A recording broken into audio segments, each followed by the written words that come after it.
We finally finished covering all the Witcher books in detail. This video compiles all the summaries into a single... let me check. A 12-hour video. What? All right, there's a lot to cover, so let's get started.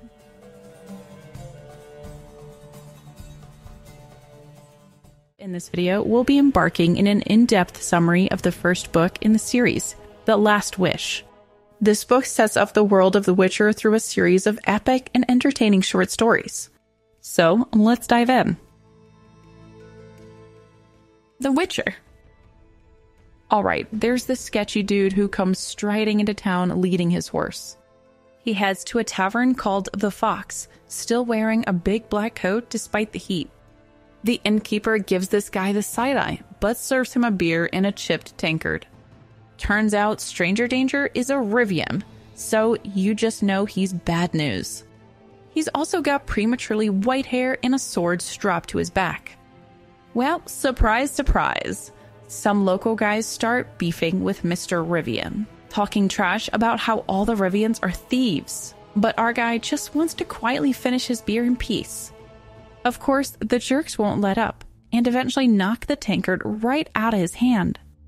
One grabs his shoulder and boom! Rivian dude whips out his sword faster than you can say a bar fight! There's sloshing and screaming, and the innkeeper even pukes at the gory scene. The city guard rushes in to check out the commotion, but don't even need to fetch back up before Rivian McStabby declares he'll politely accompany them to the authorities. He does some weird witchcraft-looking hand gestures, and the guards are basically peeing their pants, but agree to escort him through town. What a wild first impression. The white-haired stranger turns out to be none other than Geralt, the hero of our story. So after Geralt's Barg Brawl, the guards haul him to meet Velerad, the Castellan of Wisdom. Velerad is a bit twitchy being stuck with the Rivian swordsman, but he's got to give Geralt the lowdown on this Striga situation. Turns out years back, King Foltest couldn't resist getting frisky with his own sister Ada. Ew. Then Ada pops out a fanged baby girl with a killer set of chompers. She is, turns out, a deadly creature called a Striga. Rather than do the wise thing and slay baby Striga, Foltest has her buried in the castle. 7 years later, the Striga claws her way out. Now all grown up and hungry, she starts noshing on the castle residents every full moon. Foltest relocates his court to a fancy new palace and calls in a parade of sorcerers to lift the curse. But their hocus pocus doesn't work, and some become Striga food. Other Witchers tried battling the beast, but they got disemboweled. However, rumors say one crafty Witcher considered secretly killing the Striga, and lying to Foltest that, whoops, she died accidentally during the spell. Some castle muckety-mucks offered him bribes for this covert op. But that Witcher wimped out after seeing the Striga firsthand. Despite all this backstory, Geralt remains determined to help, negotiating the potential payment up from 1,000 to 1,500 orens. He reasons the king's posted reward of 3,000 must mean serious danger. Then it's off to the palace. At the palace, Geralt meets with King Foltest, who, in Geralt's opinion, looks a little too pretty. Foltest asks the Witcher about his monster hunting experience. But Geralt politely cites the Witcher code that forbids discussing work details. Foltest pointedly asks if Geralt has dealt with Strigas before. The Witcher only says yes, while holding eye contact. Geralt means business. Foltest eventually warns that if one hair falls from the Striga's head, Geralt loses his. The king wants the curse lifted, not his daughter killed. After Foltest skedaddles, Velerad and some goons stay to grill Geralt. One insists Geralt call the Striga princess so as not to enrage the king. These guys explain that a few years back, some hotshot mages came around, but didn't agree if the curse was reversible. Supposedly just staying inside the Striga's coffin from sunset to the third rooster crow should lift said curse. When Geralt asks for a Striga descript, Velerad goes off with the monster deets. Apparently, she's a 14-foot, red-headed barrel of claws, fangs, and fury who snacks on foals that cross her path. No big deal. At night, she roams the empty palace, but only leaves the grounds monthly beneath the full moon. This curse lift plan already sounds a little dicey. Geralt asks if anyone attacked has survived the princess's wrath. Next, Geralt interviews a miller who survived a Striga attack. The miller mumbles through his trauma, but his wounds reveal key intel. The Striga can open her mouth crazy wide to chomp with long fangs, and her claws are wicked sharp. After dismissing the miller, the soldier reveals himself as King Foltest in disguise. The king asks Geralt outright if this curse can be lifted. Geralt reiterates spending a night by the crypt till the third rooster crow should reverse the Striga spell. But survival is not guaranteed. Foltest warns if Geralt kills the Striga out of necessity, the king will publicly blame and banish him, but won't actually punish him. However, Geralt better exhaust all options before harming her. Foltest is determined to save his daughter. Geralt cautions that if transformed, the girl may have mental capacity of a toddler needing care. He gives instructions to protect her from turning again. A sapphire necklace and burning protective herbs. Finally, Foltest tells Geralt that if the Witcher has any doubts the spell worked or the girl seems abnormal, to kill her. The king would rather her die than suffer her monstrous curse. He suspects she endures great pain when transforming each night. Though uncertain if Geralt means to save or kill her, Foltest agrees to let the Witcher try. As dusk falls, Geralt preps in an abandoned palace chamber for his Striga showdown. He drinks an extreme Witcher cocktail of toxic herbs to heighten his senses before meditating with his silver monster-slaying sword. This Witcher is ready to throw down. Suddenly, Geralt hears footsteps, too late to be the Striga. It's Lord Ostrit, who offers Geralt 1,000 orens to ditch this contract. Apparently, some of King Foltest's political rivals hope the Striga plague continues to undermine his rule. Geralt lectures Ostrit about responsibility and professional ethics. He accepted this task and aims to see it through. The outraged Lord draws steel, assuming his anti-magic turtle stone will protect him. But Geralt easily disarms the pompous goon with a swift palm strike.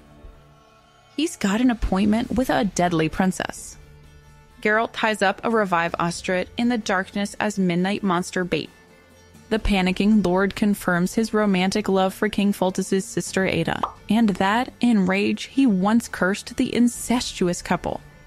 But Ostrit insists he knows no magic, and it must be the Queen Mother's spell that created the Striga.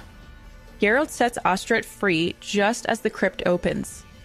The Striga zooms past towards the fleeing and screaming lord, attacking him. Well, at least Geralt won't need his silver sword for a few hours. When the Striga returns, an epic fight ensues. Geralt battles her fangs and claws with spinning dodges. His silver spikes sting the monster, but she quickly recovers. Chaining her up works briefly before she breaks free, even more ferocious. Blasting the Striga back with a Witcher sign shockingly fails too. Geralt realizes he must channel the Striga's violent hatred to terrify her. Through an intense dance of dodges and blows, Geralt's concentrated rage overwhelms the Striga. She flees in terror down the corridors.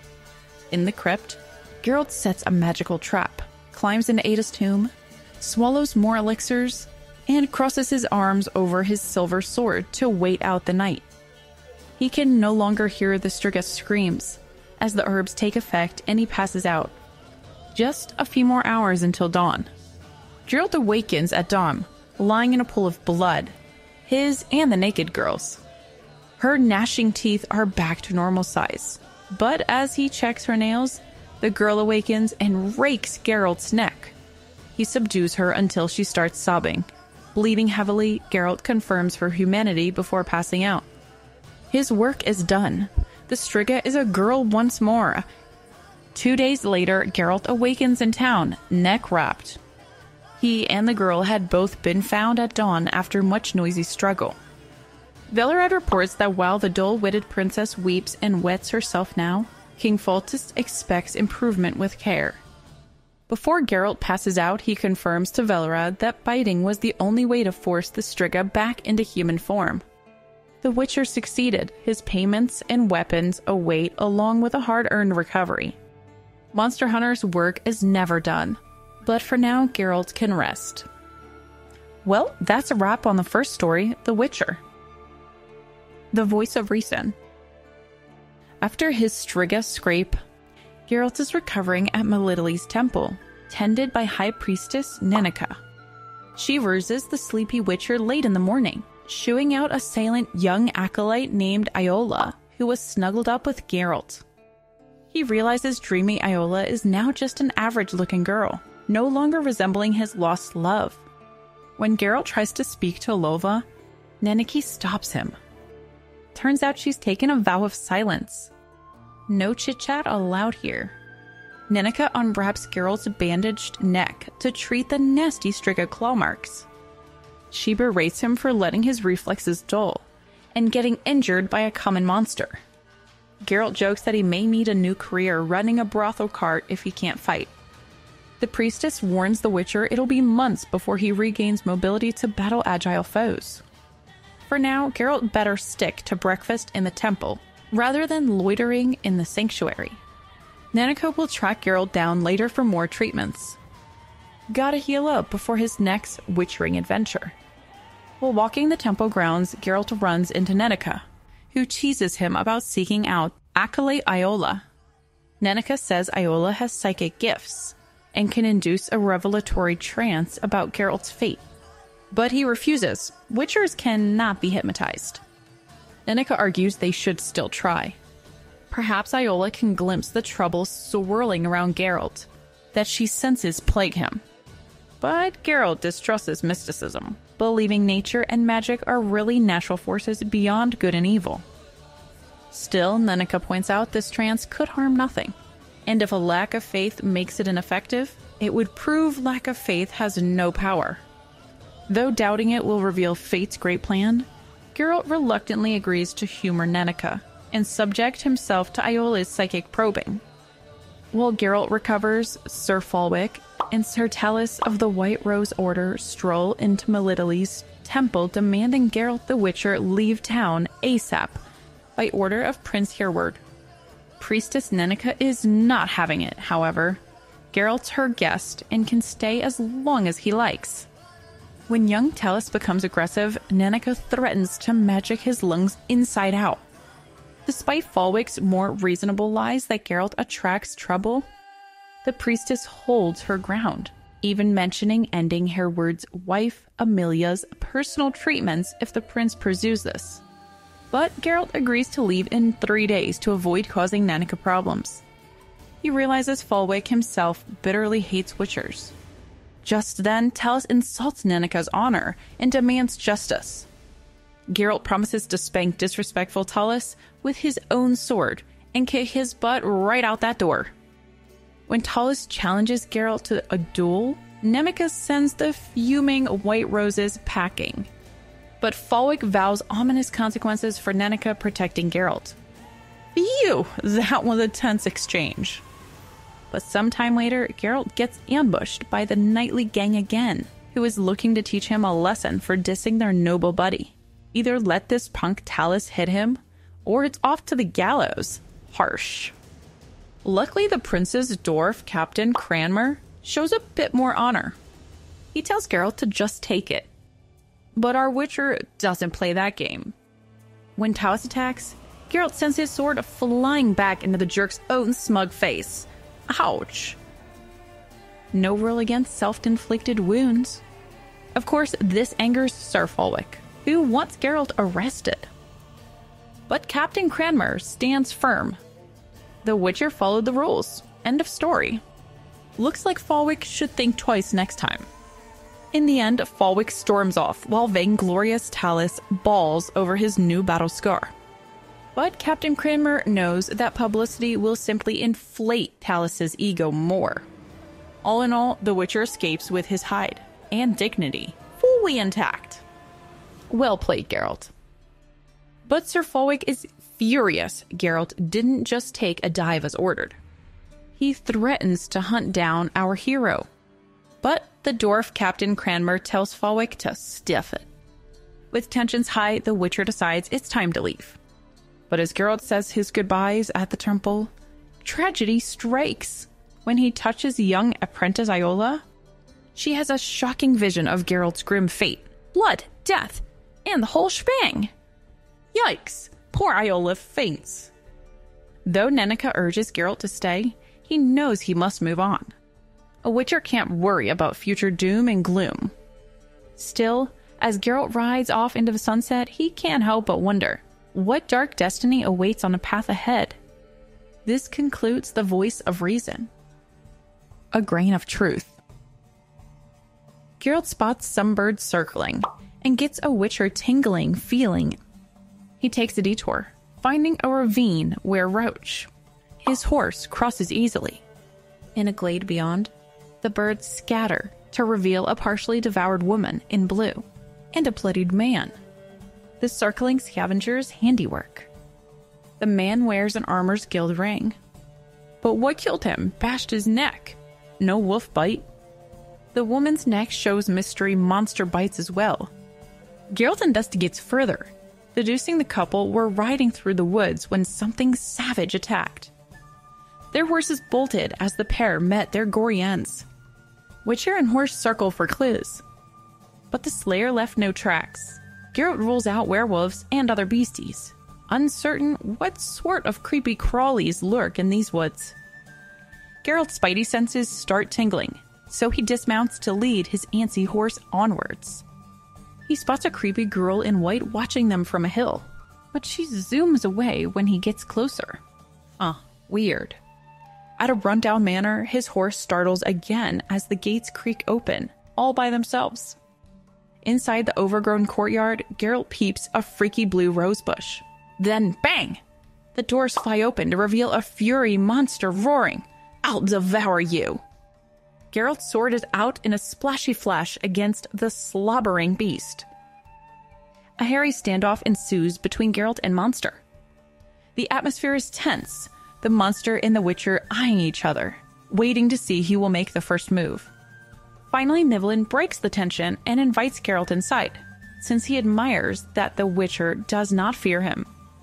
Geralt cautiously accepts the hospitality. He keeps his hand ready to draw his sword again in a flash if needed. But Nivellen makes no aggressive motions either. Thus, the potential battle ends without bloodshed, only suspicion, as the monster and Witcher warily head inside. In the monster's magical manor, furniture and dishes spring to life at Nivellen's command. Over their abrupt feast, Nivellen and the Witcher slowly begin conversing. Nivellen admits he frightens kids, while Geralt's medallion confirms he slays creatures like this. When Geralt denies being hired to kill Nivellen, the beast shares rumors about Witchers stealing children. Geralt refutes the lies, except the endless supply of monsters. Despite Nivellen's appearance, he's not truly a monster, since he can touch Geralt's silver sword. Nivellen explains that he was born a human, and his twisted form is due to a sorcerer's spell. Geralt offers to lift the enchantment, but Nivellen refuses with a too long tongue flick. Nivellen shares how his bandit father and grandfather weren't too neighborly. After Dad's death, Nivellen unwillingly led their gang, who pushed him to assault a priestess. Her dying curse transformed foolish young Nivellen into a hairy beast. In a murderous panic, Nivellen's home responded with magical attacks until he was alone. For years, the monster stayed isolated, until catching a merchant stealing his aunt's rare roses. Hoping pretty girls might break his curse, Nivellen extorted all future flower pilfers to deliver their daughters to him for a year. Though the frightened girls grew unafraid after time with gentle Nivellen, the spell never lifted. But the former weakling realized his monstrous form also had advantages, like vitality and allure. Between female guests, Nivellen accepted his fate and the safety his fearsome visage provided. But Geralt suggests no irate relatives or lovers have tracked down these daughters living with a beast. Nivellen insists the girls' dads were thrilled by his gifts, and their daughters lived like queens compared to their wretched pre-Nivellen lives. He gave them a fairy tale existence and asserted he never got handsy with them without their permission. When Geralt asks who then might want Nivellen dead, the beast admits he wonders if someone coveted his treasure cellar and sent a witcher instead. But Geralt's spidey senses tell him Nivellen isn't alone in his manor anymore. Nivellen confesses his beloved Verima is around, and likely won't stick around if he goes full human again. He refuses Geralt's offer of help, but admits having nasty nightmares. As Geralt departs, Nivellen instructs Geralt to kill him if the situation worsens beyond repair. Each wonders what fate has in store for the other. Geralt leaves the manor, and rather than ride to the highway, Geralt takes a shortcut through a super creepy forest. What could possibly go wrong, right? Geralt spends the night solo on a bald hilltop, silver sword across his knees by a tiny fire. When Geralt sees a distant bonfire, he hears hellish howls, mad singing, and a woman screaming like she's being tortured. At dawn, he finds only a tampered glade with fresh, warm bones in ashes. Something in an oak tree shrieks at his arrival, but Geralt doesn't stick around to see what manner of beastie it may be. Later, by a spring, Roach freaks at a ring of red mushrooms. Geralt mocks his horse until realizing perhaps Roach senses something he does not. Remembering Nivellen boasted that animals love him, Geralt turns tail back towards the monster manor. A freaked out Roach resists returning to Nivellen's manor, confirming Geralt's worrying hunch. The gate stands open, and though the Witcher hears a haunting song, no singer is visible. Suddenly on the dried fountain perches a girl with wild black hair and eyes as black as coal. She's a vampire. At Geralt's silver sword, the pale creature morphs into a slobbering bat beast, a Bruxa. An intense fight ensues. Though the Bruxa's sonic screams nearly beat the Witcher, his silver blade ultimately prevails. Barely. Just as Geralt moves to finish her, a bloody Nivellen stumbles forth shouting for his beloved Verina, but the vampire merely mauls her lover. As the fight continues, the Bruxa pins down Geralt, who cannot hold her back.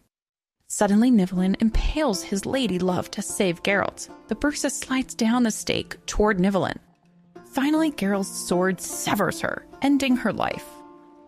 With the vampire vanquished, Nivellen transforms into a handsome human at last. Though horrified by Verina's death, he departs with Geralt, pondering how true love and blood somehow broke his beastly curse. Every fairy tale holds a grain of truth, it seems. That concludes this story. The Lesser Evil. Geralt saunters into the village of Blaviken with a freaky Kikamora carcass in tow. Starling pets and kids. He presents his trophy to Coldmine, the town's alderman, confirming his hunch that kids disappeared in the nearby marsh where Geralt slewed the spidery beastie. But with no posted Kiki reward, cash-strapped Coldmine can't play the Witcher, though he offers free room and board. Geralt accepts and saves a coin before winter. When a guard suggests the wizard Irion might want the Kikimora corpse, Coldmine leads Geralt to the wizard's tower to see if Irion will pay for it. Though witchers and wizards rarely get along, perhaps Irion will fork over some funds, or magic up marsh protection in case more freaky swamp creatures lurk within. Geralt enters the wizard's illusion-cloaked tower, shocked to discover Irion is actually his old friend, Stregobor. The eccentric mage explains he fled here after a monster pursued him seeking revenge. Stregobor asks for Geralt's aid, but the distressful witcher recalls when Stregobor helped thwart his payment for slaying a beast before. Why help a man who hates witchers?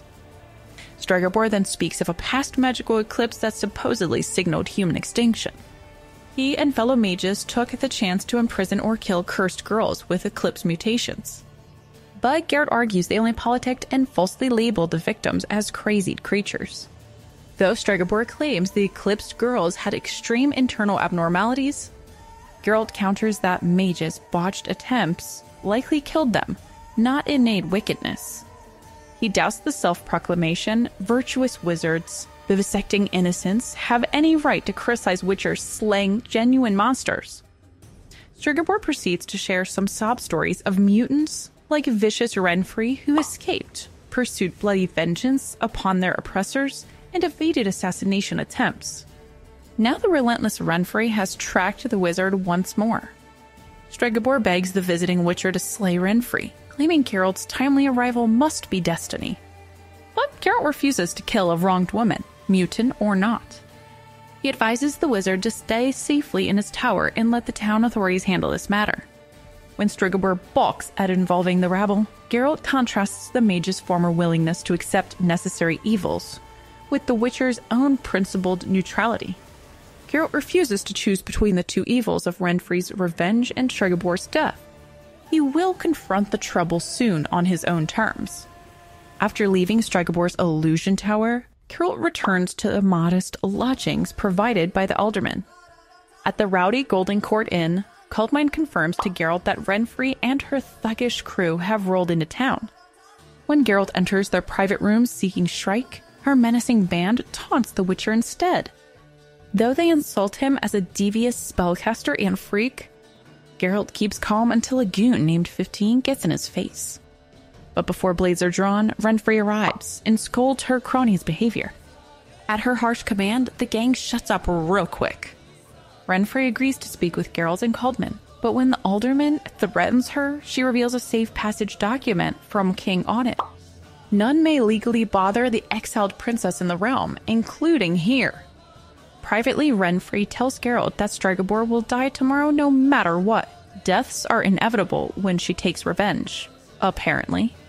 But the Witcher remains unafraid of her vague warnings about possibilities. He still hopes to avoid slaughter in Blaviken. Geralt then retreats to his room, but sensing an intruder, the Witcher finds none other than Renfri sprawled on his bed. After a scuffle, the smirking woman invites Geralt to get a little more comfortable with her.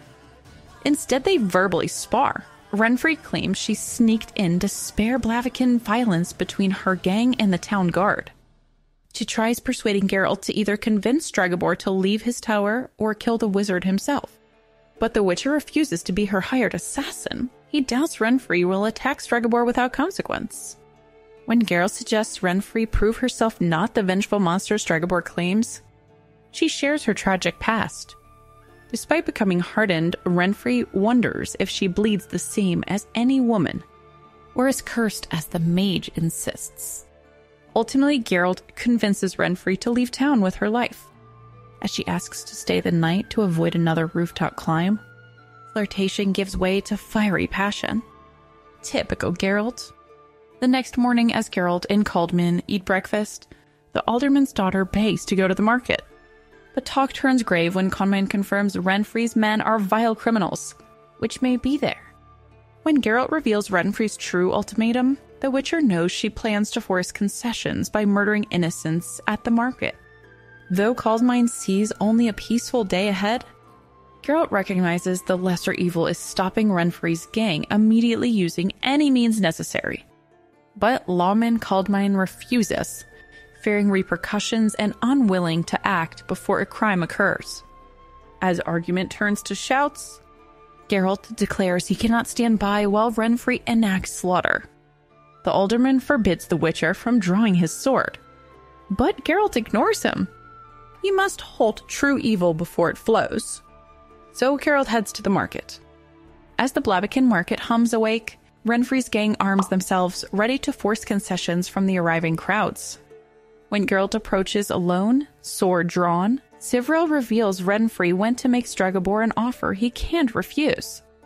Come out or the mob dies. Renfri's message to Geralt confirms this is the fateful, evil choice she foretold. The Witcher walks calmly into battle as arrows, blades, and bodies fly. None can touch the whirling Witcher until only stillness and bloody market stalls remain. Renfrey arrives, confirming the refusing wizard won't exit his tower, no matter the lives lost. She gave her word to spare Blaviken further horror, yet she still attacks Geralt, her blade threatening to take his life. A fight ensues. Geralt reluctantly delivers a deadly cut. Then the gleeful crowd turns grim. As Renfrey whimpers, Stregobor creeps from his tower, eager to victoriously examine her mutated corpse. But Geralt threatens him away, never lowering his sword from guarding her body. With no answers now but blood and death, the confused mob turns to Geralt in their midst. Only the alderman's voice halts the pelting stones. As Geralt is grimly banished from Blaviken forever, despite saving the entire village, he walks away with his new nickname, the Butcher of Blaviken. This is the end of the lesser evil. A question of price. Geralt the Witcher unwinds at the castle with a shave and sudsy soak. But relaxation ends when a servant outfits him as a noble, Ravix of Forhorn, to attend Princess Pavetta's feast. No weapons are allowed. But when pressed, Haxo admits a monstrous sighting also troubles the castle recently. Though the feast seems an odd time and place to hunt a parasitic hunchback, Geralt knows better than to question the imperious queen's demands. But with growing unease, the unarmed Witcher accompanies Haxo to the royal hall, hoping appetite might steady his nerves. Geralt finds himself at Princess Pavetta's 15th birthday feast, where nobles and royals cram the halls, including a crew from Skellige. One red-haired hunk, Crate, clearly hopes to woo the young lady. Queen Calantha subtly flirts with handsome visitor Estridge, though he shies from talk of marriage. When Calantha suggests monster hunter Geralt could help Cintra's beast troubles, he ignores this. He knows she really wants a masked assassin. As tensions secretly mount behind smiles, Calantha lectures Geralt that rulers always get their way. It's just a matter of price. She offers to richly retain his services rather than buy them outright.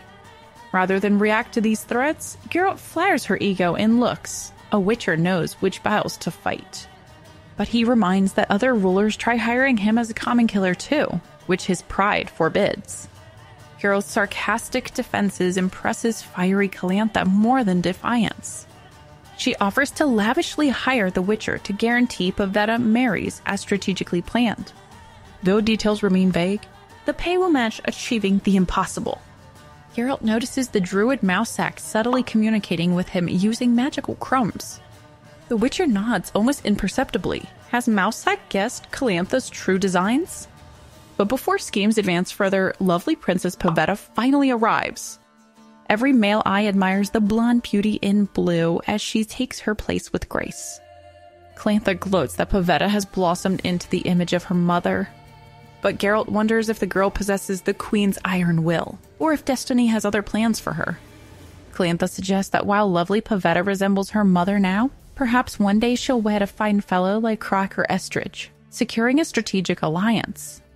But really the Queen just needs Geralt to guarantee whichever marriage she's schemed. When Geralt questions whether Destiny might object, fiery Calantha argues Destiny is no match for a Witcher's sword. She's already strapped one to her throne for Geralt to use defending her iron will. A mysterious Black Knight crashes the party. Urchin of Erlenwald has come to collect a debt from the late King Ragnar. You see, years prior, Urchin saved the injured monarch from certain deaths in exchange for a future boon. Whatever the king discovered upon returning home to his wife Calantha. This is known as the Law of Surprise. In this case, the surprise of which Urchin would be entitled turns out to be none other than their Princess Pavetta herself. As the guests erupt, Calantha rages at the secret oath selling her daughter to a stranger.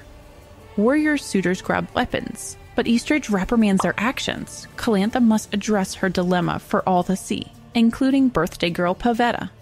She knows not what fate awaits. As tensions mount, the nosy Baron Kud Kudak reminds all present of the ancient law of surprise. When one saves another, they may claim as reward that which the saved discovers upon returning home unawares. Often this child of destiny proves extraordinary. Kud Kudak recounts legends of miraculous foundlings delivered by promise. Break such vows, and ruin is sure to follow.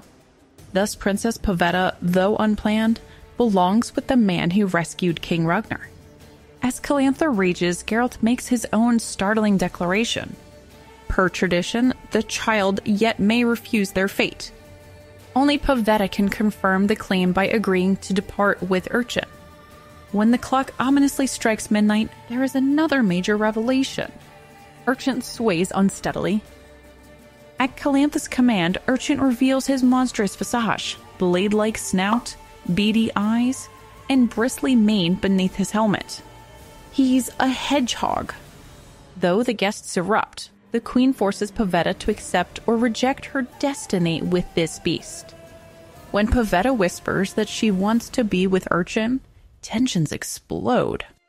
Croc charges with knife drawn, but Drake knocks him cold with the bagpipes. Rainfern attacks next until guards pin Urchin, but Geralt and Eastridge leap to his defense. As violence erupts, Pavetta unleashes her voice and more. Her latent magical power inherited from ancestors rocks the very castle. With Calantha knocked unconscious and plaster raining, only the Witcher and Druid Mousak remain to block Pavetta's chaotic magic from bringing the palace down. They manage to pierce Pavetta's power trip. Together, Geralt and Mousak dispel her frenzy, though now regards them with eerie menace. But destiny will not be denied. The birthday girl walks steadily to a beaten-up Urchin without fear. As midnight finishes ringing, Urchin transforms into a dark, handsome man before their eyes. He was cursed too. Though not pleased, Calantha orders everyone to later explain themselves. But Pavetta has found her suitor, Urchin, or shall we say Duny. As the dust settles, apparent Prince Duny explains his curse. By day a man, by night a hedgehog pig beast. His father hid this secret, so Duny wandered alone until a child of destiny might lift his spell. Though Calantha could punish Pavetta's year of deception, she graciously permits the hasty marriage. But the engagement lifts the curse. Through simple accepting the union, Calantha sealed destiny's design. With his torment ended and the kingdom celebrating 2 weddings, grateful Duny asks how he may repay Geralt. When the Witcher requests what Duny already has, but doesn't know, all realize he invokes the law of surprise. Stunned, Duny hesitates, until Pavetta admits she recently carries his child. Though uncertain of destiny, she agrees to give her baby to Geralt in 6 years if he still wants to claim the blessing and burden. Having granted the gift, Geralt takes his leave before nervous Duny takes it back. But the Witcher smiles, confident he'll return to find Cintra, much changed in the interim. Destiny has made its play, and new surprises await. This concludes A Question of Price. The Edge of the World.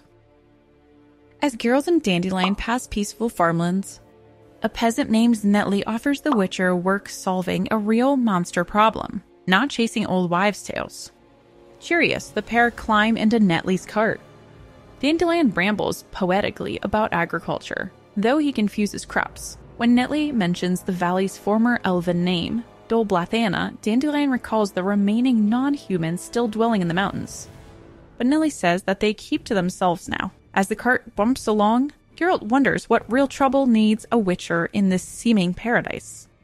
And why do elves and men fail to coexist in the Valley of Flowers?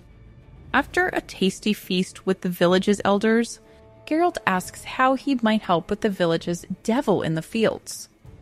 The elders describe a chaotic creature that alternately helps and harasses the farmers.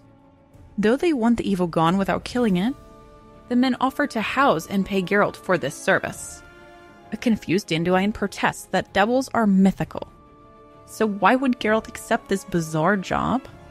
But the curious Witcher admits he can't resist seeing something that doesn't exist. If devils are imaginary, what exactly is disrupting the villagers' crops? As the men depart, Geralt hopes to soon glimpse this mysterious troublemaker. But Dandelion guesses that this is nothing more than a superstitious peasant's tale. At any rate, the duo set out to find out what is troubling the village. Squeezing along a hidden path, Dandelion babbles that devils likely describes metaphors and curses, not real beings. But nearing a strange stone altar strewn with offerings, the pair discover this devil, which is actually a creature called a Doval. A bizarre little goat-horned creature with bristly hindquarters emerges bleeding like a sheep. As the shocked Dandelion taunts the devil, it angrily pelts them with a barrage of iron balls. The men flee the magical assault, though the outraged beast pursues, screaming insults. Finally winded and bruised, Geralt and Dandelion escape the bizarre creature's territory.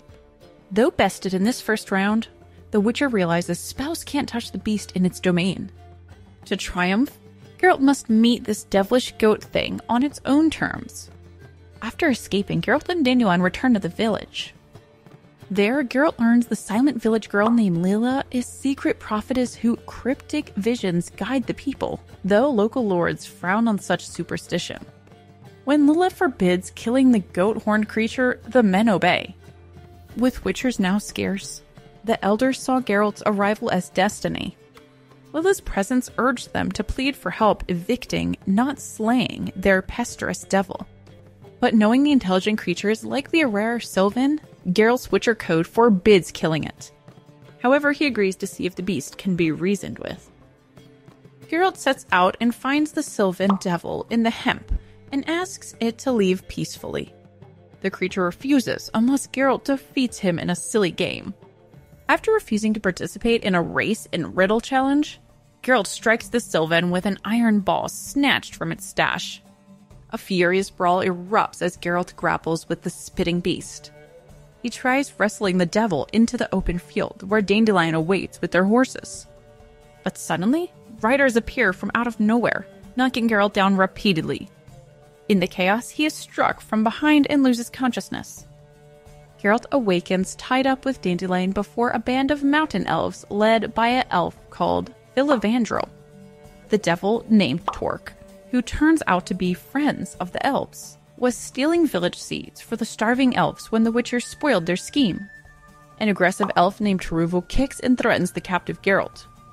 When he headbutts her in retaliation, her companion moves to stab him, but Filavandrel intervenes.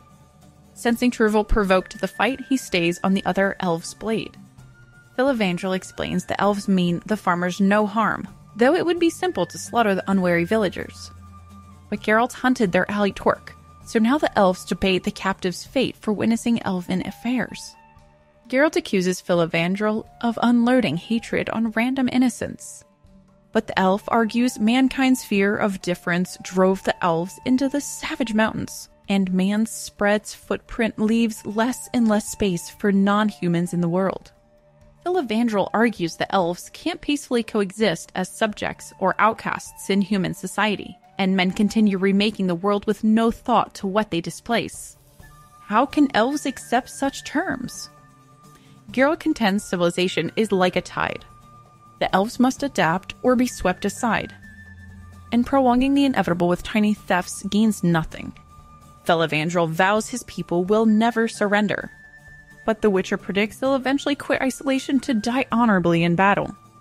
Eventually, Filavandrel orders the execution of Geralt and Dandelion. Wait, what? Just as our heroic duo is about to meet their end, boom! Suddenly a queen appears, lightly transformed. The astonished elves kneel to who turns out to be Donna Nimba, an elven goddess. Without a word, she halts the executions. Though Filavandrel begs her aid, the queen refuses. As the elves submit to destiny's call, Lila reminds Dandelion and Geralt that nature offers both cruelty and kindness when men and elves collide. According to her, two paths lie ahead for both people at the edge of the world.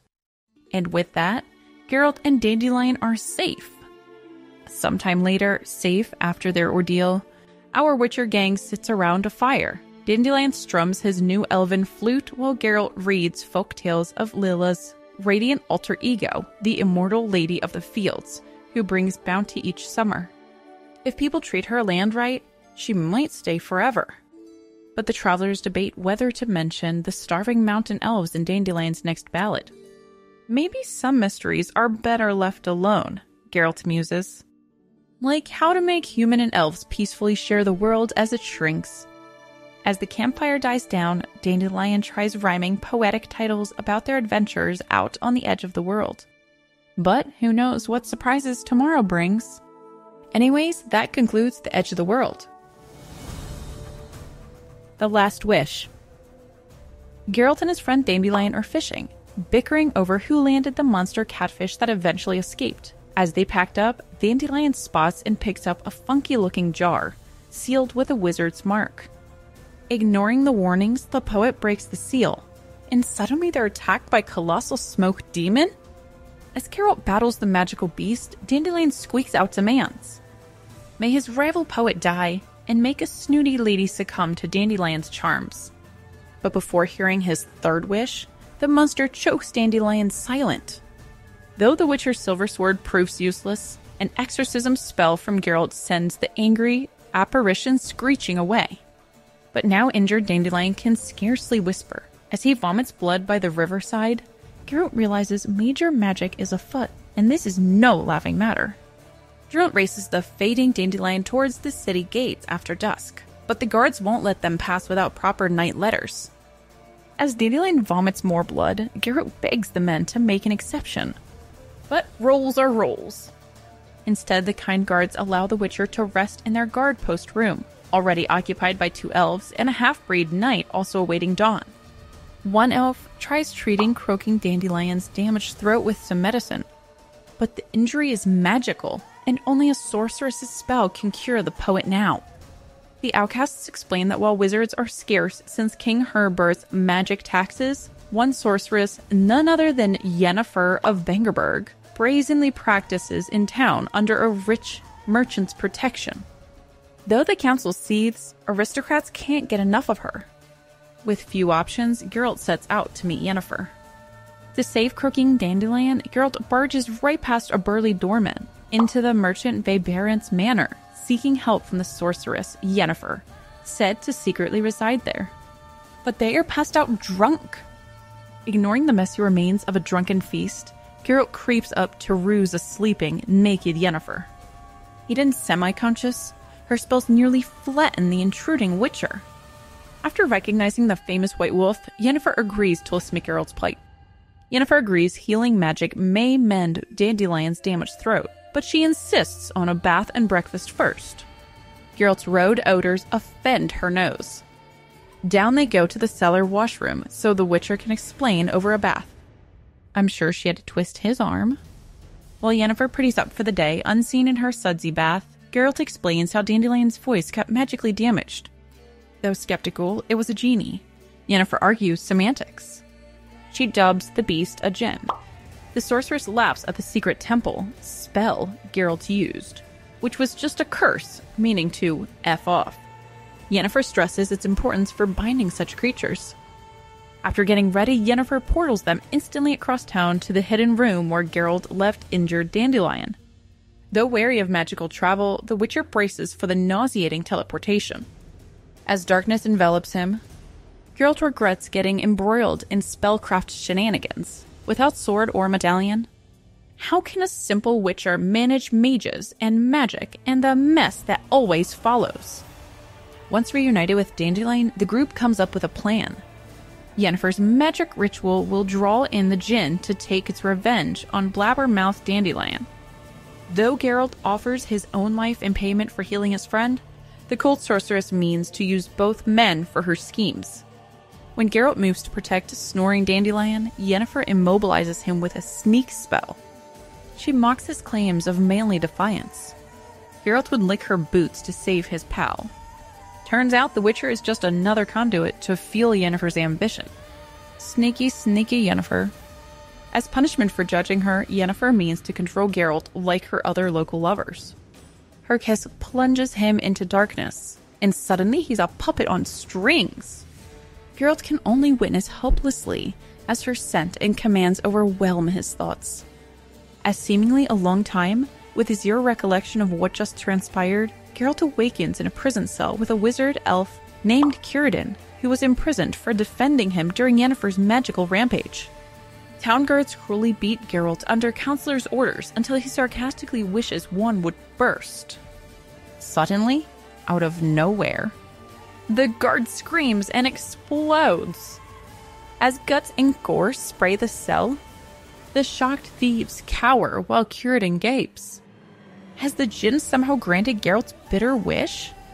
Before he can ponder, the Witcher seizes the chance and attacks the remaining men, stealing keys and gear. After freeing Círdan, Geralt refuses further violence. His mutated body regenerated serious damage from Yennefer's spell, but his thoughts remained muddled. He must save poor Dandelion from the deranged sorceress. They race up to the dungeon stairs, leaving the cell behind. After reaching town, Geralt and the elf buddy Círdan speak with the mayor and a priest, with the latter two yelling at Geralt. It seems Geralt went nuts under Yennefer's spell and beat up some bad dudes who talked trash about the sorceress. Though the men now curse Yennefer's name, the mayor secretly enjoyed Geralt whooping his political opponent. If only magical chaos didn't also threaten his town. The men demand Geralt explain himself. But before he can, a portal suddenly dumps a dazed Dandelion into the room. In his lovely singing voice, Dandelion wishes for them to believe Geralt is innocent.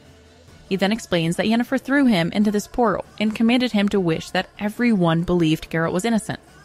But this doesn't seem to work. In the distance, the group witnesses chaos unfolding in the town. It turns out Yennefer has gotten herself into a chaotic mess trying to capture the djinn. This thing is wicked angry from being tied up in Yen's magic lasso and is trashing the town trying to break free. But Yennefer is no quitter.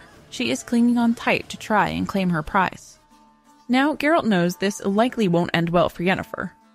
These djinn can be really vengeful, and something tells our Witcher his lady friend may have bitten off more than she can chew.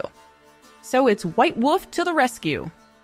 Geralt's plan is to enter the magical portal that Dandelion came from to try to reach and save Yennefer, even though everyone's telling him he's nuts to go into the middle of a crazy magic tornado battle.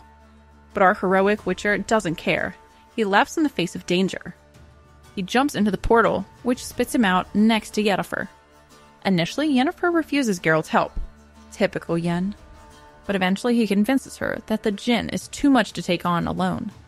But before they can have a superhero powwow, the ferocious djinn appears.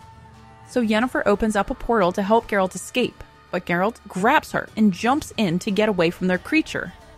Once teleported to a safe location, Yennefer becomes furious at Geralt for taking her away from the djinn, which she was sure she could handle. Irate, Yennefer opens up another portal to try to get back to the creature, but Geralt goes after her. Next thing, our dynamic duo goes teleporting through portals left and right. First, they crash a fancy palace party, trampling the posh partygoers. A fussy chamberlain scolds them for their rude appearance before Yen dives back into another portal, with Geralt grabbing her belt. They next materialize right under the ceiling of the tavern, face planting onto a table below. A bit battered and bruised, Yennefer's still determined to capture that djinn, and gives Geralt a good thrashing in the process. Our Witcher tries to subdue her by shoving his face in her cleavage. Hey, whatever works, I guess. After another portal mishap leaves Yen knocked silly under a broken table, she comes to cussing up a storm. A few kidney punches and knee kicks to Geralt's tenders later, she magics him across the room to smash into a cabinet. As Yennefer and Geralt continue to argue, the truth is finally revealed. Geralt's the one who accidentally activated the djinn, not Dandelion. Dun dun dun. Geralt was the one that opened up the fateful magic seal and made the first wish that has this wish granter going nuts. And Geralt still has one last wish to make before the djinn is freed. But Yennefer still thinks she can trap the djinn once it grants that final wish. Geralt tries to warn her. Once freed, the djinn is going to be out for vengeance on Yen. It'll flatten her faster than a pancake in a pan. But headstrong Yennefer won't listen. She still believes she can overpower the creature even in her weakened state. So Geralt faces a terrible choice. Make that last wish to release the djinn, even though it likely means Yennefer's certain doom? Or keep quiet and leave the djinn to his will forever? The Witcher finally figures out the wish that'll settle this whole mess. But he won't tell Yennefer. Sneaky Geralt. Meanwhile, Yennefer's still desperately trying to get Geralt to free this rampaging genie so she can trap it. But our White Wolf knows once unfettered, this djinn is gonna squish her like a bug. Still stubborn, Yennefer refuses to go back. She continues weakening herself, battling the creature, even with the djinn bearing down on them. She tries compelling Geralt's deepest desires from him. But the Witcher's thoughts reveal surprising insights into Yennefer's past instead. Ultimately, though, Geralt realizes what he truly wants and makes that fateful final wish. Kaboom! The tavern explodes as the freed djinn rejoices, does a victory lap, then leaves town for good. Yennefer and Geralt's status? Unknown. Though most assume there's no way anyone could survive that magical blast. The mayor talks about statues while Geralt's pals mourn his sacrifice. But what exactly did our Witcher wish for in those final moments? Did his selfless act save Yennefer too? The tavern lies in rubble. What surprise! Geralt and Yennefer somehow survived, safe in each other's arms. Yennefer realizes Geralt selflessly wished for their fates to be bound together forever, saving her from the rampaging djinn. Our Witcher's brave act touches her heart, and a tender moment passes between them. Wink, wink. Soon their friend creeps back, expecting to dig 2 graves. But the only moans coming from the debris are passionate ones. An eavesdropping elf advises letting the new lovers be. In the end, the day is saved, a new love blossoms, and a storybook rainbow shining above seems only fitting. Geralt's selfless wish granted him the heart of the raven-haired enchantress. Though where their adventure goes next, only destiny knows. This concludes The Last Wish.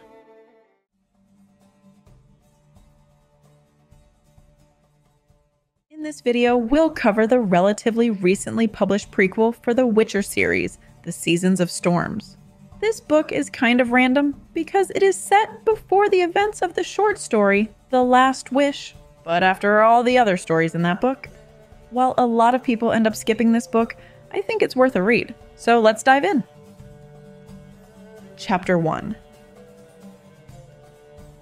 There's this nasty creature called an Eadar that lives only to kill. Real cheerful fellow. It senses some prey vibrationings and gets all excited thinking about the bloodbath to come.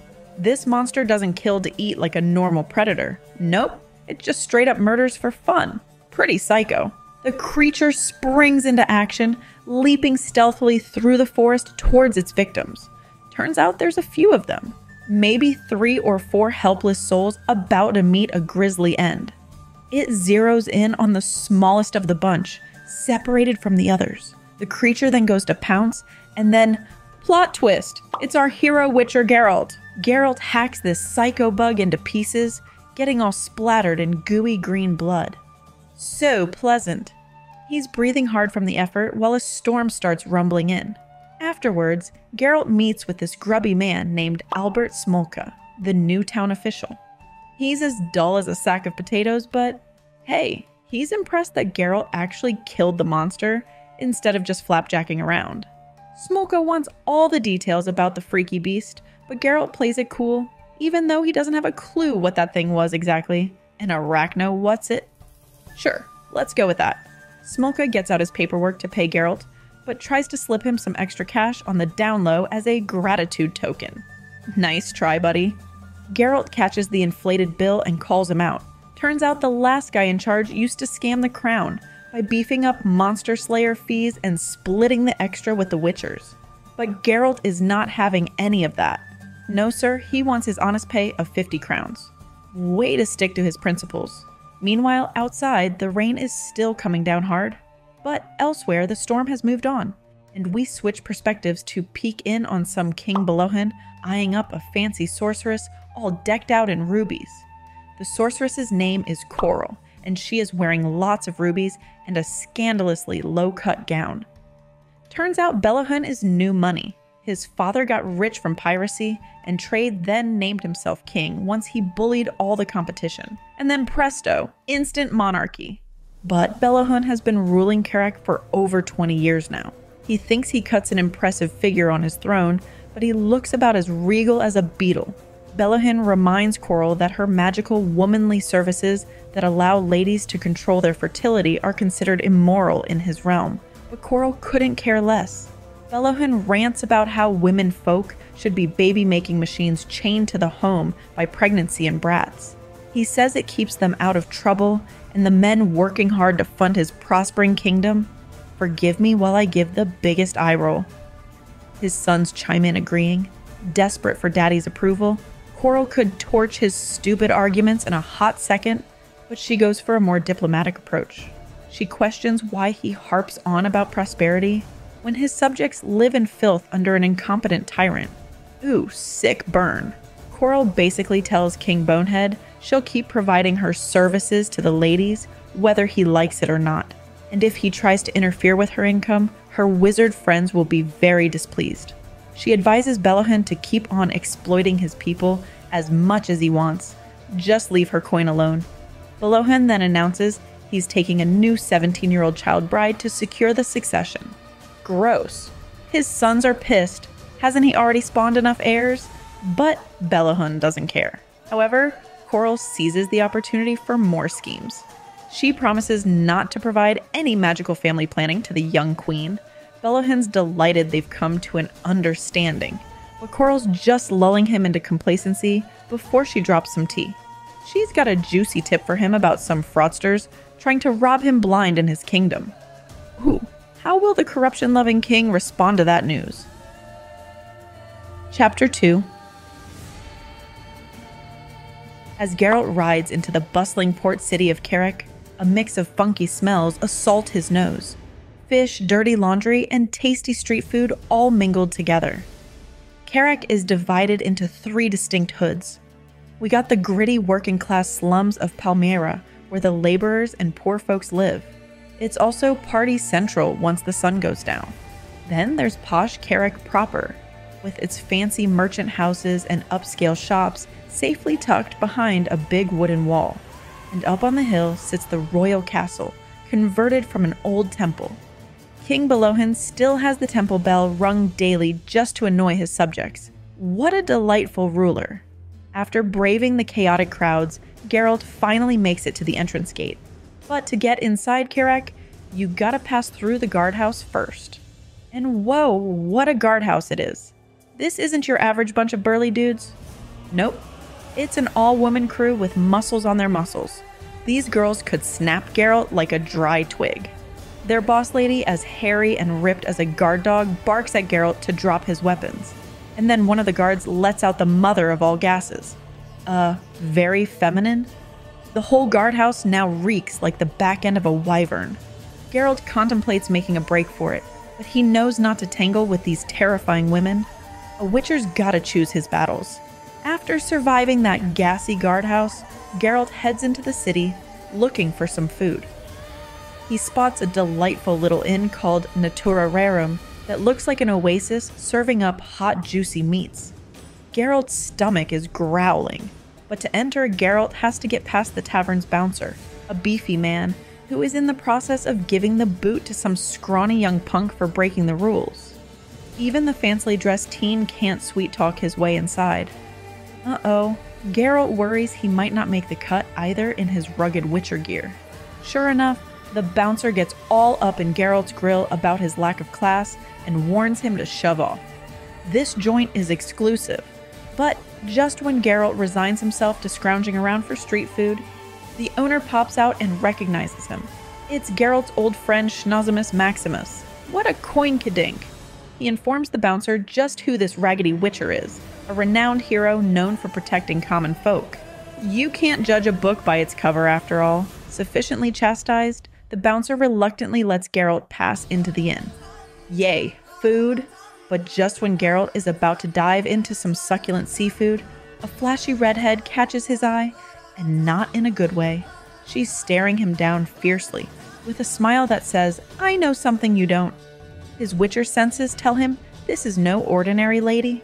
What mischief does this lady have up her sleeve? Before Geralt can ponder further, his meal is interrupted most rudely by 3 men in black. They arrest him on the spot for something, but don't tell him what. Guess Geralt won't be having dessert. Chapter 3. So now Geralt's on trial for allegedly padding his monster-slaying bills and pocketing the extra crown coins. But what's the proof? One lousy report that's just hearsay. His court-appointed lawyer clearly knows it's flimsy. When the judge is like, got any real evidence? The prosecutor goes on about how Geralt's a mutant witcher who befriends criminals and non-humans, as if that makes him automatically guilty. The lawyer wants Geralt to just plead guilty to get a lighter punishment. But Geralt's not having this nonsense. So now we've got a snore of a judge just waiting to get home to her laundry, a prosecutor clutching his pearls about Geralt threatening the social order, and a witcher who couldn't care less about their human laws. Geralt argues he's innocent, and this is all prejudice against witchers and monsters. The prosecutor objects, but the judge allows it. Geralt then whips out some legal jargon like praejudicium to make his case. His lawyer pipes up with in dubio pro reo, which means when in doubt, side with the defendant. The judge yawns and sets Geralt's bail at 500 crowns, banging the gavel to wake up the snoozing assistant judge. Geralt just sighs. Chapter 4. Geralt downs some liquid courage from a kindly booze-selling granny before heading to get his confiscated weapons and belongings from an attendant named Goncherek. But oh no, his swords are gone, taken by someone, but who? The flustered attendant is like, no receipt, no swords. Geralt grabs the guy, demanding answers, when the female captain guard muscles in. No receipt from court means no proof the swords are his. They accuse Geralt of stealing them himself. Outraged, he decks the obnoxious captain right in her jaw. Big mistake. The guards swarm him instantly for daring to strike one of their sisters in arms. But our witcher won't be detained so easily. He bursts from the fight, sprinting for freedom as they yell for his arrest. Geralt battles free of the guards, only to find the attendant Goncherek kick the bucket in fright. Oh no, guess his heart gave out watching the fight. An investigator arrives with none other than Geralt's friend Dandelion, who turns out to be the investigator's cousin. Lucky. The investigator begins questioning the guard captain. She blames it all on Geralt, of course. But aha, a receipt is found showing someone named Gerland claimed Geralt's swords. The captain barks that it's proof Geralt already got his weapons back and is lying now to extort damages. Geralt doubts this Gerland character exists, guessing it's a fake name used by the real thief. He asks the investigator not to let prejudice against witchers influence the search.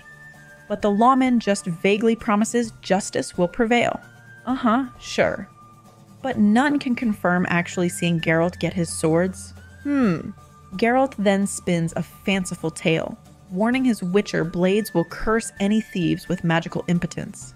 Dandelion freaks out, having handled those swords before, but Geralt admits he fabricated that story, hoping it'll scare off the culprit. Dandelion vouches for Geralt to his cousin, the investigator, but Geralt remains uneasy, feeling the lawman trusts so-called evidence over truth. He debates skipping town before they railroad him further. Dandelion advises staying put to avoid looking guilty, however, and offers to buy replacement swords, not understanding their significance. When Geralt compares it to someone stealing Dandelion's beloved loot, the bard finally understands. Geralt then debates tracking down the sorceress who framed him, but Dandelion cautions him against tangling with that species. Before they resolve that, 3 thugs circle them, calling Geralt a fanged freak and mocking his lack of swords. When their leader orders them to stomp the witcher, Geralt signals Dandelion for a weapon.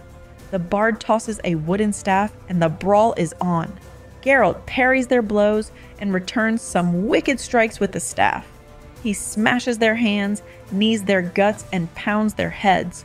The witcher's enemies soon lie moaning as Geralt stands triumphant. Geralt makes swift work of the remaining thugs while Dandelion smooth talks the guards. Geralt suspects the thugs were connected to the sword theft and orders Dandelion to ensure they face justice. When Dandelion suggests buying a replacement staff, Geralt deadpans, he'll need something heavier to face the sorceress, like a fence post. Dandelion advises visiting her armed instead with a bath and a shave first. Chapter 5. Sorceress Coral spies Geralt crossing town via her magic fountain and dresses up to meet him, putting on a modest white dress. Though not classically beautiful, Coral's natural looks and redheadedness might just be a weakness for Geralt. Coral greets the Witcher, smelling of freesia and apricot. Though many men would stay foolishly longer, Geralt knows a dangerous creature when he sees one. He pretends greater interest in Coral's magic fountain statue, but she redirects him to sit. The games are afoot. Why has she summoned the Witcher? Coral implies sorcerers now take interest in Geralt since his split from Yennefer. Some think Yennefer kicked Geralt out, others that he fled her clutches. Thus, he became a curiosity. Influential mages wanted him punished for slighting one of their sisterhood, but cooler heads have prevailed. So far, Geralt wonders where Coral stood on punishing him. She hints knowing more than she lets on. Does she secretly sympathize with a scorned Yennefer seeking payback? When Geralt presses for her role in these shadowy plans, Coral coyly suggests he stick around longer to find out.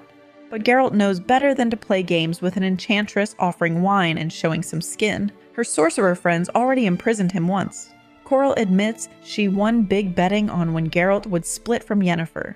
He quips they shouldn't be seen together lest people think they rigged the wager. When Coral offers to cover Geralt's tavern tab, he declines. But his mention of repaying the bail makes her bristle. She reminds him fleeing town would mean jail again. Trying to lighten the mood, Coral asks what drew Geralt to the infamous Yennefer. He vaguely alludes to animal magnetism. As her student, Mosaic pours more wine. To spite Coral, Geralt locks eyes with the young apprentice and talks about women who entrance you at first glance. The terrified Mosaic begs him to stop, but too late, the sorceress icily dismisses her. Geralt stuck his foot in it playing games with the fiery-haired enchantress. And with that, the Witcher is dismissed. Chapter 6. Over fried fish, Dandelion says Geralt should buy a replacement sword to avoid more ambushes. When Geralt reminds him weapons are banned in town, Dandelion argues his cousin the investigator can bend those rules.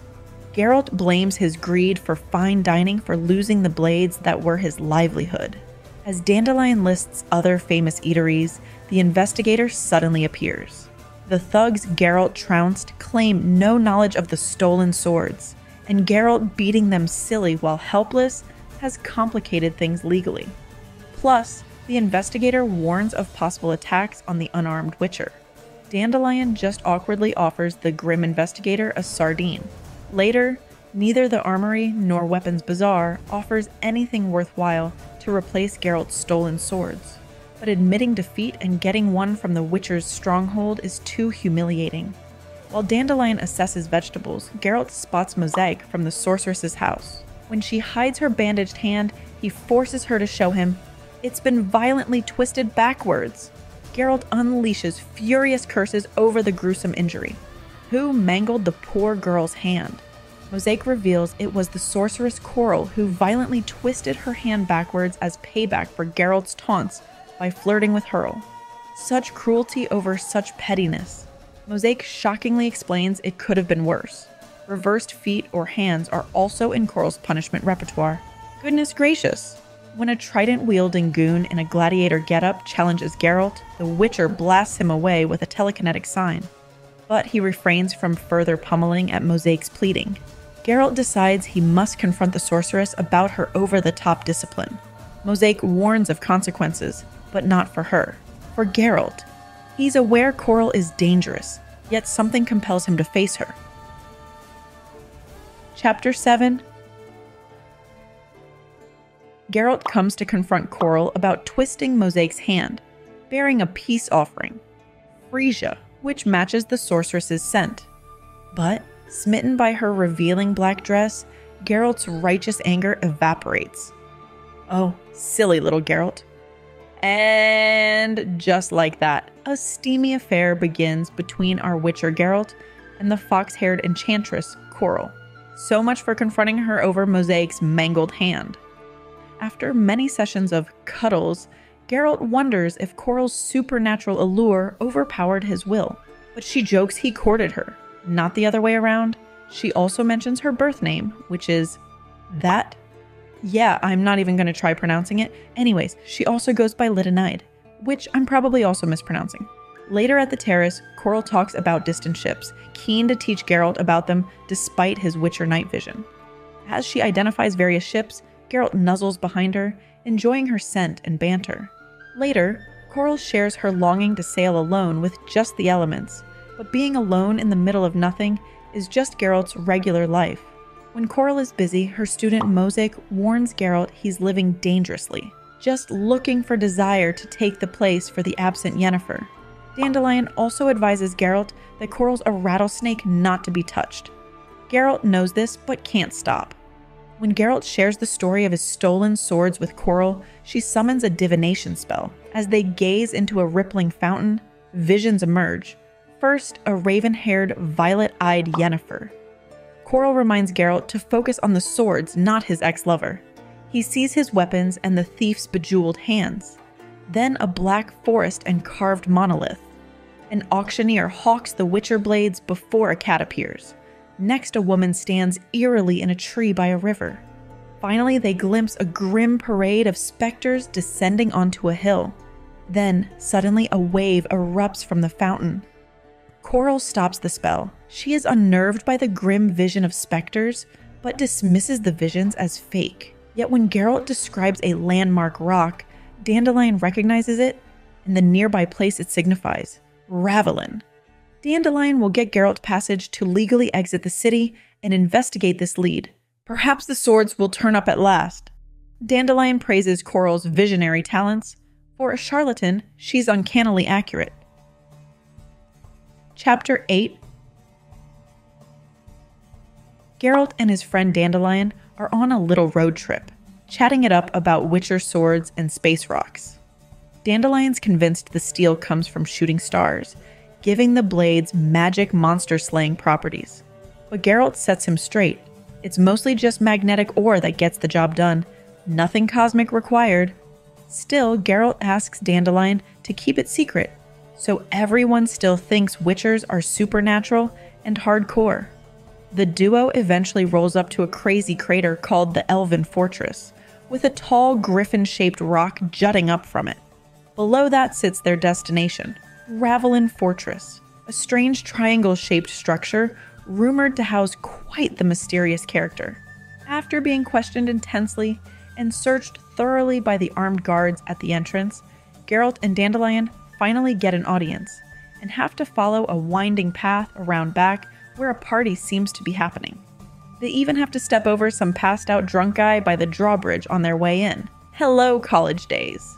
At last, Geralt and Dandelion sit down for a chat with the infamous crime lord Pyrrhal Pratt, who greets them politely enough. But make no mistake, this guy's as ruthless as they come. Pratt makes it crystal clear that Dandelion better sing at his next granddaughter's wedding. No excuses or else. Dandelion gulps audibly but agrees. Then Pratt starts complaining about his bad health. Stomach ulcers, a bad liver, back troubles. The poor guy can't enjoy his customary vices anymore. No rich foods, no booze, no dangerous fun. All his money goes to doctors instead of gambling. Truly a fate worse than death for an infamous kingpin like Pratt. Then Pratt lays it out straight. He'll tell Geralt everything about his stolen swords, but it'll cost him. He tries to trick Geralt into owing him a future favor, but Geralt sees through the trick and refuses. Then Pratt's ogre bodyguard threatens Geralt with violence, but Dandelion speaks up boldly to defend his friend. Pratt has another offer though. Tell Geralt everything if he strips down to his underwear. Our hero contemplates it for a nanosecond, before thinking better of humoring these underworld gangsters. Dandelion declares they'll be leaving now. Thank you very much, and begins to strut on out. I don't think so, spits Pratt. Then Makita the ogre dwarf menacingly shakes a fist the size of a watermelon, making clear Geralt has no choice in the matter. They lead our Witcher through a different door. Now, Geralt suddenly finds himself in an arena, on bloodied sand inside a makeshift ring. Lanterns cast flickering light, and the jeers of spectators fill the air, awaiting a deadly spectacle. Pratt means to have Geralt provide entertainment for his important VIP guests, whether Geralt likes it or not. There he meets his opponent, a vicious Vigilosaur, a magically mutated guard lizard with a spiky tail. This'll be some show for Pratt's guests. The crowd cheers as the Vigilosaur attacks fiercely. Geralt dodges its bites, but that tail! Ouch! It lashes Geralt's bare skin. The Vigilosaur guards its territory ferociously, treating Geralt as an intruder to drive off or kill. Our hero tries to fend it off with his Witcher signs, but soon he's bleeding from several gashes. The crowd screams louder, cheering on the enraged creature. Geralt's in real trouble. No swords, no armor, facing a monster bred to ruthlessly thrash any trespassers. But when a lantern tumbles into the arena, Geralt seized his chance. As the lizard thrashes about, disoriented by sparks and flame, the Witcher grabs the fallen metal spike. He drives it clear through the Vigilosaur's skull with a running leap, killing the beast at last. Geralt climbs out of the arena, wounded but victorious as the crowd cheers their Witcher hero, but crime boss Pratt, irritated by Dandelion's insults, threatens future consequences for the duo. Geralt stands up to the crime boss, however, declaring they're even per their original deal. No need for any more favors. Our heroes finally head out. But oh no, they're being followed! 6 mysterious horsemen intercept them, claiming to be agents of the Prince. They force Geralt to accompany them to a roadside inn. Inside, merchants are finishing their dinner. Geralt meets the mysterious prince, who reveals himself to be Xander, heir to the throne of Kirac. But Xander is impatient to rule and wants Daddy Dearest, King Belohun, out of the picture as soon as possible. He tries to coerce Geralt into taking out his father and his brothers to clear Xander's path to power. Assassinating royalty is so not our Witcher's style, though, so he refuses outright. But Xander has leverage, falsified records that paint Geralt as a con man overcharging for monster hunts. He threatens a long, painful legal process that would see Geralt chained to a convict ship for years. The Witcher disputes the bogus claims, but knows convictions often hinge on politics, not truth. But plot twist, Prince Xander is not Xander at all. He's Egmont, another royal brother, running an elaborate sting operation. He and official Ferrant cooked up this scheme to test Geralt's integrity, and he passed with flying colors. Geralt told fake Xander where to shove his assassination plot to the men's satisfaction. Turns out Egmont really does want to hire our hero as the king's bodyguard at an upcoming wedding where an attempt on the monarch's life is feared. Geralt agrees in principle, but points out the royal house still hasn't recovered his stolen swords. Kind of an important tool for a Witcher's work. Egmont promises ample payment for Geralt's services guarding King Belohun. But our wily Witcher insists on getting the swords situation sorted first before playing royal security. He's no fool to take on assassins with just harsh language as a weapon. We are then taken to Geralt getting stitched up after his lizardly battle. His nurse is none other than his powerful sorceress, Sweetheart Coral. She examines the collar tag ripped from the beast and notes it bears the insignia of Geralt's next destination, the castle of some bigwig named Ortolan. Meanwhile, Geralt's trusty friend Dandelion swoops in to save the day, weapon-wise. At the bank, Dandelion meets a convenient widow wanting to sell her late husband's fine sword for cash. And wouldn't you know, strapping young Dandelion cuts a rather wolfish, irresistible figure to the ladies. This gracious widow, Etna, offers the sword for cheap, so our still disarmed Witcher hero can replace his stolen blade. Thanks, Dandelion. He then presents the swords to Geralt, restoring our hero to full Witchering capacity. Geralt asks his bard buddy Dandelion to remain in Kirac, keeping eyes and ears open. Geralt explains he aims to retrieve his stolen swords himself at the upcoming auction, rather than serving the royals. But he requests Dandelion quietly gather intelligence on the royal siblings, King Belohun's potential heirs who vie for power. Eager for court intrigue, Dandelion briefs Geralt on the latest gossip about the colorful royals. King Belohan has sprinted through multiple wives, spawning multiple children who now jostle for the throne, including philandering Prince Eggman and shifty Prince Xander. And there's a disowned elder son who disappeared long ago, likely to resurface dramatically. Geralt absorbs this useful intel, no doubt already scheming how to strategically align with and play the pretenders against each other for maximum personal gain. With information in hand, our calculating Witcher soon rides off to meet the demands of the mysterious sorcerers who summoned him. Juicy correspondence! Sorceress Pinety writes to her friend Coral with the latest hot gossip from Rissburg Castle, where sexy scowly Geralt has shown up per the Wizardly Cabal's request. Pinety thanks Coral for convincing Geralt to help them, even though it clearly annoyed Coral to associate with someone she finds so repulsive. That Witcher has left his usual trail of angry people. But Pinety emphasizes Geralt is very professional, so their mysterious mission involving him should succeed. Now Coral is finally free of the brute, and can publicly deny those rumors she's sleeping with him just to spite her rival Yennefer. But Coral coolly brushes off Pinety's thinly veiled goading and gossip. While yes, Geralt is awful, Coral got something out of their tryst she'd long been lacking. And working with Geralt wasn't nearly as terrible as Pinety suggests. Chapter 9. Geralt finally rolls up to mysterious Rissburg Castle, summoned for some secret mission. At first glance, the castle seems pretty ordinary. Not too big, nestled picturesquely into the mountainside. But our Witcher knows appearances can deceive. His medallion vibrates as Geralt passes through a magical entrance decorated with creepy carvings. Yep, he can sense this place has some heavy enchantments on it. His horse, Roach, gets spooked too. They enter the central courtyard, where industrial buildings built into the mountain suggest serious magical activity happening inside. Geralt's welcomed by two sorcerers, Harlan Zara and his friend Pinety. After some initial banter about Geralt's complicated relationship with the Sorceress Sisterhood, Pinety tries to make peace. But there's still tension in the air. The wizards acknowledge Geralt's mad monster hunting skills, but sense he harbors resentment towards them and their friends for their reaction to a scandalous affair with Yennefer. They explain powerful local sorceress Ortolan wants to meet our famous Witcher. Ortolan dreams of making magical solutions for every common problem, though his well-meaning plans for mass magical blessings tend to fail quite epically. So Geralt joins Ortolan and his posse for dinner. The legendary wizard has created an anti-aging elixir used by all vain sorcerers, but it's too late to rewind his own old age. Now elderly Ortolan looks every day of his reputation as the world's oldest wizard. Geralt displays a tag ripped from a slain Vigilosaur, one of Rissburg's latest guard lizard experiments.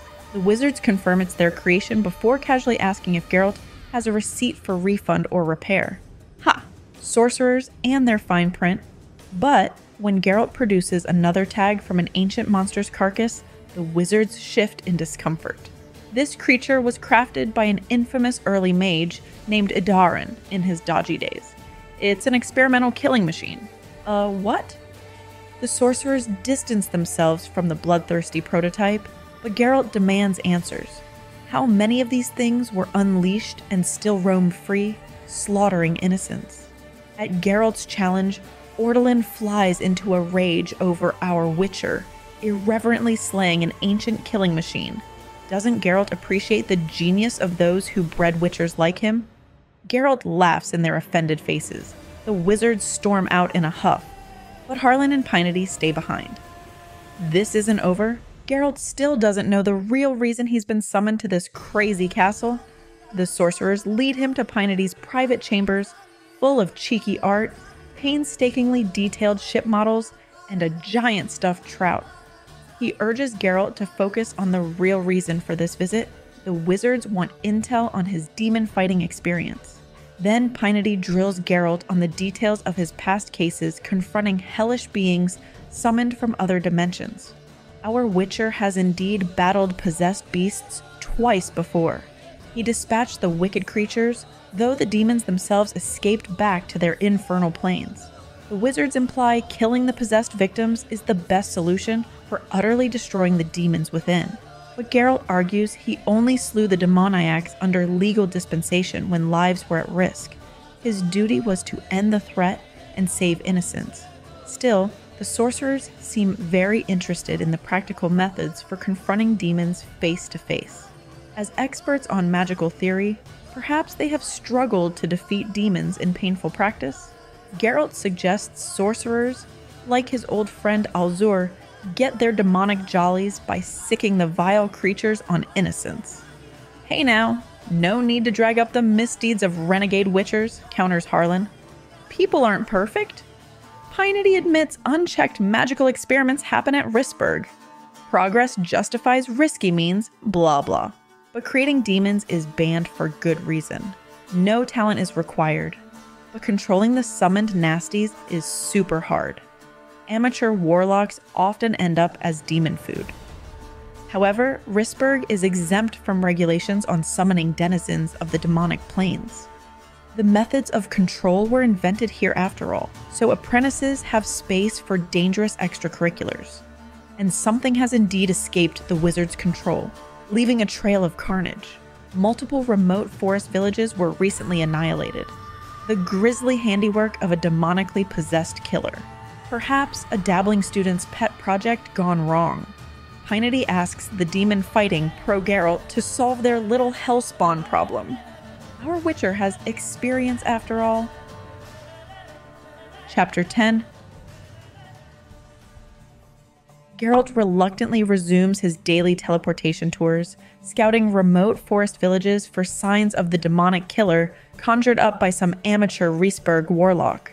Roach the horse hates magical travel, so does our Witcher. But they must, so they do. Sorcerer Harlan scoffs at Geralt's aversion to portals as irrational, insisting the magic is perfectly safe these days. Yeah, right. Tell that to the pile of telemangled body parts Geralt just went through.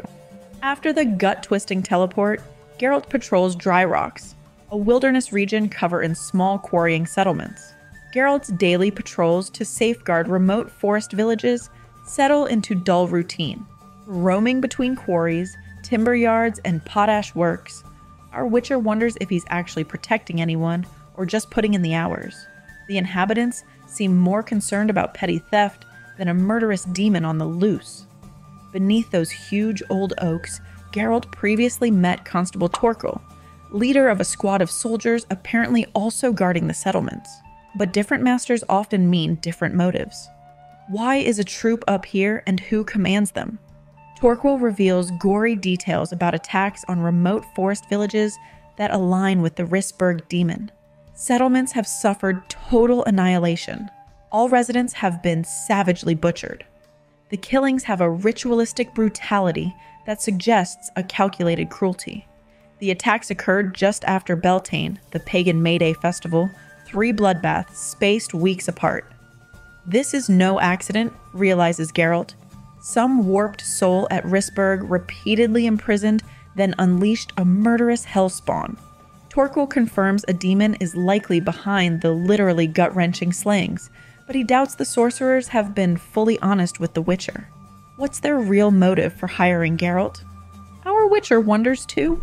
He knows better than taking wizards' words at face value, but the horrific deaths of innocents aren't an illusion. So Geralt and the hardened constable share a purpose: ending this evil, whatever its source. Geralt suspects the wizard's real motive. They need the Witcher to discreetly dispatch a demonically possessed colleague gone rogue, someone beyond the reach of their magical restraints. It would certainly explain their caginess. Meanwhile, Geralt's new ally, Torquil, worries the wary Witcher may become a convenient scapegoat if the wizardly cabal's schemes truly unravel. As rains worsen, washing away clues, the constable even suspects foul magical weather manipulation. During his patrols, Geralt revisits charcoal burner colony Rogavisina, recently annihilated, but now bustling with people again.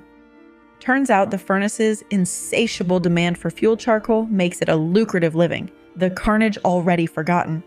Such is human nature. Chapter 11. At At the next settlement on his patrol route, Geralt discovers another bloody scene of slaughter. It's not pretty. Workers lie dismembered everywhere. Tracking the killer leads our Witcher to a horrific sight. Sorcerer Sorrel Daggerland lies unconscious, with his entrails literally in hand. However, Daggerland suddenly revives and appears disoriented, not aware of his surroundings or situation. He is trembling and whimpering, seeming incapable of the bloody violence perpetrated around him. Geralt ponders immediately eliminating this mage possessed by a hellish force, but seeing Daggerland disoriented and whimpering stops the Witcher's sword. Fact is, the scrawny wizard seems physically incapable of such brutal mayhem just moments earlier.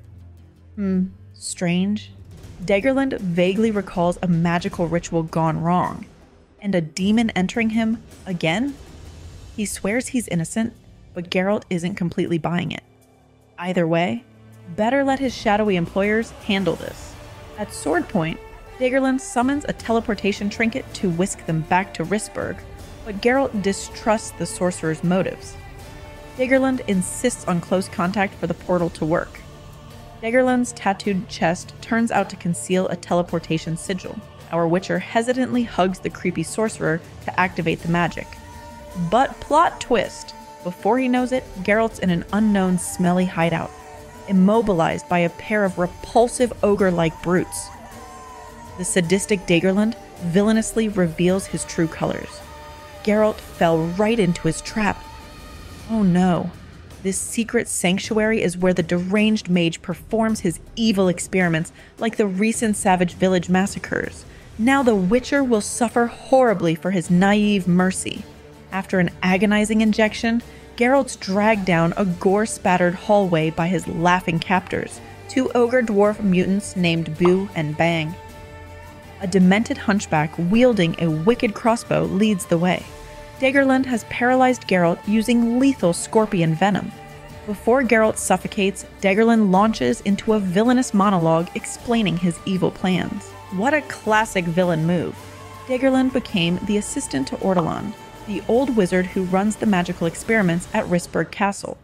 Daggerland pretends he and Ortolan are intimate, so the other mages believe Ortolan is teaching Daggerland's secret, forbidden magic and techniques.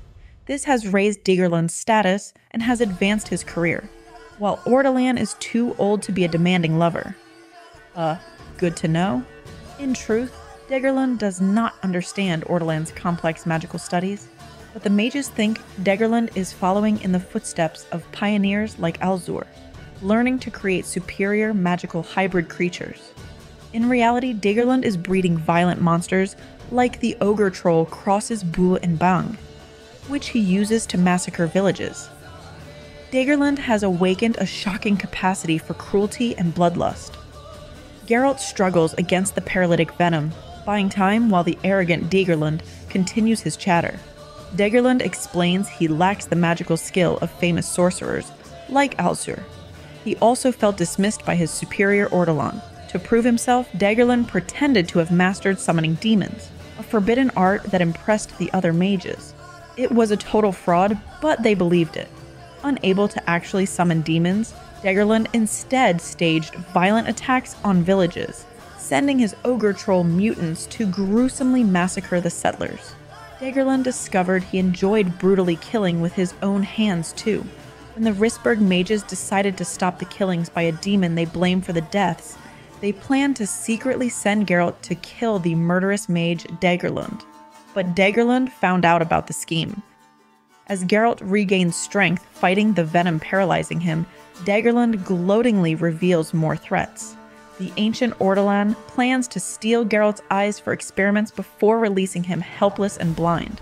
Daggerland also promises his ogre thugs will finally vivisect Geralt and send his carved-up remains to the Rissburg mages in warning. Yikes.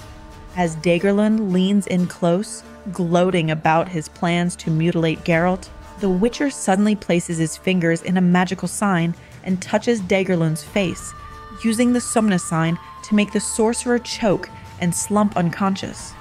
Though still paralyzed by the scorpion venom, Geralt struggles to his feet. Daggerland's sidekick, Pastor bursts in, wielding a crossbow, and Geralt bashes him with grimoires and pottery.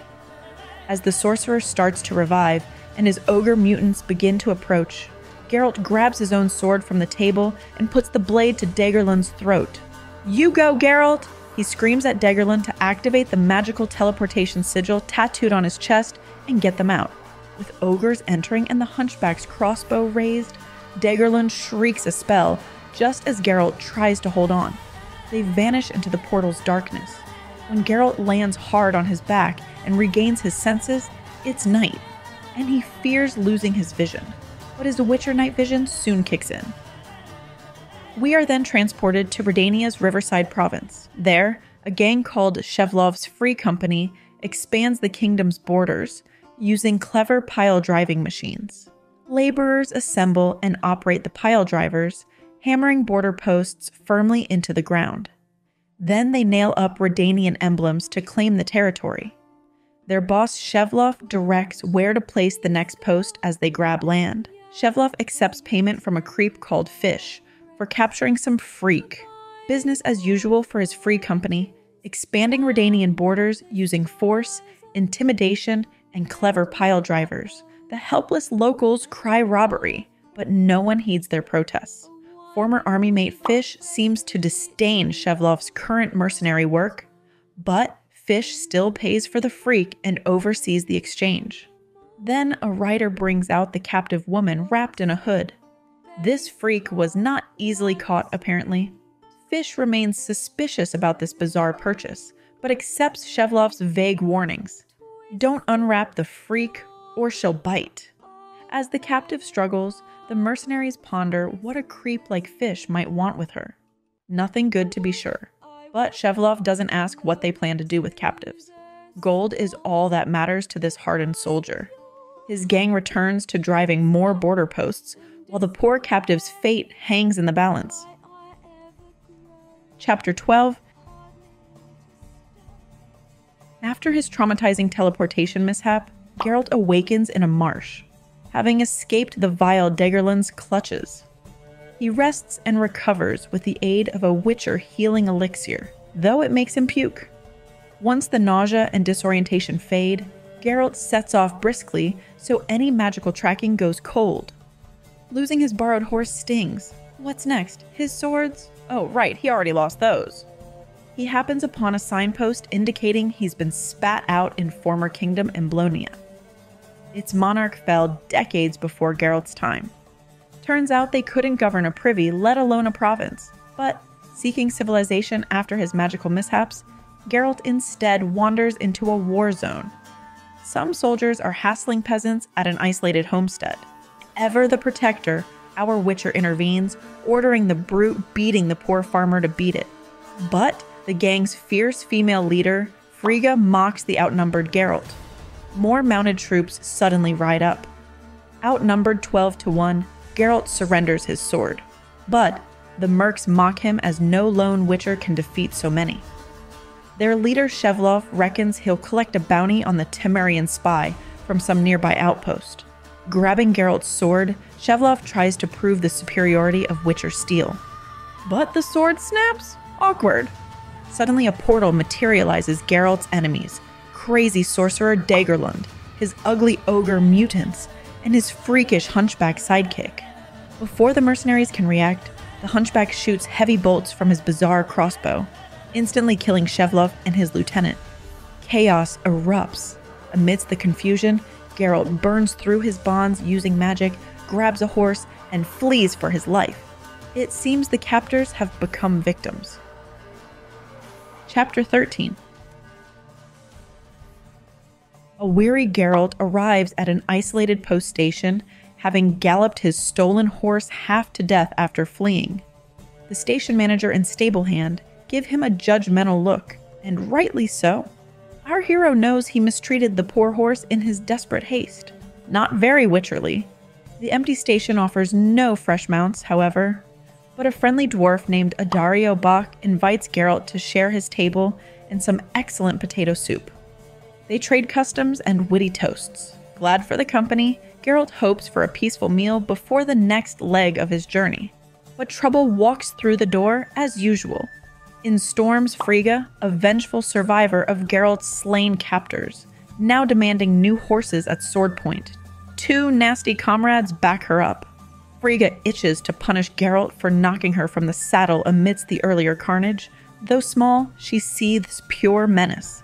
Before Frigga's gang can threaten the outmatched station folk, Geralt unleashes some dazzling self-defense.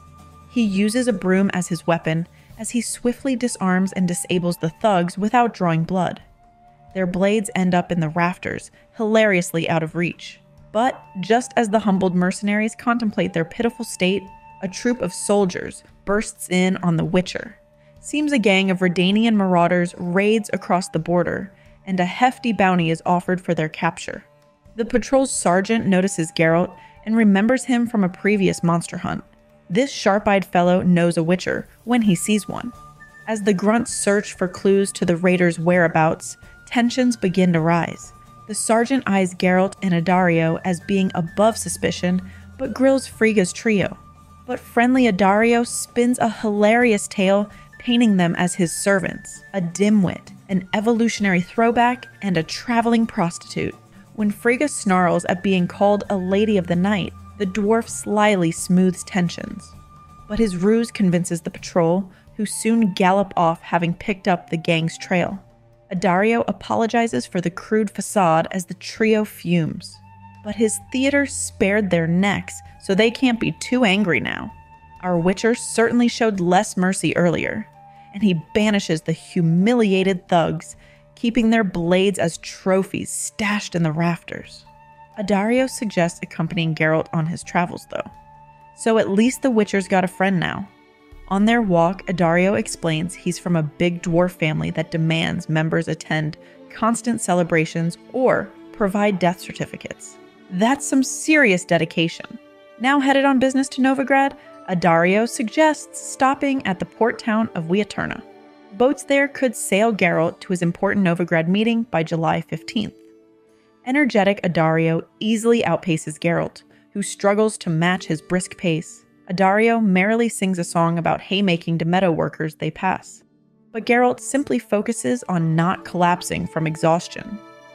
They pass an abandoned temple where long ago outraged peasants drove out corrupt priests. Approaching lumber camp, Sylvan Dam, Addario explains the wood and charcoal operations that supply distant iron smelters.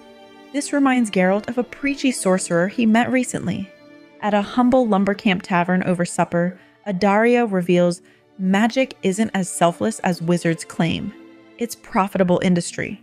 The sorcerers own shares of the metal works, fueled by these settlements' lumber and charcoal. A roadside monument commemorates a sermon long ago by Prophet Lebioda. Addario shares what happened later.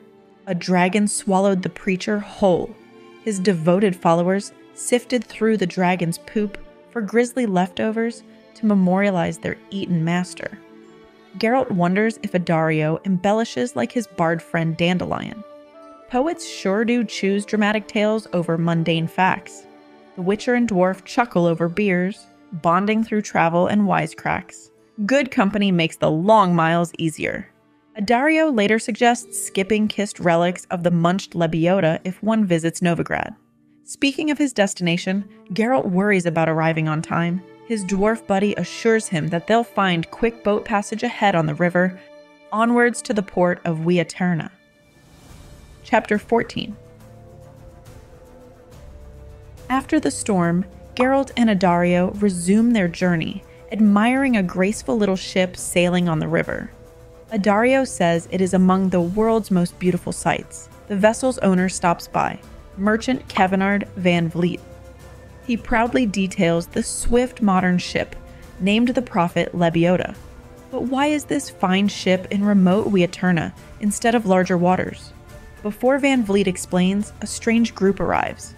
Their leader Fish quiets the merchant's praise of encountering a witcher like Geralt. Fish knows our White Wolf hero from the earlier ambush that Geralt escaped from. His hulking henchman notes they met before, and suggests Geralt might help with their situation. But Fish silences him too. Merchant Van Vliet explains their secret rescue mission, to save little Jimena. a kidnapped daughter of wealthy fur trader Brianna de Sepulveda. But Geralt scoffs at the notion that a shape-shifting monster vixen stole a human child. Van Vliet admits there's more to the tale. Brianna is actually an elf who inherited the fur business from her late human husband.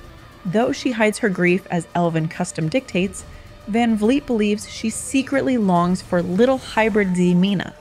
But Fish only cares that the abnormal mixed family violates social norms and divine law. Yet the Odd Company still seeks the child, claimed by a mythical fox spirit of elven lore. They picked up Geralt's trail back in the wilderness settlement of Wieterna. As a witcher, can he help explain this magical mystery? Adaria whispers, the merchants seem more interested in the Fur Empire's fortune than the baby's fate. But Geralt knows destiny and profit often ride together. When asked to protect the expedition, Geralt declares it is futile. Kidnapped elven children transform fully into mythical fox spirits. No rescue is possible. Yet the evasive merchants confess they already captured a young she-fox and plot to sell the curious creature in Novigrad? What monsters? Turns out it's the wrong child anyway. Devious Fish bought this dark-haired wild girl of 12 from thugs. They took her from the forest Aguara who raised her. Still, Fish sees profit in the elven beast. How twisted! Geralt urges them to free the captive girl before her vengeful supernatural guardian spirit descends in fury. But Fish ignores the warning. He'll risk all their lives for potential profit. But the other merchants fear the Witcher's dire warning.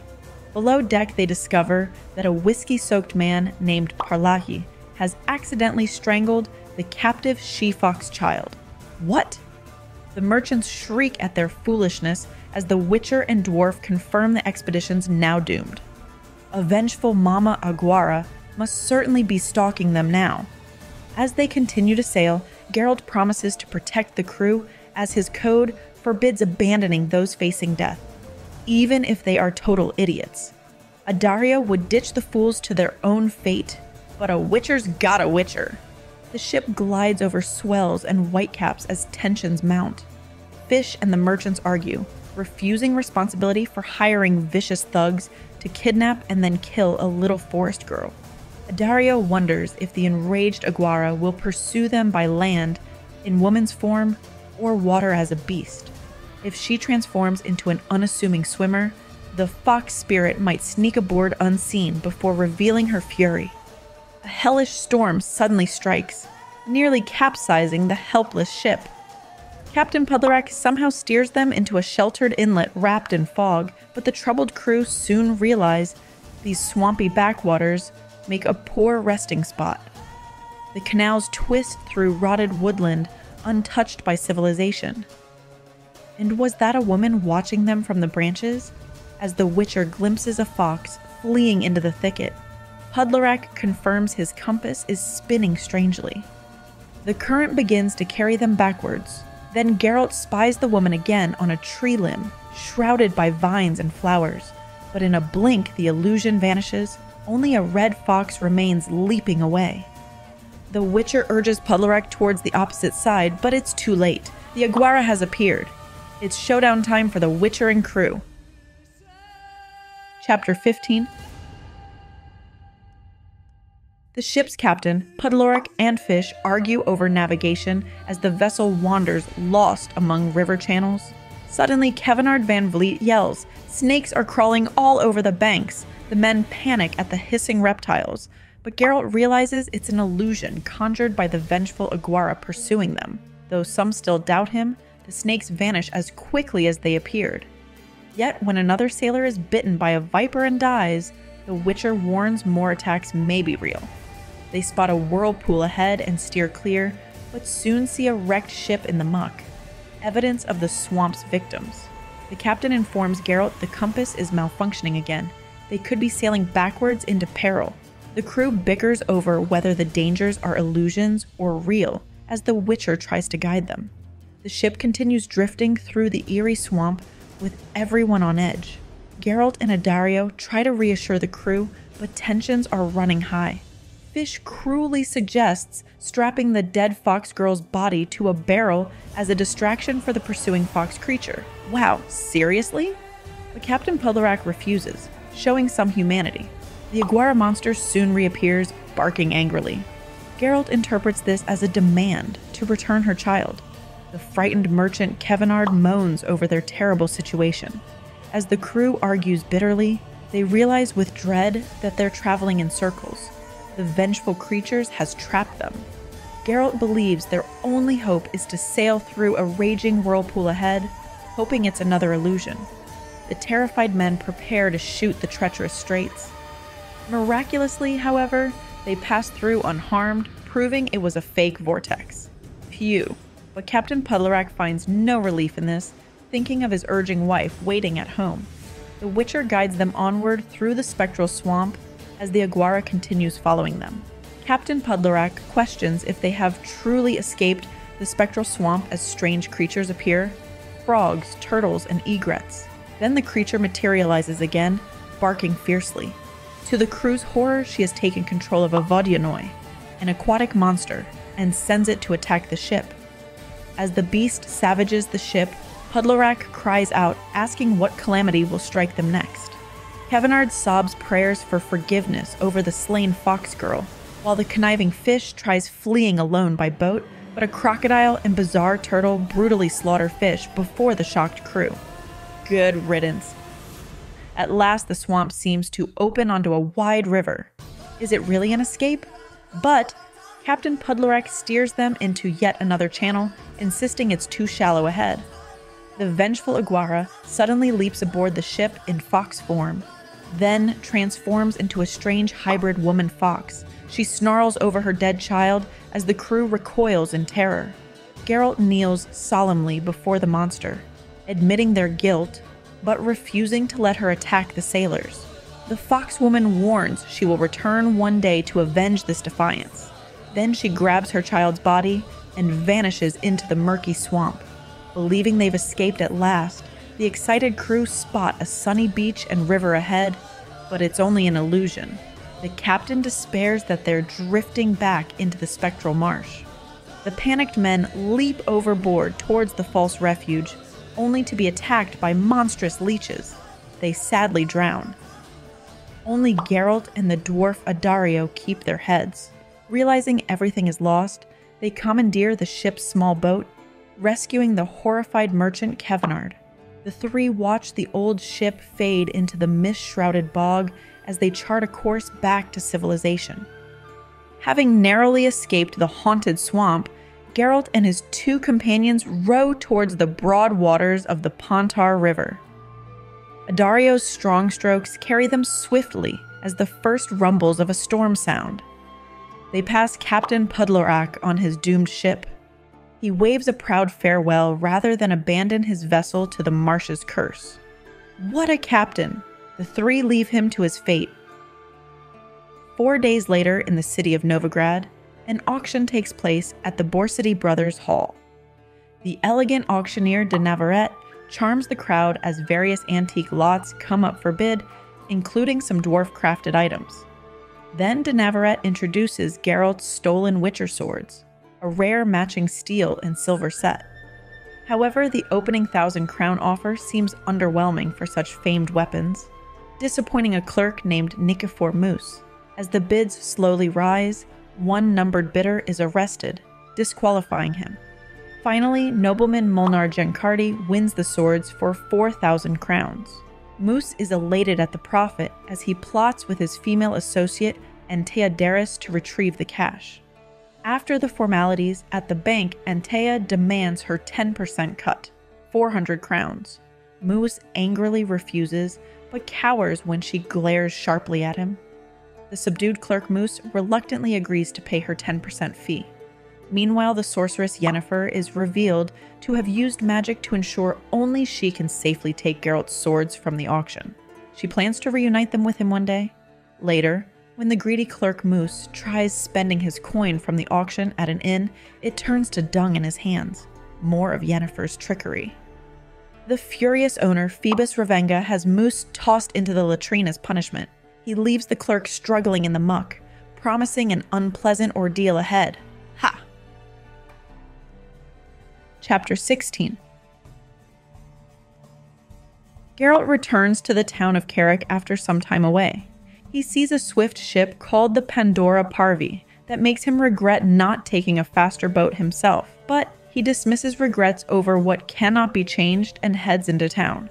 At the medical center where his old flame Coral works, Geralt's greeted by Mosaic, Coral's assistant, who is surprised yet glad to see the Witcher back. She explains Coral is helping a patient give birth. Just then, Coral appears, giving Geralt a quick kiss on the cheek and asking to meet the next day. Apparently, she needs time to explain what has occurred in his absence. He agrees and goes to see his friend Dandelion the Bard. Dandelion suggests whatever mission Geralt was on for the sorcerers is likely over since they got what they wanted from him. He bluntly tells his friend this end of his bizarre affair with Coral is for the best.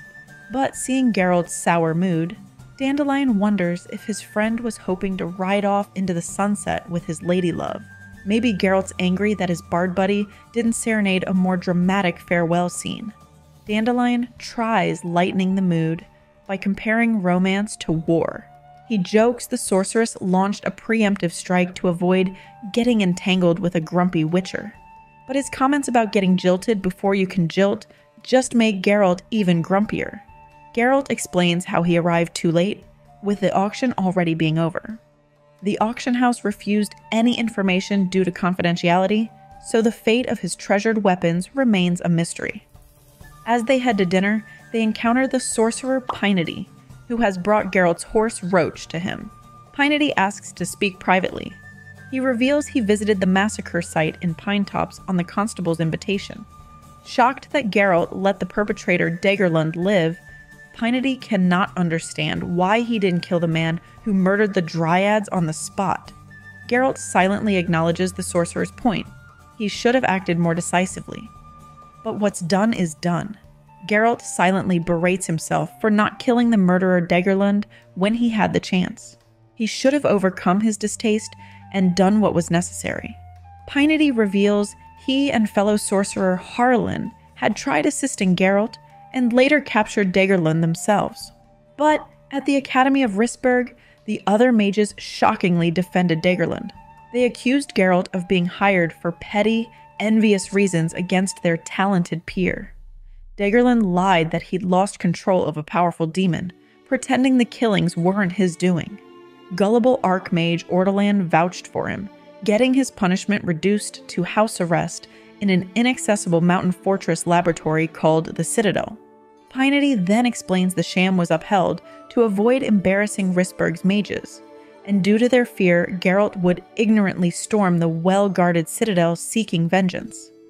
He stresses that isolated, Daggerlund presents little danger now.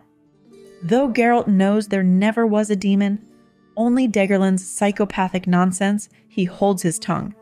Although fake, the story protects the foolish mages and prevents further bloodshed. Maybe it's for the best? Pinety then gifts Geralt a fine sword, explaining his sorcerer father had hoped it would steer his son to a military career instead of magic. But Pinety never used it and thinks the Witcher will put it to better service.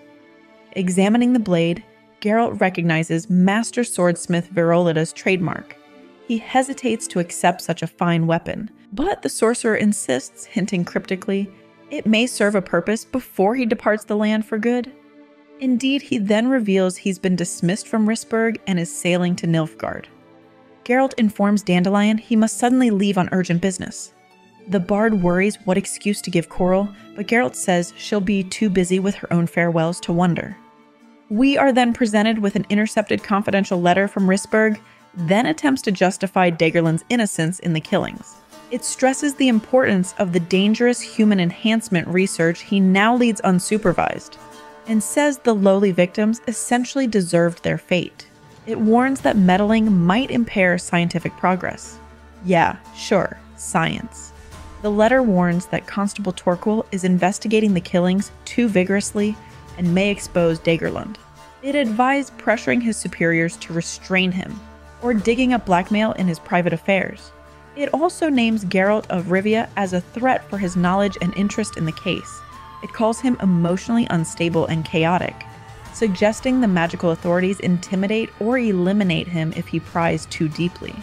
The letter closes by hoping these explanations satisfy the leaders that Dagorland should face no consequences, while the victims and whistleblowers are silenced.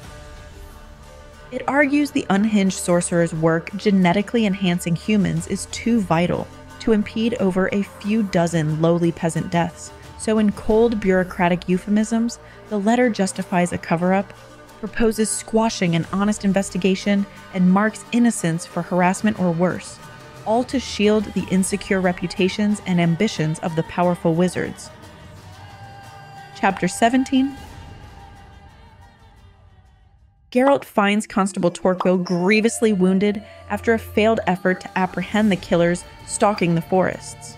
Though the physician insists Torquil's leg must be amputated, Geralt intervenes with elixirs and poultices, saving the limb. Look at our Witcher also being a doctor. A feisty herbalist woman tends the injury, batting away Geralt's suggestions.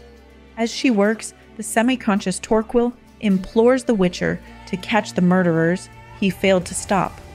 But the healer dismisses his pleas as feverish ravings. Yet, Geralt knows the killers still roam free and may soon claim more victims. Though reluctant to make promises, he feels compelled to act. But can he succeed where Torquil failed? Geralt rides to a remote farmstead, seeking a man named Otto Dusar. A wary woman opens the door and meets him with concealed hostility, eyeing his Witcher weapons. She reluctantly invites him in. The cottage seems tidy, but Geralt's medallion trembles as they talk, hinting at magic nearby. When the woman moves to the stove, apparently grasping for a weapon, he sternly orders her to keep her hands in view and sit by the silent children watching them. She makes excuses, but Geralt cuts her off, saying peasant homes harbor many dangers for the unwary. He explains his sword remains sheathed to caution against rash actions by either of them. With tensions high, he demands answers. Geralt sternly questions her about Otto Dusar's whereabouts. He says the local wise woman told him about this place, so she can't play the fool. While not desiring conflict, he demands truthful answers about him. The woman hesitates before responding, then suddenly, bam! The woman and children suddenly lunge at Geralt in werewolf form, trying to pin him to the wall, but he fends them off. The pack continues to assault Geralt until Otto himself arrives and calls them off. He profusely apologizes and explains he knows Geralt. See, years before, Geralt had spared Otto, realizing he never harmed anyone despite his werewolf curse. Though he moved away on Geralt's advice, prejudice made his life hard. Now remarried to a she-wolf named Edwina, Otto has found rare happiness and fathered wolf children. Amused by Edwina's fierce reaction, Geralt suggests he not stay to unsettle the family. But Otto insists his wife must overcome her distrust of witchers, hinting Geralt really does carry a scent of blood from recent violence. Against his better judgment, Geralt agrees to join them to discuss the reason for his visit, a mysterious favor. Geralt needs Otto's keen wolf nose to sniff out hidden caves in Mount Cremora's cliffs, searching for a secret passage to the sorcerer's stronghold. Soon after, Geralt has werewolf Otto sniff out caves on the cliffs of Mount Cremora.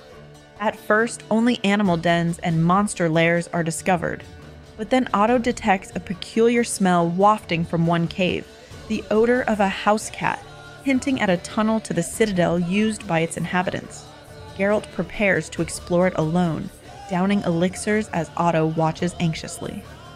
The werewolf offers to wait until nightfall for Geralt's return. Entering the bat-filled cave, Geralt treads carefully on the guano-coated floor. Passing through a magical portal, Geralt enters a storeroom carved into Mount Cremora's rock. There he finds the lovely misshapen mutants Boo and Bang, Dagorland's servants who survived the massacre Geralt prevented. Caught unaware, the giants attack fiercely with scythe and scimitar. But a witcher's elixirs make Geralt fast and vicious. He wounds the giants several times as they roar in pain and fury. Blinded by a slash, Boo swings his scythe wildly. Geralt ducks beneath the blade and spins to hamstring lumbering Bang. As the servants weaken and tire, the Witcher remains a whirlwind, his silver sword flickering relentlessly. Soon one giant collapses, then the other. Ultimately, Geralt slays Boo and Bang. But then the hunchbacked dwarf Pastor appears and shoots a crossbow bolt that pins Geralt's trapped sword hand to the dying Bu's grip. Pastor prepares a lethal shot when suddenly a wolf attacks and mauls him fatally, the werewolf Otto repaying his debt. Otto reveals a gruesome chamber beyond filled with dismembered corpses and gnawed bones. The vile scene makes Otto flee, urging Geralt to escape the charnel house too. But the Witcher climbs up through the bowels of the mountain fortress. Still seeking his prey, he comes to an unlocked door carved for a cat's passage. Inside the dim room, a single magical orb lights a bizarre sight: the corpse of a woman nailed to an X-shaped plank mounted on the wall. Her abdomen has been cut open. How horrific! The reek of blood hits Geralt. Steeling himself, he searches until he hears a faint whimper from a cramped, reeking laboratory. In there, the architect of this horror scene awaits, the man he has tracked relentlessly. Daggerlund. Geralt pursues a black cat into rooms containing horrors. Jars with Harlan Zara's severed head and the vivisected corpse of a child. A caged boy begs for help before Geralt confronts Daggerlund. The mad sorcerer sicks a freakish mutant armed with a sword on Geralt, but the Witcher swiftly slays it. Enraged, Daggerlund tries conjuring fire magic, but Geralt maims his hands and subdues him. Pleading for his life, Daggerlund hysterically blames Archmage Ortolan and sorceress Baruda Icardi for forcing him to commit atrocities. He claims the ritual medallion was Icardi's idea, but Geralt tightens his chokehold, unmoved by excuses. Daggerlund desperately claims Witchers are forbidden from killing humans. Geralt responds by asking, what about those the sorcerer tortured and murdered? Were they not human? He keeps his chokehold as Daggerlund thrashes in his grip. Geralt silently strangles the life from Daggerlund as the sorcerer whimpers and gasps. He holds it a moment longer to be sure, then lets the body slump to the floor. Daggerlund's pet cat appears and curls up beside its dead master. It looks at Geralt with understanding in its golden eyes. He had to, Geralt says. The cat blinks slowly in response. Chapter 18. There's a royal wedding going down in the kingdom of Kerac. King Belohan is marrying some mystery lady, and he's splurging on the fancy celebration. We're talking a guest list of 200 VIPs, enough food to feed an army, and parties that last a week. Belohan fancies himself a big deal and wants his nuptials to be lodged in people's memory and talked about through the whole wide world. Our main man Geralt somehow scored an invite, possibly through his friend Dandelion's connection to the king's assistant, Ferent de Lettenhove. Dandelion originally scoffed at attending since he wasn't asked to perform. But you know he can't resist a good party. The fancy courtyard of the palace is all decorated with banners and pavilions, and the kitchens are clanging away on an insane menu of oysters, cheeses, wine, roasted meats, and sweets. Geralt doubts anyone beyond 100 miles cares about this wedding, but hey, it's free food. Unfortunately, it looks like Geralt won't get to sample much, since he's clearly not a true guest. While Dandelion is escorted to the festivities, Ferent leads Geralt on a separate path. Prince Egmont is waiting outside the palace, and something already smells fishy. He demands Geralt hand over his sword for safekeeping by this Captain Ropp fellow who gives Geralt the evil eye. Egmont then makes a big show of bantering about his exiled half-brother Varaxus, like it's illegal to even say his name. When Geralt presses Egmont about his stolen swords, the princeling blames it all on some clerk who apparently had an accident that shut down a restaurant. Egmont offers to pay Geralt more for his guard duty, since the swords are probably gone for good. How generous. Geralt grills Egmont's lackey Ferent about the palace gossip. Rumor has it that Prince Xander will take the crown, and that King Belohan will name his unborn baby as heir. Egmont seems awfully interested in protecting for someone with no shot left at the throne. Ferent claims Captain Ropp will back up Geralt if needed. Afterwards, Sorceress Coral catches Geralt's eye in a frilly green gown with a plunging neckline. while her apprentice Mosaic rocks a sheer black dress. Coral's ruffled that Geralt dared show his face after they bet on whether he'd attend. Sensing tension, smooth talking, Dandelion swoops in to butter them up and steer Mosaic around the party.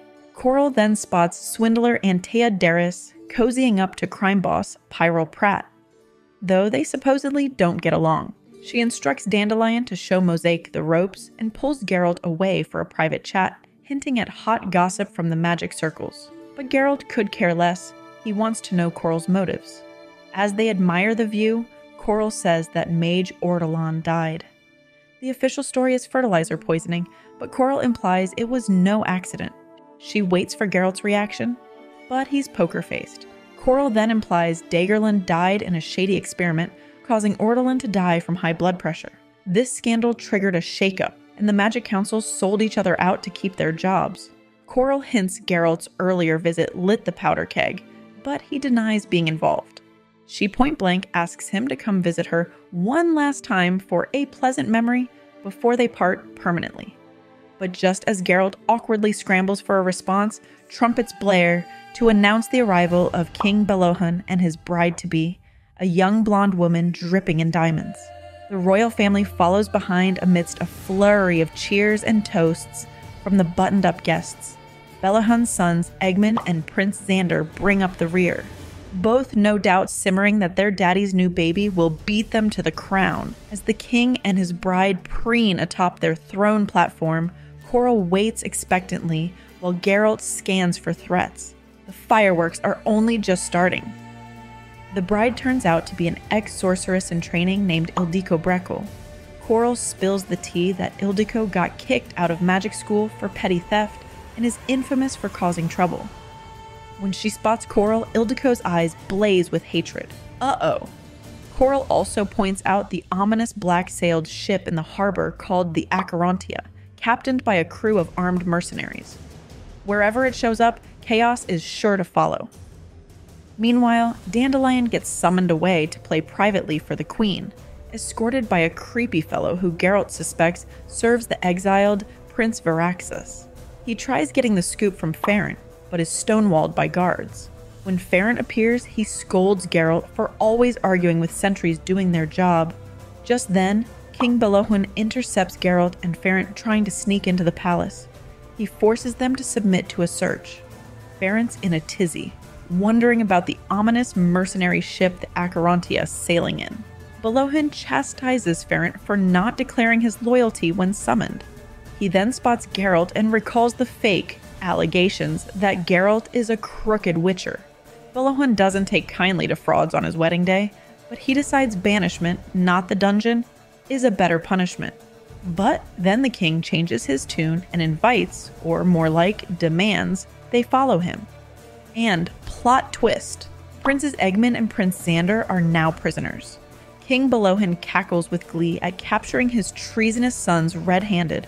Apparently, Prince Eggman had secretly hired someone to poison the king, but they ratted him out. Apparently, hiring Geralt was just a ruse, and Prince Xander had too plotted murder. But Belohan had known all along and played them like fools. He promises a swift trial followed by exile aboard the dreaded mercenary frigate Acherontia.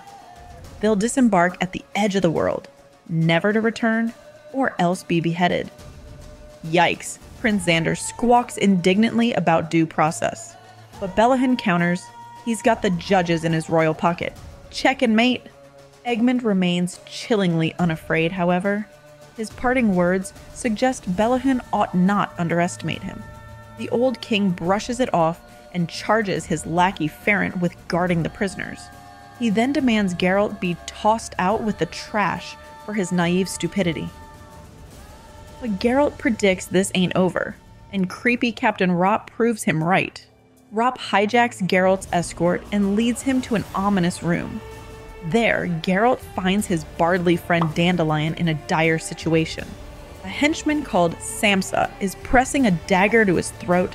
Captain Rop threatens to mutilate and murder Dandelion bit by bit unless Geralt agrees to assassinate King Belohan.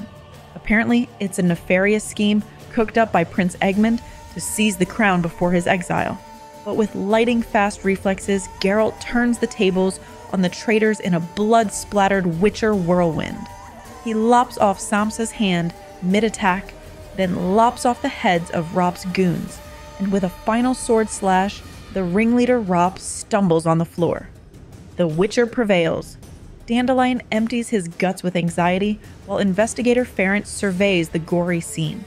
The attack irrefutably ties Prince Egmont to a plot against his father, the king. After escaping the scene, Geralt and Ferrant barge in, hoping to warn King Belohan, but are stalled by bureaucrats. After finally getting an audience with the king, His Majesty merely monologues about his bridge's future status, and when to trade her in for a younger model. How charming. The king admires a medallion gift from his bride and decides to wear it to their wedding. But another plot twist. Without warning, the chain coils around Belohun's neck like a choking snake. The king turns blue and chokes to death as the doctor falsely blames humor imbalance. As if. Officials weep, but Ferrant's expression suggests he knows this was the future queen's sneak attack. Her deadly jewelry helped her seize power by eliminating the king and sons. With Belohun gone, his bride now rules Karak. Her honeymoon's just begun, but it's not over. Because King Belohun has kicked the bucket right before his wedding, his exiled son, Prince Varaxis, promptly shows up with armed mercenaries and claims the throne. He's also decided to uphold some ancient custom that if a groom dies before his wedding, the bride must marry the dead guy's closest unmarried male relative instead. Convenient, since blushing bride Ildiko can't take her adoring eyes off Varaxis. These two were clearly carrying on a secret affair behind Belohun's back. The courtiers and nobles bow to Varaxis without resistance. Even the king's advisor Ferrant kneels, though hesitantly. Varaxis promises revenge against his brothers for the treason. Things are moving fast under the new monarch. When Varaxis singles out Ferrant, Geralt senses danger for his friend, but Ferrant slips Geralt his sword and whispers for him and Dandelion to get out of their Prano. They've seen too much. Chapter 19. Our Witcher Geralt is hanging out with Dandelion, Coral, and Mosaic on a seemingly normal day in Karak. But suddenly, some freaky things start happening. First, rats swarm out of town like the devils on their tails. Then, out of a clear blue sky, a furious wind whips up, rattling shutters and blowing skirts sky high. Geralt enjoys the views as Mosaic wrestles with her billowing dress. Come on, Geralt, priorities? There's no denying troubles blowing in. The wind turns infernal, the sea churns in the harbor. And then bam, a massive tsunami wave towers over the horizon. The massive tidal wave crushes the docks like matchsticks and washes half the town straight out to the sea. The terrace is empty as folks flee the flooding. Galleons smash to bits against the docks, houses wash away, half the town's underwater. This isn't a natural storm. Something dangerous is brewing. When Geralt spots kids clinging to roof wreckage amidst the whirlpool, he acts fast. Sword off, jacket off, then splash. But the currents batter him. A swindler named Antea grabs one kid, leaving Geralt two half-drowned tykes to rescue. He finally drags them both from the swirling vortex, nearly drowning himself. The group slams against the ruined terrace, so close to rescue, but unable to reach the outstretched hands above. All seems lost until, whoosh, a strong woman named Violetta yoinks Geralt from the whirlpool, dandling him over the terrace like a soggy sock. She insults him for getting rowdy with her girls in the guardhouse that one time. But hey, at least she saved his hide. Brave Antea Darius wasn't so fortunate though.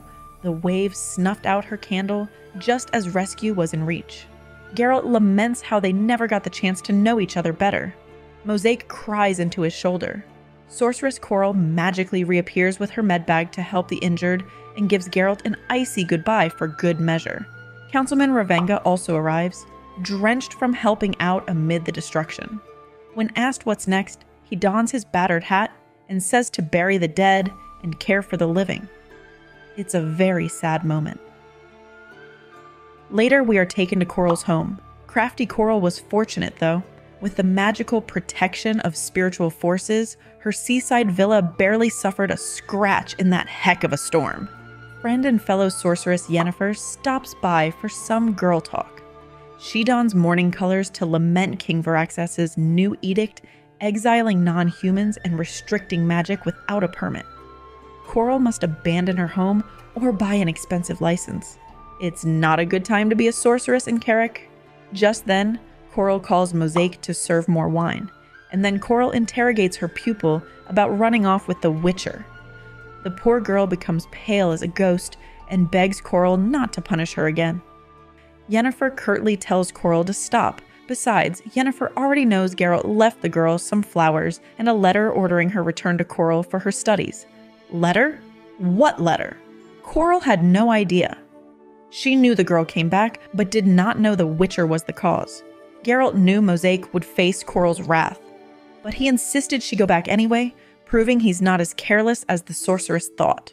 Coral snarls that Geralt just used naive little Mosaic for fun, then dumped her cold. But Yennefer smiles knowingly. Geralt may be a rogue, but he has honor underneath it all. Chapter 20. Geralt and his poet friend Dandelion are hitting the road early, before sunrise, because Geralt wants to cover as much ground as possible. But Dandelion's all sleepy and would rather sleep in. Also, Geralt is leaving his Lady Mosaic behind and won't tell Dandelion why. Mysterious.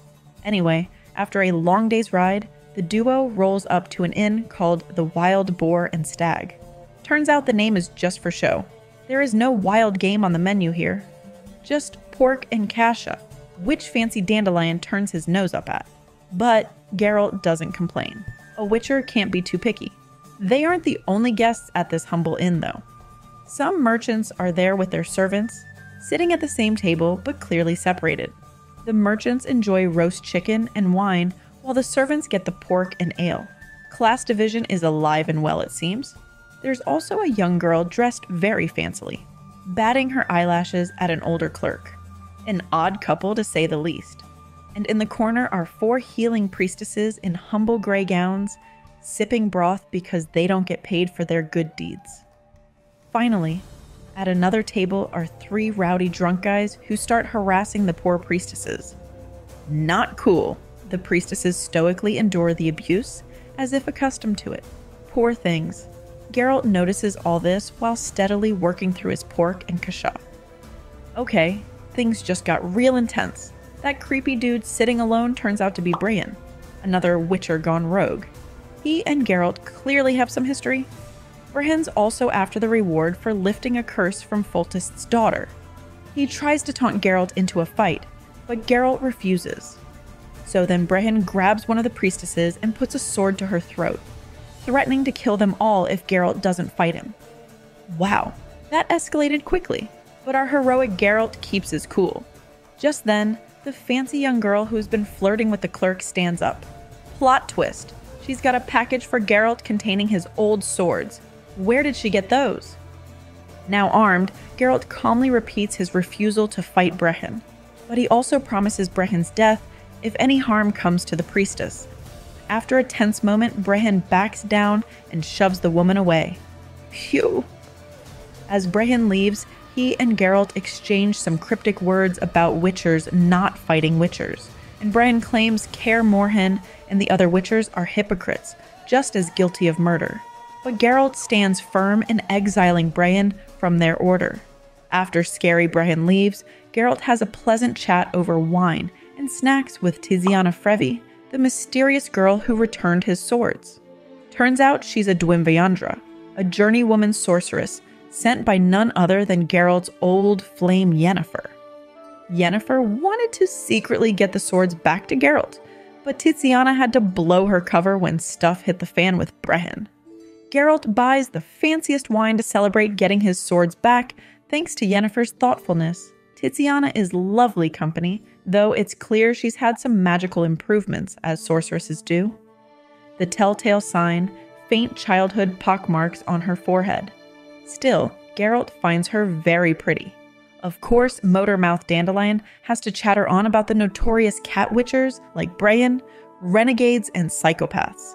Tiziana politely shuts him down out of respect for Geralt, not wanting to talk about it. The gossip moves back to the rumored curse on King Foltest's daughter. Is it just political fabrication? Tiziana explains the magical community is barred from getting involved. Then that pesky clerk delivers a summons to Geralt. The jerks at Rissberg are suing him for return of the funds they gave him. Tiziana blames herself since the clerk had been tailing her. Geralt isn't worried. He expects the case has already been decided against him. With his swords back thanks to Yennefer, he isn't hurting for money anyway. Still feeling guilty, Tiziana retires first while Geralt hangs back rather than joining Dandelion. Knock knock, who shows up at Tiziana's door but Geralt himself? She purrs that she's been waiting for him and draws him inside. So much for thanking Yennefer for returning his swords. The next morning, Tiziana thoughtfully uses a sleeping spell, so Geralt isn't disturbed when she slips away before dawn. Later on, Geralt and Dandelion take a walk through some ancient ruins near the inn. Geralt is in a somber mood, feeling he's botched everything lately. Dandelion tries tuning out the bitterness to compose a new ballad. Just then, suddenly, the shape-shifting foxwoman Aguara from the ship appears. What powerful magic brought her here? She says she's come to say goodbye and reveals the girl they rescued wasn't dead after all. It was just a clever fox illusion. The Aguara mocks their primitive human senses being so easily tricked. As a reward for saving one of her kind, the Aguara creates one last vision for Geralt's human eyes, transforming into his lost love, the raven-haired sorceress Yennefer. Geralt touches her illusory cheek before the vision fades in a swirl of white petals. Everything is illusion, pronounces the Aguara before vanishing. Dandelion goes back to composing, but then complains Geralt never praises his ballads. So Geralt flatly asks him to play a song called As Time Passes again. Dandelion does, but notes Geralt's lack of enthusiasm. As the melancholic tune about fading memories and the imperceptibility of passing time ends, Geralt decides it's time to press on with their journey once more. We then jump forward in time to a young woman named Nimue traversing a ruined temple. She stands before a dark, foreboding forest, steeling herself to pass through despite local tales of horrors within. Nimue is no stranger to such scary stories and warnings in her travels across the land. As she enters the woods, Nimue can't shake a feeling of being watched and stalked. She quickens her pace, desperate to emerge from the other side. Suddenly, a freakish, multi-legged monster with snapping pincers leaps out. But in a flash, a man with two swords attacks the creature, hacking off its limbs. Nimue watches in terrified awe as the swordsman makes short work of the beast. His skill is impressive. As the scene concludes, Nimue is likely reevaluating her relief at not being completely alone in the woods after all. Nimue finds her voice and identifies herself as a young woman journeying alone to enroll in the magical academy at Aretuza. Her rescuer is impressed she made it this far, but says she shouldn't be traveling by herself. He offers to escort her from the forest. When Nimue sees the man's white hair and his horse Roach, she realizes with shock that it's none other than the legendary Witcher, Geralt of Rivia. Geralt explains that he died over 100 years ago, but is happy to be remembered. Nimue protests that Geralt merely went to the land of apple trees, and legends say he will return. But Geralt dismisses such stories as fairy tales. He cautions Nimue that though legends may have inspired her epic quest, they are just that, legends. Nimue passionately argues that witchers like Geralt will always be needed to battle the darkness and evil in the world. Her white-haired rescuer concedes that darkness persists despite progress, and so there must always be swords and witchers to push it back, fulfilling their duty by answering calls for help. When Nimue presses for more details about Geralt's fate, the man says they must part ways. Her destiny is the sorceress school, while his path is different. The story continues. The tale never ends. Then he shows Nimue a witcher sign she doesn't know. And suddenly she's opening her eyes. being woken up by a passing wagon driver. Nimue was sleeping on the ground. Was her encounter with the wolf-headed witcher just a dream? The driver didn't see anyone with Nimue, but our heroine remains hopeful the legends are true, that Geralt will return from myth, ready to wield his gleaming sword against the dark once more. As Nimue rides towards the next stop on her own epic quest, she decides it matters not whether her mystical meeting was real or fantasy. The story continues forever. That brings us to the end of this video. Thanks for joining me on this journey through the Seasons of Storms, and thank you as always for watching until the end.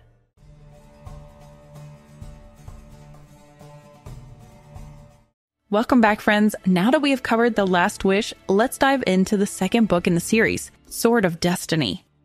This book features 6 stories that are loosely linked chronologically and introduce some of the major characters in the later novels. One of these characters is Ciri, who is introduced in the story The Sword of Destiny, named after the book. So, let's dive in. The Bounds of Reason.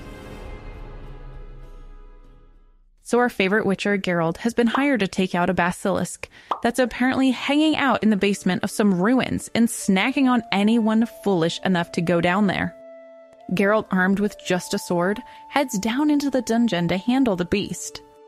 An hour later, the townsfolk figure he's been eaten by the basilisk. But to their surprise, Geralt emerges triumphant, dragging the corpse of the defeated basilisk behind him. He collects his hard-earned coin from the town alderman. But when Geralt goes to grab his horse, some shady dudes are already eyeing his belongings. Uh-oh. Luckily, Geralt has backup in the form of 2 warrior women called T and V. These Zerrikanian ladies make it clear the shady dudes should keep their mitts off Geralt's stuff. Just to drive the point home, V lops the head off of one would-be thief in a dazzling display of swordsmanship. Yikes! The rest of the scoundrels scramble away quickly. With that taken care of, Geralt falls into pleasant conversation with a fellow named Bork 3 Jackdaws, who witnessed the mayhem. Bork invites Geralt to join him for a meal at a nearby inn called the Pensive Dragon. Despite being a witcher who doesn't always endear him to folks, Geralt accepts the offer of hospitality. And so, new friends are made. Geralt and his new buddy Bork head into the Pensive Dragon Inn for some eats. Bork orders enough food to feed an army, which Geralt questions whether his new friend might be an aristocrat living large off some family fortune. Over some tasty beer and eels, the two chat more about Geralt's witchering trade. When Bork asks if Geralt ever takes jobs hunting specific monsters, Geralt confirms he does, but is selective about the work based on the pay and other factors. Bork seems very interested in framing Geralt's monster slaying as being about the cosmic battle between order and chaos. But Geralt isn't having it. He sees himself as a practical working man, not noble knight defending the innocent. Still, Bork pushes him to admit that basilisk killing is a bit different than horseshoeing when it comes to order versus chaos. Geralt changes the subject by pointing out he doesn't kill certain monsters, like dragons. After pounding some beer and snacking on a pile of crayfish, the fella's conversation continues. Bork's 2 lady friends, the female warriors T and V, are getting boozy and rowdy too. Bork hints they're capable of some serious brutal stuff. But for now, Geralt is focused on the giant platters of seafood and trying to avoid a drunken brawl. Just another night at the local tavern when you're a witcher. The conversation turns to dragons yet again. When Bork asks about mythical golden dragons, Geralt argues fiercely they don't exist. Just silly myths. Geralt becomes oddly defensive, ranting about freakish mutants not surviving in nature. Clearly, there is some baggage there. Sensing the mood shifting, V, the lady warrior, gives Geralt a wet kiss. Bork says the gals seem quite smitten with the Witcher. Geralt's still baffled by what women see in men. Soon enough, rowdy Bork is leading the crew, including a reluctant Geralt, up to his chamber where the innkeeper has prepared a giant tub for bathing. Bork wants Geralt to decide which Zerrikanian warrior he prefers while they all soak. But Geralt's mind is focused on the rising booze bill rather than romance. Still, he figures it's safer to stick with these odd new comrades than wander the roads alone. So, to the tub it is. After their rambunctious night at the inn, Geralt, Boric, and the Zerrikanian warriors attempt to cross a bridge, only to find it blocked by King Nidamir's soldiers. They learn no one can pass without a special writ from the king. While questioning the board guards, Geralt spots his old bard friend Dandelion kicking back nearby. Dandelion explains he's also been denied crossing the river, despite his fame in these parts. The troubadour tells them all the commotion is due to a dragon that recently besieged the region.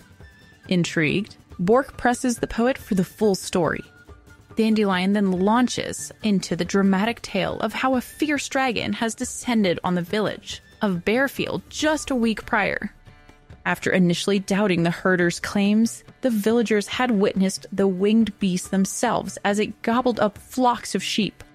The audacious town cobbler had decided to poison a sheep carcass, hoping to dispatch the gluttonous dragon.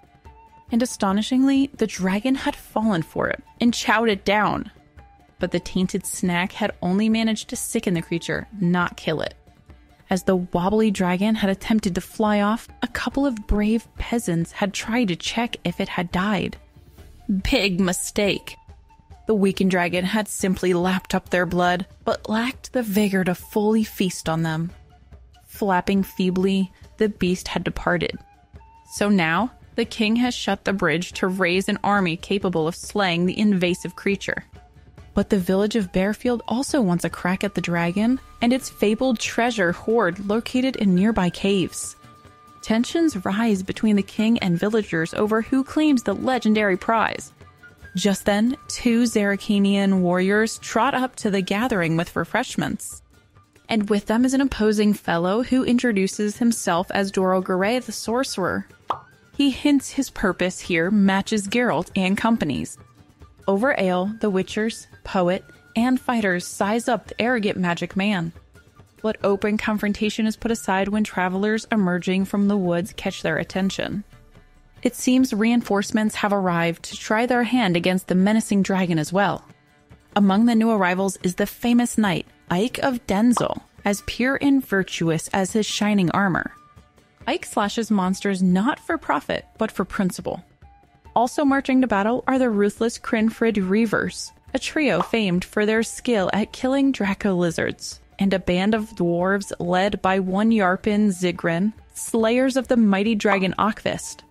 Surely between the Holy Knight, the dastardly Reavers, and Yarpen's dowdy dwarves, the Bearfield beast stands little chance. But Geralt and Doro Garay wonder if mere steel and muscle can overcome a magical creature. Perhaps sorcery is the secret ingredient needed to cook his dragon's goose. Geralt and his group catch up with the infamous Crinfrid Reavers, renowned dragon slayers. Its leader Beholt questions why a witcher like Geralt is suddenly keen to fight dragons when it isn't his specialty. Smelling profit, maybe? Beholt accepts having a monster expert like Geralt along, since freaky beasts may lurk in the wilds. And Geralt's noble companion, Bork, vouches for the Witcher's character. Beholt bluntly states he won't tolerate rivals interfering with their dragon hunt or treasure grab. But the Reavers do not see Geralt as a threat. Just then, none other than the sorceress Yennefer joins the fireside chat. The dwarf Yarpen immediately trades vulgar banters with her. Simmering with magic, Yennefer threatens to end the foul-mouthed dwarf, but tempers cool just before things get incinerated.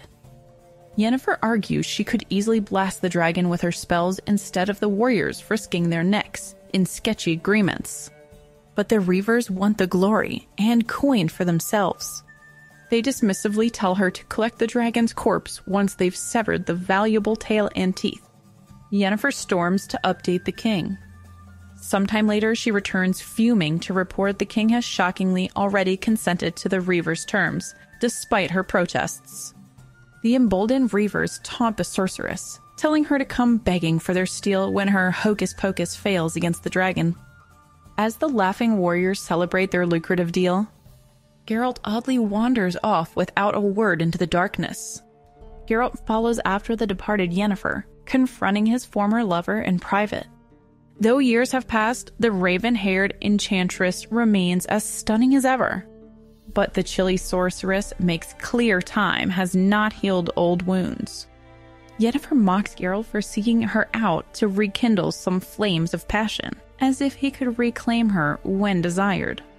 She erupts at the insult, warning she is no wench to be used and discarded on a whim.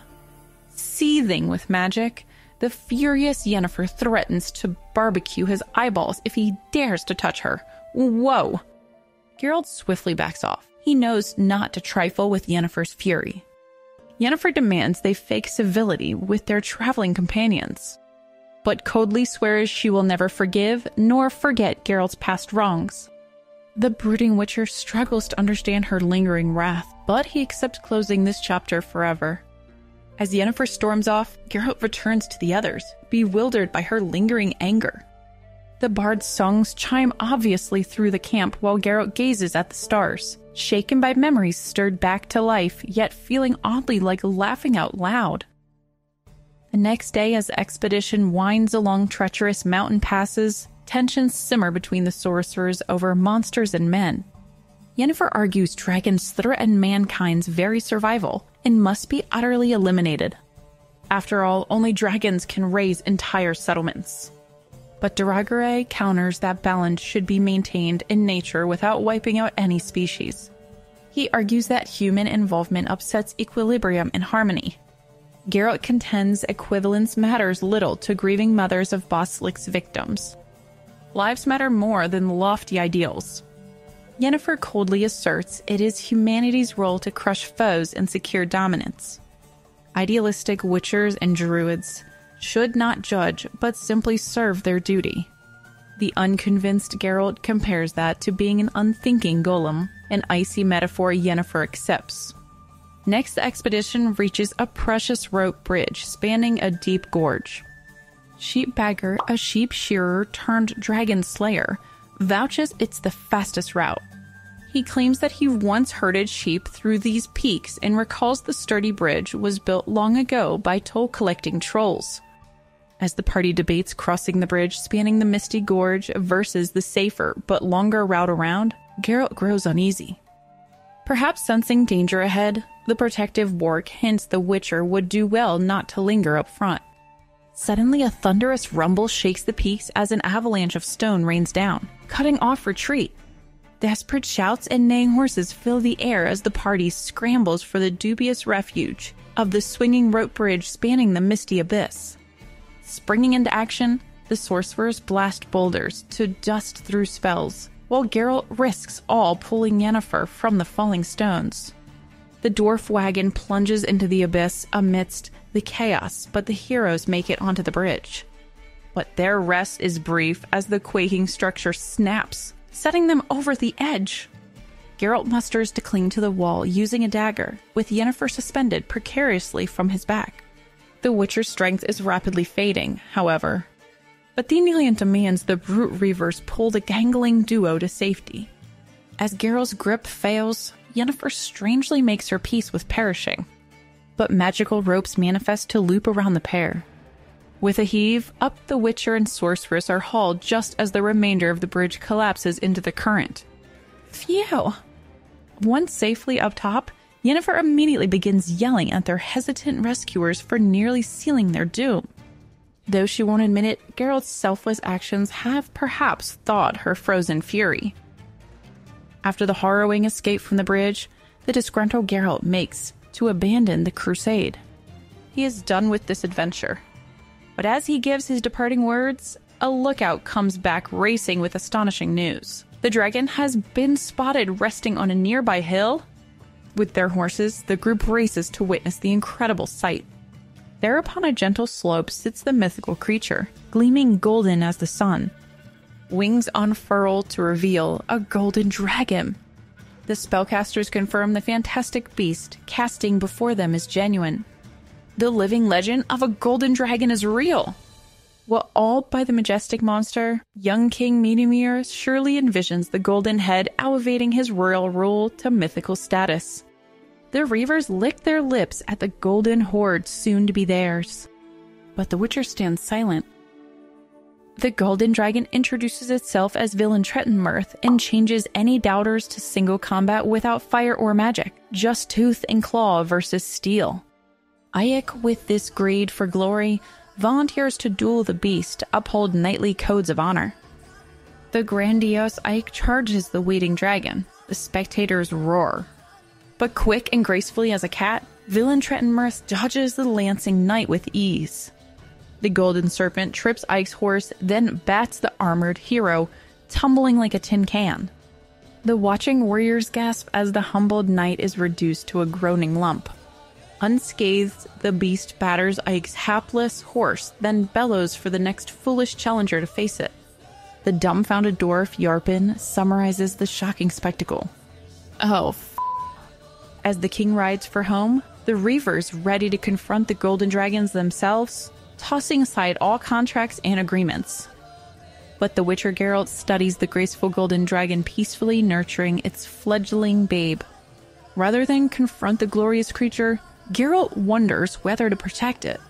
But before the Witcher acts, Dorigeray declares he'll do away with the brute Reavers, using his magic to protect the mythical beast himself. Chaos erupts as sorcerers and the witch clash with warriors.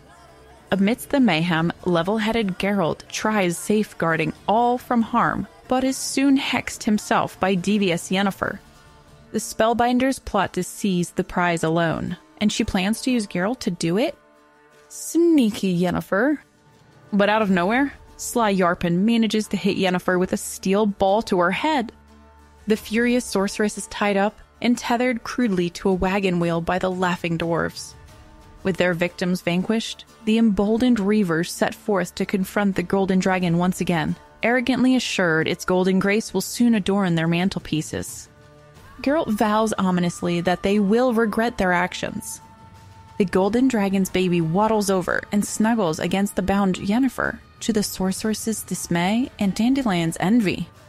But distress turns to hope when the poet spies cavalry coming to villain Trettenmirth's aid. It's the Zircanian warriors. Their sabers flash as they fiercely slash the surrounding mob to save their beloved dragon. Inspired, Yennefer has Geralt's flames sear her ankles to break free.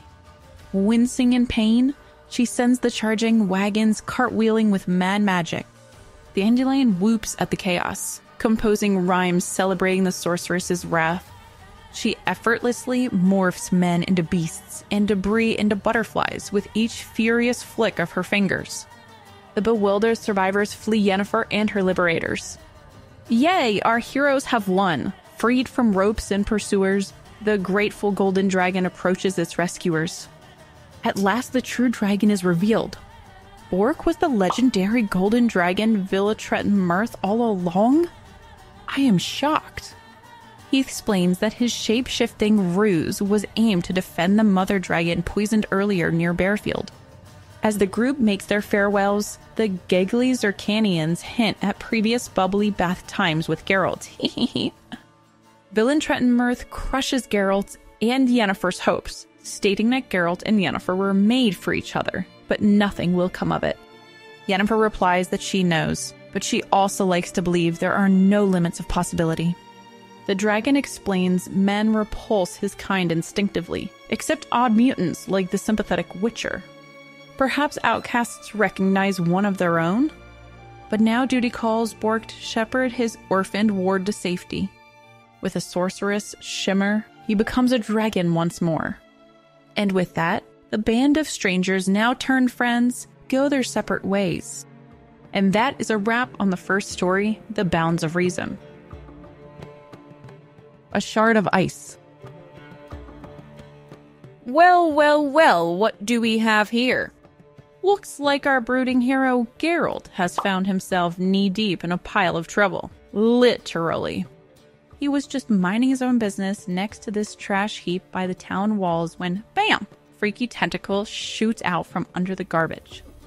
Hack, slash, hackety slash! And soon poor Geralt is wrestling in the muck with this nasty creature called Zeugles that came bursting out. We're talking 3 wriggly tentacles, gnashing teeth, and stench. As our white-haired warrior struggles to keep his balance, the hideous potato-looking creature tries impaling him. But with some fancy swordplay and a few choice grunts, Geralt soon lops off the monster's appendages. Still, it isn't over yet. The monster's mouth snaps at him viciously.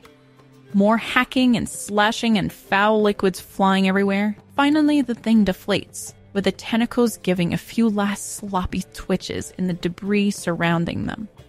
As Geralt pulls himself from the muck, his mind races to the thought of a hot bath. Still, the Witcher has seen worse days. At least the trash disposal is done and this contract is complete. Phew, what a way to earn a living. Ah, nothing like a relaxing bubble bath after getting up close and slimy with a trash monster. After his adventures, Geralt returns to Sorceress Yennefer's chambers reeking of garbage. After some magical tub filling, he settles in for a wash while Yennefer readies herself. Their chat turns academic as Yennefer references her scholar buddy, Istra's theory on mutations adapting to city environments. If Geralt had his way, he'd never settle in a city, but he knows better than to argue with his picky yet alluring girlfriend. Their bath chat gets interrupted when she dumps his dirty water out the window, drenching a drunk man below. She calmly shuts out his furious yelling. Geralt suspects she did that on purpose. Yennefer checks Geralt's injuries, then orders him to rest as Witcher elixirs course through him.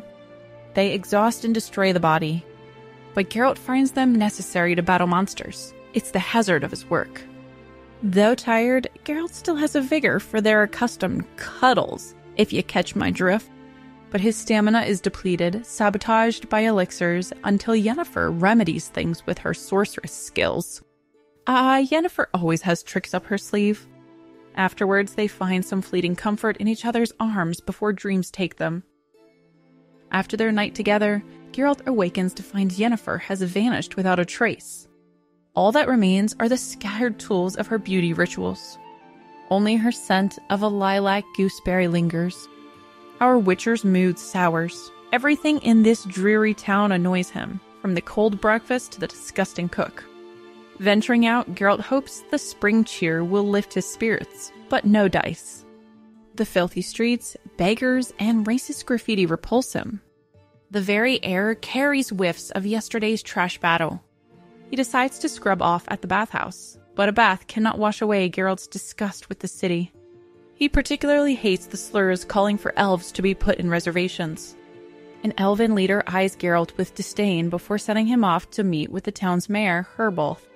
The market square is full with activity, including some poor soul getting pelted in the stocks while creatively cussing out his tormentors.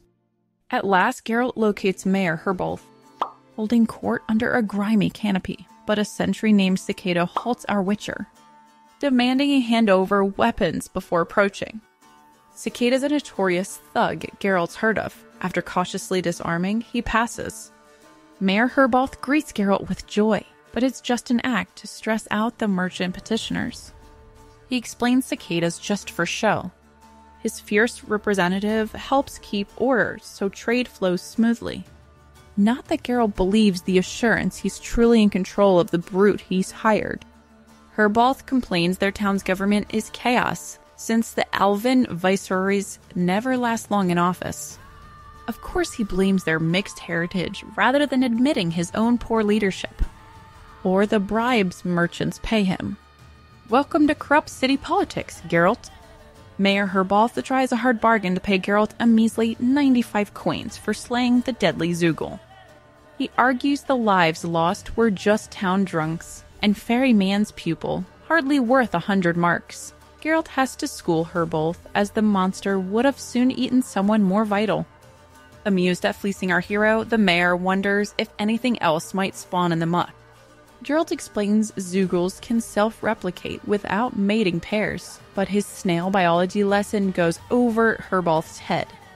At least the mayor agrees to eventually inspect the trash pit for any junior Zeugles. Little does he know, Geralt plans to be long gone by then. Herbolth implies a reason the Witcher may linger, Yennefer's past affinity for resident wizard Istrid. People here respect Istrid too much to pry into his affairs, the mayor hints. Geralt better watch his step. Then again, maybe the sorceress isn't visiting her old flame after all, says a smiling secretary. The mayor shoots him down with a glare. I think something secret is afoot. Exiting the tense talk, Cicada taunts Geralt again, saying that witchers merely scare folks with smoke and mirrors. According to rumors, witchers lack human feelings. So Cicada wonders who would emerge alive if they dueled in an alley, the heartless witcher or the equally ruthless thug. He's most curious to find out. Geralt refuses the challenge, however, for now. But Cicada may get his wish to test his mettle someday. After besting the corrupt Mayor Herbolth in negotiations, Geralt heads straight to the home of his romantic rival, the wizard Istrid. Confronting him, Geralt refuses Istrid's request to leave Yennefer's life forever. As if he would rather get zapped by one of the sorcerer's lightning bolts. Trying to reason with Geralt, Istrid argues no mere witcher can truly love. Mutations robbed him of feelings, so he's just basking in Yennefer's affectionate attention. Istrid claims he can give Yennefer real commitment, but Geralt points out she already rejected Istrid's advances before. Perhaps the sorcerer was just a passing fascination for fickle Yennefer too. Their verbal fight escalates as each man insists on his rights and greater closeness to the enchanting Yennefer. Their words cut deeply, and Istrid reveals Yennefer was just intimate with him that very morning. Oh boy, this is not going to end well. Geralt struggles for a rebuttal, but cannot find the words to counter Istrid's claim. Admitting defeat, the Witcher departs while the smug sorcerer dismisses him. This battle over Yennefer's heart leaves Geralt crushed and storming off. Aw, poor Geralt. Geralt and Yennefer have a tense meetup after she spends time with both her ex Istrid and our brooding Witcher. But Yennefer jumps right into working it out instead of silent brooding. She freely admits she planned to see Istrid, and yes, she still cares about him after their long past. In fact, Istrid offered Yennefer stability she might need someday. A heartbroken Geralt says he won't get in Yennefer's way if she wants to accept Istrid's offer. But Yennefer gets mad at the idea that she sees Geralt as disposable. Doesn't he know she could easily magic him away forever if he really bothered her? The Witcher means something to her too, though she still doesn't know what. The tension goes away as both lovers say their affection. But basic differences divide them. Geralt was mutated to not feel emotions, and Yennefer used magic to change from a regular woman to an eternal sorceress. Yennefer longs to grasp the warmth and happiness that seems to escape her immortal grasp. Those who warm her heart become unhappy when her cold magical side emerges again. Even Geralt can't help falling victim to her frozen heart. Finally, Geralt gathers his nerve to ask the question Yennefer has long avoided. What does she truly feel for him? Yennefer finds she can't answer any more than Geralt can voice his heart to her, for what is real amidst all the spells. After their emotional confrontation, a restless Geralt roams the streets until he finds himself at Istrid's archaeological dig site. One look at each other, and a simmering hatred boils over. Istrid notes if Yennefer refuses to choose between her two lovers, they'll have to decide for her. Only one man can be certain of her affection. Geralt agrees. Istrid suggests they settle things the old-fashioned way, a magical duel, wizard versus witcher, to the death. They set the terms, a duel to death at dawn by the old well in the deserted square with the strange name Green Key. Istrid questions if Geralt feels foolish agreeing to such a deadly contest over a woman. Geralt admits it seems extreme, but both men stand resolved. Istrid does pragmatically point out the winner will likely have to flee Yennefer's wrath once she discovers one lover has killed the other. So does anyone really win? Yet, both arrogantly assume the sorceress will eventually take back whoever survives this clash. Clearly, these two know nothing about women. Uh-oh, Geralt's deadly duel with Istrid is sparking gossip. None too happy about losing his pet wizard, Mayor Herbolth tracks down Geralt at a pub to offer a bribe, 100 marks to skip town before the fateful face-off. But Geralt refuses to abandon the fight. The mayor explodes with insults towards that slut Yennefer. Enraged, Geralt slams a dagger between her both slayed fingers. As guards leap to the mayor's defense, Geralt threatens to paint the town with blood if anyone interferes. Herbolth beats a hasty retreat under guard. Alone with his drink, Geralt struggles to understand his intense anger. Witchers don't feel emotions, or do they? He notices a rat-faced fellow observing. Yes, Geralt realizes he must carry through with the duel, no matter what. He drops coins on the table with a clink, then departs into the night alone. A midnight ambush interrupts Geralt in a dark alley as he departs the pub. Superhuman reflexes honed by Witcher mutations allow him to evade the first stealthy blows. But with no sword to protect himself, the odds quickly turn against him. Crashing to the dirty cobblestones, Geralt smiles wryly at this predicament as the thugs go through his pockets. His medallion startles them. Even disarmed, this is no mere victim. He's a Witcher! After landing a club to Geralt's head, the superstitious thugs decide to flee without further harming the infamous Witcher. The little rat-faced man lingers only to chastise Geralt for his carelessness, before melting into the darkness himself. Left groggy in the alley, Geralt is reminded that without weapons, even a mutant's speed counts for nothing. Dawn breaks after Geralt's alleyway mugging to find him bruised but resolved. He suits up for the imminent clash with all a Witcher's customary gear, ready to fight. En route, the thug Cicada stops him on his way, ranting for the duel Geralt denied him yesterday.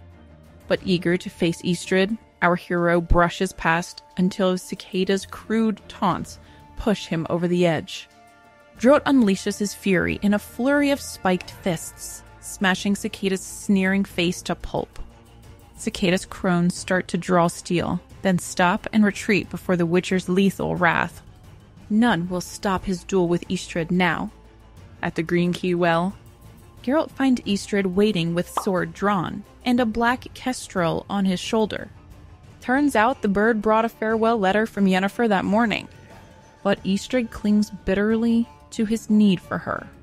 Although shocked that Istredd will not use his magics to duel Geralt, instead resorting to steel alone, the Witcher realizes this fight will be a slaughter. With sadness, Geralt refuses to cross swords. He echoes the alley thug's advice that Istredd seek death through his own hand, not another's. With his broken heart, Istredd vows instead to chase Yennefer to the ends of the earth. But Geralt walks away, grieving for the emotionally frozen sorcerer, and yearning for the letter he knows awaits from his lost love. This takes us to the bittersweet end of A Shard of Ice. Eternal Flame. Geralt is just minding his own business when he hears a woman screaming bloody murder at some poor fella. And then bam! A jar comes flying out of nowhere and shatters on the ground. Apparently this isn't Geralt's first run-in with flying jars. He fondly recalls his ex Yennefer chucking canned jam at him now and again. Girl's got a temper. Anyway, Geralt finds the source of the commotion. Some blonde girl on a balcony is having an argument with a guy in a purple hat. She's throwing pots and pans at the guy left and right, while shouting that he's a no-good cheater. Purple hat guy swears he's been true to her, but Blondie is not having it. Then Geralt realizes who the guy is in the purple hat. None other than his old pal Dandelion. Of course. Dandelion claims to be just as confused as Geralt about what exactly he did to tick off Blondie. But he doesn't have time to explain because now she's throwing his stuff out the window. Dandelion manages to save his precious loot from smashing on the stones below, but his nice fur cloak is still up there. He wisely decides it's time to cut his losses and get out of there. As they beat a hasty retreat, Dandelion tries convincing Geralt of the virtues of Novigrad, while completely ignoring the woman making eyes at him. He's all ready to show Geralt a rip-roaring good time, but Geralt can't get his troubled relationship with Yennefer off his mind. The course of true love never did run smooth. So Dandelion swaggers into the bar, demanding beer, cause he's a super important poet, don't you know? But the innkeeper isn't having it. Dandelion's tab is maxed out. Whoops! No funds for drinks or fun time as Dandelion had hoped. Luckily, Dandelion spots his pal, a halfling named Dainty Bibbervelt, tucked away in the back room. Perhaps he'll stand them around. But when Dainty sees Geralt, he gets all squirrely. Is Dainty afraid of the big bad witcher? Nah, he says he just has some business to attend to. Dandelion doesn't care and invites himself to eat Dainty's onion soup. He tries sweet-talking the barmaid, but she isn't interested. Just when it seems Dainty's about to help his pals out financially, bam! Another Dainty walks in. What witchcraft is this? Turns out the first Dainty was just some creature disguising itself as the real halfling. Once its ruse is uncovered, the creature morphs into a spindly, freaky thing. But Geralt knocks it down quickly. Now the real Dainty is readying himself to whoop this impersonator. He might just thrash the thing to smithereens and destroy the whole bar in the process. Turns out this freaky shapeshifter is a rare Doppler called Dudu. Last of its kind, too, after humans killed all of the rest. When Dainty learns Dudu flogged his horses and drank up all his money, he wants to thrash him. But Geralt explains these Dopplers can transform perfectly into anything or anyone. So really, Dainty's men didn't stand a chance at spotting the imposter. Still, Dainty's fuming over his loss and wants to strangle the Doppler. Dudu pleads for mercy, lest the humans bake it into a clay brick once they're done with their vengeance. Yikes, no wonder Dopplers are nearly extinct with punishment like that. Dainty doesn't care enough, he just wants his treasure back. But Dudu the Dopplers already drank and gambled it all away. That rascal! Geralt insists that Dopplers actually copy a person's mind too, their personality, feelings, and even their soul. Innkeeper calls blasphemy, but the Doppler halfling seems to prove Geralt right. Talking and acting just like Dainty. Freaky! But the real Dainty won't concede defeat. He argues that if the Doppler really had copied his sharp merchant's mind, it would have taken the horses to sell at the auction for maximum profit. Doppler Dainty has an answer for that too, though. He sold the horses at a premium to some traveling fur traders instead and made a killing. Then he invested all the cash in a big shipment of dye, oils, bowls, and other goods, intent on flipping them for more money. He's even got a discount on some rancid cod liver oil. Ugh. Dainty's speechless. This thieving monster didn't just take his face and form, but his business-savvy mind too. More power to ya. Geralt seems to be right. A Doppler doesn't just impersonate you. They become you inside and out. But Dainty isn't ready to throw in the towel yet. There must be some way to trip up this clever Doppler. He'll just have to ask some trickier questions to expose the flaws in fake Dainty's merchant skills. The real halfling can't let his doppelganger beat him at his own trade, after all. Dainty is ready to hack the Doppler to bits. But before he can, some buffoon named Shulhan barges in demanding a cousin Bibbervelt who assaulted him.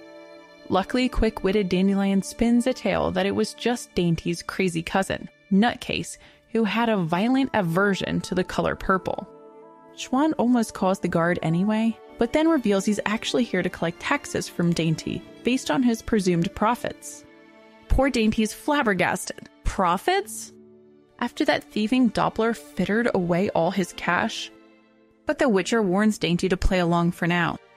With great pain, Dainty forces a smile while Schwan tallies up the taxes owed, to the tune of 1,553 crowns.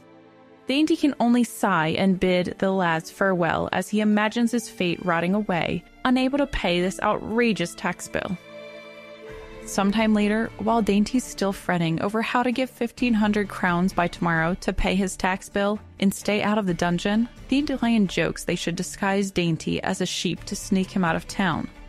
When Dainty begs Geralt to use his Witcher skills to track down the thieving Doppler, Geralt points out finding one body double in a city of 30,000 isn't exactly easy. But before they can plot more, some ominous figures surround them, the Temple Guard. Their leader is Chappelle, head of the city guard. He coolly informs them that a report accused the trio of cavorting with a halfling at the inn. Such a claim is nonsense, of course. Chappelle smoothly insists no monster could exist under the mighty fire's protection. Why, if Geralt spotted such a fiend, he'd slay it on the spot. So clearly it's just a silly misunderstanding that the innkeeper will happily clear up after a friendly chat in the dungeon. Privately, Chappelle tries to hire Geralt on a sly to capture a theoretical halfling. As a favor, he'd let Geralt leave town with his head still attached. You're welcome. But the Witcher refuses to play along with Chappelle's slippery what-ifs.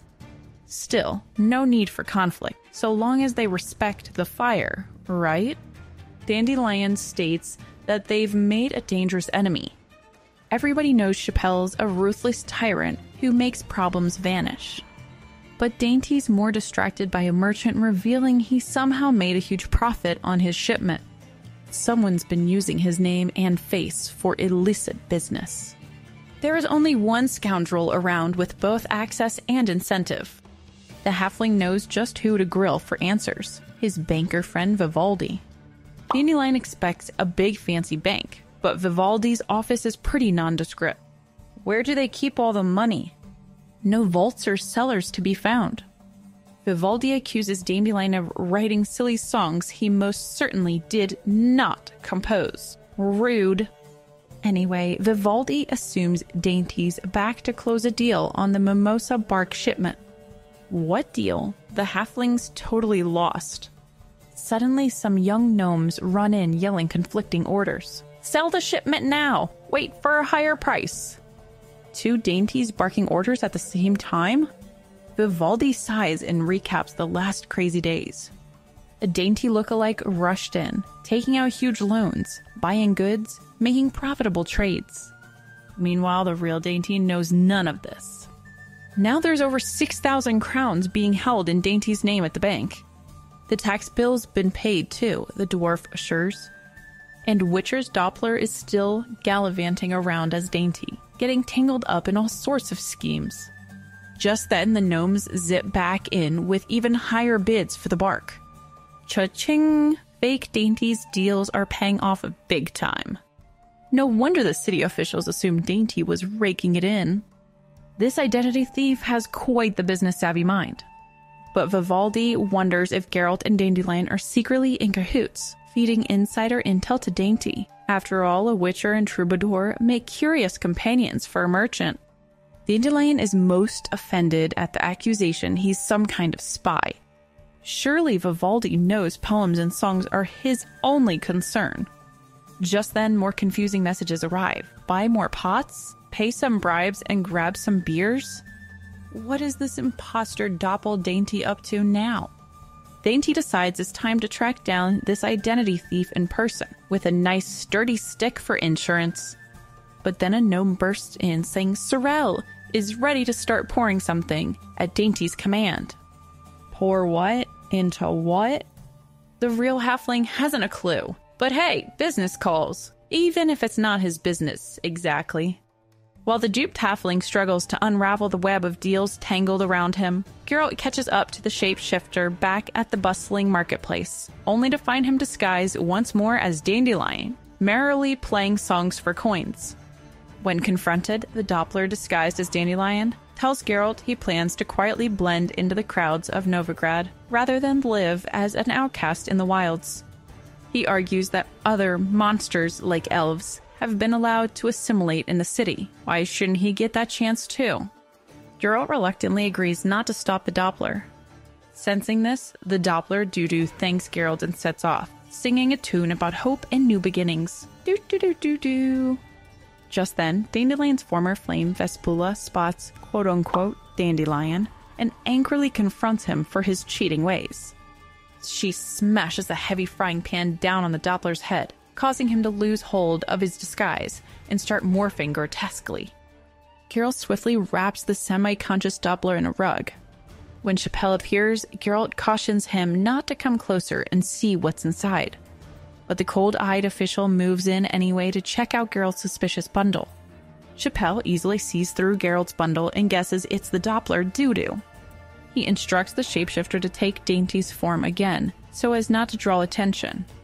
Apparently Geralt's not the only one willing to harbor this hidden non-human.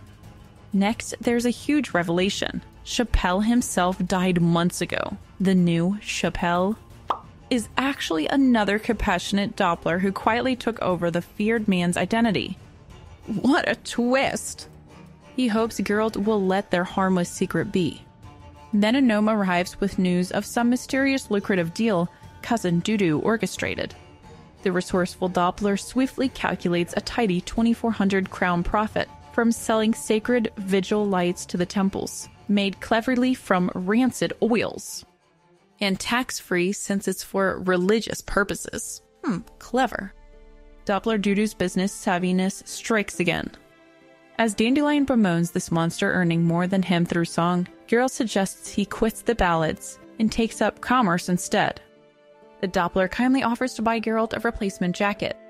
An excited Dandelion declares they should celebrate by visiting the fanciest brothel in town. Oh, Dandelion. When Dainty worries halflings aren't allowed in, Chappelle threatens to accuse the establishment of hearsay if they refuse entry. The Witcher gladly agrees to join the merry band's night of merrymaking, thanks to the scheming shapeshifters. And with that, we've come to the end of Eternal Flame. A little sacrifice. There is this duke named Agloval who's absolutely smitten with a mermaid named Shanaz. He wants to marry her. But there's a teensy problem. She's half fish.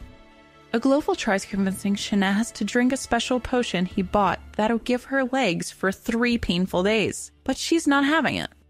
This fish girl suggests a counteroffer. She knows a sea witch who can swish Agloval's legs for a handsome tale.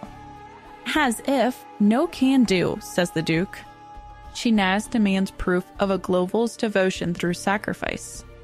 She's given up a lot flopping on shore for this guy, and now it's his turn to give up his hideous pegs.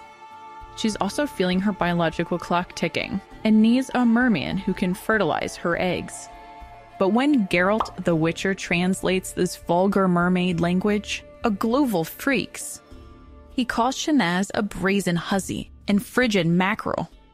Well, she tartly tells him to dry up and drown himself. While Agloval and Shanaz are disagreeing, the Witcher Geralt and his bard pal Dandelion have their own problems. They're flat broke after some trouble at a village festival. Luckily for them, Dandelion's a bit of a celebrity. A merchant named Tellery invites the bard to liven up his son's engagement party that night. There's just one catch. Dandelion would be the second fiddle entertainer. What an insult! But with Geralt's pleading, Dandelion reluctantly accepts the gig and the 35 crowns for their empty pockets. On the way, they learn a female bard named Essie Davin has snatched the headliner spot. Uh-oh, let's hope there's no drama between those two artists. Geralt and Dandelion clean up nicely for the engagement party. The party's in a big old fish warehouse. Charming. When they arrive, the pretty bard Essie Davin is finishing up a song. Dandelion's angry that Essie snatched the top spot, so he confronts her. But surprise, the two are old pals, even if they love to hurl friendly insults. After Essie gives Dandelion a smooch, she's introduced to the Witcher. The gang agrees to take turns performing songs during the party. Sometime later, Geralt and Dandelion spot the local Duke Agloval, who earlier stiffed Geralt over the whole mermaid affair. He looks rejected. Essie wonders if it's lady troubles with Shanaz again. Geralt shushes her to respect the Duke's privacy. Oops, Essie takes offense at the Witcher's rude manners. But no time for apologies. Agloval summons Geralt for a new lucrative job. Some pearl divers turned up missing near the foreboding Dragon Fang's reefs. Their boat returned covered in blood and carnage. The townsfolk suspect a ferocious sea monster is to blame. Agloval tasks Geralt with slaying an underwater monster to get the paralyzed harbor running again. The Witcher agrees without hesitation, urged by his growling stomach. As Geralt finally stuffs his gob, Dandelion works his charm on the ladies. While Dandelion croons for the girls, Geralt follows Essie outside for some air. He apologizes for his earlier rudeness, and Essie readily forgives. They chat pleasantly about the sea. Feeling emboldened by Essie's warmth and scent, Geralt suddenly pulls her close. Essie responds passionately at first, but then pulls back, confused by Geralt's advances. He realizes he's made a mistake, presuming intimacy with the charming singer. Essie asks bluntly if he's just seeking a one-night fling. Geralt has no good response. Smooth move, Geralt. Essie decides to let his blunder slide and invites Geralt back inside to hear her next song, with a meaningful glance his way. After the party, Geralt and Dandelion bunk down for the night. Geralt's in a mood about the bard's womanizing ways. Seeing right through him, Dandelion accuses Geralt of being salty over Essie giving him the cold shoulder. He warns his grumpy pal not to mistake Essie's friendliness for romantic interest born of curiosity about witchers. According to Dandelion, Essie digs Geralt for simply being his abnormal yet normal self, not for being a freak. But the insecure witcher tested those waters by trying to seduce Essie, who gracefully let the past slide. Grumbling, Geralt blames his bad attitude on his ex Yennefer messing with his head. Dandelion argues Yen's ancient enough to have invented the plow. The next day, Geralt still can't find any sailor brave enough to ferry him out to the blood-drenched fishing boat. Essie correctly deduces this sea monster probably flew onto the deck to massacre the pearl divers. The Witcher wonders if it was a winged beast like a dragon or a griffin. Just then, Asagi Dug Agloval storms up, raging that Geralt botched his mermaid matchmaking. Now there are rumors Shanaz unleashed the sea monster in vengeance. Agloval threatens to whip Geralt unless he slays the underwater beast ASAP. Essie jumps to Geralt's defense. Coming back to Earth, Agloval argues the harbor paralysis is hurting families who'll risk going to sea despite their fear. A good point. Geralt vows to kill the monster, but still has no way to navigate the sea. Essie offers to pilot a craft herself to help, but Geralt forbids it. This is his risky business, not hers. She takes offense at his blunt tone once again. These two just can't quite get on the same page. Geralt has an epiphany. When the tides go out, the reef where the pearl divers perished will become reachable on foot. Essie confirms the area, called the Dragon Fangs, is exposed at low tides. But she warns treacherous terrain lies between the shore and the reef. Their chat is interrupted by the mermaid Shanaz, wondering where her flaky suitor, Agloval, went. She playfully teases Geralt and Essie for looking cute together. If only Geralt had a fishtail. The mermaid is wowed when Essie addresses her fluently in the Elder speech. Geralt is also impressed by this hidden talent. He asks Shanaz about the slaughtered sailors. The mermaid freaks out. She warns Geralt away from the steps, saying that place isn't for him. Then she vanishes beneath the waves. What does she know? Geralt and Dandelion slush out across the exposed tidal flats toward the deadly Dragon's Fangs reefs. Dandelion spews poetic nonsense about the tides being caused by a bletching sea toad. Amidst the stinking sea life corpses, they find eerie stairs leading into the depths. Too convenient. Dandelion insists this must be the Slinken city named Wise.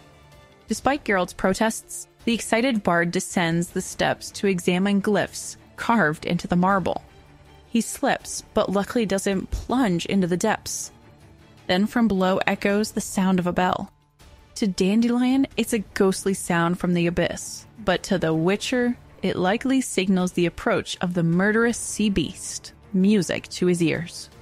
Fish monsters suddenly attack from the depths. Geralt battles the scaly creatures, hacking off heads and guts. The creatures fight fiercely with swords and spears. Geralt yells at Dandelion to flee the carnage. More suddenly aquatic enemies arrive. Geralt crosses blades with their apparent leader, with his huge fin puffed in a challenge pose. Their lightning-quick swordplay seems evenly matched, until the monster's longer fingers gain advantage. But the Witcher turns the tables and mortally wounds it. He and Dandelion race against the surging tide in advancing hordes. Geralt makes a valiant stand to buy Dandelion time. Just when it seems he'll drown the chaos, the timely arrival of Shanaz the mermaid on her dolphin taxi rescues Geralt from becoming crab food. Phew, what a close one. Now at the surface, Essie tends to Geralt's slash wounds, as he prohibits the group from talking about those eerie steps to the underwater city of Wise. She takes offense at his secrecy. As usual, there's friction between the abrasive Witcher and the sensitive singer. Before going off on a hot date, Dandelion sloppily hands Essie a blue shell, claiming it is her birthday gift, which Geralt meticulously chose for her.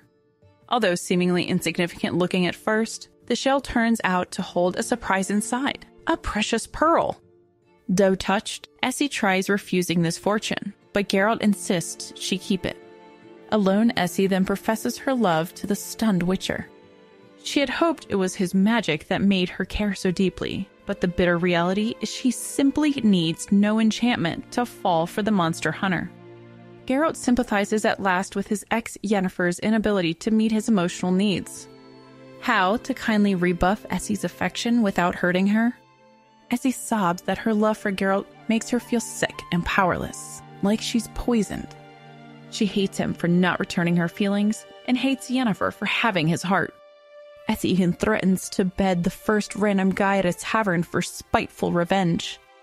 The Witcher considers giving her a little sacrifice, going just far enough physically to gently calm her inner turmoil.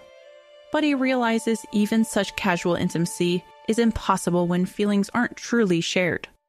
Essie weeps but quickly regains composure. She hopes that in time her pearl talisman might magically bring Geralt's love. The Witcher kindly suggests the jewel will instead be an emblem of Essie's happiness and safety. Their bittersweet talk is cut short at Dandelion's silent return. Essie departs, heart sore but head held high. Sometime later, Duke Agloval scoffs at Geralt's report of an advanced fish-like race occupying the reefs. His steward suggests a magical toxin to kill the seaborne drowners. But the Duke just wants the pearl harvesting resumed ASAP. When he balks at paying Geralt, claiming the Witcher failed his mission, Essie furiously defends his value. She argues though Geralt is injured and hungry, he remains morally superior to the arrogant, contemptuous Agloval. The Duke threatens to torture and execute them all for Essie's insolence. But he stays his hand, seemingly not comprehending why. Essie argues that Agloval still retains a shred of honor and love, which stays his cruel hand against her. The Duke orders them gone, but Essie has one last bit of advice. Leave the ocean and its mysteries alone, lest the ruse monsters beyond imagination. Agloval counters that humanity will inevitably conquer all, including the seabed city. Such is their destiny, paved by Witchers like Geralt who cleared the land. Now men need no mutants to open new frontiers. But then, Shanaz the mermaid dramatically arrives, on 2 very human legs. She even speaks the common tongue. The sorceress has undergone painful transformation for the sake of her beloved Duke Agloval. And with that, the Duke and the mermaid are off to their happy ending. Aww. The trio leaves, bound for new adventures, but a deep awkwardness lies between Geralt and heartsick Essie. Sensing their tension, Dandelion snaps. He blasts both for silent miscommunication and challenges them to finally speak openly, then hopefully find intimacy and closure. With his piece said, the bard stomps off fishing. Under the willows by the river, the Witcher and Essie have a heart-to-heart. Geralt lays his soul bare at last. With their spirits united, Essie and Geralt then passionately cuddle. Though their futures may diverge, in this moment together they find understanding and happiness. The next day, Geralt, Dandelion, and Essie enjoy one last feast before impending goodbyes. There's laughter, songs, and camaraderie by the firelight. But beneath the joy lurks sadness over their parting. Essie falls asleep in Geralt's arms as Dandelion strums a new song, a tale of the Witcher and singer find enduring love by the sea. Although a romantic fantasy, it's tragedy that eventually divides them permanently. In truth, Geralt and Essie parted the next morning, never to meet again. When Essie died years later, only Dandelion was there to bury her and her beloved pearl. The poet kept his ballad private, a token to what could have been between the Witcher and Essie. And with that, we finish A Little Sacrifice. The Sword of Destiny. Our main man, Geralt the Witcher, is just strolling through the forest one day when he stumbles on a grisly sight. Some poor 15-year-old kid with an arrow stuck right through his skull. Ugh! Now Geralt's seen his share of corpses, but this one gives him pause. The arrow has got stylish striped feathers, and Geralt spots a matching one stuck in a nearby tree. He pieces together that the kid ignored someone's warning to leave Brocklin Forest and paid the ultimate price. This place is no joke. The dryads guarding it will shoot you dead for trespassing, no questions asked. Geralt knows he's on thin ice here, but presses on. He finds a couple more bodies deeper in the woods, including one poor guy who perished slowly.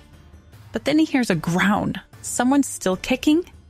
It's this burly mountain man named Freixenet, bleeding out from a punctured lung courtesy of the dryads. Geralt's shocked to see him. Freixenet's got no business being here. But before Geralt could even process why, the big guy croaks out, "Save the princess!" Princess? What princess? But further discussion is futile because Freixenet passes out.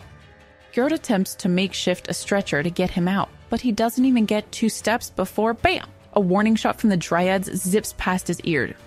Geralt throws his hands up and yells, "Don't shoot!" figuring negotiations are his only hope now. But the dryads have the number advantage for sure. One of the dryads with olive hair asks the red-haired dryad something in their language. The red-haired dryad looks at Geralt and recognizes him as a Gwynblade, the infamous White Wolf. The olive-haired dryad looks angry but lowers his bow. The red-haired dryad remains calm, though her cold stare makes Geralt think she is very old. Geralt asks if the dryad will help Freixenet, who is groaning in pain nearby. The red-haired dryad sends the olive-haired dryad over to Freixenet quickly. Geralt is impressed by her speed and skill. The red-haired dryad then motions to the blonde, telling Geralt she will guide him through the woods safely. Geralt hopes the honey-haired dryad will lead him out of the forest without harming him, unlike her arrow-happy counterparts. The blonde dryad dashes off at an incredible speed. Geralt struggles to keep up as she sprints up and down hills on hidden forest paths. She suddenly stops, out of breath. Geralt smiles, thinking he has impressed her with his endurance. But really, she just wanted to slow down. As they walk at a less intense pace, Geralt tries to engage his guide in conversation. But she curtly silences him with a "Be quiet." Clearly, she's not very talkative. Geralt senses she has some human ancestry and wonders how she came to live amongst the dryads. Finally, she throws him a bone and reveals her name, Brienne. The rest of her story remains a mystery, however. Sometime later, Geralt and Brienne are trekking through the woods when a blood-curdling scream pierces the air. They rush towards the sound to find a little girl in a red hood pinned against a tree by a gnarly giant centipede. Ugh! Geralt tries to distract it, but quicker than you can say nope, the creepy crawly has him wrapped up in his legs. Luckily, Brienne goes into full berserk mode and starts rapid-fire shooting arrows into the creature. Her aim is dead on, and she pins the centipede down long enough for Geralt to get free and stab it. Crisis averted. But who's the lucky damsel they just saved? Turns out it's no fairy tale maiden, but an ordinary human girl lost in the woods. And she's got some attitude. When Geralt asks her name, she declares Ciri, then gets quite offended when he calls her a scamp. She says she's a princess. Right.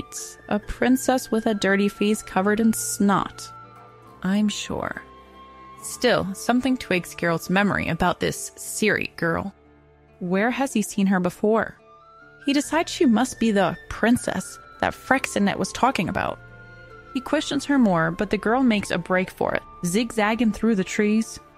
Brienne, cool as ice, sends a warning shot whizzing past Ciri's head. She clearly has no time for nonsense. Ciri then changes her tune and agrees to accompany her new forest friends, but only if they don't take her back to someone named Kistrin. Geralt pieces together that the bratty little girl is Princess Ciri, the princess Freixenet was searching for. She's supposed to marry some prince named Kistrin, but ran away from the wedding. Understandable, since by Ciri's account, Kistrin's an ugly, smelly, clumsy man. No epic romance there. Geralt tries explaining that's just how arranged royal marriages work, but Ciri doesn't play that game. She insists she don't need no husband, thank you very much. Geralt doubts a scrap of a kid like her has much choice in the matter, but he admires her defiant spirit. Unfortunately, Ciri's headstrong attitude starts grating on Geralt as they trek onward. She demands to know where they're headed, then threatens to bite Geralt's ear off when he ignores her pestering questions. Geralt finally snaps, threatening to tan her hide if she doesn't straighten up. He may serve royalty, but here in Brokilon, he answers to no one. Ciri wisely quiets down. As they walk, the cold causes Ciri's stomach to start rumbling. Luckily, Geralt takes pity and shares his rations. Ciri is thankful for the food and sweetly thanks her new friend for saving her from the centipede. Maybe there's hope for this little rascal after all. When Brian announces they'll make camp for the night, Geralt wonders if Ciri will prove a friend or remain a nuisance. As our trio bunks down for the night, Brian makes an ominous comment. Any soul who enters Brokilon belongs to the Dryads, which means little Ciri's days of princessing might be over before they've begun. Geralt feels for the kid. She's got energy, but is doomed to become another Dryad soldier falling in this endless battle. Trying to bond with her, Geralt asks about Ciri's family. She matter-of-factly states that her parents died at sea when she was a baby. Now her attitude makes sense. She's a little orphan aristocrat, shuffled around surviving relatives, and no doubt eager to escape her fate of an arranged loveless marriage. After Ciri brags that her grandmother, the queen, will chop off Geralt's head for daring to threaten her, he jokes the royal granny will chop off Ciri's head instead for escaping her marriage. But Ciri isn't worried. Grandma would never. Then Ciri reveals a mystical secret. Her parents were enchanted beings, and she is destined for something. Her grandmother said destiny cannot be denied. What does fate have in store for this green-eyed girl? As Ciri pesters Geralt for the bedtime story, our Geralt laughs as a memory stirs. Always a softie for kids, Geralt obliges with a riveting tale about a cat who goes on an adventure. To his surprise, both Ciri and Brienne are completely enthralled, snuggling up close and urging him to continue. A mentor from Geralt's past once captivated him with tales like this. The memory gives Geralt a sense of longing. In this story, the cat meets a clever fox, who boasts he knows 1,286 ways to outsmart hunters. The fox asks the cat how many tricks he has. The cat says he only knows one trick: to climb up a tree quickly to get away. The fox laughs at the cat for only knowing one simple trick. But soon, they hear a hunting party coming after them for their fur. While the cat scrambles up a tree to safety, the fox is caught by the hounds and meets an unfortunate end. The tale highlights the value of the cat's singular trick to outsmart the hunters, compared to the fox's many elaborate schemes. The trio begins to debate the morals and meanings of the story. Bran insists the simple moral is survival, run and hide when needed, much like Ciri should have climbed up a tree to flee her unwelcome arranged marriage. Geralt teases that Ciri could have pulled a feline escape by climbing the castle walls to freedom. Ciri huffily claims she can't stand Geralt's mockery, but soon enough is snuggled tight to her grumpy Witcher guardian. As the trio drift asleep, Geralt breathes in Ciri's comforting scent. For all her fuss, at heart she's just a little bird needing protection. And Geralt is determined to be her defender. Aww. The group comes upon some incredibly large and ancient trees. Geralt and Brienne kneel down before the massive trees that have been there unchanged for what has been clearly a very long time. Ciri just sighs in amazement at the sight of them. They go into another part of the dense forest filled with moss and mist. Ciri's cold gets worse, so Geralt teaches her to spit on the ground like a peasant, and Ciri happily practices, probably planning to shock people at court with her new trick. Brienne blindfolds Geralt before taking them towards the hidden refuge. An excited Ciri eagerly acts as Geralt's guide, leading the White Wolf through the forest, pointing out beautiful flowers and singing birds. Geralt can hear squirrels playing and fish swimming as they walk along. He can't see this place, but he knows that they have entered the enchanted Brokilon forest. Soon, our trio arrives at the hidden sanctuary of Dwyn Canal, an enchanted valley concealing the heart of the Dryad realm. Though Geralt has visited before, its magic still astounds him. After a brief, frosty exchange with a strangely hostile dark-haired Dryad, they enter the misty glen. Ciri delights at the sight of the funny houses clinging high in the trees. Inside one, they find a familiar face. It's Freixenet, but is alive thanks to the Dryad's healing tonics. He's quite annoyed at Ciri for causing his current predicament. Seems her little escape threw the kingdom into chaos. Whoops. Amused by Freixenet's temper, Geralt recalls lifting a bird-like curse from him years back. Freixenet recalls developing an appetite for fish after his curse. Amused, Geralt asks if the Baron ever sprouts feathers nowadays. Luckily not. The Baron insists it's destiny that keeps bringing them together, not chance. Ciri is shocked to learn her grumpy companion is one of the rare Witchers, a monster slayer for hire. Before she can assault Geralt with questions, Brian returns, prompting Freixenet to panic. She'll force-feed him more vile healing potions. But the Dryads come for Ciri, not torture. Little Ciri hesitates, anxious to stay by Geralt's side. Then the Dryad Queen herself enters, the legendary Ithne, with flowing silver locks and piercing eyes. She calmly pronounces Ciri's destiny is with the Dryads now. Though trembling, Ciri obediently goes with Bran. Once alone with Geralt, Ithne makes clear he violated the sanctity of Brocklin by entering without permission. But she'll spare him, this time. The Dryad Queen seems to know much of the political intrigues beyond her domains, easily guessing Geralt brings a message from King Venslav. But human politics don't concern her. Ithne then questions Geralt about Freixenet. Is he a threat? She knows King Erviel will pay for Dryad scalps. Geralt vouches the Baron only braved the forest to rescue Ciri, but Ithne cares not for his reasons. She decides the Scrapper's survival was sheer fortune. Now to determine their fate. Ithne stuns Freixenet by announcing he'll remain in Brokilon until healed, then serve as a stud to father some Dryad offspring. The Baron's thrilled, envisioning a harem of fawning forest nymphs. Geralt rolls his eyes and sets the horn dog straight. He'll be practical rutting with one Dryad at most, solely focused on procreation. Freixenet better keep his paws to himself, lest he gets stabbed. Talks turns to Ciri's fate, and Geralt argues she's no common chattel but royalty, owed special consideration. Ithne does not care. All are equal under the trees. She dismisses his protests. With a sinking heart, Geralt knows once turned Dryad, Ciri would shoot her own brother if he dared enter Brokilon. Such is their merciless mindset.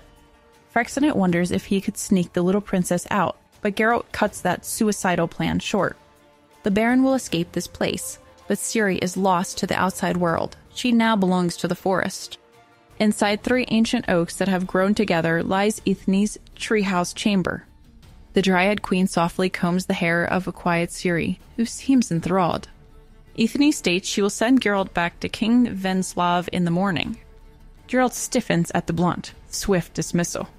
Ithne explains she respects Geralt, that they inhabit different worlds. Her duty is to her people, just as Geralt's mutations set him apart from humanity. Yet when Geralt pleads for Ciri's release, Ithne refuses. She knows of the Witcher's custom of taking that which you already have as payment. Destiny's children turned into new Witchers. So why judge her for transforming human girls into Dryads? It is the only way her people survive. Besides, Ithne reveals the sick and dying children that desperate parents leave at Brokilon's border, hoping the Dryads might spare them. And Ciri herself has a great destiny, as a child of the elder blood. When Geralt argues Ciri's arranged marriage to the prince could have brought peace, she defiantly refuses, saying she won't be a mere object. The Dryad Queen laughs. This feisty child will clearly make a fine Dryad with enough time. Geralt glumly asks what message to relay to King Venslav regarding his demands for Brokilon's timber and resources. Ithne says the forest winds whisper its response, the same uncompromising one it has given would-be conquerors for centuries. Brokilon bows to no one. Ithne argues that while humans come and go, eventually becoming skeletons buried under the tree roots. But Brokilon's trees endure. As she grieves for her daughter killed defending the forest, Ciri's arrival seems like destiny. Yet Ciri begs to leave with Geralt, her fated guardian. Ithne demands proof of destiny's power. Will Ciri drink the water of Brokilon? This water has mind-erasing properties. and is capable of turning human girls into dryads. Ciri reluctantly agrees. She takes a sip, and then nothing. This was just a trick to scare Geralt. The liquid is only water. Eithne pretended to force destiny to humble Geralt's arrogance. Relieved, Ciri is spared. Geralt wonders at Eithne's motives. Angered by Geralt's grateful smugness over her performance, Eithne accuses him of underestimating Destiny's complexity. If Geralt is so sure of mankind's dominance, let him drink the water himself. Geralt defiantly drinks the water of Brocklin and instantly collapses. As his mind reels, vivid visions assault him. Could they be a glimpse of destiny? He sees a familiar little mousy-haired girl descending a staircase. But when did this occur? And then sees himself offering a rose to a woman wearing emeralds who tells him to return if he changes his mind about their fate. But Geralt knows he never went back there. Then, the smoke of Beltane fires obscures a weeping, raven-haired beauty. His lost love, Yennefer? She accuses him of rejecting their destiny before vanishing into mist. Another ghost emerges. The bloody apparition of Ciri's grandmother, Queen Calantha? Geralt realizes she perished because of the chaos that surrounds him. Does he carry death in his wake? Eithne's voice proclaims this is a glimpse of Geralt's destiny. The child of Elderblood can save him from the darkness and void he brings to himself through cowardice and disbelief. Sometime later, Geralt and Ciri awake in the forest and leave. Ciri reveals she recognized Geralt all along as her destined Witcher guardian, thanks to her grandmother's tales. Her heritage also grants an uncanny sense of direction, guiding them from the woods. At a crossroads, Ciri hesitates, insisting the path feels wrong. But Geralt escorts her east anyway, straight into the arms of a mercenary patrol from Verdun. They've cornered a gruesome sight, a merchant wagon ambushed and covered with arrows. When Geralt tries shielding young Ciri's eyes from the horrific scene, she peers between his legs and gasps. Before them lies the corpse of a woman sprawled across the wagon's buckboard, blonde-haired, matted with blood, and wearing a red hood tragically similar to the one Ciri herself wears. Ciri shrieks. Surveying the gruesome ambush site, the Witcher spots subtle signs proving no dryads committed the slaughter. Yet the increasingly hostile soldiers leap to conclusions. When Levclu lewdly threatens Ciri, Geralt knows violence looms. He acts swiftly, cutting down 2 men before they can react. Ciri scrambles up a tree to safety as arrows whiz past from a group of archers. Jungans move to finish Geralt off, but Levclu declares the Witcher his personal prey. What follows is a dazzling fight to the death between 2 master swordsmen. They whisk and whirl everywhere. Levclu tires of their duel and demands a single lethal blow to end it. If Geralt will not yield his life, the bowman will shoot little Ciri down from the tree like a cat instead. The Witcher prepares himself. He must gamble all on this killer's arrogance and meet Destiny's design, whatever the cost. In an awe-inspiring display of power, a literal forest springs up. It's the Dryads. The Dryads then begin picking off the soldiers one by one. Geralt and Ciri are saved. Brienne then emerges to bid Geralt farewell and reminds him that she is Brienne of Brocklin forever. Suddenly, a bearded druid rides through the trees and reveals himself as Mousesack, sent by Queen Calantha to retrieve Ciri. Ciri descends from the tree and greets her uncle joyously. But Mousesack warns her to come up with a good explanation for the queen, or else be ready to face dire consequences. Ciri is now safe at last, and she begins setting off with Mousesack. As Geralt readies himself to depart alone, a crying Ciri desperately calls him back, shattering his heart. But he knows staying would lead to her doom. "I am your destiny," Ciri wails as he disappears into shadows. Geralt knows this child of destiny will someday reunite them. Ciri's adventures are only just beginning. But for now, his role in her tale is done. That brings us to the end of Sword of Destiny. Something more. A merchant named Yurga is traveling when his cart becomes stuck on a scary old bridge. He crawls underneath, trembling with fear. A mysterious horseman rides overhead. This horseman has crazy white hair and tells Yurga to get out from under there. Yurga is not listening to this random scary guy, however. He stays hidden, praying to all the gods at once. But when he peeks out, he realizes the horseman is actually a witcher, and more specifically, our witcher, Geralt. These guys slay monsters and stuff, right? Geralt tells him there are a bunch of skeletons down there, and it's gonna be night soon. He says they should leave. But Yurga refuses to leave his precious cart behind. He tells the witcher he'll give them anything if he helps. Geralt reluctantly agrees, but says if Geralt gets him out of this, Yurga is going to give him whatever unexpected thing he finds at home. An odd request, but Yurga agrees.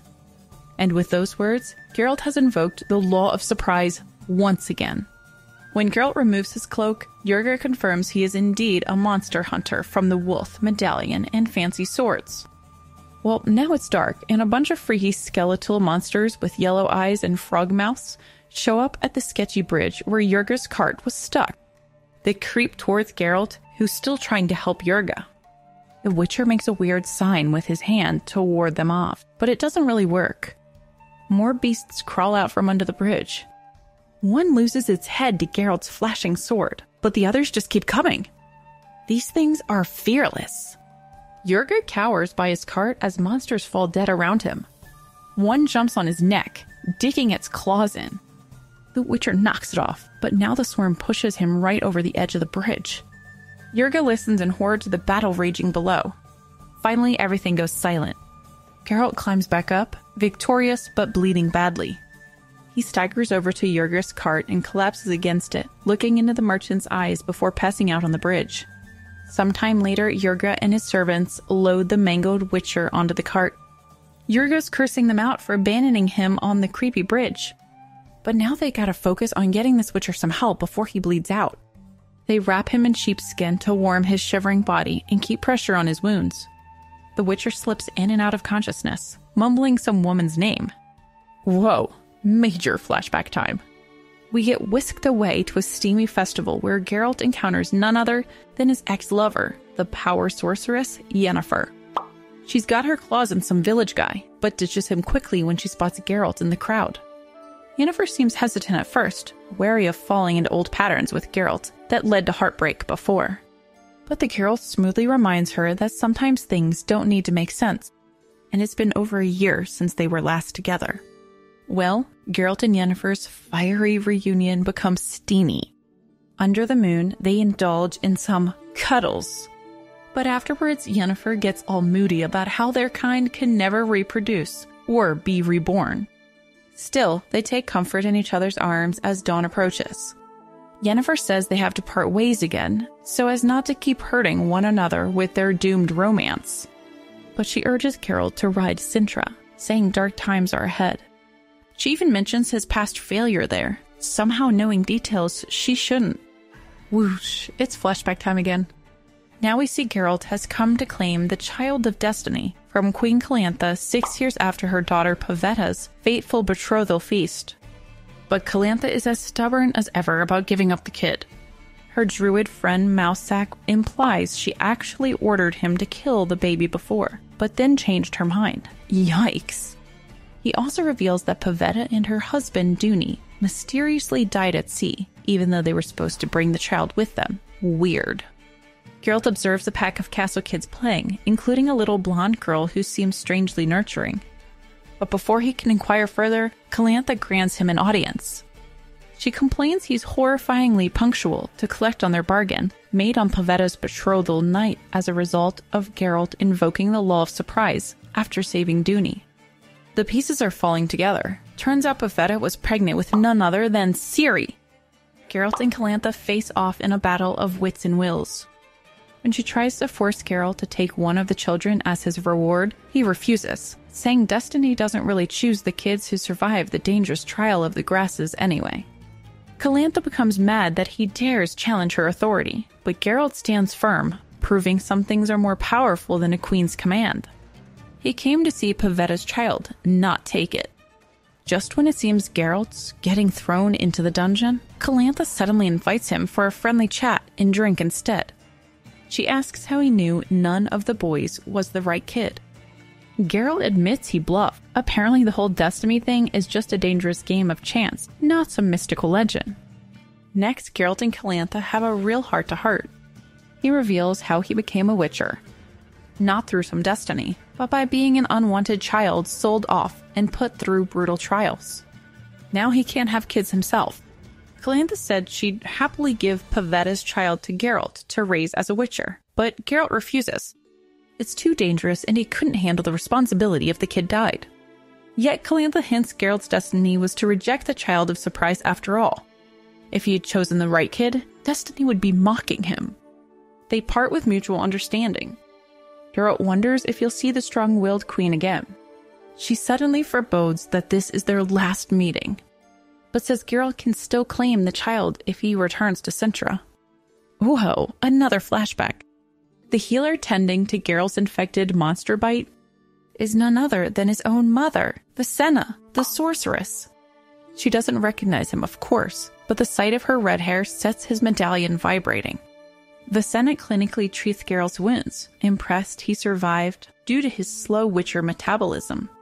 She overhears his feverish ravings and knows his name, but remains totally oblivious to their connection. Geralt struggles not to give himself away while receiving his mother's healing touch. He yearns to reveal his identity, but senses her fear and reluctance to make that heart-wrenching link. In a gut-wrenching moment, Geralt reveals his identity to Vicenna. Though she shows no resemblance, he sees the truth in her reaction. Geralt presses for answers about why he was abandoned, that question which has haunted him. But Vicenna gently stops his bitter interrogation. The past cannot be changed, she says. Why hurt each other further? She puts Geralt into a magic sleep before more words can cut too deep.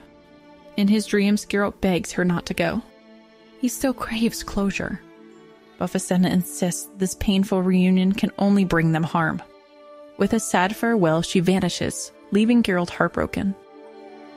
Okay, finally we're back to reality. As Geralt recovers, Yerga talks poetically about destiny while transporting him home. Though war has devastated this land, life perseveres. Approaching the site of a decisive battle against Nilfgaard, Yerga describes how sorcerers saved the realm. 14 gave their lives atop the peak, now known as the Mountain of the 14. What heroes! He names the fallen mages so revered in local memory. But one name makes Geralt go pale, Yennefer. So she defended this land and died while Geralt was away up north, unaware? Now eternal flames honor her sacrifice. Overcome, the Witcher struggles to absorb this harsh truth. His fiery lover gone? Though praised by all as a savior, to him her loss leaves a bitter hole. If only he'd been here too, fought at her side, could it have ended differently? Still upset from the revelation about Yennefer's death, Geralt climbs the hill where she and 13 other mages fell defending Sodden. He reads the names engraved on the memorial stone, recalling the faces of the deceased. Just then, a barefoot girl appears, unnaturally bright. She hints at a deeper connection with Geralt. When he realizes her true identity, his heart sinks. She is death, and she calmly describes the foggy void awaiting him. But not today. Shaken, Geralt looks at the 14th name, dreading to see Yennefer's. But strangely, it's not hers. Yerga even recites a different 14th mage, not Yennefer anymore. Thoroughly confused, Geralt struggles to determine what was real or fake through that entire interaction. Later, Geralt and Yerga come upon a ferry crossing, packed with refugees fleeing the Nilfgaardian onslaught. Among the panicked masses is Geralt's friend Dandelion. Dandelion urges them to escape, insisting Nilfgaard intends not typical conquest, but total annihilation. Although Geralt struggles to understand, he offers Dandelion a ride to safety. They debate which direction to flee as soldiers forcibly load the ferry, dooming latecomers. The sheer terror of the refugees perplexes Geralt. If not for power or money, why would Nilfgaard ravage this land? Dandelion recounts the brutal fall of Cintra to Nilfgaard while Geralt listens in rising distress. Queen Calantha perished bravely in battle after a bloody last stand. The castle survivors barricaded themselves in the keep, but later took their own lives rather than face defeat. None lived, including young Ciri, Geralt's destined child of surprise. Overcome with grief, Geralt struggles to understand. If destiny had bound them, why did he fail Ciri? There must be a reason for her loss. With a broken heart, Geralt crosses the river with Yerga. He abandons this land where he could not protect his surprised child. Eventually, Geralt and Yerga arrive at Yerga's home. When Yerga greets his grateful wife, she reveals she had taken in a war orphan child, who turns out to be none other than Ciri, Geralt's destined child surprise. She had fled war-torn Cintra into the woods where druids rescued her. Yerga is stunned. The gift of surprise he jokingly promised Geralt, who he had previously claimed from Pavetta, also through the law of surprise, now arrived through a twist of fate. As Ciri races joyfully into the Witcher's arms, Yerga understands destiny's power. Ciri exclaims she knew Geralt would find her, that they'll be together forever as destined. "Am I your destiny?" she cries. Geralt says she's more than that, much more. United at last, the Witcher and his child of surprise embrace. And that is a wrap on Something More. This brings us to the end of the second book. Thank you so much for watching this video all the way to the end.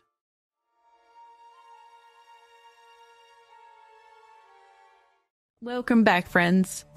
In the last book, we saw young Ciri come into Geralt's care in Sword of Destiny. Now we delve deeper in Novel 3, Blood of Elves. Here the saga advances as war looms across the continent. Geralt has his hands full protecting Ciri as monarchs and mages alike now haunt the young girl. Ciri also comes under the tutelage of both Triss Merigold and Yennefer from Vengerberg, both of whom are Geralt's old love interests. Talk about awkward. So, let's dive in. Chapter 1. The story starts out with a bang. The town is literally on fire as an epic battle rages. Our girl Ciri gets swept up in the action when some knights try to rescue her. But it turns into a crazy, dangerous horse chase with death and destruction all around. These knights are dropping like flies, and little Ciri gets passed around from savior to savior. Each one gets stabbed or hacked to bits before they can finish the job. And there's blood everywhere. Finally, Ciri falls off a horse and gets pinned under a dead body. Ugh! And who shows up? But the biggest, baddest knight of them all. He's dressed in black armor with a fierce feathered helmet that makes him look like a hawk about to strike. Ciri freezes with fear until the knight stares her down. Is he going to finish her off? But instead, he rides away to continue the slaughter. Phew! Suddenly, Ciri wakes up with a scream, just happy to realize it was a nightmare. Ciri's woken up from that terrible nightmare only to find herself in the dark, scary woods. And who is that beside her but our favorite Witcher Geralt, keeping her safe by the campfire. He wraps a blanket around shivering little Ciri to comfort her, but Ciri's still haunted by foggy memories of the mysterious Black Knight. Apparently he did something to her amidst all that battle chaos, something that's made her so frightened she can't even remember. Oh no, repressed traumatic memories are never a good sign. Nearby, a huge crowd has gathered under the big oak tree to get their dancing on with none other than Geralt's bard friend, Dandelion, and his apprentice. The crowd is as diverse as it is segregated. Elves here, humans over there, dwarves and gnomes in the back, etc. But hey, no fights, just good vibes all around. Dandelion wraps up his song and basks in the applause. But it seems his hit song has stirred up quite the debate amongst his diverse fans. Seems everyone wants the inside scoop on Geralt and Yennefer's romance. But Dandelion plays it cool, insisting his epic ballads are just metaphorical tales of the human experience. Right. The crowd's not buying it, though. Several travelers speak up about their own Geralt sightings, confirming he and Yennefer are real. A dwarf named Sheldon gets fired up, reliving Geralt's awesome victories in battle. But then some trash talk about coat of arms start flying between Sheldon and a wimpy knight named Donmar. Luckily, the druids and priests calm everyone out before it gets ugly. We're here to drink and be merry under the big oak tree, not fight. but the crowd's still antsy for more lyrics about Geralt and Yennefer's adventures. Then talk turns to the terrible Battle of Sodden Hill. Sheldon the dwarf makes fun of all the so-called veterans bragging about their heroism. Even the elf fought in the bloody battle. When the elf comments that Dandelion's songs carry an anti-war message, Baron Vilbur gets real suspicious. Is this pointy-eared hippie saying they should surrender if Nilfgaard attacks again? But the druid and priest kill the buzz with their depressing "end is nigh" talk. If we don't shape up and fly right, the gods will punish us with plagues and white frost. Sheesh, what party poopers. Sheldon isn't having any of that, though. Instead, he talks about how the Nilfgaardian Empire is expanding like a big, bad fish in a pond full of little minnows. They need to unite if they don't want to end up as fish food. Whoops! While that charged debate raged under the big oak, sneaky Dandelion snuck away with his sack of coin. Typical Dandelion. He hightails it to the local brothel to sample the wares. But a mysterious nobleman tracks Dandelion down and interrupts his, research. Hey, pal, you ever heard of knocking? At least the visitor slipped the owner some money to give them privacy. But Dandelion warns every minute costs money when you disrupt a man in the middle of a poetic inspiration. This noble claims he won't take much time. The noble turns out to be a mage named Rience, who seems like nothing but a slime ball. He casually throws bags of coins around trying to get our Dandelion to spill secrets about his songs, specifically Princess Ciri's unknown fate after the Cintra massacre. Dandelion plays it cool, but his senses are tingling about this snake. Is Rience just a really dedicated fan or something more sinister? Rience claims he just admires Dandelion's art. Then he pulls an even bigger money sack out of his coat to get more information out of the bard. He tells Rience straight up, no spoiler alerts on his lyrical muses or creative process. That would ruin the poetic mystique. Rience pretends to understand, but keeps asking for information on Ciri's fate. Yikes, Rience does not mess around. When slippery questions don't work, he busts out a weapon and black magic. Maybe he should have taken the coin. One secret passage trapdoor trick later, and Dandelion is strung up by his wrists, and there's a bucket of skin-searing lime attached to his feet as a torture threat. Rience forces the spell off Dandelion's mouth so he can interrogate him about Ciri's fate. He warns that he doesn't want any poetic nonsense, or else he'll set Dandelion on fire. Gulping with fear, Dandelion pretends he doesn't actually know if Ciri survived. It was just an artistic guess. But Rience is smarter than the average villain. He can spot a liar dancing around with the truth from miles away.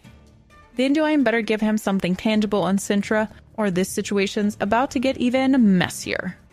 Suddenly, hooray! Dandelion is saved. His mysterious rescuer turns out to be none other than sorceress Yennefer, slipping in disguised in illusion magic, and a surprisingly fitting men's outfit. With lightning-fast moves, she makes short work of Rience's henchmen. One gets smoked like barbecue, and the other one resembles a human shish kebab. Brutal. Then Rience attacks with his dark magic until Yennefer blasts him into the wall. But the villain makes a magical getaway just as the sorceress moves in for the final blow. Darn, he got away. Yennefer frees our dangling Dandelion, who can't believe his luck. After cleaning up the bodies, Yennefer takes Dandelion out for some food. Over chicken and wine, the two catch up and share the latest news. Turns out Yennefer was at Dandelion's concert all along. She's grateful to him for something from the past, but stays mysterious about it.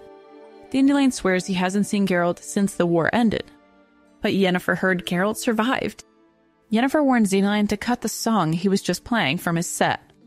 Someone dangerous is poking around for information on Ciri's fate after the Cintra massacre, and if they pick Dandelion to torture, he better watch his back. She wondered who spoke about Geralt's secret to make Dandelion a target. Yennefer then reveals she's secretly working with Spymaster Dijkstra. She passes along his request for some hot goss from the Verdant court, straight facts only, and no lyrical embellishments. Dandelion wonders who that creepy Rience was working for.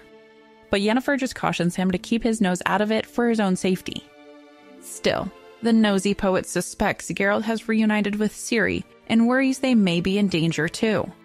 He tries to convince Yennefer to warn them since she knows their secret hideout location. But Yennefer argues Geralt is fully capable of handling himself and would reach out if he wanted her help. Clearly, some unresolved feelings still linger there. Dandelion suggests going himself, but Yennefer refuses to reveal their location. With a blown cover, he'd only put them at more risk. She orders him to vanish for his own safety. Then, Yennefer gets all sentimental about how Dandelion was a good friend and brought comfort to Geralt in her absence. Aww. We then shift our focus to Geralt and Ciri, who have finally made it to creepy Kaer Morhen. This crumbling castle sure looks like the perfect setting for a scary movie. It's full of skulls, rats, and weird echoes that make frightened little Ciri clutch to herself. But Geralt promises it's the safest place around. They are greeted by another Witcher named Eskel at the gates. Ciri almost screams when she sees his gnarly scarred face. But turns out he's nice enough, just making sure Geralt's a friend and not an enemy. Down they go into the torch-lit halls to meet more of Geralt's gang. Ciri can't get over how human these Witchers seem, yet so inhuman at the same time. Finally, they enter the Great Hall with its roaring hearth fire. 3 shadowy figures sit around an enormous table. It must be the rest of the Witcher wolf pack here to wait out the winter. They're somber Vesemir, clever Lambert, and mysterious Cohen. They greet Geralt warmly, but eye Ciri with curiosity. What's Geralt gotten them into bringing a lone little girl to the Witcher's lair? Surely it means trouble's a brewin'. When they ask Geralt who she is, Geralt declares that Ciri is their destiny. The mood in the hall sure shifts at those words. The Witcher pack all trade uneasy glances, as if to say, Destiny schmestiny. She's just a child, and we're just mutant monster Witchers. But Ciri suddenly feels safe under Geralt's protective wing. No more shakes or shivers for her. Now it's the Witchers who seem uneasy. Chapter 2. Away from the Witcher keep Kaer Morhen, we see Triss Merigold, a powerful magician, trying to warm up her freezing mitts while riding her horse through the cold mountains. She casts a handy heating spell, not just on herself, but her horse too. Triss tells it can either get used to magic, or she'll sell it off to some peasant. Oof, harsh. After the magic kicks in, Triss cheers up and takes in the gorgeous snow-capped mountain scenery. She's looking for the pass that will lead her to the infamous Witcher fortress, Kaer Morhen. This area is wild and tricky to navigate, so Triss has to keep her eyes peeled for the landmarks. She rides into a valley with a raging river called the River of White Stones, since it's filled with boulders and foam. Here the water's shallow enough for Triss and her mount to cross, though downstream it is much deeper. As she continues her journey, a little warrior girl running a treacherous path, nicknamed Killer, around Kaer Morhen. Turns out her name's Ciri, and she's training to be a Witcher. But Ciri slips and hurts her knee, then acts all weird when Triss tries to help. Finally, Ciri lets Triss patch up her leg with a quick healing spell. Ciri has great skill, but no mutation or Witcher abilities. Still, she wields a sword and talks about some Witcher named Geralt. Triss offers Ciri a ride back to the fortress on her horse. When the crumbling castle comes into view, Ciri becomes uneasy about the skeletons and skulls lying around. She thinks the dead ought to be properly buried. Can't argue with that, little one. Triss doesn't seem bothered by the macabre sight, however. She's no stranger to this place. As they ride out of nowhere, Ciri enters a magical trance and becomes all spooky and prophetic. She calls Triss the quote-unquote 14th one of the hill and tells her she once died on some hill. Cryptic. Just as quickly, however, Ciri snaps out of it, with no clue what came over her. Triss tries to secretly scan Ciri with magic. It senses zero magical talent now. How weird. Before Triss can ponder this further, the Witchers emerge to greet her, with Geralt at the front, and little Ciri gets off and stands alongside them in full warrior stance.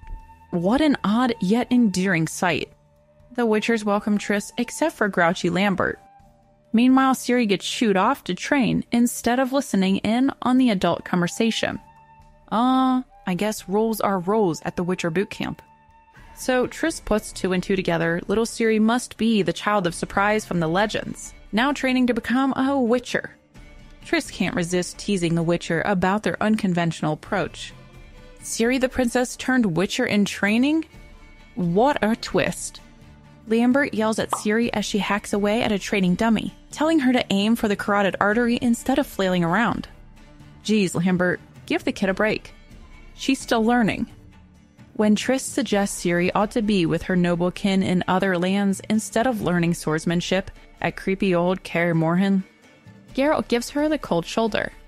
He says after the tragedy Ciri's endured, the fortress is her home now. The Witchers can teach her to fight and give her distraction from her grief. Well, when he puts it that way, I guess Witcher boot camp isn't the worst thing for her. But Triss raises a good point. Ciri's got family and followers scattered in neighboring territories. If destiny demands it, she could claim her rightful place among the other refugees from Cintra. Triss and Geralt lock eyes in firm disagreement. Uh-oh, tensions brewing. At nightfall, Triss lies awake, unable to sleep in what is said to be the best bed in Kaer Morhen. She wonders why the heck she's really been summoned here. It can't just be to heal Vesemir's aching bones.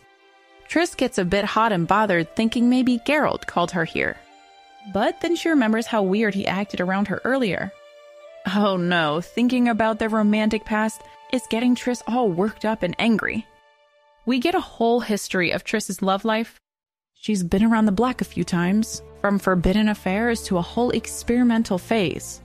Let's just say she knows some handy spells, if you catch my drift. But her fling with Geralt was different. Though he was tied to her friend Yennefer in a stormy relationship, Triss grew obsessed with experiencing Geralt's pain and heartache firsthand. She admits she seduced him out of fascination. Of course, that was before she understood real pain herself. Now Triss yearns to be with Geralt again, even for just a moment. But it seems Geralt may not feel the same way. Oh, here comes the drama. Triss decides the real reason she's been summoned must be because of Ciri's emerging magical powers. The Witchers want to turn Ciri into a fully mutated Witcher, but don't know how without a magician's help. They need Triss to oversee Ciri's terrifying trial of the grasses, the painful and often deadly ritual that turns a child into a Witcher. Triss shudders at the thought of forcing Ciri to undergo the mutations that could kill her.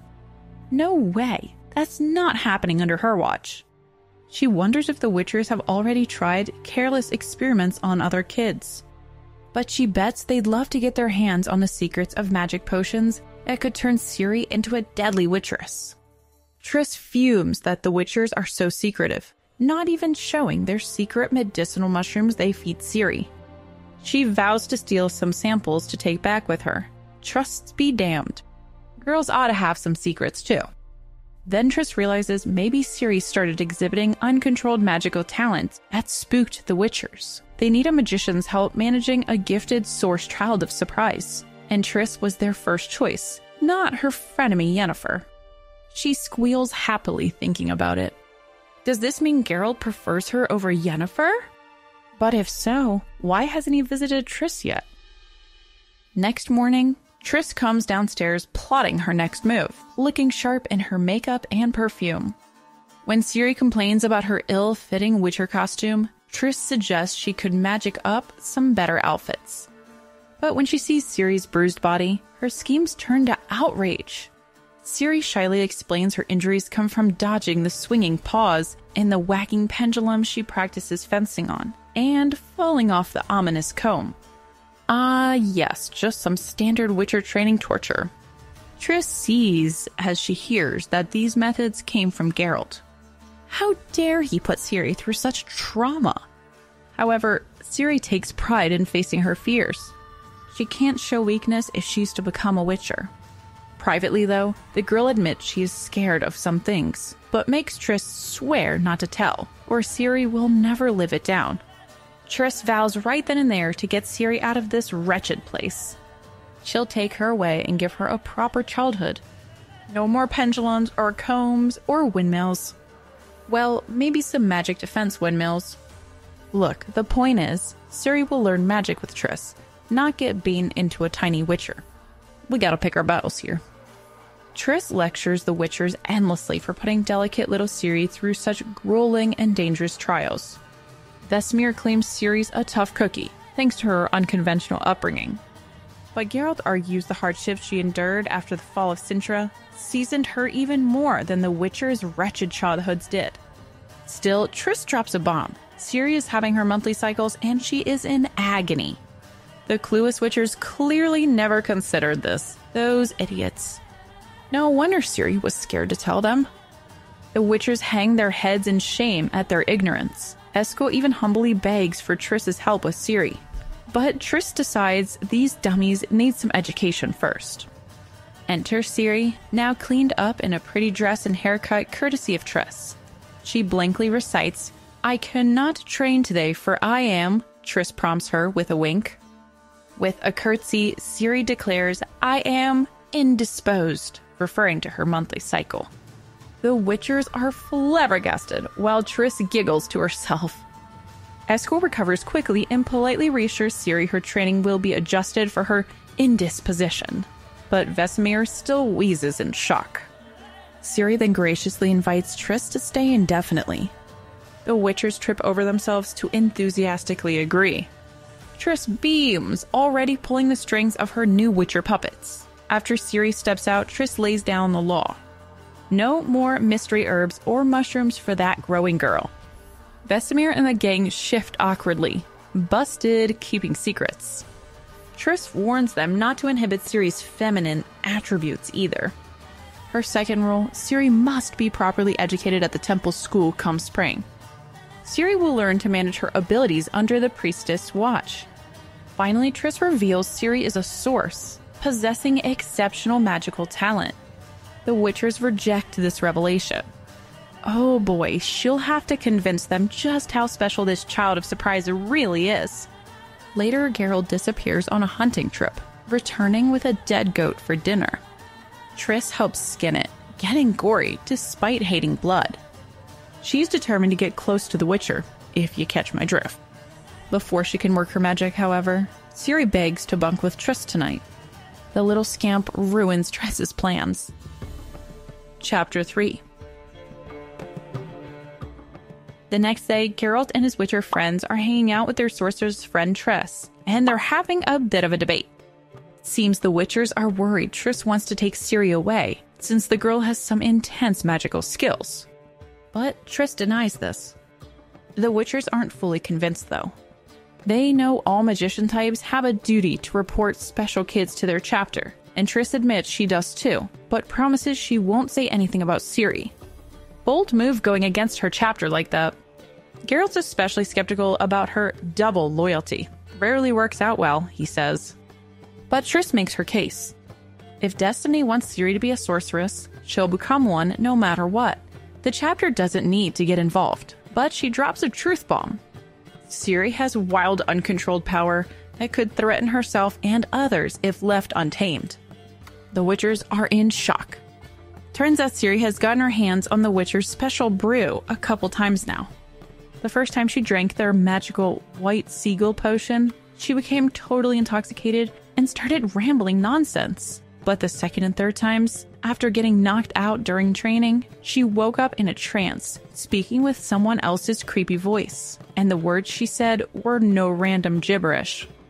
She was predicting the future, specifically the deaths of Cohen and Geralt.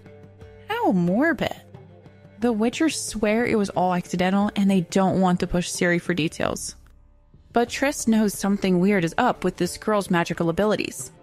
And just to test things out, Triss comes up with a plan. She invites Ciri and takes a risk by letting her drink from her own cup to test the girl's freaky powers. And whoa, does Ciri have a magical trip. Suddenly Triss is seeing the world through Ciri's eyes, flying with seagulls, standing atop a fiery hill, and watching a creepy spirit parade. Things get even weirder when Triss finds herself with Ciri on the edge of a fiery abyss. Down some foreboding stairs is the origin of Ciri's power, but the girl resists, shouting strange phrases. Triss tries to uncover the source, but some nasty voice warns her away, saying Ciri's no ordinary kid, but the prophesied white flame who will bring about the time of end. Triss stands her ground, demanding the voice reveal itself.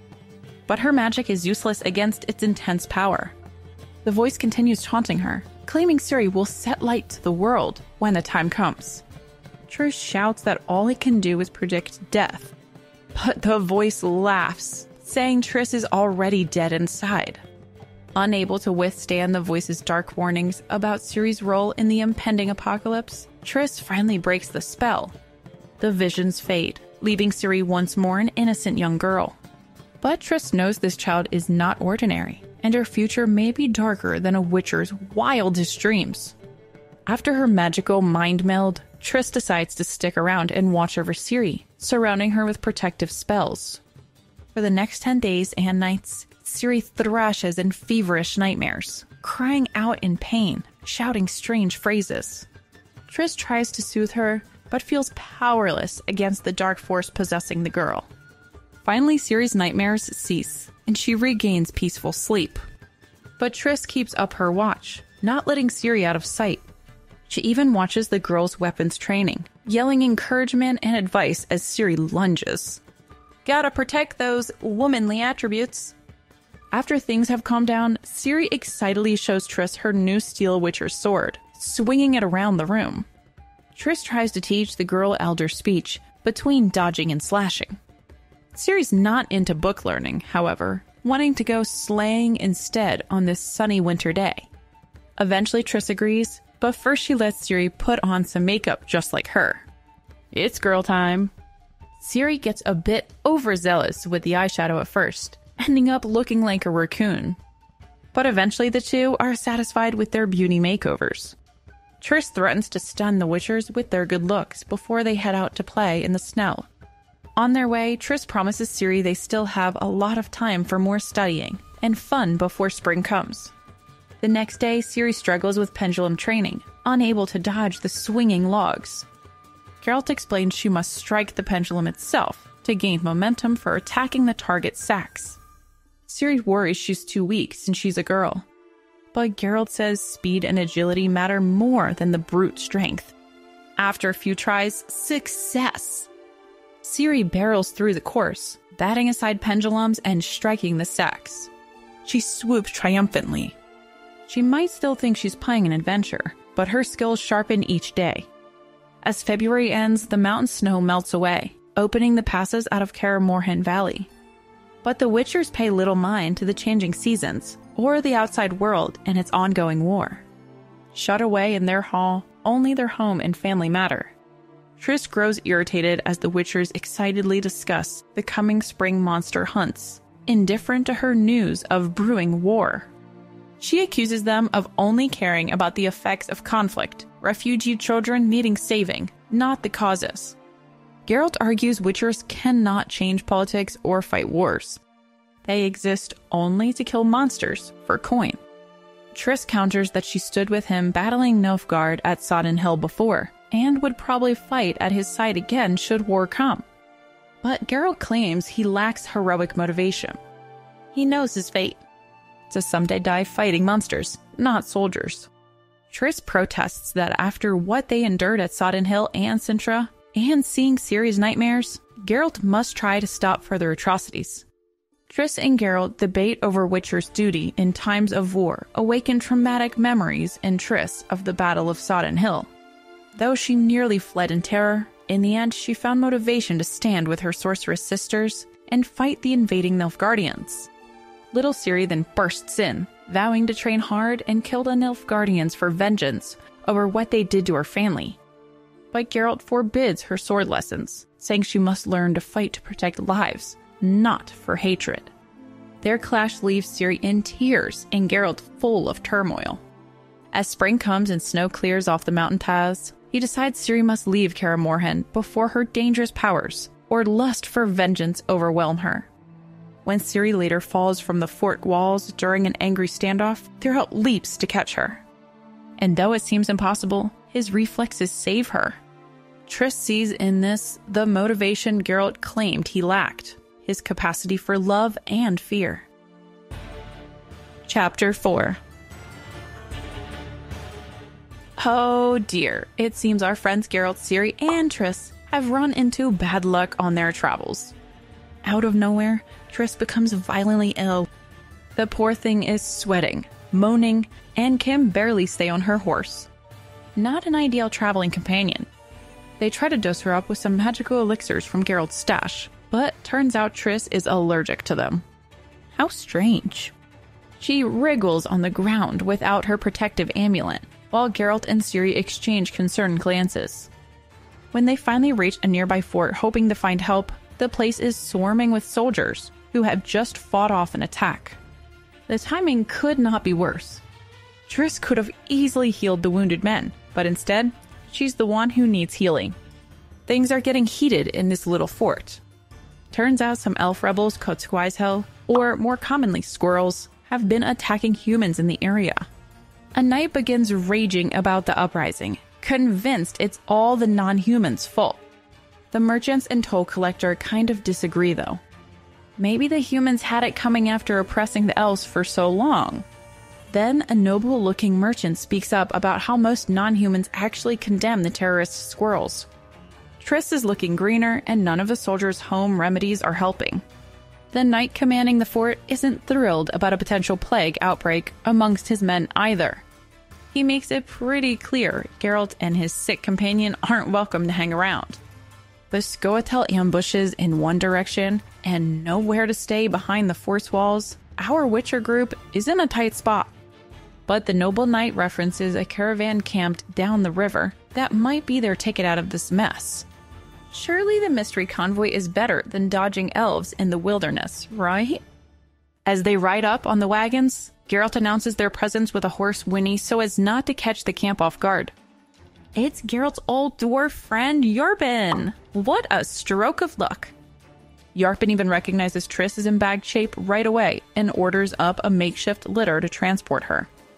But the leader of the convoy, Commissioner Wilfred Wenck, isn't thrilled about this detour. He reminds Yarpen, "We're on the trail here," whatever that means. When Triss starts feverishly moaning about no more magic elixirs, Geralt carries her away for a more private round of stomach troubles. Little Ciri stands guard by the fire. Then Yarpen returns with his arms full of medicine. He knows well the pain of food poisoning from his youthful eat whatever you find days. And he gives Ciri a nickname, Little Goose. But feisty Ciri objects to being called a little goose. But after some banter, Yarpen and Ciri begin bonding over their grandma's shared passion for beating them with wooden items. I guess that's one way to bond. When Geralt pulls Yarpen aside for a private inquiry, the dwarf tries playing it casual with a fishy story about transporting sundries to the army. But Geralt's no fool. He can spot a soldier when he sees one. Since Yarpen clearly has some sway, Geralt asks to hitch a ride just until Triss recovers. Yarpen can't resist a little teasing about Geralt's attraction to the lady sorceress. But when he questions Ciri's connection to the Witcher, Geralt becomes defensive. Unfortunately, the medicine gives Triss little relief as she continues roasting with fever through the night. Poor Ciri got about a minute of shut-eye before dawn. The truth finally comes out. So this mysterious convoy is secretly smuggling aid to King Demawend, a neighbor of Wenck's boss, King Henselt. No wonder they want an armed escort like Grumpy Geralt. But Geralt refuses to be their soldier for hire. As Ciri eavesdrops on Geralt and Yarpen's gossip, she learns this isn't the first time they've shared wild adventures, like that time hunting a golden dragon that decided to dine on an unlucky cobbler instead. Then the chat turns to mysterious Yennefer. Why is Geralt being all weird and quiet about her? Sounds like Geralt and Yarpen's road trip just hit a bumpy patch. Yarpen's not thrilled about Geralt's neutrality when it comes to the brewing human versus non-human conflict. He wants Geralt to pick a side already. Even little Ciri gets an earful when she dares criticize Yarpen's wagon driving skills. I mean, to be fair, do any of us really like a backseat driver? But our feisty girl proves her worth by warning Yarpen just in time to avoid a crash. Before long, they've made up and he's even giving her rain lessons. Still, Ciri is confused by all this drama over the mysterious Scoia'tael squirrels. Why is Yarpen afraid if the rebels supposedly only target humans? The dwarf grumbles it's more complicated than that. As they continue on the road, Yarpen's dwarves are worried all this stopping for ailing Triss is going to land them in hot water with the mysterious squirrels lurking in the woods. But Yarpen sticks up for good fellow Geralt and his magical patient. After all, you can't deny hope on the trail. They may joke about Geralt's devoted nursing duties, but these little fellows have hearts of gold underneath all that hair and grumbling. During a feisty moment, Ciri asserts Triss is not Geralt's woman. Though the Lady Sorceress doesn't mind the occasional sponge bath, Triss just can't keep her soapy paws off Geralt's drawers, much to little Ciri's annoyance. But wise Yarpen cautions the girl not to mistake care for affection. Probably best to give those adults some privacy. Instead, Yarpen shares with Ciri his inner conflict over the human-elf tensions erupting in violence. He condemns the squirrels as foolish pawns incited by Nilfgaard warmongers. Yarpen wants to choose the path of peace and forgiveness between races. After all, dwarves, gnomes, and humans have slowly built an uneasy coexistence over decades. Now the squirrels threaten to destroy all that careful progress in the name of freedom? But whose freedom will that be if everyone ends up dead? As long as both sides feel wronged, the bodies will only pile higher. Suddenly, riders approach. Turns out it's just some puffed-up soldiers checking for illegal slave traders. But bossy Lance Corporal Zyvik seems determined to toss his authority around. At first he doubts the convoy serves good King Hensel, despite Wank's ring of office. Then Zyvik demands to poke around the cargo. Yarpen and the dwarfs sarcastically detail their fish, skins, and prisoners, while readying weapons just in case. When Zyvik peeks in on Triss, she makes herself vanish before his eyes. What woman? Little Ciri claims she's dried mushrooms, with a cheeky glare. Zyvik finally rides off without a fuss. Thank goodness. After the tense exchange, little Ciri itches for adventure. She takes off at a brisk pace, ignoring Geralt's tedious cautions. No more be carefuls for this free spirit. Ciri on patrol, scouting the path ahead for the convoy. As she takes in the peaceful spring sights and smells, Ciri wonders why everyone's so afraid of some little squirrels. But then memories resurface of the violent Nilfgaard attack on Cintra that shattered her childhood. The flames, the blood. The elves fight the humans for freedom now, yet also align with the cruel Nilfgaardians. It's all so confusing. Who should forgive whom? As Ciri sheds tears, her heart seems to recognize the senselessness of all of it deep down. Little Ciri's all fired up now. No neutrality for her. A true Witcher defends the helpless, like those Nilfgaard massacred back in Cintra. She must lift her sword against any evil. But suddenly a group of squirrels begin gliding silently through the trees near her. Ciri notices them and stays dead still. Geralt finds her and guides them safely away without alerting the elves or the convoy.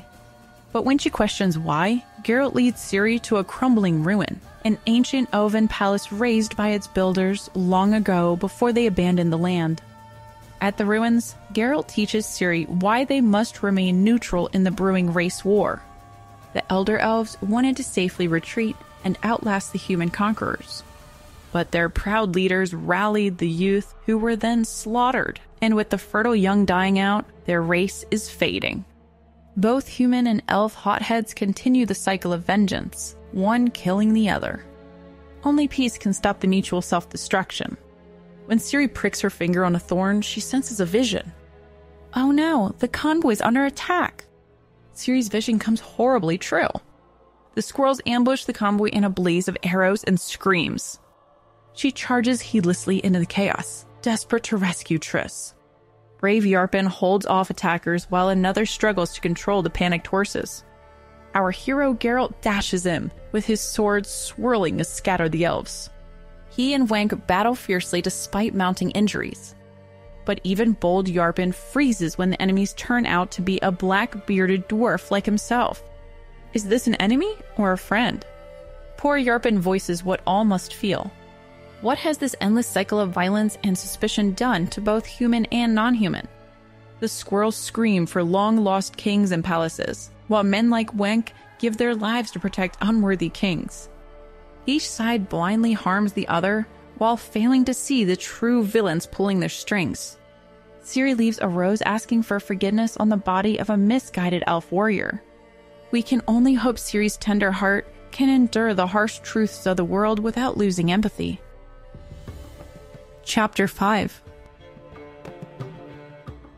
Geralt is chillin' on a barge, minding his own business and reading a letter from Ciri, when this little twerp with an oversized hat approaches him. The kid's all, "Are you a knight?" And Geralt's just humoring him with, "Nah, kid." But this kid keeps pestering him about his sword and comparing it to his daddy's sword. Finally, Geralt's had enough, so he basically tells him to close his mouth or flies will get him. Then the kid's mom swoops in, all offended that her darling angel is talking to a commoner, and scolds him. Our hero Geralt just sighs and goes back to reading Ciri's adorable letter and trying not to worry that someone might intercept him again. He then spots 2 huge warships sailing by. There's a massive Redanian ship and a smaller Adirnian galley, both loaded with soldiers. Geralt and the barge skippers start discussing the ships, speculating about who the person in the fancy tent on deck might be. These days, with the squirrels ambushing people on land, everyone's taking to the rivers. Just then, a scrawny, staggering guy in an oversized cloak comes over. The skipper is snarky about the man's poor sea legs, but the man introduces himself as Linus Pitt, a lecturer from a prestigious Oxenford academy. Geralt and the scholarly master tutor chat about monsters, since Geralt's been hired to protect the barge from some mythical beast. Linus scoffs that Geralt's tales are unscientific rumors, but our Witcher reminds him about the girl dragged underwater recently. Linus is all preachy, saying they shouldn't kill creatures without considering their ecological niche. Geralt is not having it, though. Finally, Linus sighs and gives Geralt a lecture on Hydra monsters, but Linus insists they don't live around here. Geralt's happy to humor the eccentric professor. Yet he still wonders if some murderous sea creature really is stalking them in the mist. Some rowdy custom officers barge aboard and start rifling through people's stuff, looking for smuggled goods or foreign currency. Seems there's an ongoing trade war between the kingdoms, and they're checking imports. Geralt greets the head customs guy, Olsen, who asks if he's spotted any monsters. Olsen's too busy with work to look around, however. The annoying kid from earlier pops up and brags his dad's a knight with an even bigger mustache. Olsen sighs and asks Geralt for vodka. But our Witcher is fresh out. Ah, dang. Eventually, Olsen, the customs guy, says screw this stressful job. He's joining King Demovin's elite fighting forces for that sweet soldier's salary. Someone else warns training is brutal, but Olsen boasts of his combat skills against nilfs and elves. Philosophical Linus sighs that violence breeds violence, but practical Olsen isn't trying to hear that noise. More is war. There is no mercy on either side. As the barge glides along, the Academy's sewage plant begins looming in the mist. Linus brags it's a triumph of science, but the crew ducks nervously, recalling last year's explosion. Not exactly a shining moment of progress. Then Olsen mentions some fishy business. Temerian guards have been asking about Geralt. Our Witcher wonders why, but it's likely nothing good. Next, some real sketchballs roll up, claiming to be Temerian guards. But Olsen smells a rat. These thugs search for Geralt's mysterious girl companion. When Geralt says he's alone, one of the men gets grabby with the annoying little boy, pressing a sword to his throat. Not very guard-like behavior. Olsen tries bluffing that Geralt's already busted for smuggling, and must go to Oxenford's judge. He demands papers from the bogus guards, but they aren't having it.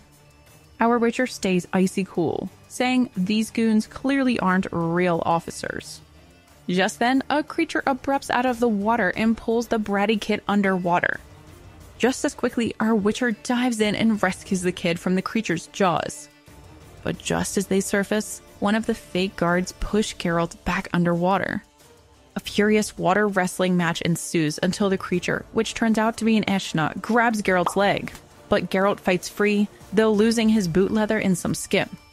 Safely aboard, the crew pelts the beast with spears, while Linus classifies it scientifically. but Geralt wants one alive for questions. Linus proudly names the new monster Geraltia in thanks, but our wary Witcher insists it be named for the troublemaking kid instead. With the day saved, Geralt's left bloodied and bootless, but victorious. And Linus is thrilled by his big discovery. Little does he know, Geralt suspects this one-of-a-kind monster isn't alone. There might be more monsters yet to fight on these waters. We are then transported to Dandelion, who is exploring Oxenfurt. The bard adores this bustling college town, full of magical marvels and scholarly theory. The streets teem with tantalizing scents and goods crafted thanks to university minds. Dandelion rides past tempting taverns and odd vendors showcasing dubious wares and services, from stringy squid to miracle ointments. Two shady characters trail behind, however, eyeing the bard. But Dandelion's got bigger fish to fry and heads to the academy gates. Dandelion enters the familiar university, but his Witcher friend is late for their planned meeting. What could have delayed the White Wolf this time? Just then, Dandelion gets dragged to see Dijkstra, head of King Visimir's secret service. This spy master's no creep in a hood, though. He's a huge, scruffy guy who looks like a beached whale. But his keen mind matches his bulk. Trust me, he is not a good guy. Dijkstra tears into dim-wit Dandelion for bungling some job. Despite precise instructions, the poet messed things up badly. The spymaster scolds Dandelion for not informing him about Geralt's monster trap for the villain Rience. Dijkstra knew this Nilfgaardian renegade sorcerer would never show in person. And indeed, goons came instead and Rience escaped untouched. Dijkstra had wanted to capture him for some deep dungeon interrogations. Dandelion insists he doesn't have to follow Dijkstra's orders. But the spymaster says he's got dirt on the bard. He'll squeal on anyone. Dijkstra demands the poet bring Geralt for an off-the-record chat. When Dandelion claims the Witcher skipped town already, Dijkstra exchanges glances with his wizardly cohort, Philippa Eilhart. They are too shrewd for Dandelion's lies. Dijkstra says he'll change his plans and wait for Geralt's return. This matter is urgent and is best discussed in private. But Dandelion knows this likely means trouble for his Witcher friend. Sneaky wizardess Philippa suddenly asks about Geralt's ashen-haired young female companion. And where did Yennefer run off to after getting the Witcher's letter? What's Triss Merigold hiding from? So many questions, so little answers. Dijkstra's caught off guard by these probing questions. But Dandelion truthfully denies any knowledge. He may joke around, but the bard would never endanger Geralt or his loved ones. Philippa claims she only wants to protect the girl. But Dandelion is no fool, and Dijkstra basically admits they think Geralt knows vital political secrets. No wonder he never confided in the poet. After escaping the spy's presence, Dandelion hurriedly tracked down Geralt to warn him. He discovers the Witcher having a moment with his old friend Shani, and clambers awkwardly through their window with the urgent news. Dandelion tells Geralt that Dijkstra plans to torture him for information about his ward. Before they can discuss fleeing, Philippa suddenly flutters in disguise as an owl, having tailed the bard undetected. Philippa warns that King Visimir ordered Dijkstra to force Geralt to reveal Ciri's location, using any means. Though they are allies, Philippa secretly opposes this plan. She reminds Geralt his duty is to protect the girl at all costs. Many factions now hunt this child, from Redenia's rulers to renegade murderer Rience. What makes her coveted remains uncertain. Suddenly Shani reveals she spotted a horrifically burned man who could be the infamous Rience. Though wanted for torture and killing several who aided Geralt and Ciri in the past, Rience's identity and agenda stay secret. Philippa insists political forces around this orphan girl, and claims Geralt knows too little to guard her properly. But little does she know that Ciri is already safely hidden away with Geralt's allies. Chapter 6. King Visimir of Redania calls a meeting with the rulers of the northern kingdoms because he's worried they're making the same mistake as the elves, sticking their heads in the sand while Nilfgaard creeps closer. But King Henselt of Kaedwen tells him to chill out. He reminds everyone that they smashed Nilfgaard at the Battle of Sodden. Henselt says Emperor Emhyr went nuts after that loss, lopping off his commanders' heads left and right. So now Nilfgaard's army is led by a bunch of young upstarts who think they can do better with their new siege tactics in swift cavalry raids. But Henselt is sure they won't risk crossing the Yaruga River because King Ervil's 3 strongholds block them, and the Northern Fleet controls the shore, so no supplies are getting through for the Nilfgaardians. But Queen Meve of Lyria, always the brain of the operation, points out that Nilfgaard can afford to sit and wait while the Northern Kingdoms struggle with the Squirrel Commandos raiding their forests. Then King Demowind chimes in that, yeah, dealing with the Squirrel Commandos is one thing, but a war against their own peasants? Not sure that's gonna fly. Word on the street is that life is pretty sweet for the common folk under Nilfgaard rule.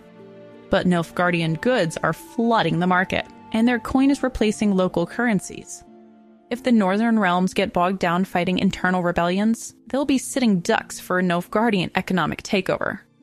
But King Henselt blames all their troubles on Nilfgaardian agents stirring up dissent. He complains they've been flooded with mystics and preachers, riling up the peasants about the end of times. And surprise, the prophesied savior is supposed to rise in the south, beyond the Yaruga. The other monarchs concur that these clerics are out of control. King Foltest, in particular, is sick of their white flame nonsense. But King Vizimir cautions against making martyrs of the preachers. They need to focus on the squirrels for now and avoid sparking riots. Finally, Queen Meve sums it up. Nilfgaard is watching them flounder helplessly. It's time to shake things up and show Nilfgaard who really wears the crown. King Henselt suggests a good old-fashioned bloodbath against the squirrels. So the monarchs come up with war plans. Stomping the elves in Dol Blathana, smacking down the dwarves of Mahakam, and letting King Ervil finally unleash on the Dryads. King Vizimir wants to stick Krot and Crate on the Nilfgaardian coast while King Ithane raids by sea. But King Foltest drops the real bomb. They should take back Sintra across the Yaruga, catch Nilfgaard sleeping, and boot them out of the north for good. King Demowind is pumped, remembering how the forces fought like wild dogs at Sodden to avenge Queen Calantha. And Jarl Krog has sworn to repay that blood debt to Nilfgaard too. This could work. But the skeptical King Henselt rains on their parade. Nilfgaard is weakened, but still dangerous, and attacking first would make the Northern Kings the aggressors. The merchant guilds and wizards won't like that, especially Archmage Villageforts, who wants peace. But crafty King Foltest has a plan. Stage a little border incident to provoke Nilfgaard into striking first. And no one could blame the North for retaliating. The Centurion refugees under Viscount Visigurd would jump at the chance to battle for their homeland too. They just need the northern armies backing them up, and maybe that rumored lost lion cub of Sintra, aka Ciri, to rally behind. But she's likely dead, so Visigurd's men will lead the charge. But Queen Meve suspects several rulers of seeking Ciri to wed her and claim Sintra's throne. King Ervil wants to honor a pact with Queen Calantha. Emperor Emhyr could gain legitimacy by marrying the girl, rather than ruling Sintra by force. And if ambitious Emhyr made Ciri his empress, the Northern Kings would be hard-pressed to oust Nilfgaard from Sintra. The people would rally behind Calantha's heir. So even skeptical King Foltest decides they need to find a girl first. But Queen Meve laughs off suggestions she wants the girl for her own son. As the daughter of fiery Calantha, Ciri isn't likely to resist the charms of handsome widower Foltest, according to Meve. King Demowind jokes that the smitten girl would happily marry Foltest and make him king of Sintra. Foltest sputters denials while the other monarchs crackle. But privately, possibilities are turning in their minds. Ciri would make a powerful pawn for whoever finds her first. Meanwhile, in occupied Sintra, the Nilfgaardian Emperor Emhyr and Marshal Menno Cohorn discuss the secret meeting of northern monarchs. Emhyr suspects they plot to take back Sintra and wants the wizards to know they've been excluded. When Cohorn complains that Sintra seems gloomy, Emhyr vows to restore its beauty, but the Marshal must first crush a rebellion in Nilfgaard before returning as governor. Emhyr cautions him not to fall for the Northern King's provocations once hostilities resume. Cohorn swears to loyally serve. As Emhyr broods over maps, a knock comes at the door. Ymir meets with a young knight who wants to fight him.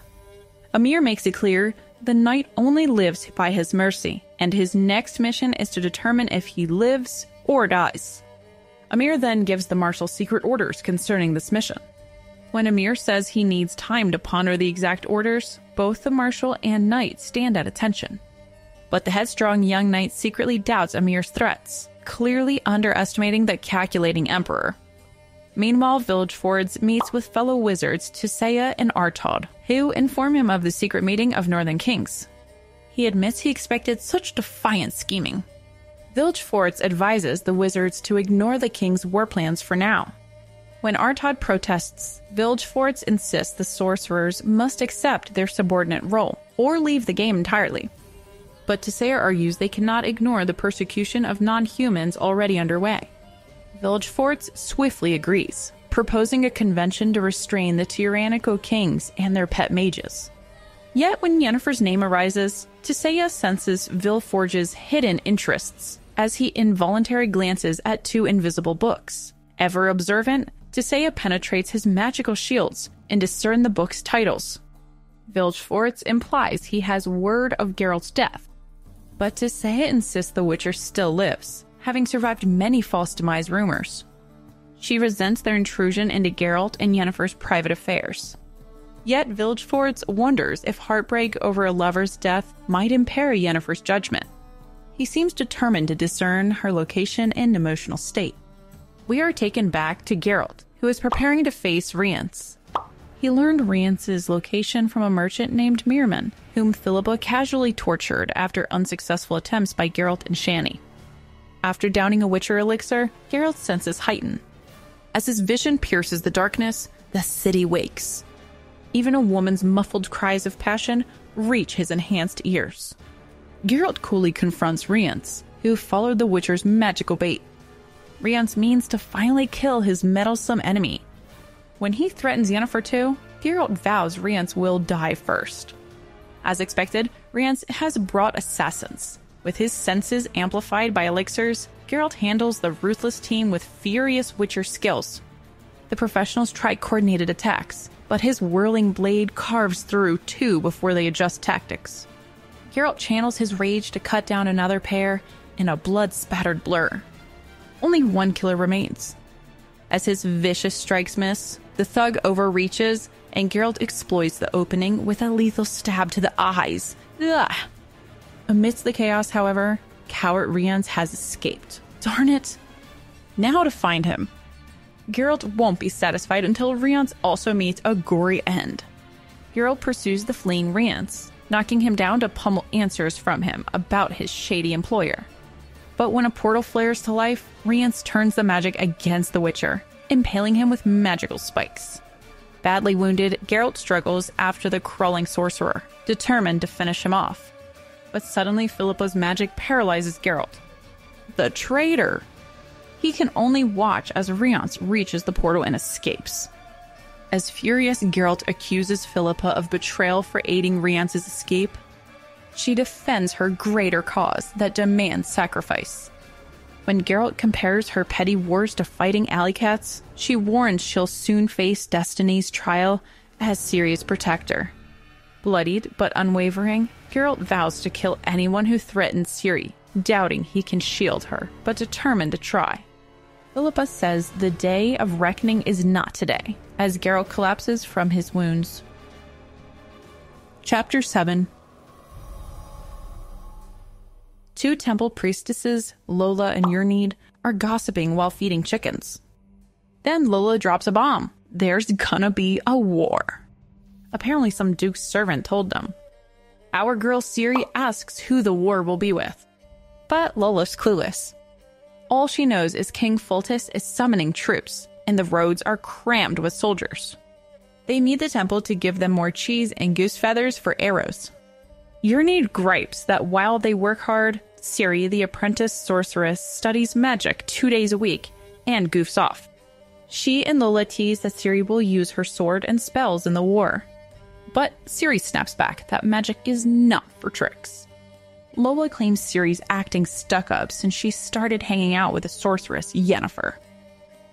The two bicker until Ciri chucks grain at the chickens and curses up a storm. After pulling some Witcher-style moves in the yard, Ciri visits her friend Jair. The flustered boy won't spill out the rumors, though. After some coy flirting, Gerber lectures Ciri on military history and politics.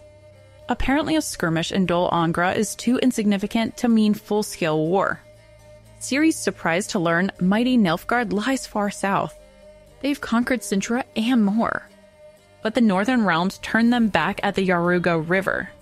Still, something about these war whispers makes Ciri uneasy. Jair lectures Ciri more about geography and politics, tracing borders on his big map. But when he tries to sneak a kiss, Ciri shuts him down. She's here for wizard lessons, not romance. Ew, cooties. Ciri then spills some political tea she overheard about trapped barrels and traitor traps. How does she know this stuff? But before Jair can ask, Ciri pretends to hear Yennefer calling her. She tells Jair she's leaving with Yennefer on important wizard business. Gerber is clearly smitten, stumbling over his goodbyes. But Ciri breezes out, parkouring upstairs to meet Yennefer. Ciri cannonballs into Yennefer's tub, trying, and failing, to magic read the sorceress's important letters. But Yennefer catches her and orders her to wash up instead. When Ciri climbs out, Yennefer remarks how she's grown into a woman already. If not for the war, she'd likely be some duke's wife by now. She better not be getting too cozy with Lil Gerber. Ciri swears they just talk. But Yennefer worries her slips could lead the boy to uncover Ciri's secret origins. Indeed, Ciri fears war will again take all she loves. Geralt, Yennefer, her new home, everything. But Yennefer promises to always stay by her side.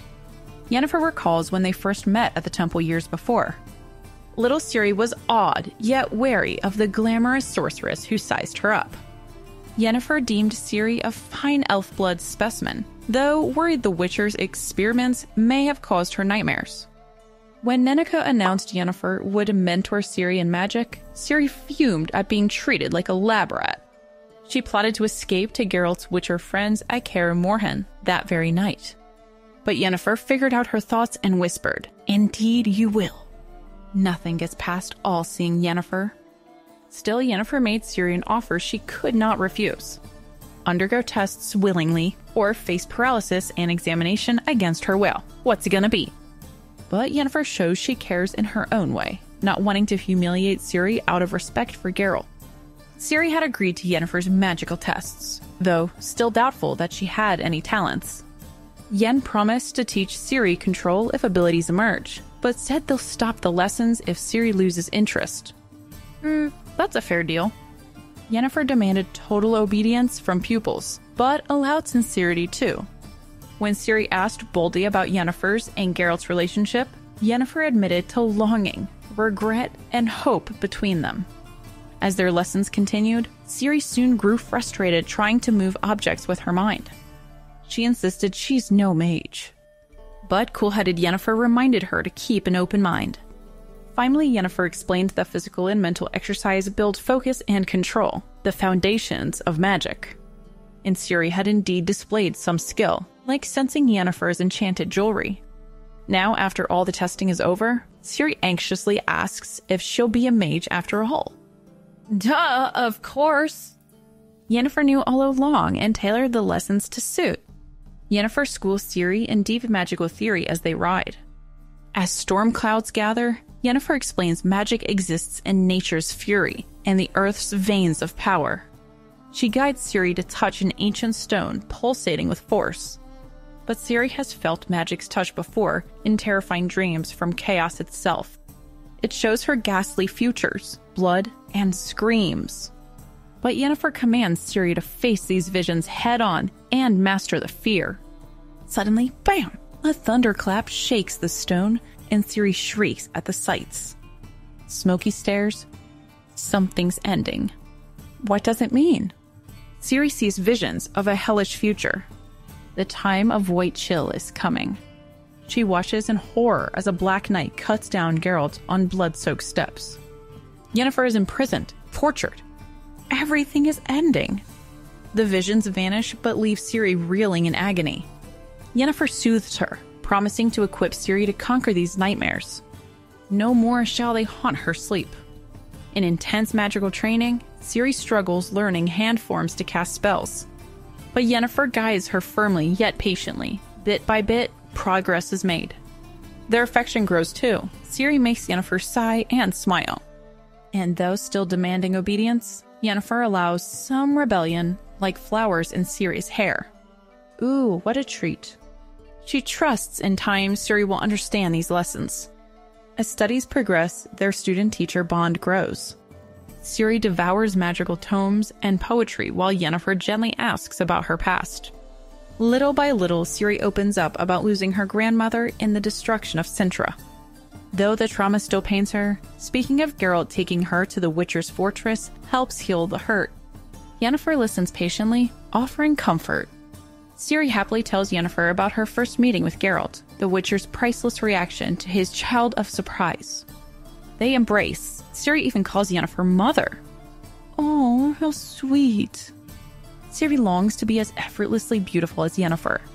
But Yen says her beauty shines already, calling her my pretty little ugly one. Oh, Yennefer. Now Yennefer and Ciri get ready to set off. They wear masks and hoods to slip away. Only Nenneker sees them off, clasping Ciri tightly. She implores Yennefer to guard her in the bloody times foreseen by prophets. Ciri defiantly vows she'll return here one day. But their parting feels strangely final. And with that, we've come to the end of the third book, Blood of Elves.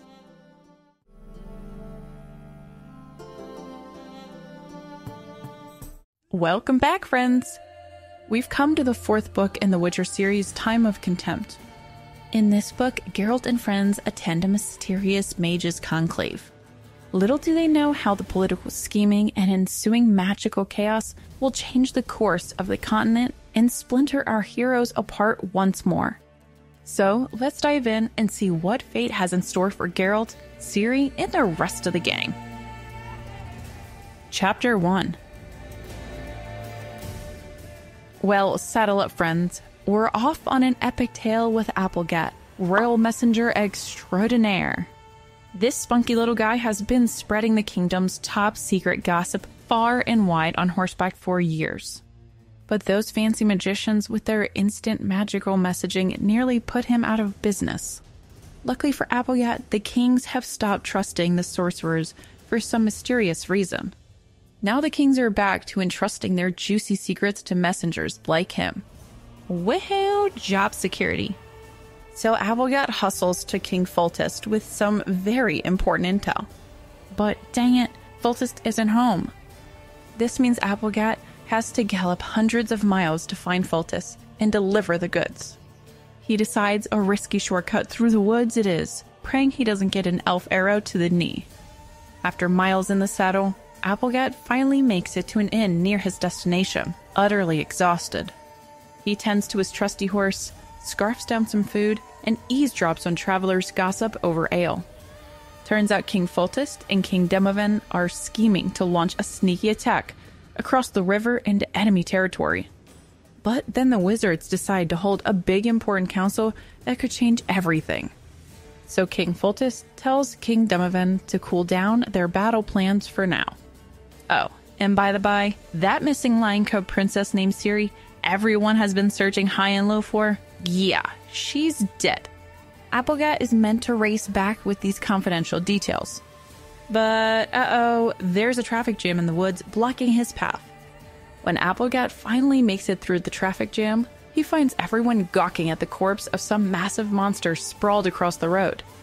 Turns out a vicious creature known as the Manticore chomped a knight's head clean off and ate his guts, leaving his poor horse as a pile of meat. Understandably, no one wants to go near that hot mess. Luckily, a passing witcher, who turns out to be none other than our hero Geralt, caught wind of cash for slaying the creature. He strolls up and identifies the man-eating creature as a rare greater Manticore, but his fee is a whopping 200 crowns. After some haggling, the merchants pay up to 175 crowns. The stingy officer curses at him, and Geralt struts into battle, sword drawn. According to the witness telling the story, The Witcher calmly stabbed the creature as everyone looked on in shock. Then the soldiers were tasked with cleaning up, while Geralt left with his paycheck. Apolgat wonders if he'll ever get to see a Witcher in action. But he can't dally around. This messenger has secrets to deliver. We now shift our focus to Geralt. After that close call, Geralt has a rare nightmare about his young ward Ciri being violently kidnapped by a creepy winged black knight. Ooh, spooky. He wakes up in a cold sweat, counts his money, and decides to pay a visit to his shifty friends, Codringer and Fen. These dudes run a highly dubious legal consultation business in town that clearly is a front for all kinds of shady dealings. Geralt knows better than to fully trust them, but he needs their special skills. When he shows up, only Codringer is there. Codringer invites the Witcher in, introduces his cat, and then gets down to business. Codringer has a reputation for making problems and evidence mysteriously disappear when needed. But what could Geralt want him to make vanish? Well, Geralt wants shady Codringer to dig up dirt on the villain Rience. Turns out Rience dude is bad news. A thief and suspected assassin with mysterious magical backing. Codringer confirms Rience is arrogantly continuing his search for a young girl, leaving a trail of bodies in his wake. Our heroic Witcher already knows Rience is a ruthless killer, but he presses Codringer for more information on who's pulling his strings.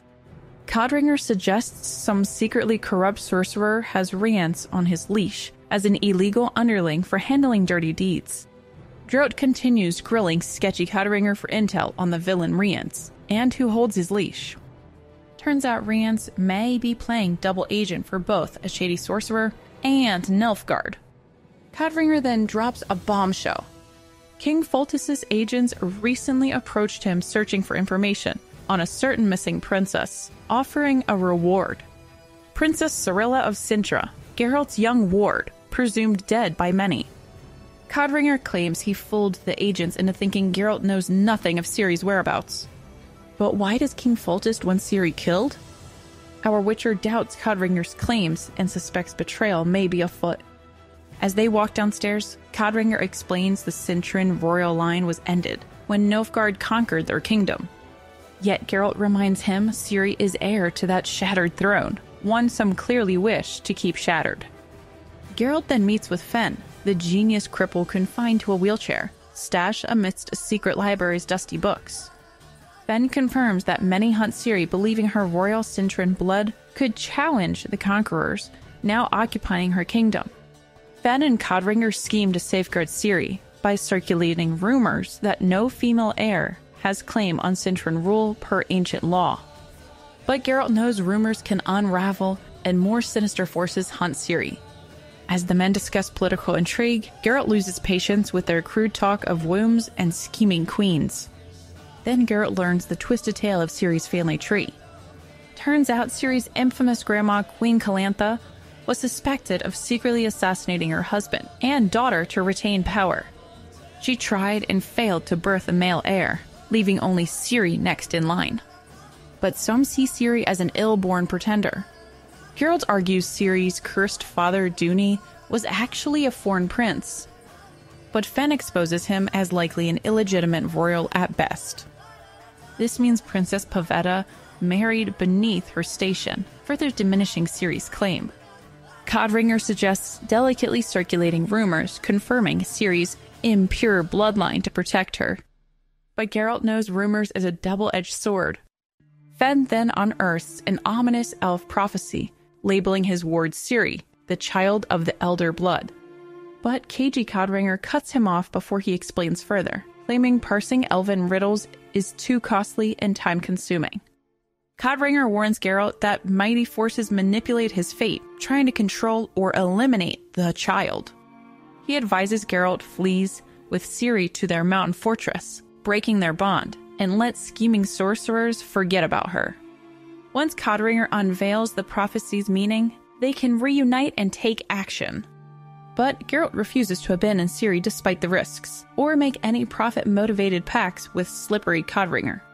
Geralt refuses the sly scheme to use a Cintran orphan as bait, sparing an innocent girl's life. Codringer then reveals Yennefer rides for the sorcerer's island of Thanedd with 3 ruthless assassins on her trail. He offers to divert the thugs, but the wolf won't abandon his lady love. Codringer then tempts Geralt to purchase some Nilfgaardian throwing stars to skewer the thugs from hiding. But Geralt scoffs that even an attack from behind couldn't penetrate his reflexes. Then Geralt challenges Codringer to hit him with a throwing star. If Codringer hits him, he wins, but if he misses, he'll have to decipher the elven prophecy. Will the lawyer's arrogance make him accept the risky wager? Well, of course. He's a lawyer after all. Codringer accepts and readies himself. He throws the star. Much to the lawyer's astonishment, the white wolf senses the attack coming and dodges it with ease. Victory for our Witcher! Afterwards, we pick up a ways down the road with Aplegat, the royal messenger. He's riding hard on secret royal missions when he stops at a little inn for some food. There he meets a mysterious white-haired stranger who oddly warns Aplegat of impending danger and advises him not to linger. Soon, a trio of armed ruffians shows up looking for trouble. They ask the innkeeper if he has seen the woman traveling through town. An older raven-haired woman and a younger white-haired girl, aka Yennefer and Ciri. Aplegat prepares for confrontation, but is hopelessly outmatched if steel is drawn. The Witcher confronts the trio of thugs, seeking information of who hired him. The trio attacks, but in a lightning clash of steel in the courtyard, the Witcher makes corpses of them before vanishing into the night. If anyone asks who killed the men, tell them that the White Wolf bit them. Aplegat, unharmed by the bloody Flasco thanks to the Witcher's intervention, rides hard through the nights to deliver his vital information. Exhausted, he finally reaches the royal city, only to be rushed, not to the king, but to his spy master Dijkstra for an urgent late-night meeting. Aplegat turns over secret letters for the king's eyes only. Aplegat is then dispatched on another vital covert mission after getting little rest. Though wary of his skittish new hides, he rides swiftly as always through potential dangers. Unbeknownst to Aplegat, an elf commando hides in wait nearby, ready to ambush humans. Despite protests, an archer elf insists on proving his skill by picking off the distant rider. His arrow strikes true, and poor Aplegat falls without warning, killed instantly. The elves escape, confident the body won't quickly be found. That marks the end of our journey with the poor messenger. But what crucial intelligence had died with Aplegat? Chapter 2. Ciri and her mentor Yennefer are trotting along when they come across a gruesome sight.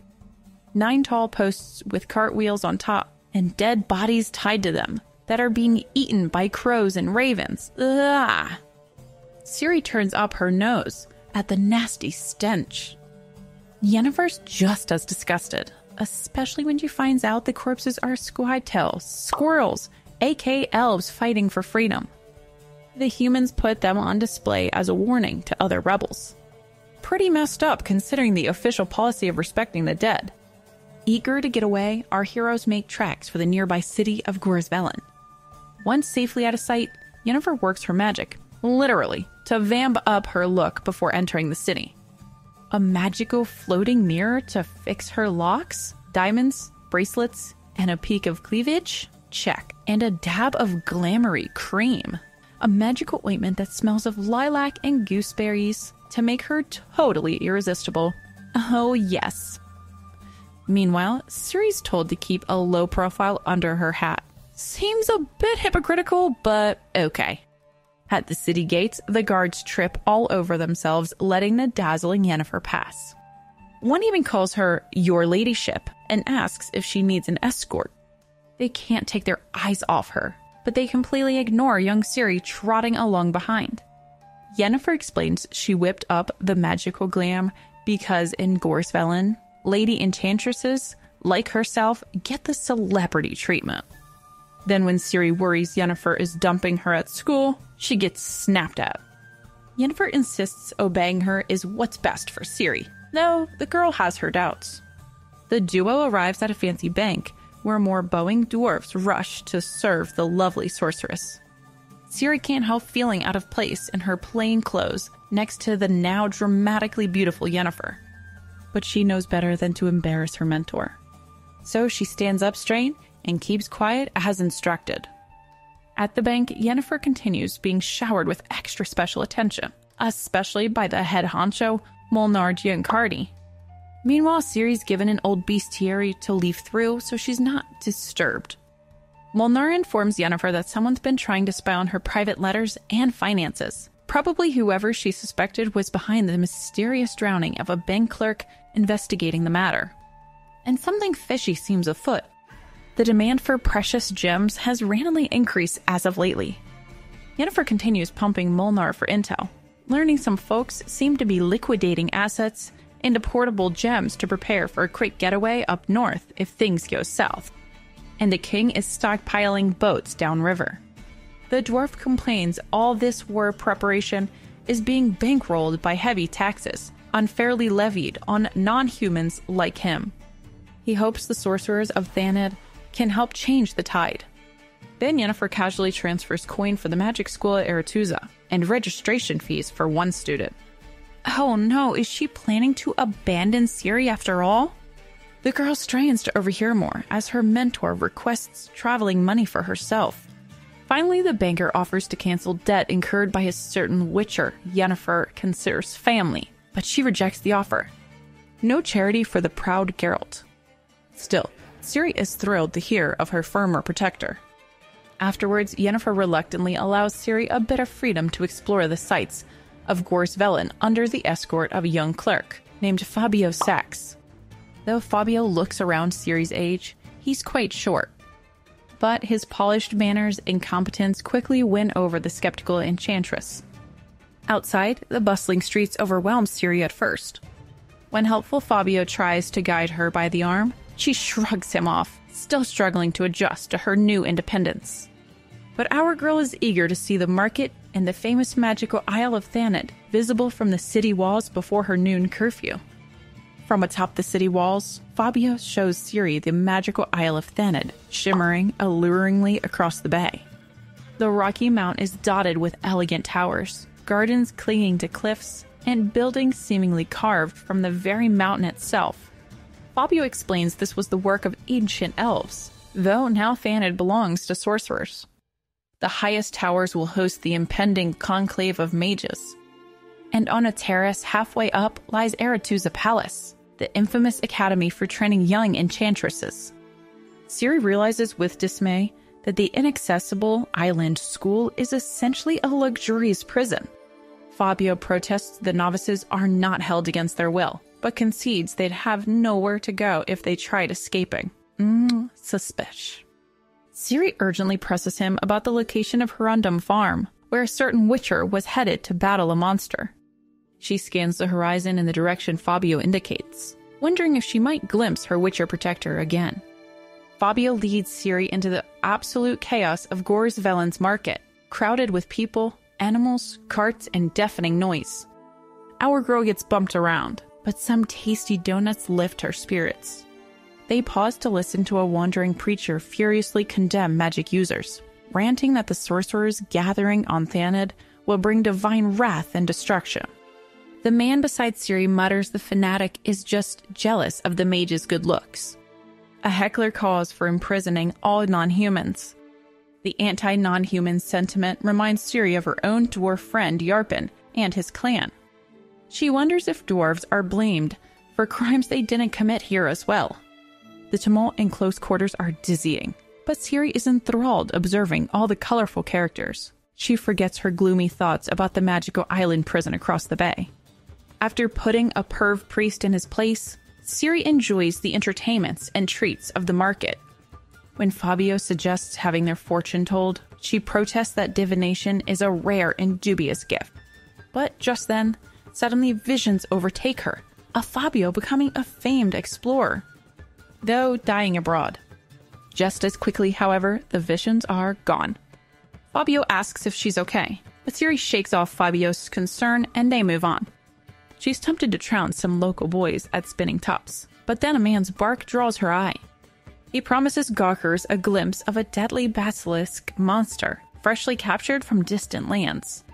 Fabio looks nervous, but Ciri is ready to spend their last coin on this exotic show. But to Ciri's expert eye, the scaly creature in the cramped cage is clearly just a common wyvern, underfed, dirty, and helpless. She loudly contradicts the showman's wild claims about the basilisk's lethal powers. The man grows angry, the crowd murmurs, but bold Ciri stands her ground. When challenged to approach the cage, a squire leaps to defend the fair lady's honor. But our feisty Ciri needs no protection. She knows the poor beast poses no threat. In fact, she pities the wyvern, likely stolen from its nest to be exploited. As tensions escalate, brave little Fabio looks on anxiously. He wonders if his new friend's fiery confidence will land them in real danger with the shady showman and his basilisk. When the creatures break free, however, chaos erupts. Fabio, Ciri, and the squire get tangled in the panicked crowd, nearly becoming wyvern lunch. But a brave dog sacrifices itself to save them. Oh, not the dog! Not missing a beat, quick-thinking Ciri grabs the squire's sword and puts her witcher training to work. With lightning slashes, the fierce girl kills the beast. But stricken by delayed shock, our girl then faints dead away. The squire claims credit for the daring rescue as Ciri wakes up. She and Fabio slip off quietly, aware the authorities search for the troublemaking girl who riled up the monster. Luckily, the amulet from Yennefer conceals Ciri from their sight. Close call aside, Ciri is still flush with pride over handling the situation and saving everyone's lives. But she knows Yennefer will be furious at her recklessness. As the noon hour approaches, our girl wonders if she'll make it back without more misadventures. Still recovering from that battle, Ciri and Fabio head back through town when she threatens to turn him into something unpleasant for knowing her secret. They're interrupted by two sorceresses, the stern Tissaia and the lovely Margarita. They assume Ciri is a runaway student from Aretuza.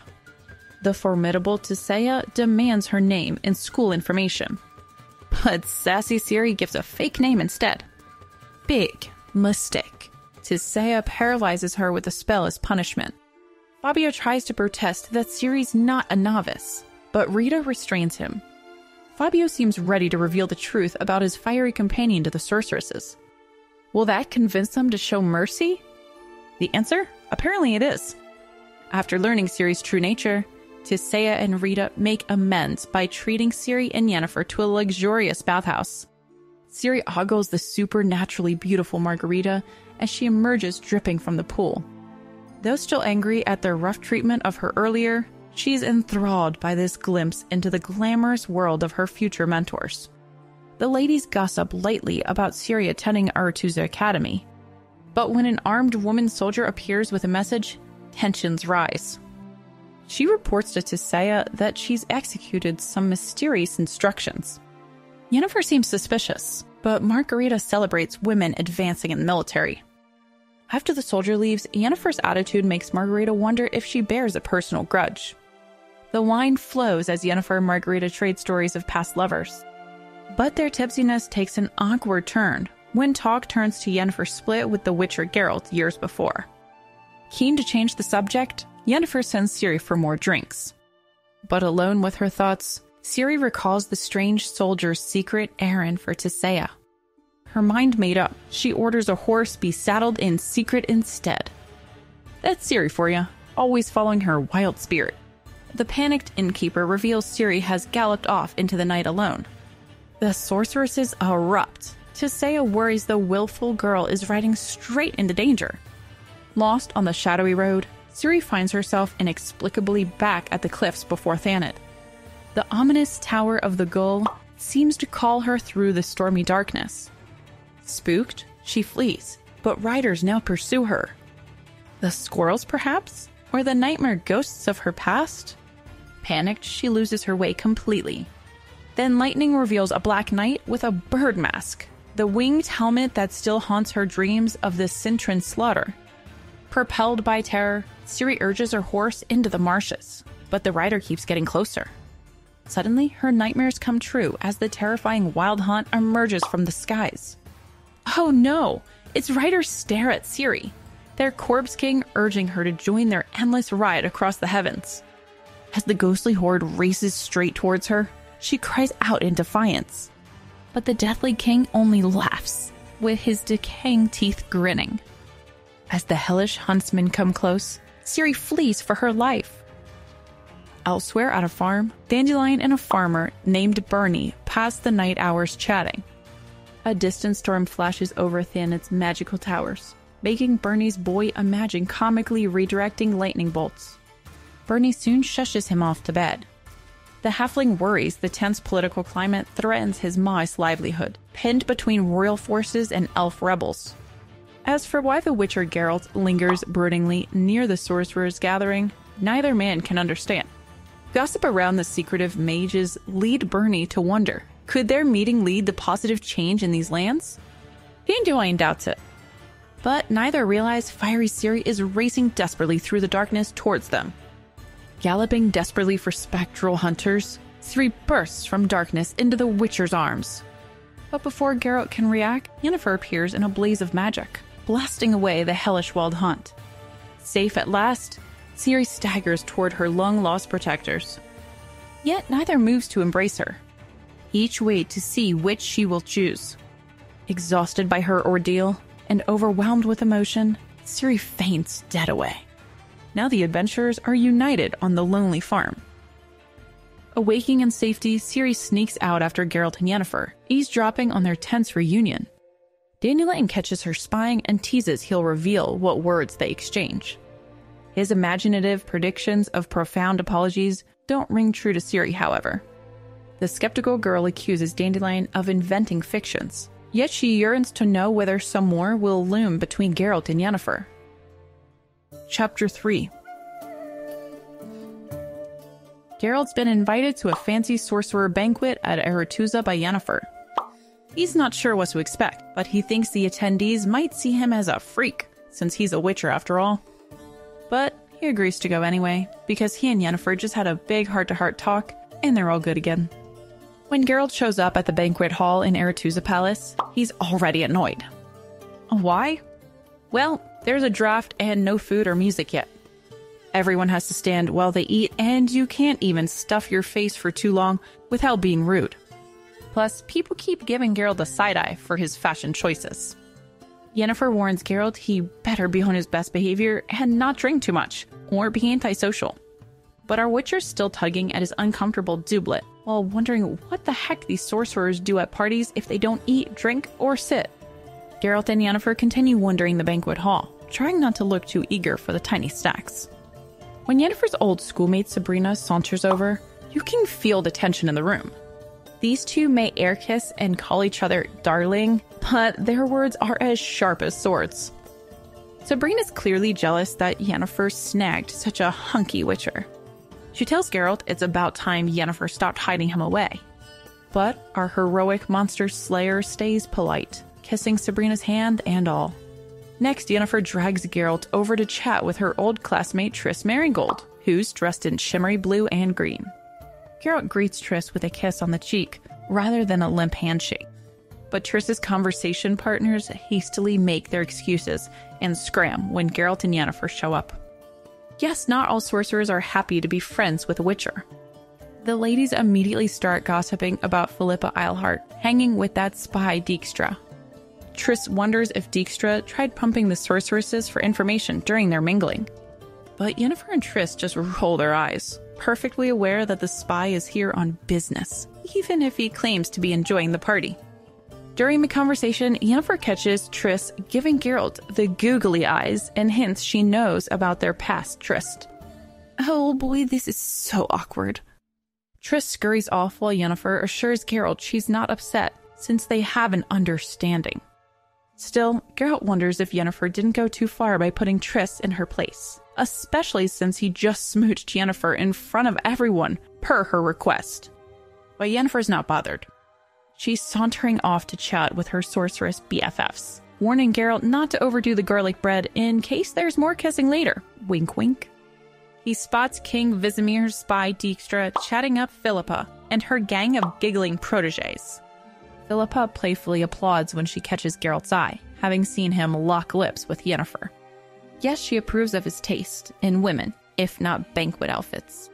Geralt's chatting with nosy spy Dijkstra, who admits he's at the party for professional reasons, pumping the sorcerers for intel. Dijkstra wonders why Vilgefortz gathered all the royal spies in one place. Is he planning something sneaky? Dijkstra tries tricking Geralt into revealing Ciri's whereabouts, but the Witcher tells him to stick to spying on the sorcerers instead. When Dijkstra complains he has a family to support, Geralt suggests there are enough mysteries here without bothering him. Still, Dijkstra thinks Geralt also senses something brewing under the surface of this banquet. He bets his octopus appetizer that Vilgefortz will soon try recruiting Geralt to his mysterious plot. Never one to pass up a wager, Geralt agrees to the bet. Afterwards, Geralt overhears Sabrina and her friend Marty gossiping about his friendship with Yennefer. They're shocked Geralt's willingly been with that vile toad for years when she's so much older than Sabrina. The sorceresses joke about seducing Geralt themselves to make Yennefer jealous. But Sabrina concludes that would be in poor taste. Unless Geralt suggests it himself. Then she'd bed the hunky Witcher immediately. Geralt almost chokes on his prawns, but keeps a straight face. Luckily, his Witcher mutations prevent blushing. He turns to chat with Dorgray instead, a sorcerer concerned by his colleague's fondness for reptile skin shoes made from endangered creatures. The sorcerer points out slippers of horned agama, rock cobra, white iguana, and more amongst the assembled mages. Proof they care little for conservation. When Philippa breezily joins them, insulting Dorgray's tanning talk as boring, Geralt wonders if she too cares more about fashion than protecting rare species. Philippa Eilhart snuggles up to Geralt, warning that Dorgray spies for King Ithene. But Geralt's more annoyed that Philippa and her mage friends scarfed down all the endangered Strugen caviar. He confronts Philippa about failing to reveal the employer of Rience, the mysterious mage who's threatened Geralt and Ciri before. Philippa promises to unveil Rience's identity during the magical summit. Then she uses her powers to conjure more phantom caviar. Her witty metaphor about replicating sensations without actions makes Geralt choke. Before he can probe further, Philippa's whisked off by her colleagues, leaving Geralt with sorceress Keira Metz. Keira's heard rumors about the Witcher who stole Yennefer's heart. Amused by her assumptions, Geralt jokes that he's truly a mage in disguise. Uncertain if she believes his tale, he offers Keira a drink. After escaping the clutches of flirty sorceresses Marty and Keira, Geralt enjoys some private time with Yennefer. But basking in the afterglow, his Witcher senses detect a verbal trap when Yennefer asks him to recount his conversation with Vilgefortz. Still, duty calls, so Geralt spills the beans. We are then taken to Geralt's previous conversation with Vilgefortz. Vilgefortz had given Geralt a magical history tour, strolling through paintings of mages' greatest hits. Some scenes seemed exaggerated, however. Vilgefortz smiled at the embellished legends. He had philosophized that mages don't puzzle over nature's mysteries. They are nature. It's like water gushing from rock. Magic bends the elements. He asked Geralt's view on controlling women. Yup, Vilgefortz seems like that type. Unsettled, the Witcher avoided answering directly. Vilgefortz said that in the morning, the mages will put on traditional garb and staffs to debate important matters in the tower above. The other delegates will await for decisions below. Geralt wonders what Vilgefortz truly wants from him. Like Geralt, he too was an orphan, raised by druids. When discovered to have magical talent, a sorcerer invited Vilgefortz to train in the mystic art. But young Vilgefortz furiously scorned the man for not rescuing him from abandonment. After years as a wandering soldier, Vilgefortz met a sorceress who stirred complex feelings tied to his unknown mother. Unable to healthily process these psychic wounds, he fled the woman, consumed by self-loathing. Only in mastering magic did Vilgefortz find purpose. Yet something twisted drives him still. Amused by Geralt's eloquence, Vilgefortz ridiculed the Witcher's genetic destiny claims. He demanded Geralt drop the act and explain why eminent sorceresses favor an uneducated brute. Geralt simply requested Vilgefortz plainly state his proposal. When Vilgefortz agrees to answer as one hired thug to another, he finally revealed his card. He wants Geralt to join the Brotherhood to protect Ciri. When Geralt refused, Hilgefords warns that if Geralt stays neutral, he'll lose Ciri along with everything else he loves. And with that, their talk had come to a close. Shaken, Geralt confides his fears for Ciri to Yennefer, unsure who to trust. But Yennefer reassures him she'll guard Ciri in Aretuza, where the girl can develop her magical talent safely. Geralt hesitantly agrees, though senses Yennefer hides things too. Regardless, the two spend time alone, cuddling as they do. Afterwards, Geralt accidentally discusses a dream of rustic life with Yennefer, complete with livestock, gardens, and periodic visits from sorceress Auntie Triss spoiling their children. Yennefer laughs at the sheer boredom in this fantasy. But something strikes at her heart. Do Geralt and Yennefer dare dream the same dreams? Could they live their life happily ever after? Chapter 4. Little Ciri's having a trippy dream. She's flying over the ocean as a bird. Then suddenly she's a cute little button-eyed doll. Then a big black and white cat prowling around a creepy house. But then, amidst all the shape-shifting, she hears Yennefer scream. And that scream jars Ciri awake into the real world. Now safely back in consciousness, Ciri can hear Dandelion drunkenly singing songs with his bard buddies down the hall. They're having a party while she's stuck in her room, imprisoned by Yennefer's protective charms. So rude. Ciri's also feeling sad that her recent reunion with Geralt was awkward. He was acting weird and distant. Pretty disappointing for her. Clearly, the Witcher's got some stuff on his mind. Yennefer. Anyway, Dandelion's newest song is about some elusive woman, but Ciri's not really feeling the lyrics. She'd rather go back to being a shape-shifting cat. But fatigue overwhelms her, and soon she falls back into a deep, chaotic sleep. We are then transported to Codringer, the lawyer. He thinks he's about to let in his hired cronies. Instead, it's a gang sent by villain Rience. And their message for Codringer is die, which they immediately arrange by gutting him like a fish. Ah! Meanwhile, his buddy Fen, the legless midget, tries fighting back with a mini crossbow. But soon he's getting kicked around the room. So not cool. Hasn't this guy endured enough? The bad guys start gathering up documents, clearly searching for something. Aha! They find a miniature portrait of a fair-haired girl and seem very interested in it. Obviously it's Ciri. But they're not done yet. They set fire to the scrolls and dump ink all over poor Fen. Then to add insult to injury, they bury him under more burning parchments. As the room goes up in flames, the last thing we hear is Fen's tortured screams. That is just horrific. Elsewhere, unaware of the chaos befalling Codringer and Fen, Geralt's just minding his own business, taking a little tinkle break in the garden when his medallion starts going nuts. That means magic is nearby.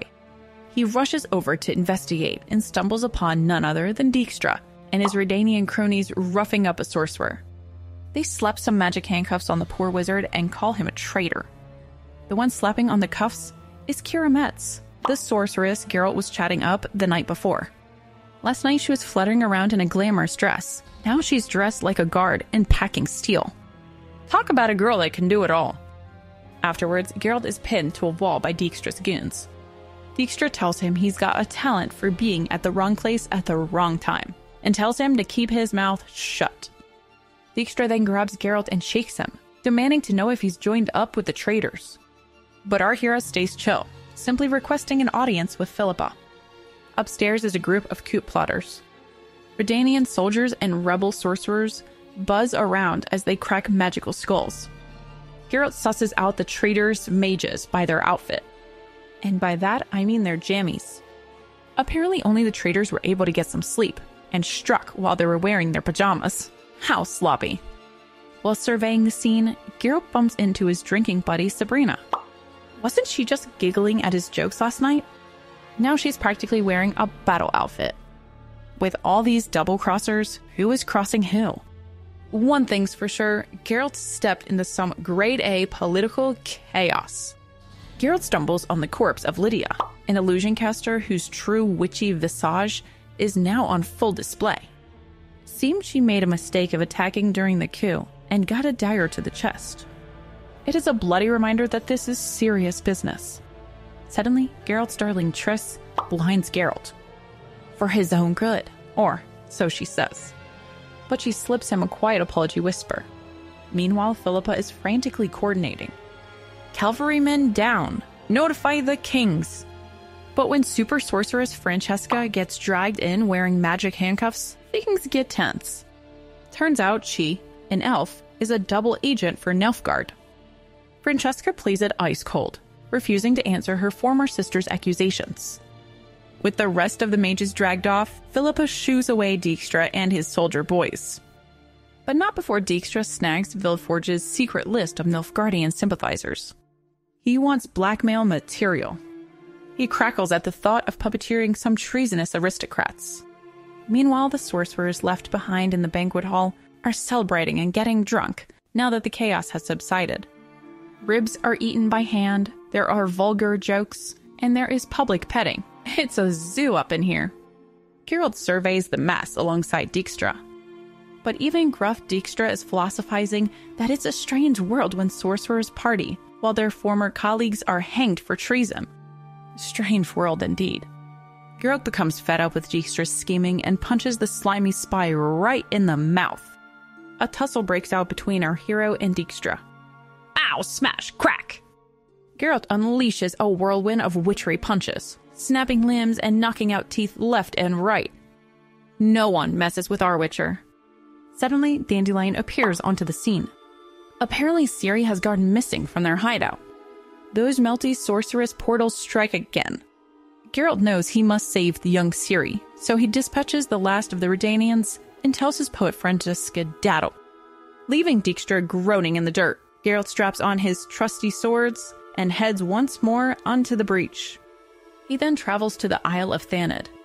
Up the magical mountain he climbs to confront unknown dangers and rescue the lion cub of Cintra. Geralt charges up the treacherous stairs, with his medallion humming from the unstable illusions hiding Thanedd's true dangerous terrain. Just as he reaches the far side, the neutral mage Doragray comes barreling down shouting about treachery and arrows and backs. Sure enough, elven archers wearing squirrels' tails ambush them from above. It's a stairway skirmish. Doragray takes one arrow to the back, but Geralt's Witcher reflexes help him deflect the next shot with his sword. The elves press their attack. One charges with a sword drawn while the other readies his bow. But our hero swiftly ends the first with a clean cut to the neck.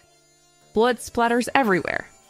Geralt makes his way up to the cliffside to guard Stang, just as an epic magical fight explodes inside. The palace windows shatter, flames rage, walls crack. It's pure pandemonium. Our hero is still looking for an entry point when, wham! Sorceress Kira hits him right on his head after getting thrown out the window by some road wizard. They take a tumble into the bushes. She's battered and bruised with a broken leg.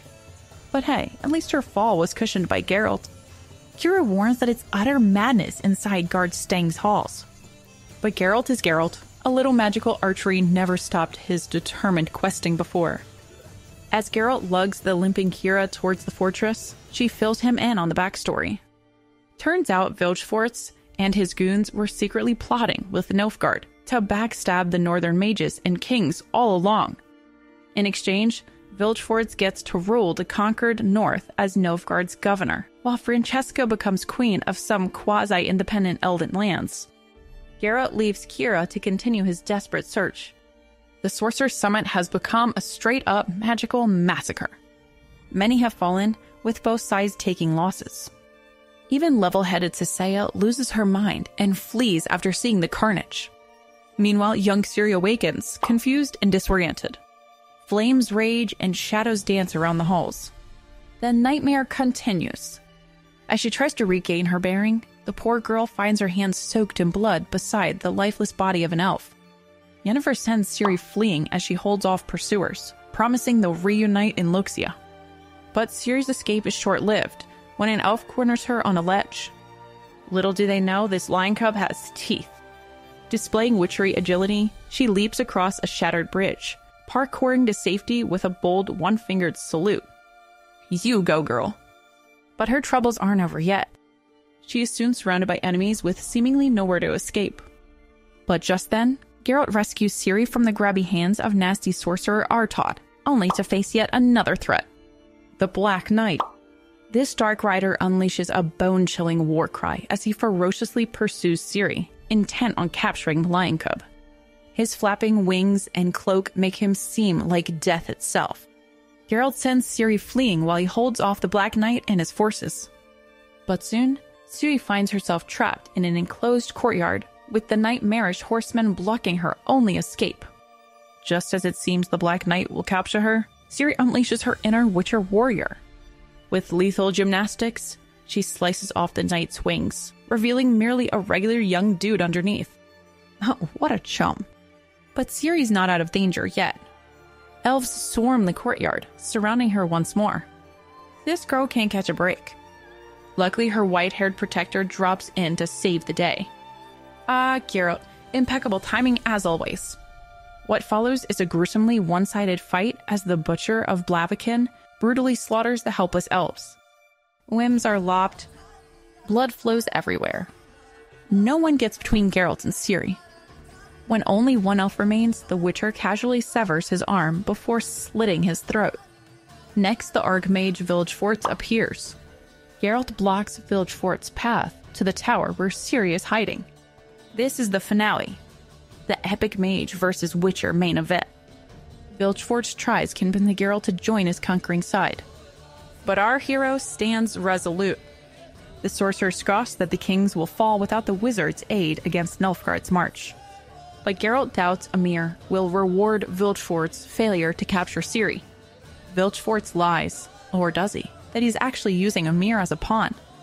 He claims Ciri's destiny and Codringer's legacy will prevail regardless. Their ideological clash culminates with Geralt blocking the stairs. Geralt taunts him. Vilgefortz shrugs that he'd prefer to paint their portrait than fight. But then, Vilgefortz begins to thrash Geralt repeatedly with his magic iron staff, raining, crushing blow after blow. Our hero stands no chance against this ruthless sorcerer. Soon he's broken, bloody pile on the ground. It is too tragic to witness. But before our hero passes away, lovely Triss drags Geralt's mangled body to safety.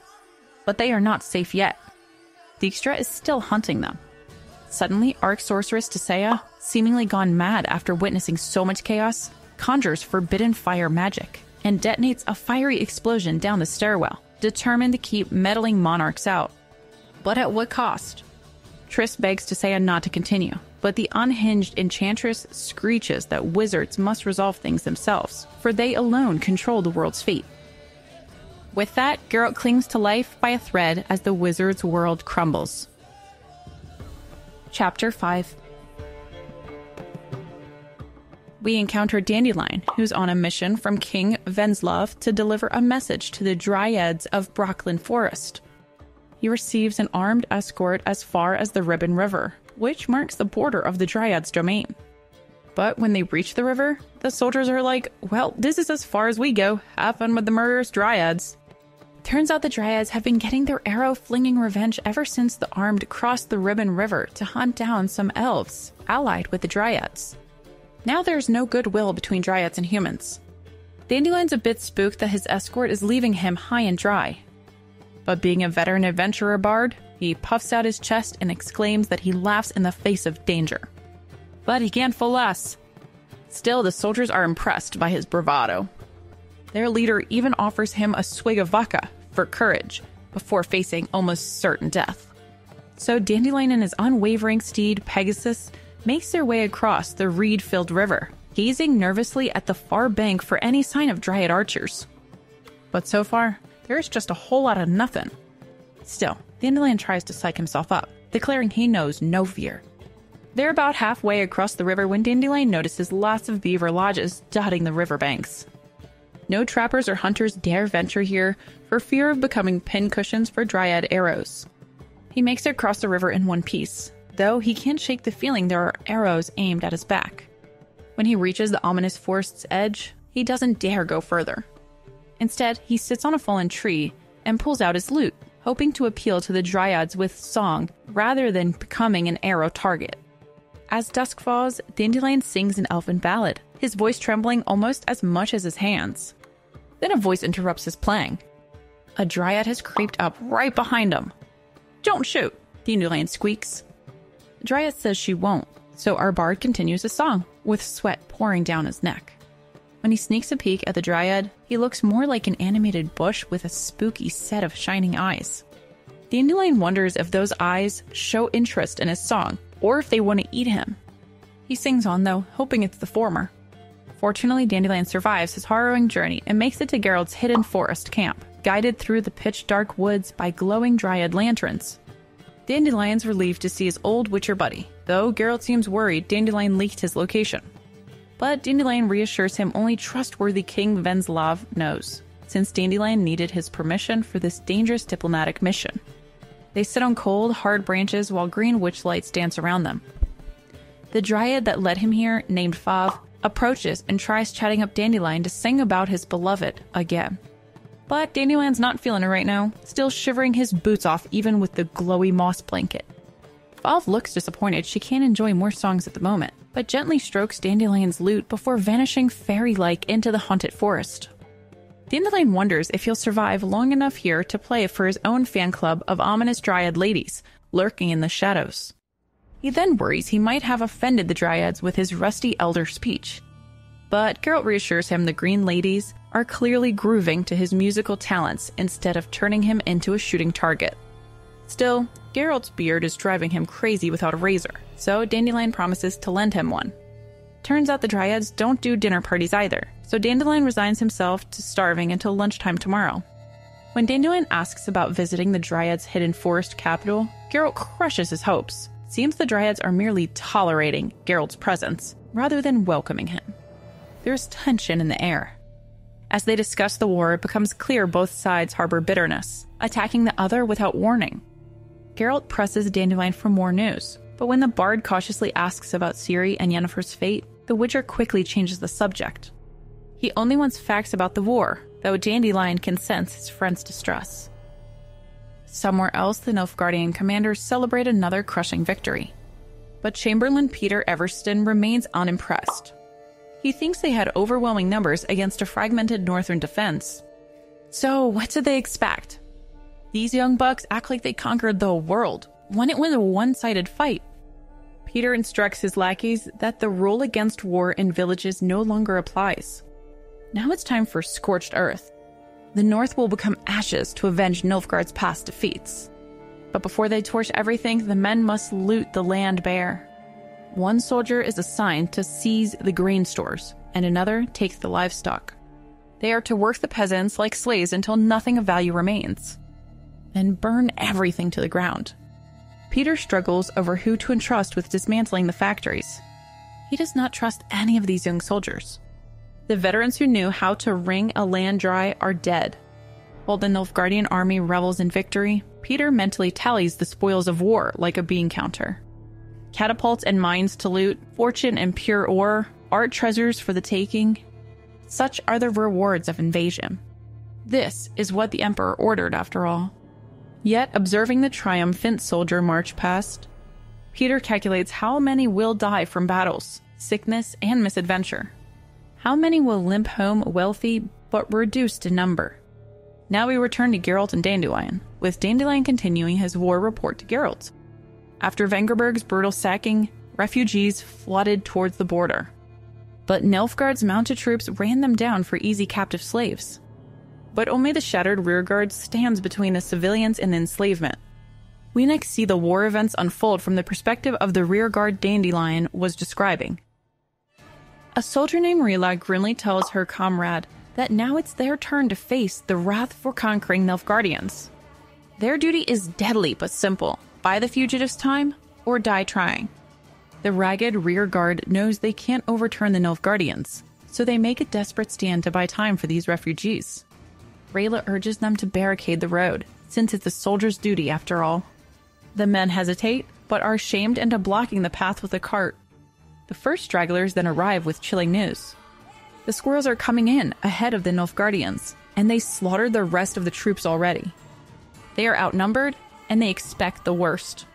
The defenders fight ferociously to their last breath, honoring their pact to never be taken alive. All except Rayla fall. The elf commander tells the blood-drenched mercenary to surrender, calling her sister. But the defiant Rayla screams she is Black Rayla, the sword too precious to drop. The elf warns she won't be asked again.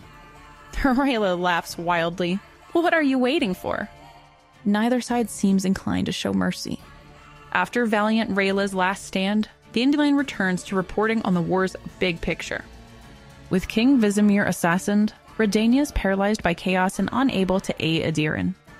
And now convoys bring ominous news. Queen Meave's fate is unknown. Vangerberg will fall any day, and Adiran is screwed. Meanwhile, in Temeria, King Foltest's council argues about how to respond. The fiery Governor Bronibor wants immediate action, but the cowardly Duke Hereward says it is not their concern. He cares only that Temeria is safe. Priest Willimer notes the missing magus, their council seats now vacant for the foreseeable future. Then King Foltest emerges looking shaken. Nilfgaard marches north unchecked, and now King Erviel of Verdun has bent the knee too, giving Nilfgaard control of Temeria's southern flank. Hereward sees only politics, but Bronibor roars they must defend their allies before it's too late. Yet Foltest says his hands are tied. He cannot divide forces to aid Adiran and leave Temeria vulnerable. For the good of his people, he made a deal with Emir instead. The council still in dismayed silence as their king explains the devil's bargain. Geralt bitterly concludes that neutrality and appeasement have prevailed. Foltest sold out Demavend to protect his own hide. Dandelion falls silent, aware the Dryads have stealthily encircled them, eavesdropping. We are then shifted to Kaedwen military tent. Centurion Daigod guzzles the troops' contraband vodka as they grill him about their orders. After crushing Adiran, Nilfgaard marches north rapidly. The cavalry are close to the border and book it south to the river in just 3 days. But then Daigod drops a bombshell. When the enemy arrives on the opposite bank, the Kaedwen forces are to do absolutely nothing. Just show their colors across the river. No engaging the invaders whatsoever. The soldiers are floored. After all the rushed mobilizing, they are to let Nilfgaard pass unchallenged? The Kaedwen troops are baffled by their liberation mission. If not to fight Nilfgaard, why the rushed march to the river? Daigod vaguely explains King Henselt loaned Demavend money and now aims to reclaim those funds and lands lost long ago. The soldiers smell a rotten deal. Orders or not, they must reach the river in 3 days, annihilating any resistance. But Henselt apparently warned against the usual pillaging and violence, bizarrely calling this fraternal help. The men rightfully scoff at the hypocrisy. We now go to the ravaged elven palace of Dol Blathanna. Filavandrel presses Queen Enid, aka Francesca, to explain their borders now that Nilfgaard has secured the valley for them. But Enid cautions King Henselt flouts their treaty, eyeing their lands greedily. Better to hold what Emir granted than risk losing all they've gained. Filavandrel suggests withdrawing their Arillas fighting abroad to defend their new homeland instead. But Enid reveals Emir forbids it. The squirrels must continue disrupting the human kingdoms. That was part of Emir's pact with Henselt, and Foltest too. Filavandrel is appalled. The commandos die every day in a hopeless cause, while others ignore their plight. Enid's tearful silence speaks volumes. While this happens inside a quiet house, sorceress Tissaia pens a final letter with her true name, Skylark. Gazing at ordinary folks around, she realizes how the mighty have betrayed the powerless. Though fearless of whoever comes for her, Tissaia straightens her tablecloth and candles neatly before slitting her wrists. The blood pools as red as the setting sun. It's such a tragic end for such a powerful sorceress. Back to Geralt, Dandelion jolts awake only to find Geralt gone. When the Witcher returns to ask about Yennefer, Dandelion explodes. How much headache must Geralt suffer before he's satisfied? As they argue, a silver-haired dryad materializes, blaming a bard for failing his friend. Geralt overhears and mocks the dream, but Dandelion is rattled. As Geralt and Dandelion ready themselves to depart Brocklin, elf refugees emerge from the mist, barely escaping pursuers. Geralt insists on speaking with one named Milva despite the Dryad's warnings. When he returns with a riderless horse, his mood is ominously darkened. Geralt declares Dandelion must leave, but the bard presses him for news of Ciri. The Witcher finally admits he cannot abandon her to fate as he once was. If she remains alone, destiny will claim her. Hearing his anguish, Dandelion vows to accompany his friend, confessing he has concealed rumors about the missing girl. Though Geralt knows it's madness to bring the poet, he reluctantly agrees. Dandelion can share what he's learned on the road. The companions ride off into danger, but at least together. We are now transported to the Nilfgaardian court. A girl called Ciri arrives at the court. Rumors fly that she may be Emir's next empress, but when presented, she tumbles before the court. This imposter Ciri is awkward and unlike our beautiful Ciri. Still, Emir vows to restore Ciri's stolen throne and names her Duchess of Rohan. Yet after this political theater, he promptly sends her away to his castle. The court breathes relief that this Ciri is just a pawn. Emir swiftly concludes court business to meet in secret with his spy master. When Emir asks the wizard Zarthesius to magically locate a missing person, obviously talking about Ciri, the mage balks that astromancy has limited range and accuracy. But Emir insists that he will succeed, whether he wants to or not. Zarthesius timidly requests the target's birth time and personal items to aid the spell. He brightens when Emir offers hair, then wilts just as quickly when asked about other bodily samples. Emir glares at his impertinence. The wizard squeaks apologies. Yes, sir. Hair will do. Emir reveals the fake Ciri was delivered by a mysterious group. Though they likely saved Ciri from Vilgefortz, the Emperor is furious at the deception. He orders the spy master to seize the torture of Rience and Cahir for answers. Emir further instructs his ruthless soldier Stefan Skellen to assault Vilgefortz's hidden base, execute the mage, but gently rescue the individual held within, the one Zarthesius will locate. Of course, Stefan must first find said base, an impressive feat in of itself. Finally, Emir reveals what we already knew. The timid princess is an imposter, not the real Ciri. He vows to find the real Ciri, no matter how far away she has been hidden. The traitors clearly underestimated the Emperor. Chapter 6. Ciri, yes, real Ciri, wakes up feeling like she just got tossed into a furnace. Her head's crusted over with blood that ripped off some skin when she lifted it from the rock she'd been using as a pillow. Ah, poor thing! She struggles to stand, almost pukes from the pain, and can barely see from the blinding sun and dizziness. Not an awesome start to the day. She crawls over to a mushroom-looking rock to get some shade, but the sun's high in the sky and there's nowhere to hide. She passes out and wakes up when it's sunset. At least now it's not surface of the sun kinda hot. Ciri's still hurting all over though, and wondering how the heck she ended up in this desert wasteland. She's hoping Geralt and Yennefer are out there searching for her. But for now she's alone, struggling to survive this harsh environment. Poor girl just can't catch a break. She suffers from insane thirst and can barely walk from the pain. She sobs pitifully beneath a rock until she realizes crying won't save her. She's gotta take action. Ciri pieces together that the magical portal dumped her randomly in this wasteland. No one knows she's here, and no one's coming to rescue her. If she doesn't get water soon, she'll dry up like a prune. Luckily, Ciri finds a dagger and some handy lady accessories in her pouch that help patch her up a bit.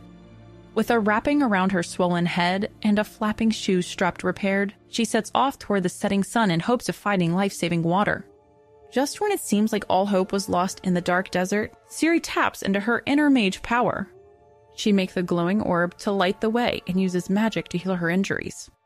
Now marching confidently into the dark, with a dagger at her hip, Ciri's determined to find water, or die trying. She wishes she could whip up some food and water with her spells, but making enchanted light is about all she's got in her arsenal. Still, her little glowing globe is better than nothing. At least now she can see where she's stepping amongst the rocks. Ciri bravely stomps on, trying to recall any useful magic from her training with Yennefer. But finding no water conjuring incantations in her memory, she resigns herself to a long night trek in hopes of stumbling upon an oasis. At dawn, however, she wakes up only to find out she's gone the wrong direction. Poor Ciri is losing her mind. With the rising sun sucking up every precious drop of dew, Ciri desperately licks moisture off rocks and thorns. When the heat cranks up to lava levels, she's forced back under a mushroom boulder, the very same one she sheltered under that first awful day. And lying nearby is the empty jade box she'd licked clean of ointment. Seeing how in circles she's walked shatters Ciri's spirit. Lost, exhausted, burning with thirst, all she can do is crawl into shade. After slugging down lizard eggs for breakfast, Ciri glimpses mountains on the horizon that might have icy streams. She sets her sight on those peaks, using the stars above to navigate her way through the cold nights. Naming the brightest star the Eye, Ciri lets it guide her west. During the grueling daytime marches, she starts hallucinating, imagining the mountains are on fire and oozing melted snow she could drink. The hunger and thirst are driving poor Ciri mad. She's determined to push through the pain, though her body can barely take much more. As she continues, Ciri's teetering on the brink, each morning weaker, each night full of thirsty delusions. Surviving on only dew and dreams of waterfalls, she's lost all track of time and space. As Ciri collapses for the final time, welcoming the relief of ending her suffering, something touches her. Could it be Geralt coming to rescue his brave child of surprise finally? Nope, it's a unicorn. Though doubting her sanity, Ciri sees it's no mirage when the creature leads her to a muddy waterhole. With its hoof, the unicorn helps dig up the life-saving mud water. Ciri guzzles it down, uncaring that it's more sand than liquid. Her hallucinations vanish and strength returns to her ravaged body. After naming her magical new friend Little Horse, Ciri makes a proper well so he can drink too. Ciri's parched lips finally curl into a smile. Her new unicorn buddy Little Horse makes scavenging the wasteland almost fun. While he happily munches scorpions and ants, she sticks to lizard eggs. Hey, whatever fills the belly. Their odd partnership leads them towards freedom from this rocky hell. The mountains loom closer each day. Ciri tries snuggling against Little Horse at night, but this is no fairy tale steed. He avoids her touch, not resting his head in her lap as legends say. Still, the mini horse makes a jolly companion, even if he can't magic up more muddy watering holes. Ciri realizes this mythic creature probably wandered into this desert just like her. Sometime later, Little Horse leads Ciri right into a nasty sandworm's trap. As the pit collapses around them, Ciri hacks at the revolting monster, while Little Horse stabs it with its horn. Together they beat the beast in a rage of dagger, hooves, and a unicorn horn. Safely escaping the creature, Ciri pukes her guts up with relief while Little Horse tends his wounded leg. Our brave duo has bonded even more through battle now. As they set off towards the mountains again, Ciri worries over the limping Little Horse. But the proud pony won't let her fuss over his injury. As time goes on, however, the wound on Little Horse's leg worsens. Ciri begins to worry.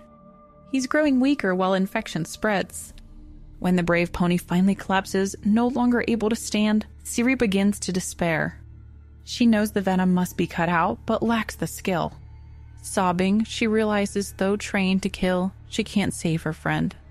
Oh no, surely after all they've survived, Little Horse can't perish this way. Suddenly, Ciri's desperation takes a forbidden turn. Summoning fire magic, which is strictly forbidden amongst mages, Ciri heals Little Horse's infected wound. Drunk on power, she believes she can now make it rain and conjure anything. Flames begin to fill her with vengeful fantasies against all who hurt her. And a raven-haired woman in the fire urges Ciri to make her enemies suffer. Our girl sees gruesome visions of justice and torture for all those she hates. Little Horse and the desert disappear. She is totally lost in vengeful madness. But the unicorn saves her, shocking Ciri back from the brink. Though the raven-haired temptress commands her to burn it all, Ciri manages to back away from the toxic power. She wakes up later, broken, emptied of magic and will. Just then, out of nowhere, a group of men find Ciri and take her. Chapter 7. There is a group of ruffians called trappers hanging around their campfire chatting it up about the strange girl they found half dead out in the desert. They're trying to figure out where she came from. This girl is a bit of an enigma. Sunburnt, banged up, wolfing down food like she hasn't eaten in a week. The trappers suspect she can actually understand them even though she's playing mute. Why is she so dang important that Nilfgaardians have search parties out looking for her? Well, the mystery girl's under the protection of a Nilfgaardian knight named Sir Sweers, who keeps her safe from the trappers' questioning and whipping. Meanwhile, the trappers grumble about doing the hard work of finding the girl, yet Sweers will no doubt claim the reward money for himself. The mysterious mute girl, who, as you've likely guessed, is Ciri, looks on as an all-out brawl breaks out between two rival Nilfgaardian knights, the Blue Knight and the Winged Knight. It's an old blood feud between their families. They clash hard with sword, axe, and mace. Armor crushes, blood sprays, it's intense. One of the Blue Knight's friends runs Winged Knight's squire through his spear. Ouch! The knights bash each other while the horses bite and kick. The friend almost takes out Winged Knight from behind, but instead gets sliced up himself. Blue Knight's as strong as an ox, but Winged Knight knocks his helmet with his mace. Ciri's captors, the trappers, are happy to let the knights settle out their score. They just want to snatch up that reward for the girl during the commotion. Ciri tries to make a break for it during the battle, jumping on the Blue Knight's horse, but his servants chase her down quickly. One grabs her by the hair and drags her back, kicking and screaming, "Not the hair!" The head trapper, Skamlik, gives her good whipping as punishment. But the other trappers tell him to ease up. She's no good to them dead. Mystery Girl's a hot commodity for the Nilfgaardians.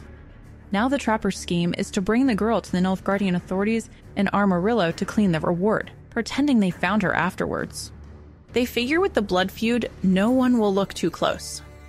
They force one of the Blue Knight's servants, named Ramiz, to join their story. The ragtag bunch rides into a little village called Gliswin. They arrive to the deserted village's lonely inn, where a couple of Lord Nasir's men are loafing around outside.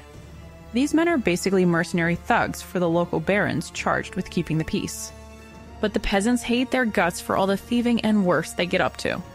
Inside, the place is gloomy and smells of smoke and baking bread.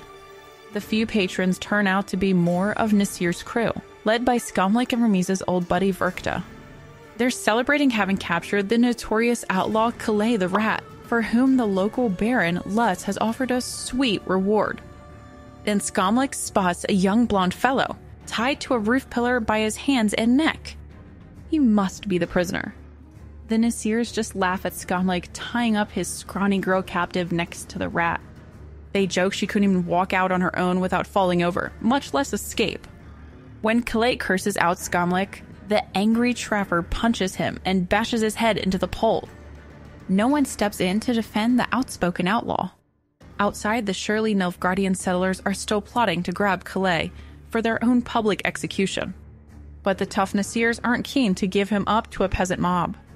The Nasirs and trappers get rowdier as the beer flows, trading brags and insults about who snatched the better captive. Skamlik berates them for not torturing Kalei, the rat, into revealing his gang's whereabouts so they could collect more bounties. But Verkta laughs that off, saying they'll get the info out of Kalei slowly in the Baron's dungeons.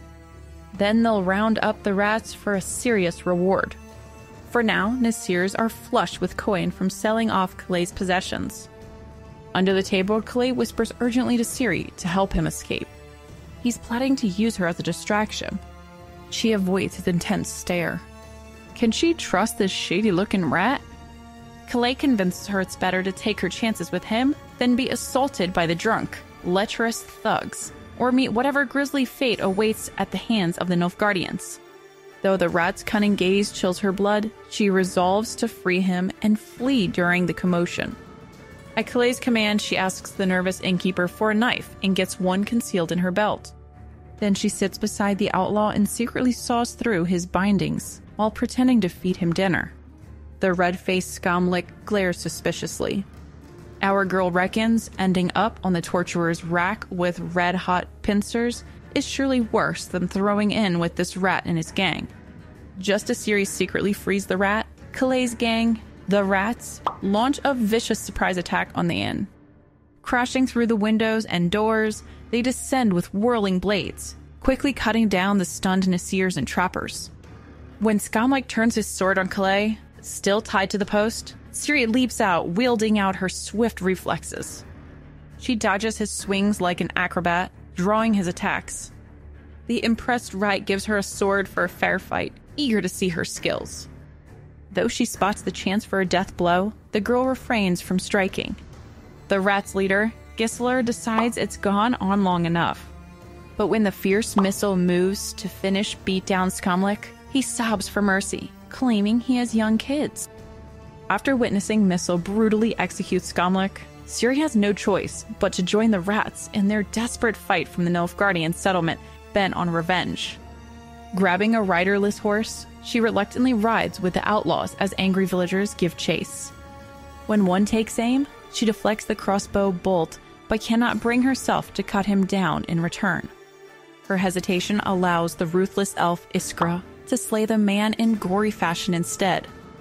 Another spear-wielding settler suddenly attacks Ciri, who spins away just in time. Instinctively, she counters with a swift, fatal sword thrust before the horrific reality sinks in. This is her first kill. The gruesome visions threaten to overwhelm her. Their breakneck escape continues, but Ciri wonders if she's leapt from the frying pan into the fire by joining fortunes with these vicious outlaws. The escapees finally rest by a ruined cottage. Iskra angrily confronts Ciri about sparing the crossbowmen, but Gisler decides she can ride with them a while if she keeps up. Although pressured to talk, Ciri stays silent. I mean, what can she say?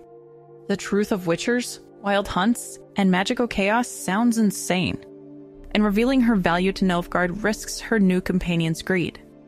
Missel stands up for her right to secrecy. After all, some of the rats have hidden pasts too. When the fair-haired boy with an accent reef admits he hails from Nilfgaard too, Gisler drops the questions.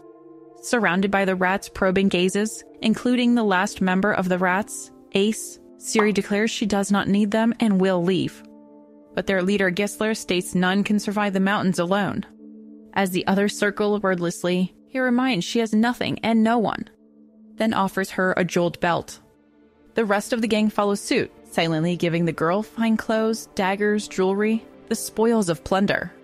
She has no family, asserts one. She will always be different, declares another. What shall they call her, they ask. Ciri answers with Falca, translated from Elder speech to Falconess, the name Ciri heard repeated in visions during her time lost in the desert. And so the newly christened Falca joins the rats in a silent pact. Ciri can't sleep, though. She's no longer alone with the nearby rats. Suddenly, Calais slips over, exposing her to his rough hands until Missel intervenes. But she's no help. Missel begins touching Ciri until she sinks into resigned submission.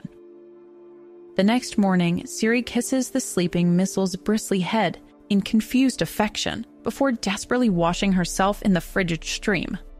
The foaming water carries away her innocence as she scrubs skin she can't cleanse. The rats are lost children forged by the cruelty of war. Calais crawled from a raided castle of corpses to find a dying Nilfgaardian soldier. Together the teens killed and thieved to survive. Gisler fled his army only to fall in with brigands soon crushed by elves. The exiled elf Iskra saved and joined him. Noble maiden Missel was sold to slavers before Nilfgaardian massacred her caravan, leaving her for dead. A blacksmith's son, Ace, rescued her. United by trauma, arrogance, and skill with weapons, the hardened youths stood out at the harvest festival with their outfits and contempt for the peaceful villagers they mocked. War made them cling to their friends to avoid dying like worthless trash. Their shared cruelty set them apart. The group of 6 friends became known as the Rats, and now there are 7. Well, that brings us to the end of Time of Contempt.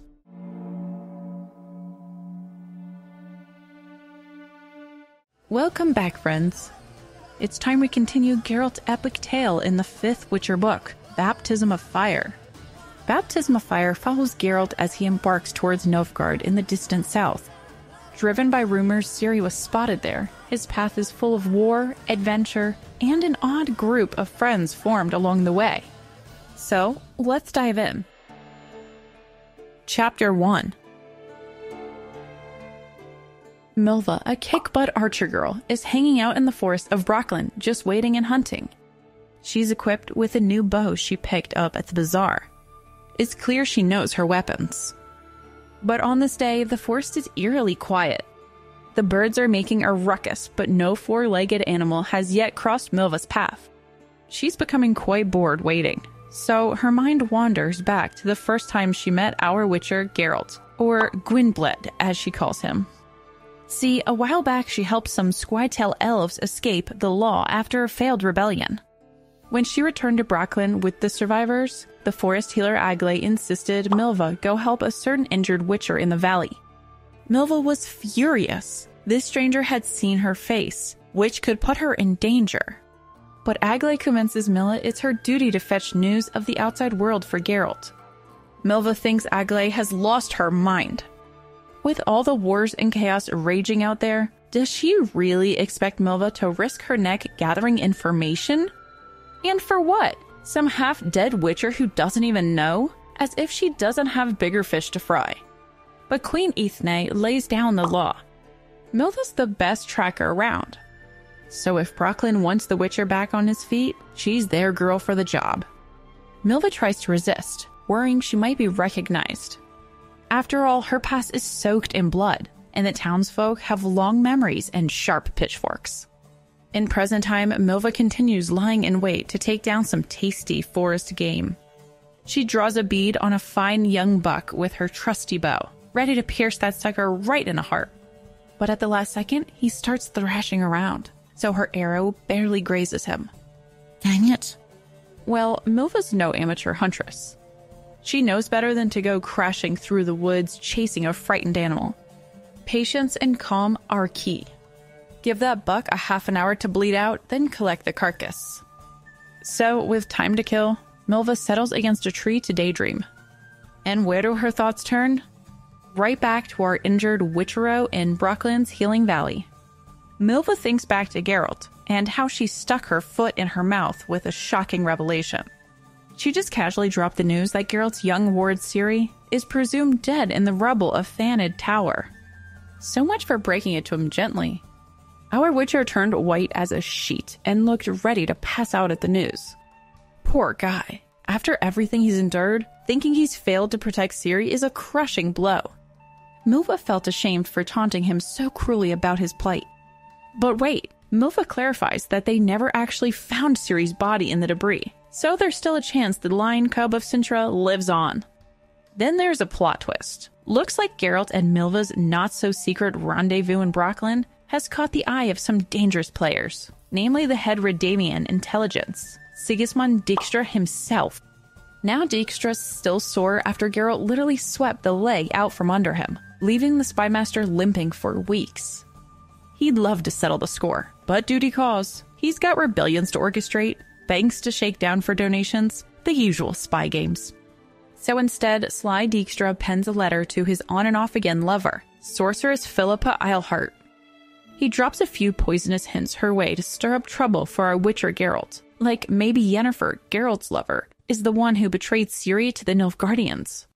Perhaps dear Philippa could pass that tidbit along to Geralt and let him handle Yennefer. He is just stirring the pot. Back to the hunting business, it looks like Milva's arrow flew swift and true, piercing the buck's heart clean through. No trailing a wounded animal for miles or stumbling on its gory corpse for this huntress. With time before she gathers her prize, Milva lets her mind wander once more to Brooklyn Valley and a certain white-haired Witcher there. Last she left, Geralt was crushed to hear his ward Ciri might be dead, but our girl promised to move heaven and earth to uncover the truth of the lion cub's fate. Milva returns with hot news about Geralt's lost ward Ciri. Turns out the little lion cub fled Thanedd and ran straight into the arms of the Nilfgaardian Emperor. And rumor has it he plans to make her his bride. Remember, though, that the Nilfgaardian Emperor, Emhyr, is Ciri's father. So just hold on a second while I puke in my mouth a little. Geralt's floored by the news. Marry Ciri off to the enemy? Over this cold, lifeless mutant body. He presses Milva for more information, but she's snappish. In any event, Geralt grabs the next horse out of Brooklyn, hell-bent on tracking Ciri down before she's dragged to the altar. He vows to repay Milva someday for all her help, and though she acts all tough, insisting she doesn't care what becomes of him, something tells me our archer girl might just take him up on it. We are now at the Nilfgaardian royal court.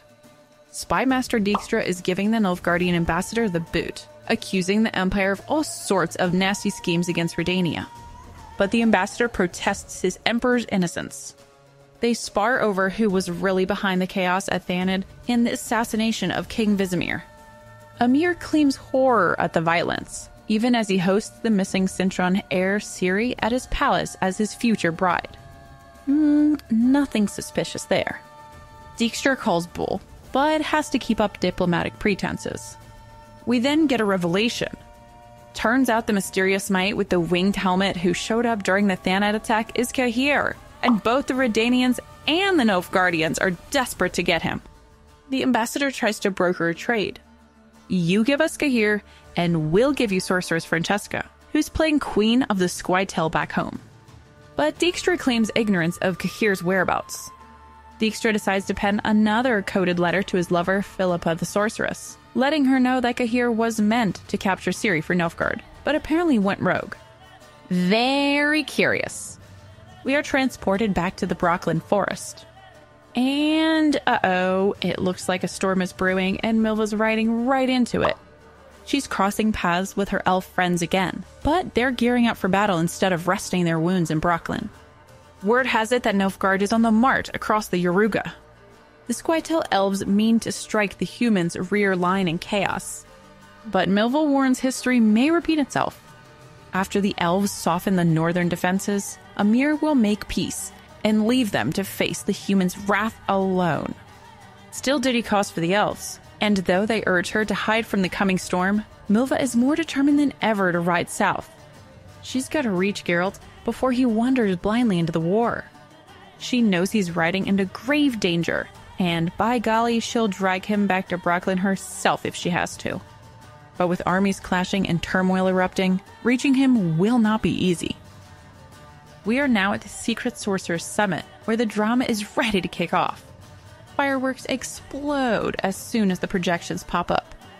Philippa's invited a real wild mix, even Francesca, and a mystery mage from Nilfgaard named Sire. Sabrina immediately flips out seeing her enemy Francesca. The blood's barely dry from Francesca and Vilgefort's magical mass murder. She accuses Philippa of plotting treason with the Nilfgaard-affiliated ladies. But Sire swears she risks execution by even being here. No way is she Emhyr's pawn. Francesca hints Sabrina has a chance for revenge if she spills the gathering's secrets. But Sabrina won't take the bait. She'll serve her vengeance cold when the time comes. The mages continue squabbling. Francesca and Sire wonder if Philippa's secret society is actually a scheme to help the northern kingdoms defeat Nilfgaard. But Philippa claims it will be utterly apolitical. Yeah, right. Sire threatens to vanish in a puff of smoke if they try to turn her traitor against Emhyr, and Sabrina urges that no matter how apolitical Philippa claims to be, Nilfgaardian rule means they'll end up as fashionably dressed toads. Philippa does her best to calm down the group, insisting the group will focus only on magic's future, not take sides in the war. But with tensions high and agendas hidden, uniting these ladies won't be easy. She teases a mysterious 12th member who could tip the scales toward chaos or order. Very cryptic. We are then taken to the rats in Ciri, or should I say Falka. The infamous band comes riding into town. These roguish Robin Hoods got the peasants whispering, some in fear, some in awe. Led by Gisler, the rats strut down Main Street flaunting their spoils. Iskra lashes out at any dog bold enough to bark at them. Missile jangles with jewelry looking like a chandelier. And little Falka looks as dangerous as she does adorable in her feathered beret. When Gisler tosses coins to the villagers, the rest of the rats follow suit, making it rain. The people scramble for pennies. Little Falca's rebel spirit captivates the local children, including young Milena, who plays dress-up pretending to be the feisty bandit girl. But when her father catches Milena's game, he's not amused by her idolizing a rogue like Falca. Chapter 2. Geralt and Dandelion are hanging out by this pretty waterfall in the middle of nowhere. Dandelion's soaking up the breathtaking panoramas. But after almost a week of nothing but nature, he's itching for some indoor action, if you know what I mean. Meanwhile, Geralt had enough of nature after being stuck in Brooklyn Forest for over a month. His horse is acting up too, thanks to the horseflies that come before a storm. Speaking of which, there's lightning and thunder brewing in the south. They decide they'd better leave before the weather worsens. Geralt's riding an unnamed elven horse, and jokes they should call it Roach, which, fun fact, is the name of every horse he's ever owned. Dandelion's riding a chubby horse he calls Pegasus. Sure, you do you, Dandelion. They're headed south to the town Verdun to handle some mysterious business. Dandelion's invited himself along for the ride, but Geralt's still deciding if he can come. Either way, they've got a long trek ahead, through forests and along rivers to get them from the middle of nowhere waterfall land to Nilfgaard. Geralt urges Dandelion to make his Pegasus hustle before the storm catches up to them. Then bam! It starts pouring rain. They race across the river, but they are drenched by the time they make it across. The rain's coming down so hard it's like getting pelted with gravel. They take shelter under the trees, but water's still seeping through the leaves. Lightning's flashing and thunder's booming all around. Roach is freaking out. But Dandelion's horse, Pegasus, is as calm as a cucumber. Just when they think they'll drown, the storm eases up a bit. They come across a wagon and some scary-looking men pointing crossbows at them. This cannot be good. But then the head honcho tells the men to stand down, because he thinks Geralt and Dandelion are elves. Phew! Whatever it takes, I guess. These guys are black market hawkers who trade with Squirtle elf commandos. Geralt decides, for safety's sake, they'll pretend to be elves. Luckily, Dandelion looks kinda elfish already with his curly shoulder-length hair. The hawker tries to make small talk, but Geralt and Dandelion stay quiet since elves hate chatting with humans.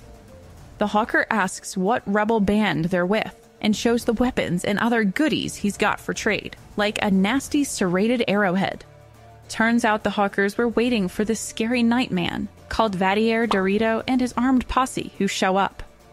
Vadier is ticked, because instead of a prisoner being delivered alive per his orders, the guy's locked in a coffin. But the hawker assures the prisoner's alive, just a little confined at the moment. The hawker tries to sell his wares and wagon to the knight, but instead receives a warhammer to the head. Yikes! Then the thugs violently murder the other hawkers. Geralt and Dandelion realize they gotta leave ASAP before they're next. But one knight spots Dandelion and draws a crossbow on him. With lightning-fast speed, Geralt impales the guy with a sword snatched from the wagon. He yells at Dandelion to run just as the other knights attack. Dandelion makes a not-so-graceful leap onto his horse Pegasus. His near splat actually saves him from getting decapitated, though. Clumsiness for the win. Geralt holds his own for a while, slicing up the men, but then his leg, which is still healing, gives out at the worst possible time. He can't get up and the knights are closing in. They yell to take Geralt alive, like Geralt's gonna let that happen. Just when Geralt and Dandelion are about to meet their end, who should come dashing out of the woods but their archer friend Milva. She starts sniping the knights with ruthless accuracy. One arrow to the face leaves a guy with half a skull. Ooh! With the immediate threat gone, Milva reveals she's been stealthily tracking Geralt since she wants him to give up his quest and head back to Brooklyn until his leg fully heals. But they've got more pressing matters when Geralt investigates the mysterious prisoner in the coffin. He rips off the lid to find some man tied up inside. Geralt instantly recognizes him. It's Cahir, the Nilfgaardian who tried kidnapping Ciri on Thanet Island. He's got the scar on his hand and everything. Geralt and friends are scratching their heads, wondering why this kidnapper is being delivered back to Nilfgaard dressed up like a thief. Milva suggests they interrogate him to get some information. However, Geralt decides not to waste his breath interrogating the kidnapper dude, and says they should depart before more Nilfgaardians arrive. He leaves the guy a knife to cut himself free, figuring after trying to snatch Ciri, he's used up his last bit of Witcher goodwill. Next time they meet, Geralt vows to slice him with his sword. More enemies start flooding the area, so Milva yells they gotta leave. They rush into the forest just as a massive skirmish erupts in a nearby village. Verdunian cavalry are attacking Brugian infantry, defending barricades. It's total chaos. Milva easily identifies the forces and banners. With battles raging around them, she presses Geralt on his genius plan. Yep, He still aims to head south toward Nilfgaard territory. Milva thinks he's freaking nuts to go anywhere near the dangerous Yaruga River, but Geralt won't budge from his quest. When Milva mocks his chances of challenging the mighty Emperor Emhyr and rescuing Ciri, Geralt stays creepily calm. It's like he's got a death wish. Milva snarks that when Geralt finds Ciri living lavishly as Emhyr's soon-to-be empress, his grand rescue plan won't seem so heroic. She'll take one look at this raggedy, broke witcher and call the Imperial Guard to toss him out. Geralt stays silent, which only ticks Milva off more. Down below, the battle takes an ugly turn as Nilfgaardian and Squirtel forces overwhelm the Brugian defenders. The village swiftly goes up in flames as the invaders slaughter helpless villagers. Dandelion is horrified by the carnage and asks if Geralt still insists on traveling into the heart of this hostile territory. With escape routes blocked by fires, it's certain death. But Geralt's not deterred. Milva reluctantly offers to guide them east through the forests instead of the risky southern road. Even if it means navigating burning woods, she can't stand by watching them walk blindly to their doom. Geralt says she's under no obligation to help, but Milva snaps that she's used to leading elves from danger and can't quit now. She tells them to mount up. They've got a dangerous road ahead. Not the most reassuring words, but at least they've got a skilled guide. The trio struggles to make headway through the thick forest, but have to stop when night falls. As they take shelter, Dandelion starts thirstily eyeing up Milva's curbs. Milva shuts down that nonsense quick. She demonstrates proper archer stance. No curves getting in the way, thank you very much. When Dandelion rambles some more about the evolution of warfare, Milva isn't having it. In her view, war always has and always will be up close and personal, just men bashing each other's head until there's no one left standing. After she leaves to check the perimeter, Dandelion asks Geralt if he agrees with Milva's doubts about his quest. Does he really aim to rescue Ciri from the cushy new royal station with Emhyr and take her away? Geralt angrily presumes Dandelion thinks it's pointless to save Ciri from her happy destiny. When Milva returns, she immediately apologizes for her callous words earlier. To make it up to him, she gives Geralt a big smooch on the cheek and suggests they all huddle for warmth. After a long silence, Geralt says he wants to tell them something, but makes them promise not to laugh. Oh man, this ought to be good. Geralt reveals he's been having repeated dreams about Ciri that make him doubt she's living large in Nilfgaard as they assume. In the dreams, Ciri's riding through a village where folks gawk and call her some odd name. She's got a shady-looking female friend and leaves death in her wake. Milva and Dandelion listen without judgment as Geralt shares his belief that Ciri's in danger, which is urging him on. He doesn't put stock in dreams typically, but just feels there's fire ahead and death behind Ciri. As they continue east the next day under the rain, scenes of war horror unfold around them. Villages burned, peasants fleeing, hanged corpses, mutilated bodies. Milva reveals she fled a similar fate. Dandelion pukes after they pass a gory scene of Nilfgaardian retaliation. They grow numb to the atrocities. When Geralt questions their eastern route, Milva assures she knows the way to Yaruga. He drops it, accepting that simply moving towards his goal matters most for now, even if the sights they're met with are so savage. The next few days are a muddy slog through the rain-drenched forest. Burning smells still hangs in the air, though fog obscures the fire.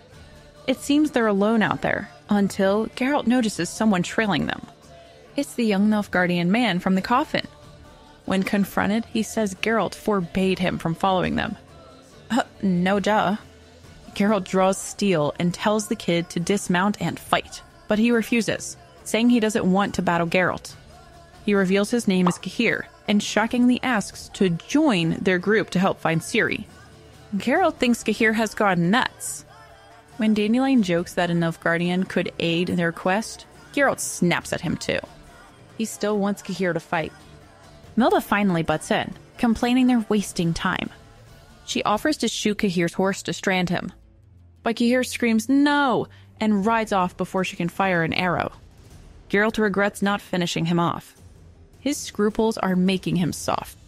When the trail ends at a ghastly scene of slaughtered merchants on the highway, Milva confirms her suspicion that Nilfgaard controls everything south. Their only option is east through the wilds. But Geralt refuses to deviate from reaching the Yaruga River down south. When they debate which hellish route to take, Dandelion shushes them. He hears singing. In this nightmare landscape, the jolly singing and laughter seem totally out of place. Dandelion can't resist joining in. Suddenly, a rowdy company of dwarves appear. Though armed for battle, these dwarves lack commando braids. They're not Squirtle.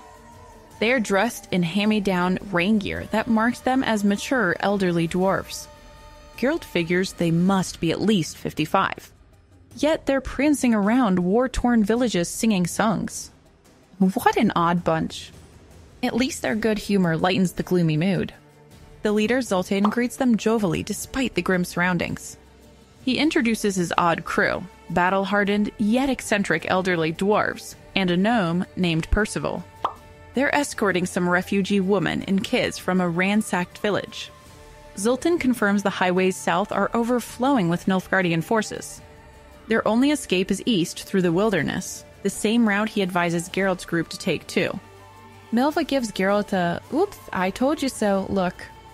While the dwarf warns they'll be slow going with the refugees in tow, he refuses to abandon them. Geralt agrees to team up. The pragmatically ruthless dwarves swiftly loot supplies from the dead merchants to aid the humans. They even slap a wheel on the merchant's wagon to transport the young and elderly. The refugee women seem uneasy about relying on the dwarves, however. When Zoltan mocks Geralt's crew for only having useless saddle horses, he orders his own dwarves to help haul the wagon. Then he whistles the march onward down the highway. Not the most sensitive rescuers, but diligent ones for sure. The dwarves end up hauling the merchant wagon through muddy forests for days on end without complaint. Their strength and stamina are superhuman. Whenever Milva worries the miserable terrain might lame their horses, Zoltan licks his lips at the prospect of roasting horse meat. Ha! Are you kidding me? The elegant gnome Percival scouts ahead, then shares foraged treats with refugee kids when he circles back. The refugee women still avoid the rowdy dwarves, though, even when chances arise to leave them behind. After the dwarves anger Milva by openly relieving themselves, she tears into them for their behavior. Zoltan argues only deceitful informant types conceal such behavior. But when nature calls, his crew now ventures into the bushes together, lest their manners cast suspicion. Dandelion utterly bonds with his new dwarf buds, trading songs and gear tips, like how best to stick a knife in your belt when you have no clue how to use it. As rations run low, the dwarves mysteriously return with sacks of food stolen from other forest fugitives. When Geralt questions the ethics of robbing equally desperate people, Zoltan argues his altruism can only extend his own circle. Yes, there's no debating dwarf logic. Along the campfire, Zoltan shares intel on the swift and brutal Nilfgaardian invasion. They swarmed in from multiple fronts, used bridges to cross rivers, and left scorched earth in their wake. That means Geralt's crew is surrounded with enemies north and south. When Geralt explains his urgent need to reach the river and sail south, Zoltan laughs. It's impossible. The Empire controls both banks, and a heavily guarded bridge blocks the way. Reaching the river, let alone finding a boat, is a foolish pipe dream. Milva's resigned expression shows she agrees. Geralt feels growing helplessness and despair creep in. His lingering injuries literally add insult to injury. Zoltan argues only a salmon could slip through the river now. It seems this war has firmly slammed the door on Geralt's quest. When sunny weather returns, the dwarves declare a lengthy break from their endless card game, Barrel. As Geralt observes, the exquisitely painted dwarf cards put dirty human ones to shame. As they play, they banter in good humor, until a scream interrupts. Geralt races toward a shrieking girl alongside the dwarves with weapons drawn. When Geralt scoops up the petrified child, he spies movement in the rotten logs behind her and quickly falls back. Milva knocks an arrow, ready to pierce whatever lurks there. Turns out the lurking horror is a creepy creature called an eyehead. It emerges slowly on spiny legs, seeming pretty harmless as it grooms itself, but Geralt warns its venom is lethal and it can strike lightning fast. He advises everyone to move away nice and slowly. Zoltan can't believe the ruckus was over this giant bug. He offers his sword to slay it, but Geralt requests a ladle and lid instead. He starts clanging the lid, and the deafening sounds soon send the sensitive eyehead fleeing. Crisis averted. When Zoltan worries the noise drew unwanted attention, he orders everyone to set up camp quickly. Later, Geralt asks how Zoltan knew he's a witcher. Zoltan admits the chatterbox dandelion spilled everything, including Geralt's quest to rescue Ciri from Nilfgaard. Haha, Dandelion, we can always count on you. But seeing Geralt spare the eyehead confirmed he's now more a knight than a cold monster slayer. Zoltan argues Geralt can't possibly slip through enemy lines alone to the river. If he wants advice on reaching Ciri, Zoltan's happy to help. But Geralt grimly cuts him off. No need to bother. When Geralt chews up Dandelion for blabbing his secrets, the bard argues there's no need to hide the truth from the new allies. But Geralt asserts he fights alone. This isn't some grand quest to save the world. Overhearing, Milva says Geralt makes it plenty clear he needs no one. But privately she whispers, not just her, seemingly referring to Ciri. Geralt then tells Milva about a reoccurring dream where Ciri happily dances while death itself watches overhead. The dream proves Ciri needs him now. Later, Zoltan shows off his impressive dwarf-crafted sword. Though Geralt's blade is still plenty sharp, Zoltan explains how modern dwarf smithing surpasses elven weapons in cutting ability. Little does Geralt know he'll soon get to test Zoltan's claims. When Percival scouts a remote farmstead, Zoltan worries what humans are still around when all others have fled the war. Milva is skeptical too, but Dandelion, motivated by food, says to check it out too. Zoltan sends 2 of the dwarves to quietly investigate while the rest stand watch. A young farm girl runs around screaming something indecipherable. The dwarves suddenly turn and race back in panic. They reveal the girl warned her in-laws have smallpox. Though the dwarves didn't come in contact, Zoltan fears the disease blowing in the wind. But Milva says they're likely okay if they kept their distance. Perhaps the girl only wanted to frighten them off. Either way, they better leave from this plague scene. Suddenly, a band of soldiers rides up and begins despicably assaulting the farm girl. Though Zoltan worries going after nearly 15 mountain men is madness, Geralt has seen enough brutality against innocents. He vows to stop them escaping at least. With Milva's bow covering him, Geralt takes Zoltan's fabled dwarf sword and charges the farmstead. Milva's arrow topples one of the men while Geralt confronts another guard. When asked, the name Ciri means nothing to the thugs, but they won't live to recall it. Showing no mercy, Geralt becomes a whirlwind of death. Their razored steel offers little resistance, slashing through flesh and bone. The rest flee for their lives from the gory sight. Geralt makes quick work of the remaining attackers with his borrowed blade. When the last thug flees on horseback, Zoltan and Milva yell to shoot him down. But Milva deliberately pegs the vile man in the shoulder, unwilling to punish his innocent mount. A distant scream marks his end. Zoltan credits Milva's deadly archery, but she and Geralt exchange knowing glances about who likely finished the job. Cahir.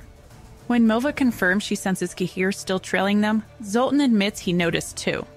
Since the hidden ally doesn't bother Geralt, they won't bother him. With enemies cleared out, they find the poor farm girl still in a state of shock. In her state, she fails to thank the group, merely entering her home and shutting the door behind them. Can't say I blame that poor thing. Geralt coldly strips boots off of a corpse, and the group continues on. Chapter 3. As Geralt and team continue their journey, they reach a road called the Old Road that was once a nice smooth highway paved with fancy stones by the elves and their dwarves back in the day.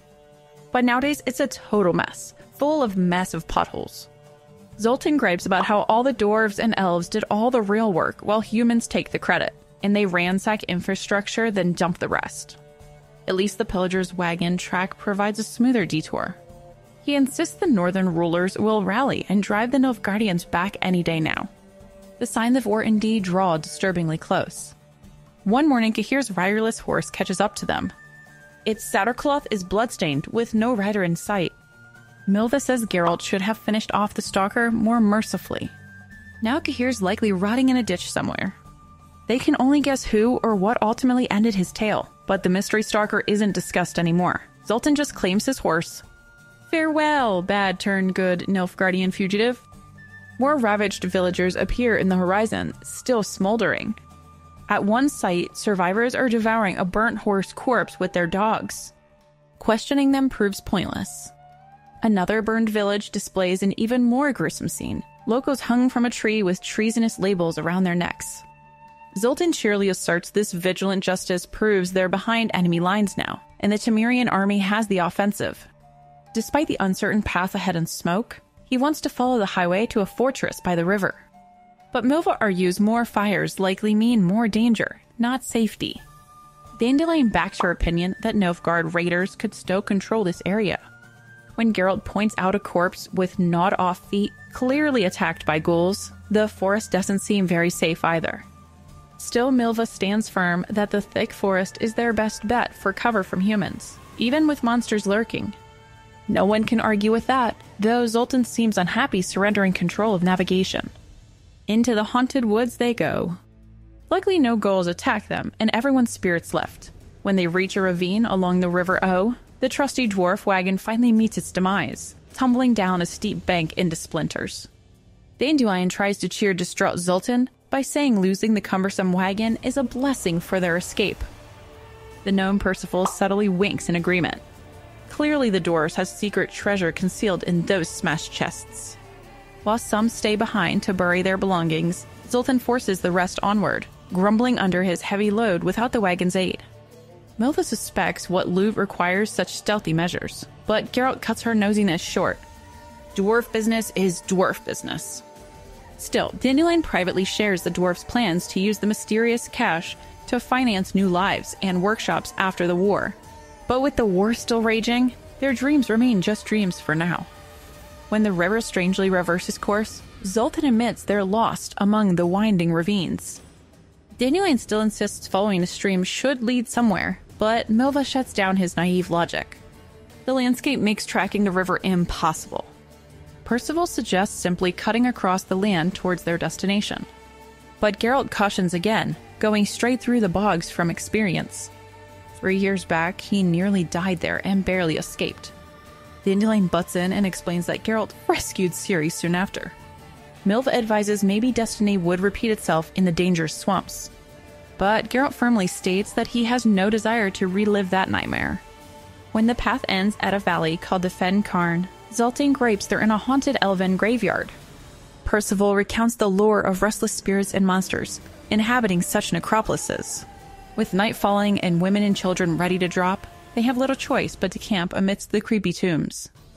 Zoltan keeps watch for rafts. Dandelion frets about rhymes foretelling his hanging, while Milva crafts a silver-tipped arrow, guaranteed to blast any ghoul. At the first sight of a phantom, Percival yells that a ghoul lurks behind a boulder. Zoltan and Milva chime in about vanquishing it. But when Geralt's medallion stays still, he suspects there is no real monster here.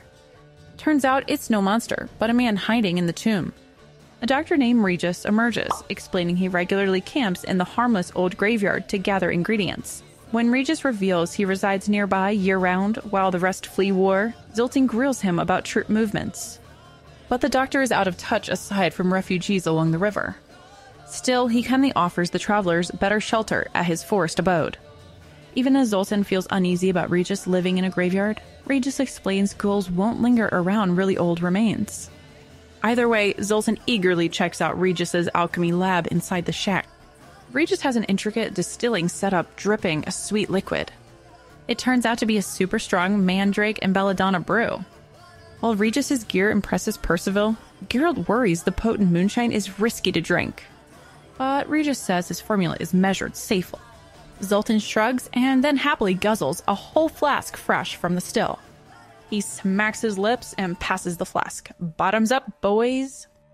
As the drink makes the rounds, talk turns to the strange power of the plant. Dandelion shares stories of sorceresses using mandrake potions to hypnotize lovers. Percival says the root screams as it's pulled from the earth. But Regis weighs off such tall tales of a toxic, magical plant. He scientifically explains the screams are hallucinations from the poison as they are picked. While dangerous when raw, his processed mandrake brew is harmless. The crew shrugs. Booze is booze. They'll drink up. Then Regis notices Geralt wincing from lingering pain. He concludes that Geralt underwent magical healing recently. He pries into the details so he can diagnose a treatment, but Geralt stays vague, too tipsy for more talking. Regis then accurately deduces Geralt's treatment by Broccolin Dryads. But he warns the magical healing caused nerve inflammation that potions won't alleviate. Only time will lessen the pain. Soon the chatty effects of the drink hit. Dandelion brings up Geralt's adventures with his on and off again sorceress lover, Yennefer, that have even led to puppet theater tales. But when the mockery goes too far, Geralt goes outside alone. Milva joins him under the moonlight. Geralt vents if his current crawling pace continues, he won't reach Nilfgaard to rescue Ciri for over a year. Milva says she's too foolish of a country girl to advise the experienced witcher. She suggests Yennefer would better comfort his fears. Awkward. Before rejoining the party, Geralt asks Milva why she volunteers to aid him. But she responds that it's just too late. She no longer knows. It's obvious she's hurt by the talk of Geralt and Yennefer. Sometime later, a tipsy Zoltan announces Regis will join their group for safety. When Geralt probes the reason for this swift trust, Regis says Zoltan enlightened him that the wars make returning home impossible. And Geralt's crew seems honorable. In his drunken state, the gnome Percival hints at the buried treasure that will finance their post-war futures. But Zoltan angrily shushes him, lest he incriminate them all. As Dandelion continues spouting songs, he also lets slip details of Geralt's secret mission to rescue Ciri from Emperor Emir's forced marriage plans. Zoltan and Regis pretend deafness to the revelation, but privately smile at hot-headed Geralt. Suddenly, a tipsy Milva bursts into tears. Insensitive Dandelion tries apologizing by offering more moonshine potion tales, but she threatens to punch him. Before Dandelion sinks Geralt's quest further, the Witcher passes out, probably for the best. We jump to Ciri partying in a village barn with her thief gang, the Rats. The Rats quickly liven up the crowd by throwing money around and challenging villagers to dance battles. The fun-loving Iskra jumps on the table, convincing timid Ciri to join her. The two cut loose to the infectious music, matching each other's wild moves. A thrill Ciri feels completely free. But some drunk guys start a brawl. Smooth Iskra gets everyone dancing again instead. A local boy sweeps Ciri away, stirring up new feelings in her. Ciri forgets everything but the dance. Chapter 4. Geralt and friends wake up feeling like death, with poor Milva looking like she wants to kill someone. Even the usually cheerful Dandelion is quiet, for once. But eventually they drag themselves out of bed and back on the road. They are marching along when suddenly some local peasants appear out of nowhere. They're armed to the teeth with stakes and crosses, on the hunt for a vampire they claim has already killed 2 villagers. But when pressed, none of them have actually seen this supposed monster.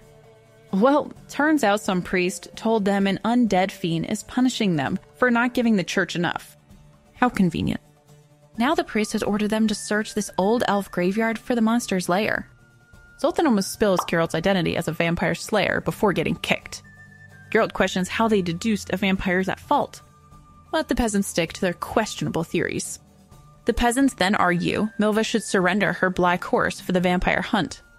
Regis suggests Milva simply ride around the cemetery herself to lure out the vampire. But grumpy hungover Milva flatly refuses. Nope.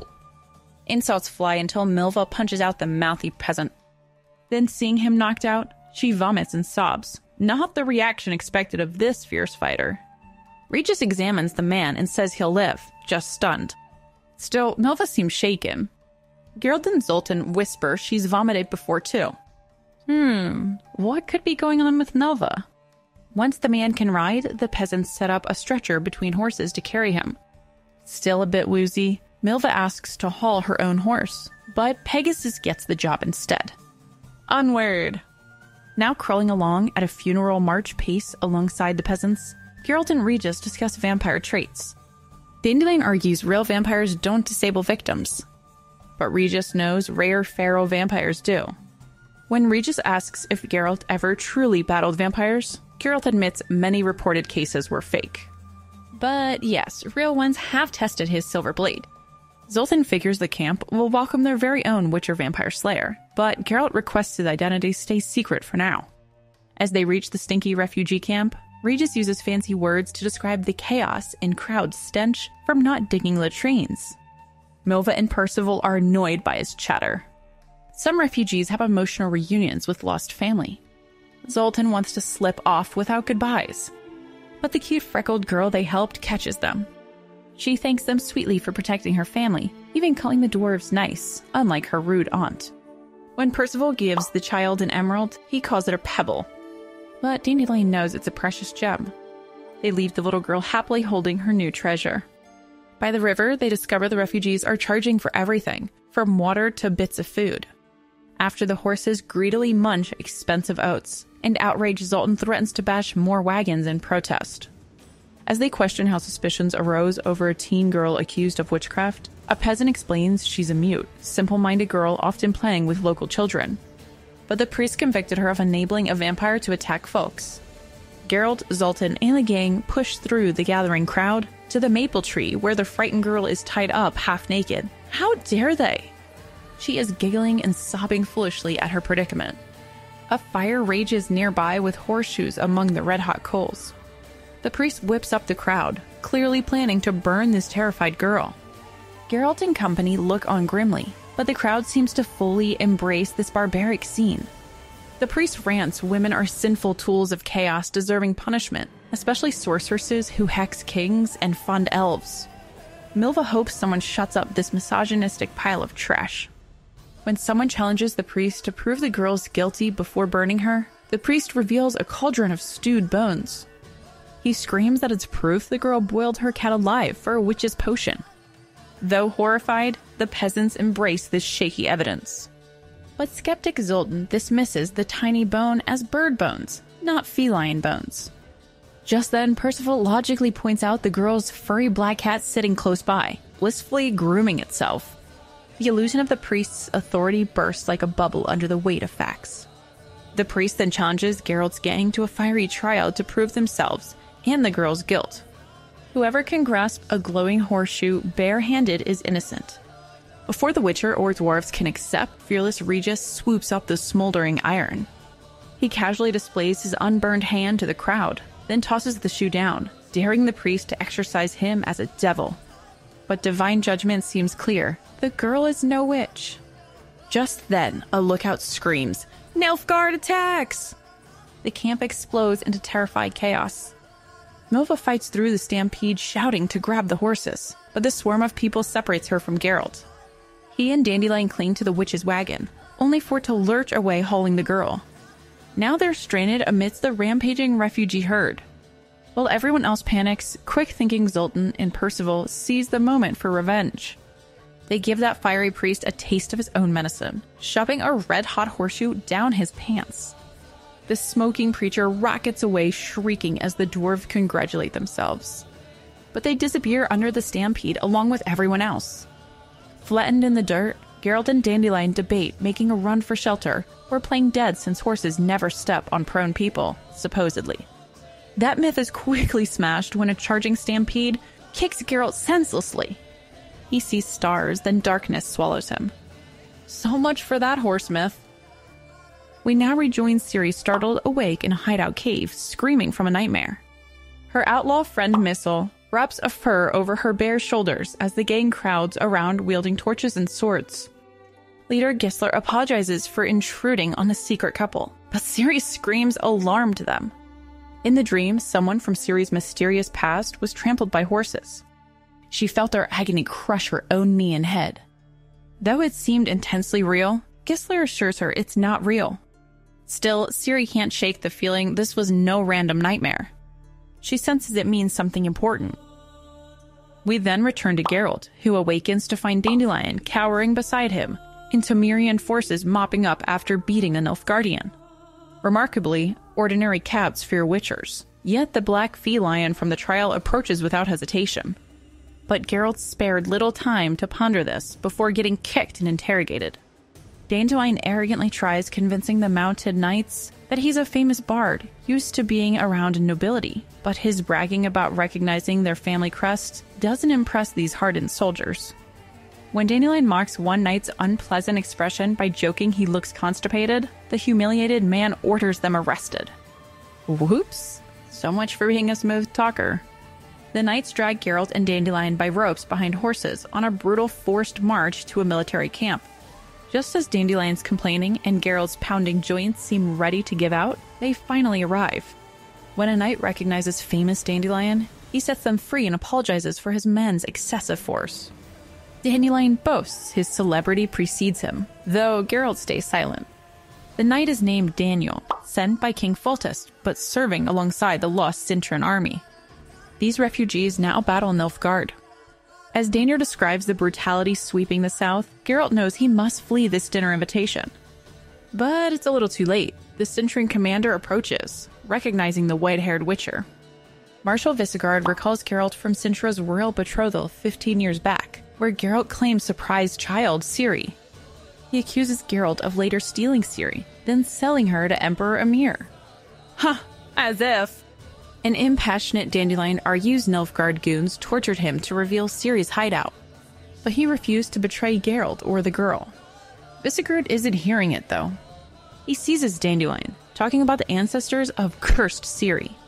When Dandelion warns that badmouthing Ciri's family might upset Visegrad's loyal Cintran troops, the enraged marshal looks ready to pummel him. Luckily, Visegrad is summoned off by scouts before Dandelion pays with his neck. Count Echeverry says soldiers are deserting now that word spread Ciri is alive and will claim Cintra's throne alongside Nilfgaard. This hurts the marshal's authority, which explains his crankiness. Though the Count privately objects to Visegrad's bad-mouthing of Ciri, he must show loyalty to his superior. When the marshal returns, his captive Nilfgaardian took his own life, rather than betray his empire. Furious, Visegrad blasts the Witcher for not teaching Ciri to take her own life if captured. He exclaims that she should have died honorably as royalty should. As Dandelion argues Ciri's innocence, Geralt simply says he won't hear more. Visegrad hisses destiny-bound Geralt and Ciri, now show me in his death by hanging. Surely someone will stop this madman, right? Chapter 5. Milva's in quite the pickle, going after some horse thieves who snatched her beloved bow and the Witcher's temperamental horse Roach. First, she gets caught up with a panicked crowd and almost gets killed by Nilfgaardians before having to swim through corpse-filled waters. But she keeps pursuing those thieves out of sheer determination to get her stuff back. When she finally catches up, the thieves are struggling to control Roach. Milva starts doling out kicks and punches, feeling pretty confident she can take them. But her overconfidence backfires when the thieves fight dirty and give her a beatdown instead. Just when things look bad, a mysterious man on a gray horse shows up with a whip and helps drive the thieves off. Milva draws her arrow on the mysterious man, unsure whether he's friend or foe. He claims he saved her, and they need to flee before the army arrives. Milva's tempted, but conflicted. She desperately needs to rescue the Witcher and the others too. Gray Horse Guy insists there's no time and they need to run. Next, the plot thickens. It turns out the mysterious horseman is none other than Cahir, that strange Nilfgaardian who's been trailing the Witcher's crew. Milva remembers how his riderless horse raced past them and figured he'd met his end. But nope. Cahir explains how he got held up fighting some ruffians before managing to find another mount. He finally caught up to Milva right as she was getting her butt whipped. Impeccable timing. But now with the armies gone and the bloody battle over, they debate whether to head back right away to search for the Witcher and friends. So they set off. As they traverse the battlefield, Milva's skin craws just thinking about all the ghouls and even vampires rumored to roam battlefields feasting on corpses. Not a place you want to be alone. Cahir admits he finds it way scarier to be alone, which is crazy because he's been shadowing the Witcher's group for 2 weeks without any companions. Milva presses him on why the heck this Nilfgaardian would stalk them instead of rejoining his kinsmen. Cahir claims it's a long story, saving the mysterious story for later.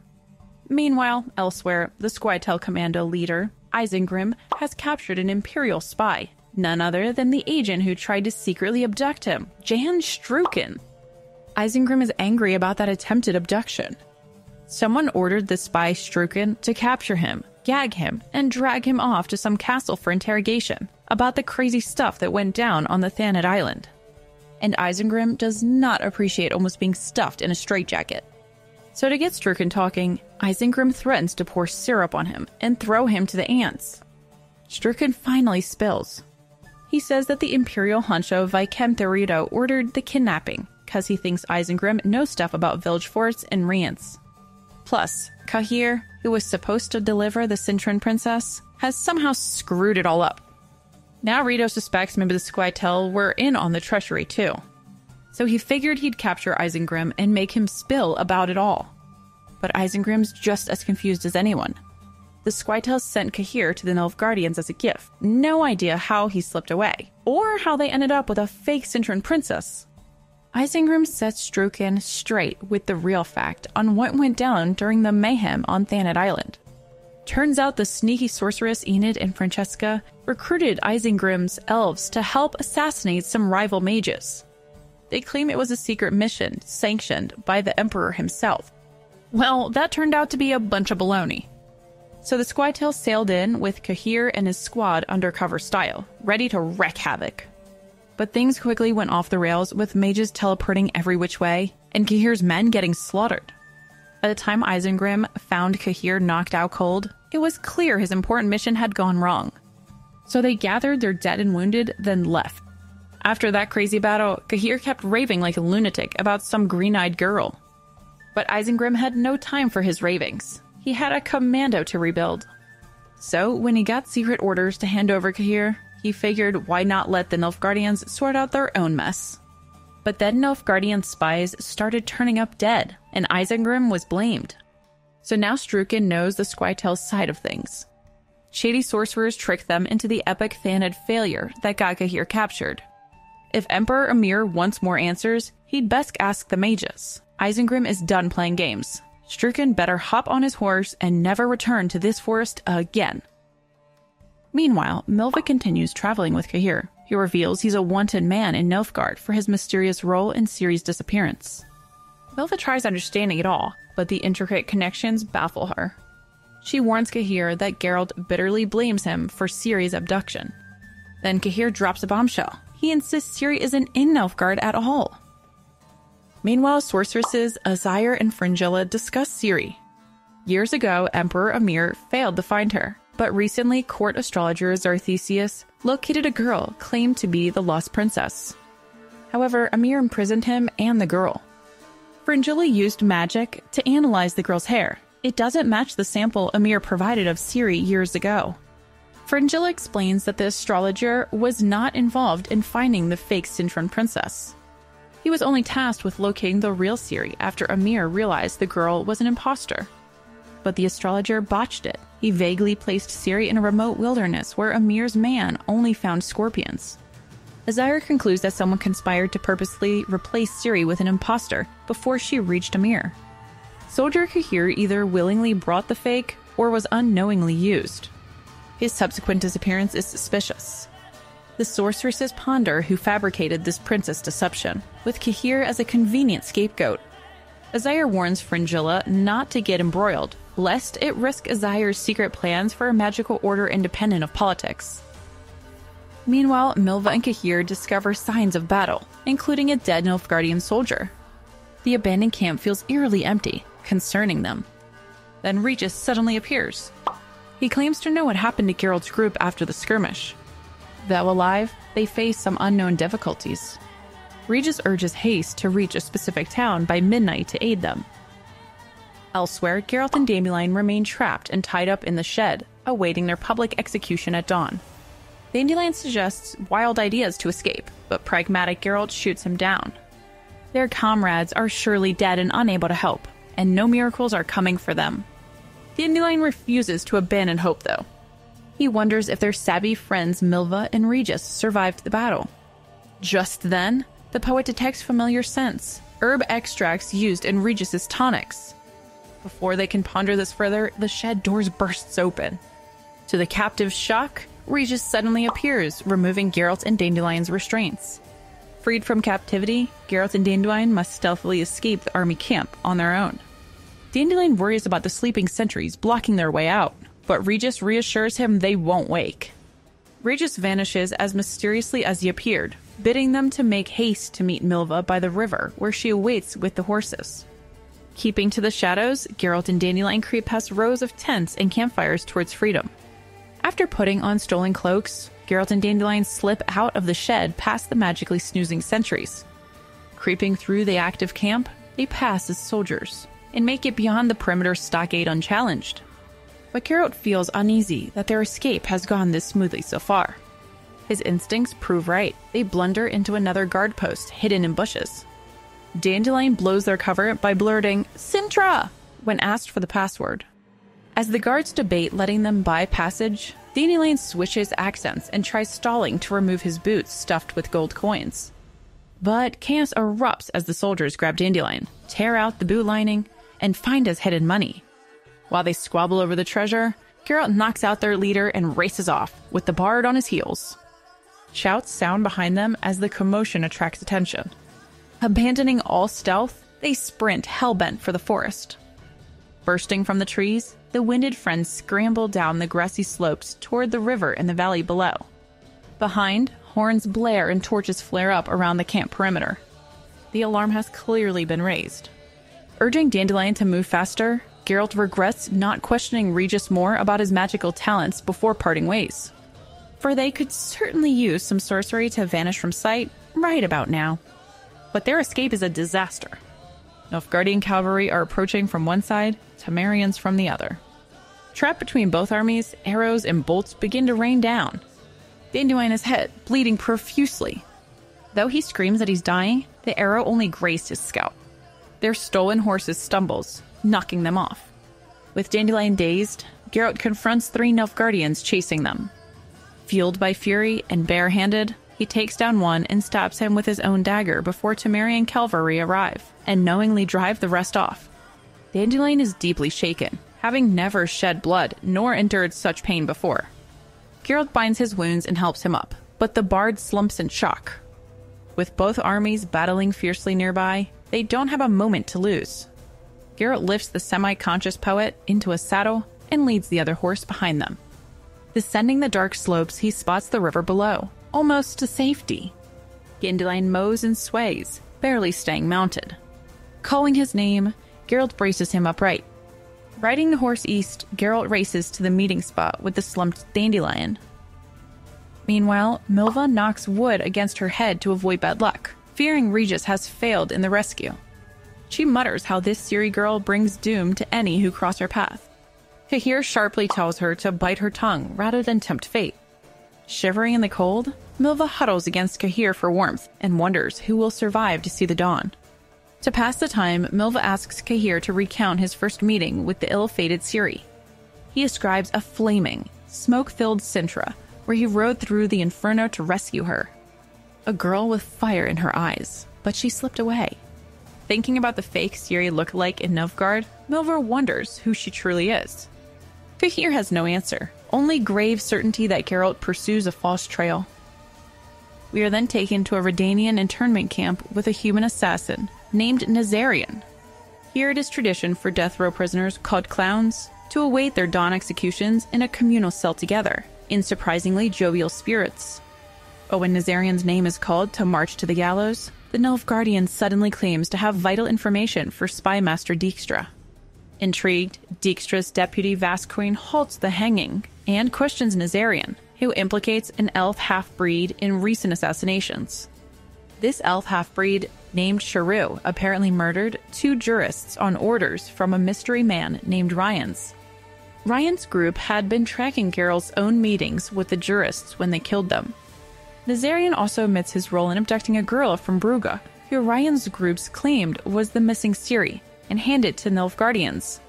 The Nilfgaardian commandant there was allegedly overjoyed to receive the Cintran princess. Vascoin dispatches his shocking testimony to Dijkstra, asking if she should torture Nazarian for more information or execute him. These explosive revelations about Ciri's possible impersonation are also swiftly sent to sorceress Philippa Eilhart.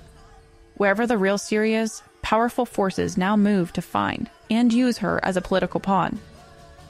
We are then back to Geralt and Dandelion, who finally make it out of the woods. Woohoo! Reunited at last, the mood turns tense as Geralt spots Cahir and draws steel on him. But tending to the wounded Dandelion takes priority. Regis expertly stitches and dresses the bard's head wound while a suspicious Geralt stands over him, sword in hand. When Regis compliments Dandelion's blood smell, Geralt has had enough. He presses the blade to Regis's throat, demanding he step away. But the unperturbed healer continues his work, daring Geralt to run him through. As Dandelion protests Regis's innocence, Regis makes a shocking revelation. He's actually a vampire. Stunned, the company realizes this creature saved them multiple times. Geralt angrily spares Regis, but warns he'll be back to collect the bounty once his business is done. Amused, Regis asks how much he's worth. Geralt retorts no price could satisfy his bloodsucker's vanity before bidding him farewell. With a fang-filled grin and a swirl of his cape, Regis disappears in the thin air. A heavy silence descends on the group as they ponder the revelation. Milva shudders, thinking what else she's overlooked about this mysterious Regis, who lurked amongst them. If he intended them harm, they'd have made easy prey. Is he a friend or an enemy? With their escape complete, Geralt turns his sword on Cahir once more. But Milva won't allow it.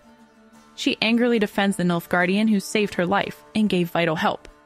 If Geralt remains hostile, he can go back to the gallows himself. Though uneasy around Cahir, Geralt agrees to travel together downriver. As Dandelion moans over his injury, Milva explains to Geralt how Cahir aided their flight and insists Ciri is not in Nilfgaard's hands. Geralt stays silent, with his thoughts racing. When they rest on an island, Geralt finally confronts Cahir alone. He scorns him as a lackey serving Nilfgaard's schemes, trailing the Witcher to recapture Ciri. Geralt regrets sparing his life, yet still can't make himself strike. Cahir then shocks Geralt by describing one of his prophetic dreams exactly, where Ciri rides happily with other children. He couldn't know that unless their fates were mysteriously connected. Though Geralt remains distrustful, there is a hint of uncertainty. How can this agent of Nilfgaard share his inner visions? There is much still left unexplained between the Witcher and the soldier, but their uneasy truce continues as they follow the thread of destiny towards Ciri. We are then transported to the village of Laredo, where spy Servadio hopes to gather information on the notorious group called the Rats to sell for a profit. He stalks two female rats, Missel and the newly recruited flaxen hair Falca, aka Ciri, as they browse market stalls. When brutish thieves accost the pair with lewd comments, Falca violently attacks, slaying one before he can touch her. Missel and leader Gisler intervene before she spills more blood. Servadio is dumbfounded as Falca switches from a bloodthirsty fury to childishly crying over her dropped candy floss, which Missel promises to replace. Having witnessed the hair-triggered violence of these young bandits, the shaken spy abandons hope of exploiting them for money. Some rewards are not worth the risks. The rats continue bartering their plunder, greeting comrades and resupplying for further crimes. Where they ride next, they leave only death in their wake. Back to Geralt and the team. Geralt broodingly declares he'll continue south alone across Nilfgaard territory to search for Ciri, which is too dangerous for the others. He orders Milva and Dandelion to head home, as they only slow him down, and this is a private quest.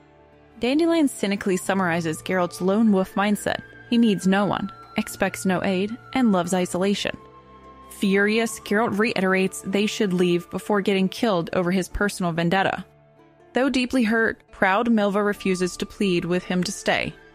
Regis reappears and mocks Geralt's talent for alienating allies. He analyzes Geralt's obsession to endure all hardships, fighting Ciri solo as a form of penance, and baptism by fire for his failures. Geralt bitterly confirms this, wanting no one else's aid to atone for his sins. Regis advises that guilt and the necessity for redemption cannot be exclusive to one person. But Geralt demands to be left alone. Regis rejoins Milva and Dandelion discussing soup ingredients, leaving the brooding Witcher isolated by his own stubborn pride. However, as they prepare their meal, Milva and Dandelion keep glancing towards Geralt, with conflicted expressions on their faces. They may respect his wishes for now, but clearly don't intend to abandon their friend for long. As the group prepares a fish stew, Regis's scholarly knowledge proves useful, identifying the caught species and offering exotic seasoning. Only Geralt remains distant, still insistent on tackling his quest alone. But at Dandelion's peer pressure, he reluctantly joins the cooking. When Cahir provides a large spike to improve the broth, even Geralt assists with vegetables, though refusing to interact with the Nilfgaardian. As the stew bubbles, tensions ease and friendships seem to grow, except for Geralt's anger when Regis makes a subtle dig at his poor cooking skills. Finally, they feast straight from the cauldron. But Regis's bold declaration that Ciri can likely never be found sours Geralt's temper. The Witcher stands distant once more. Milva insists the Regis must have ideas for solving their impossible problem. But the vampire argues some circumstances simply have no solution. Finding one girl without a trail across the vast world is like seeking a specific raindrop in a storm. Geralt bitterly asks what Regis suggests. The vampire says he merely presents the facts, not alternatives. Dandelion groans that after long, fruitless pursuit, Geralt will end up alone again by choice. Geralt prepares to head south regardless, but Regis suggests visiting some scholarly druids who may offer insight into Ciri's magical fate. The group endorses going to the druids for aid. Annoyed at being ignored, Geralt sarcastically points out how much of an odd bunch they make. A bard, a half-dryad, a vampire, a Nilfgaardian deserter, led by a witcher. How do they expect to succeed?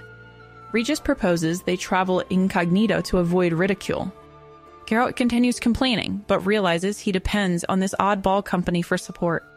Without them, he would still be hungering alone, too proud to accept cooperation or advice. Chapter 6. Our girl Ciri is hanging in the woods with her female friend Missel. Ciri angrily snaps at Missel to stop tickling her neck. Though it's always been just for fun between the secret lovers, Ciri has lost her taste for such play. Missel suspects Ciri's nightmares about her mysterious past still haunts her. When Missel asks Ciri to open up about her earlier life, Ciri hesitates. She says some people she assumed would always find her now likely believe she's dead, or don't care to search. Oh, if only she knew.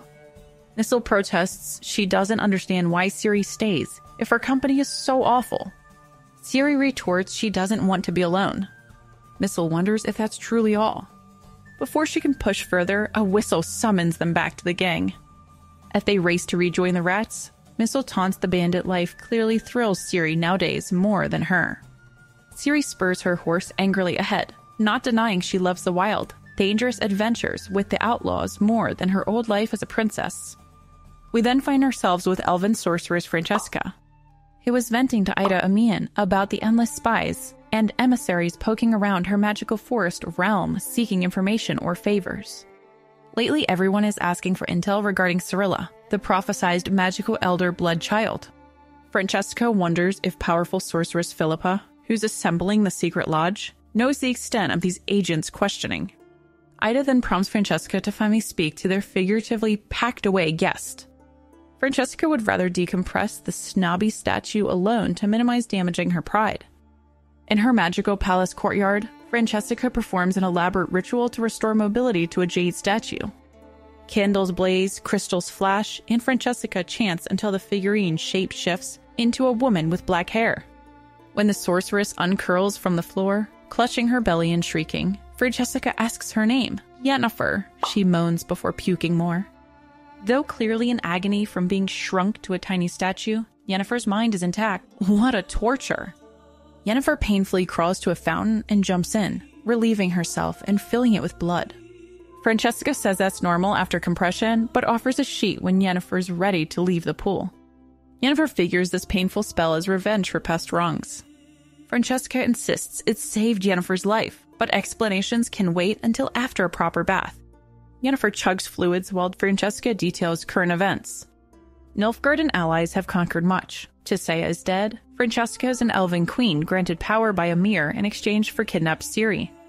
Though Vilgefortz has vanished, his lackey Rience hunted Yennefer on Thanedd until Francesca shrunk her to a jade statue. When Yennefer worries about Geralt, also injured on Thanedd, Francesca admits the Dryads are still healing him, but he should stay hidden. Kings want the Witcher's head too. Yennefer accurately guesses Francesca finally restored her to recruit Yennefer for the elven cause. But instead, Francesca invites Yennefer and Ida to secretly join the newly formed Lodge of Sorceresses, who defend magic's interests above all politics. This opportunity intrigues the powerful mage. Yennefer accepts the lodge invitation warily. When Francesca insists Yennefer can best aid kidnap Ciri by cooperating, Yennefer makes no promises of loyalty or revealing all she knows of the girl. Francesca then threatens to re-shrink uncooperative Yennefer into a statue, but says the choice is hers. Still, keeping Yennefer contained would stop her plans to save Ciri alone. Meanwhile, Nilfgaardian mage Fringilla shows up expecting the lodge to be a wild party with northern temptresses, but finds instead the sorceresses dressing and acting modestly and professional. Well, that's a first. Tensions flare when the former enemies from the Battle of Sodden recognize each other. But Broker of Peace Philippa reminds them to get over old fights and reunite for magic kind. After all, mages will just end up as casualties or servants if current rulers keep warring over borders and power. As the meeting gets underway, the sorceresses debate how best to guide the world towards a brighter future. Francesca argues they should serve people's immediate needs. Margarita wants to focus on educating young mages, and Sabrina says battling magic is needed to retain authority. But Philippa shocked them all by proposing Kovier's heir should marry a sorceress who can subtly guide the kingdom to rival Nilfgaard. Everyone gasps. A secret mage clean pulling strings from the throne? Now that's a bold plan.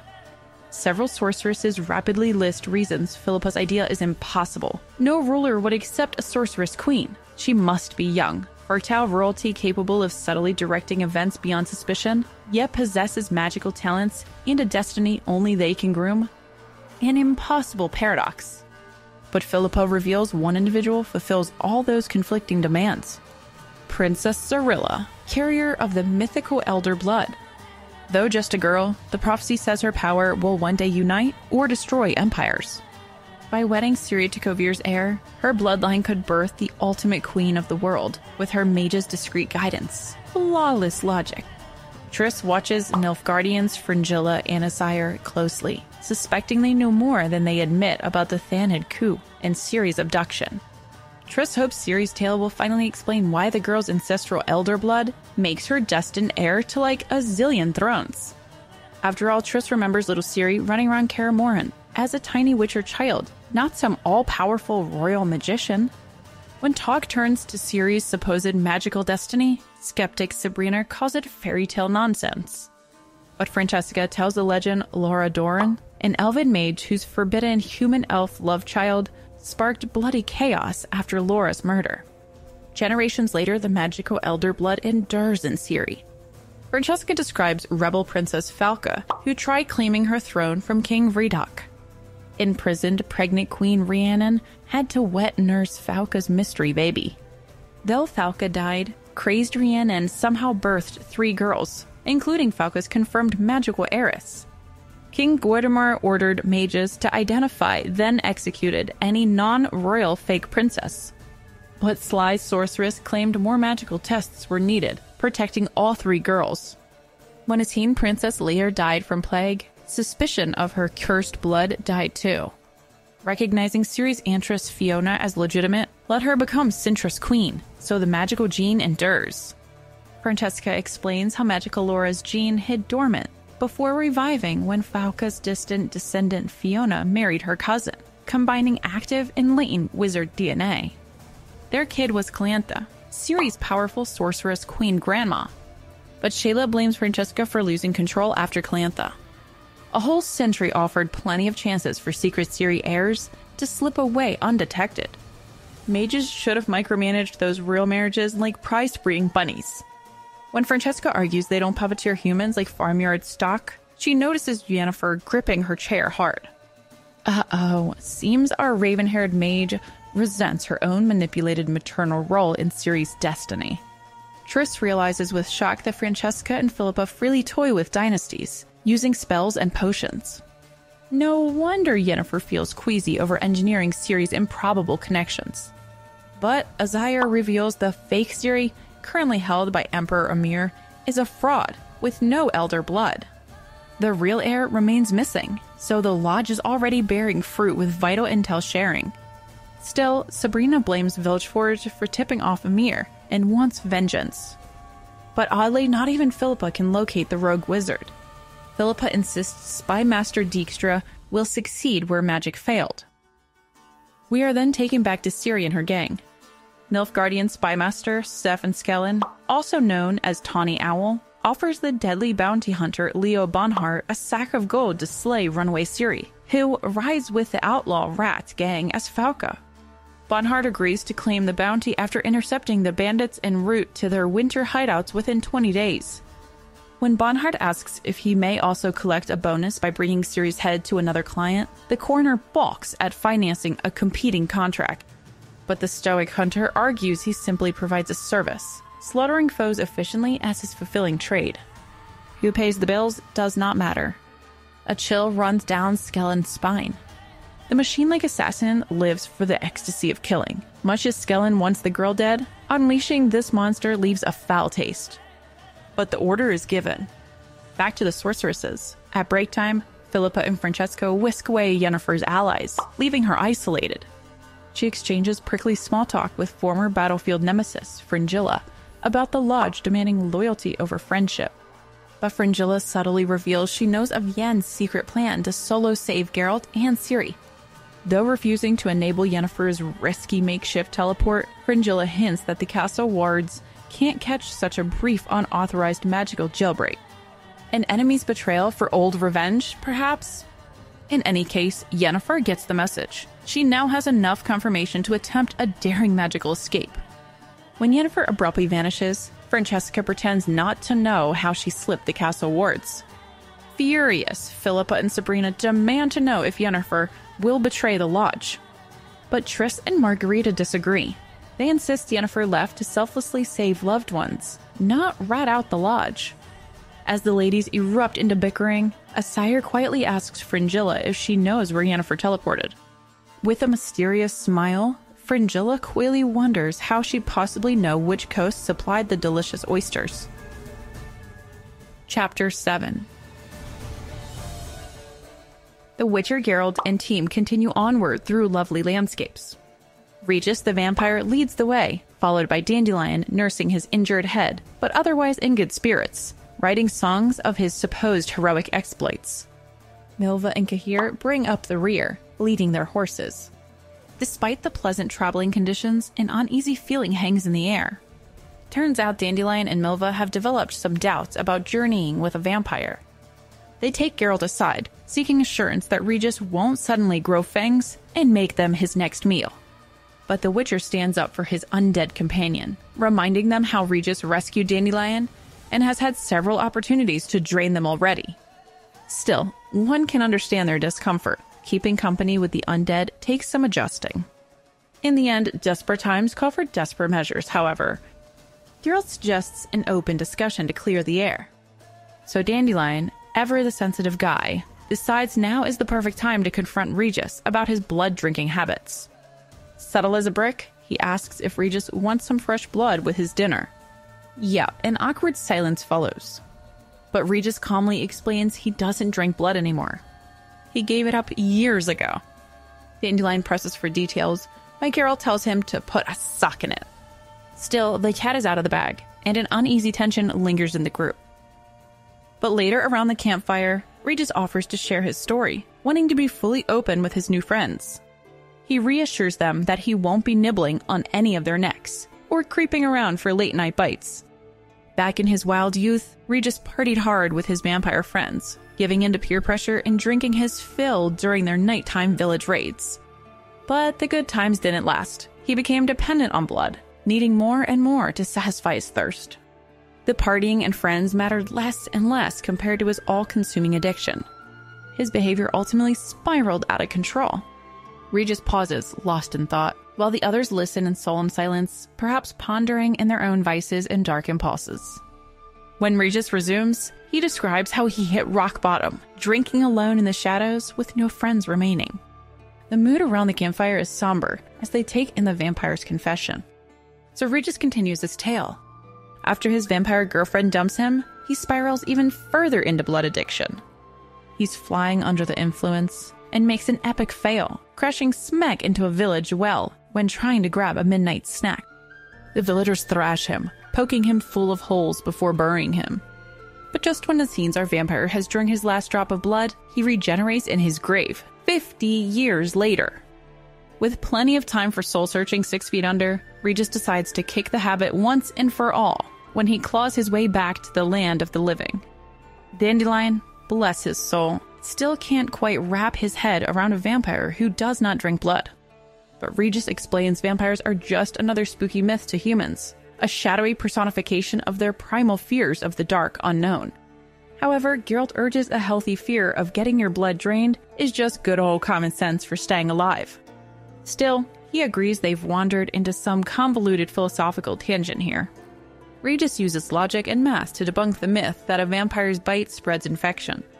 If true, vampires would number in the tens of millions. Regis explains away other myths as well. Humans glorify immortality, yet criticize the undead. He suggests this comes from humans believing themselves perfect, so any unnatural creature must be vile. When asked why sunlight doesn't burn vampires, Regis says myths paint night as full of monsters and daybreak as good. But vampires and humans evolved abilities to thrive in both night and day. Still, Regis hints vampires mimicking humans' daylight cycles may backfire over millennia. The next day, our unlucky band continues their journey. At first, all seems calm, but suddenly, there are signs of war. Circling crows and rotten corpses left on gruesome display.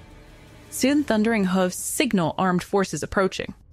Milva suspects the Kingdom armies block volunteers joining Squirtle rebels.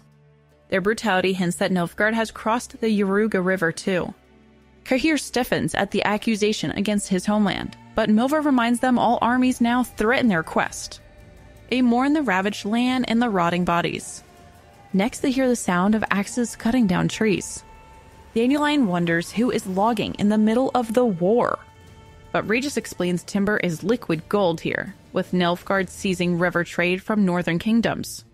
Regis knows a shortcut to reach the Druids, but it entails crossing a nightmarish bog. Now Geralt's traversed many hellish places, but even he feels uneasy about the slimy, stinky, monster-infested mudhole. Still, they must cross, so they set off. As they continue east, Dandelion frets whether the Druids will even assist their quest. Regis assures him that Druids are uncommonly long-lived thanks to living harmoniously in nature. But Dandelion would rather enjoy an inn and a bath than sleep on their cold ground dreaming of growing fur. He complains Druids are crackpot fanatics, recalling a delegation lecturing a king about not hunting or despoiling the land. Surely such madmen can't be counted on to help find Ciri. But the Witcher knows beggars can't be choosers, and the Druids are their only lead. Not to mention, without this detour, Geralt would lack a certain razor-sharp sword soon to play a pivotal role. While riding along, Dandelion tells a story about Druids who demanded a king to implement fishing regulations to conserve fish stocks far in the future. Geralt and Cahir find it amusing how stubbornly short-sighted the Druids' thinking is. Just then, Milva smells smoke up ahead. Sneaking closer, Geralt is shocked to hear the voices of Zoltan and his dwarf friends. Reunited after all this time, they shout with joy at finding each other again. But then the dwarves sadly inform Geralt that their comrade Caleb was killed in battle. After mourning him, the group continues on, with some curiosity about the unfamiliar face of Cahir now traveling with Geralt.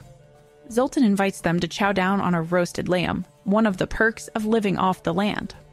While eating, Geralt spots the familiar vacant-eyed girl from the witch burning. He learns that Zoltan's crew rescued her from the flames.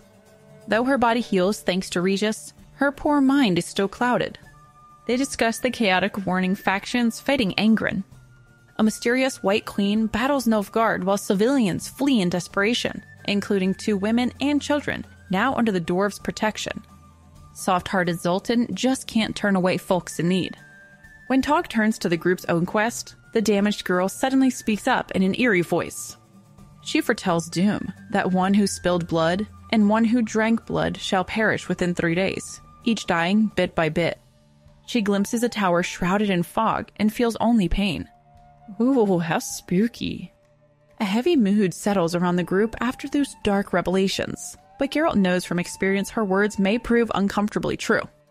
After the girl's chilling prophecy, the group parts ways with Zoltan's crew as they head for their mountain home. But first, the Zoltan gifts Geralt a dwarven blade to wield in Ciri's name and promises to drink to him once safe, But Zoltan then confesses his band are no heroes, just highwaymen who robbed and attacked a merchant. Well, that's a disappointment. Geralt is in shock, but still he'll recall Zoltan's courage fondly. With destiny crossing their paths again one day, he hopes to make introductions to Ciri. Soon after, the group meets peasants freed by mysterious soldiers. Eager Dandelion presses for details, but the peasants only share fragmented rumors. Some claim the famous White Wolf, Geralt, leads rebels raiding Nilfgaardians, while others whisper of a legendary White Queen. Dandelion figures out their tales. Clearly it's a group of Nordlings that fight as guerrillas behind enemy lines. When the peasants call Geralt the famed Geralt of Rivia, he admits adopting that fancy name solely to impress clients. After teasing, even Milva complains of undeserved pet names and pinches. But their lighthearted banter is short-lived. Further along, the group is shocked when Regis silently reveals that Milva is pregnant. She demands he give her medicine to end the pregnancy, so they can continue the quest. Cahir warns the potion will incapacitate her for days. They must find a clean bed before she takes it. Tensions erupt as they debate the ethics of influencing her choice. Dandelion insists only Milva can decide, while Geralt angrily resists that simple view. Regis presses Geralt. What should they do? Geralt storms off, realizing he must be the one to face this problem head-on before Milva acts rashly. The weight of responsibility weighs heavily on the Witcher as night falls. He steels himself for a difficult talk with Milva about her intentions. The group watches uneasily, their quest at stake depending on the archer's choices. Geralt joins Milva by her lonely campfire. She spews bitterness, ashamed at proving useless to the group. He quietly makes her stop all that nonsense. When sadness overwhelms Milva, Geralt offers her a comforting shoulder. Milva confides how she became pregnant. She was intimate with a band of doomed Squirtail fighters fleeing execution. It was an act of seeking solace and courage in the face of death, rather than genuine love or desire. In her terror, she gave herself to the elf warriors amidst the chaos. Now she's unsure which of them fathered the child she unexpectedly carries inside of her. Her ambiguity over the parentage reflects her own conflicted feelings toward the pregnancy itself. Though the warrior spirit in Milva wants to rejoin the quest once recovered, she intends to first repay Geralt for his past aid by helping find Ciri. But the Witcher admits this debt from Broccolin has no price. Some things, once lost, are gone forever. With sad resignation, he confesses being unable to help Milva in her hour of need. She in turn consoles him. Without realizing it, his presence this night has held her world together. The next day, Milva seems renewed, even singing along as Dandelion strums his lute. Geralt and Regis exchange knowing looks.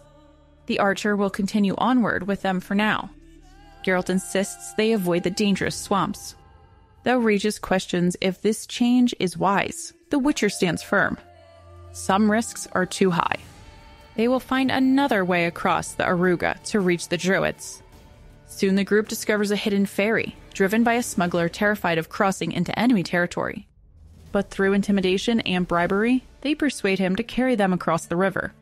The tense journey is uneasy, but necessary. Nilfgaard lies ahead along with the Druids, who they hope can help unlock Ciri's whereabouts. The group brightens at reaching the Nilfgaardian bank, feeling they've crossed an important milestone. But their optimism vanishes when soldiers appear, and the panicked ferrymen leave them adrift. Though not Imperial troops, the Lyrian guerrillas attack the drifting ferry. Geralt deflects arrows with his dazzling sword skills before they leave out of rage. Yet the persistent fighters follow them along the bank. Just as they near landing, Nilfgaardians appear upstream. Now under assault from two sides, the group struggles to steer the unwieldy vessel while under fire. Geralt and Cahir continue guarding their friends as arrows rain down. Their fate seems sealed, caught between two hostile forces. But Geralt won't surrender to defeat, with Ciri's fate at stake. As arrows continue to hit their boat, he roars for them to take up poles and fight against the racing current. They must break free.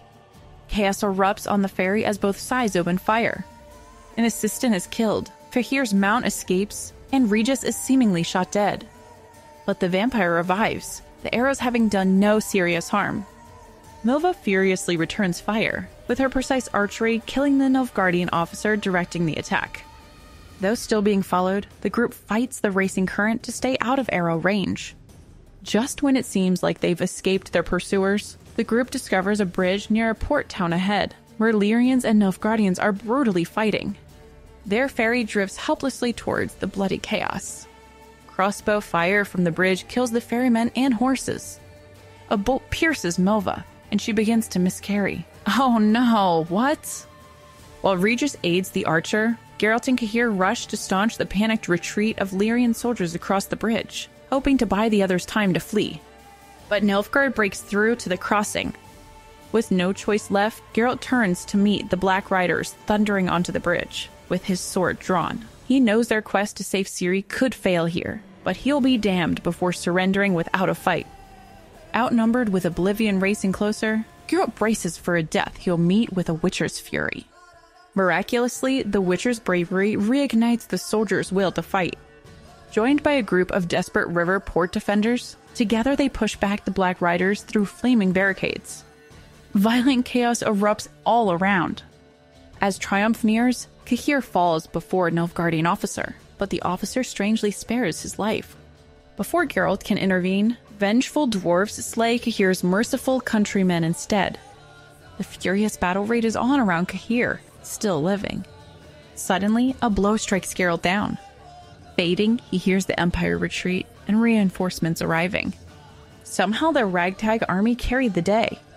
The vital bridge is held, if only temporarily. Slipping into darkness, Geralt clings to hope his stand gave Milva time to flee to safety. Geralt awakens later, battered but alive. A surgeon explains he helped save the Lyrian forces by defending the bridge. Soon the Queen honors Geralt herself for his unexpected gallantry. Though gravely wounded, battling at the front line, Queen Meve shines. When she learns her rescuer lacks knighthood, she swiftly dubs our Witcher of Rivia for his battled bravery. So Geralt officially becomes Geralt of Rivia. But our Witcher does not care about titles, only about the well-being of his companions. Still, destiny brings a smile as he rises Sir Geralt, an accidental hero hailed by a conquered realm he cares little for. And that brings us to the end of Baptism of Fire.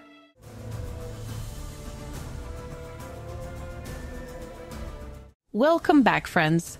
In this video, we'll cover the 6th book in the Witcher series, The Tower of the Swallow. This novel features our 3 main characters, Geralt, Ciri, and Yennefer, each on their own journey. So, grab a cookie and hot chocolate, sit back, and let's see where their paths take them, shall we? Chapter 1. The elves have this calendar with 8 big magical holidays marked around it, including the solstice and equinox.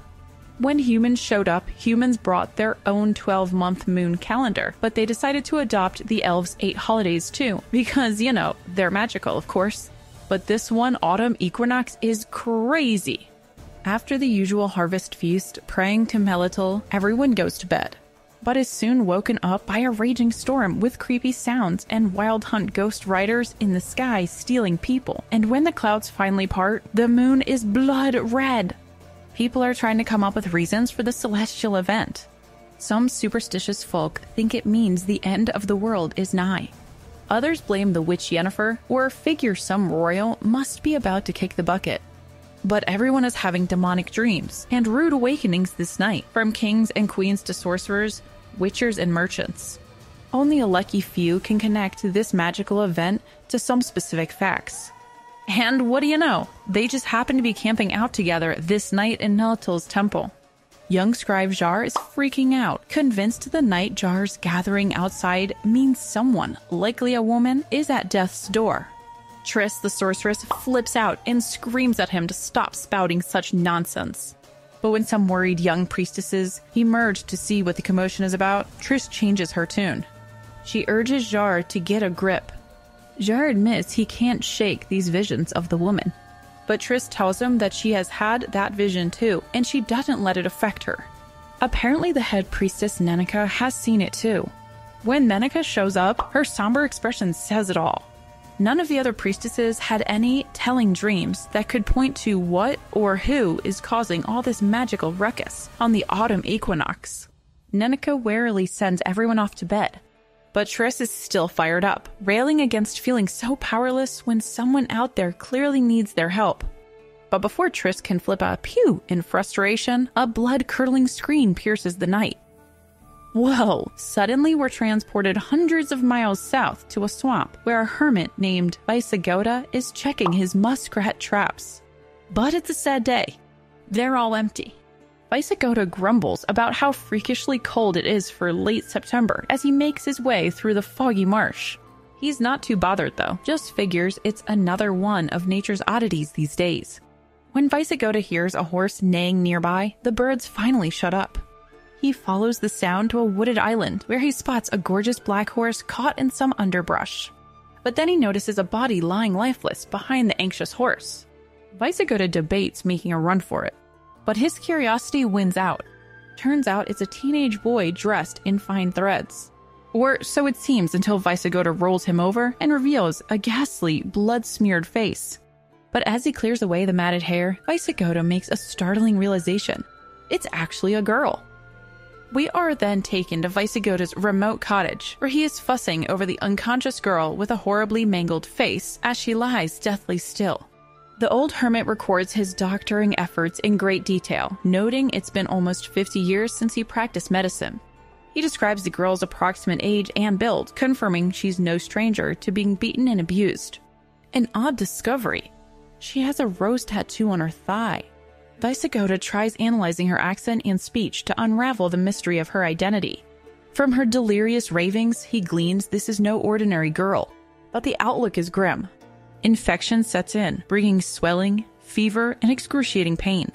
Vysagota bitterly admits his meager medical talents, and supplies can't save the girl from almost certain death.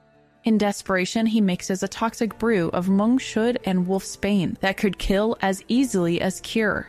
As the girl slips closer to the abyss, Vysagota pens his goodbyes, praying to absent gods to take mercy on her soul and forgive his fatal treatment. Her fate now lies in the hands of destiny. But miraculously, our mysterious girl survives. Slowly but surely, she begins to recover. She manages to sit up and even feed herself, though it clearly takes immense effort. When Vysagota changes her dressings, she gets an ugly confirmation that her horrific facial scarring wasn't just a bad dream. Though she tries to hide it, seeing the damage brings her to tears after Vysagota gives her a mirror.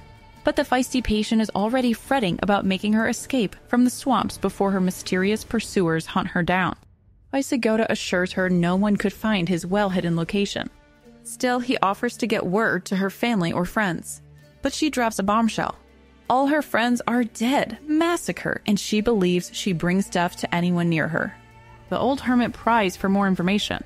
Though feverish, the girl had shouted two names: Bonhart, the one chasing her, and Towny Owl, aka Stefan Scallon, who sliced up her face. Finally, she reveals her name, Ciri. Vysagota vaguely recognizes it from her delirious ravings.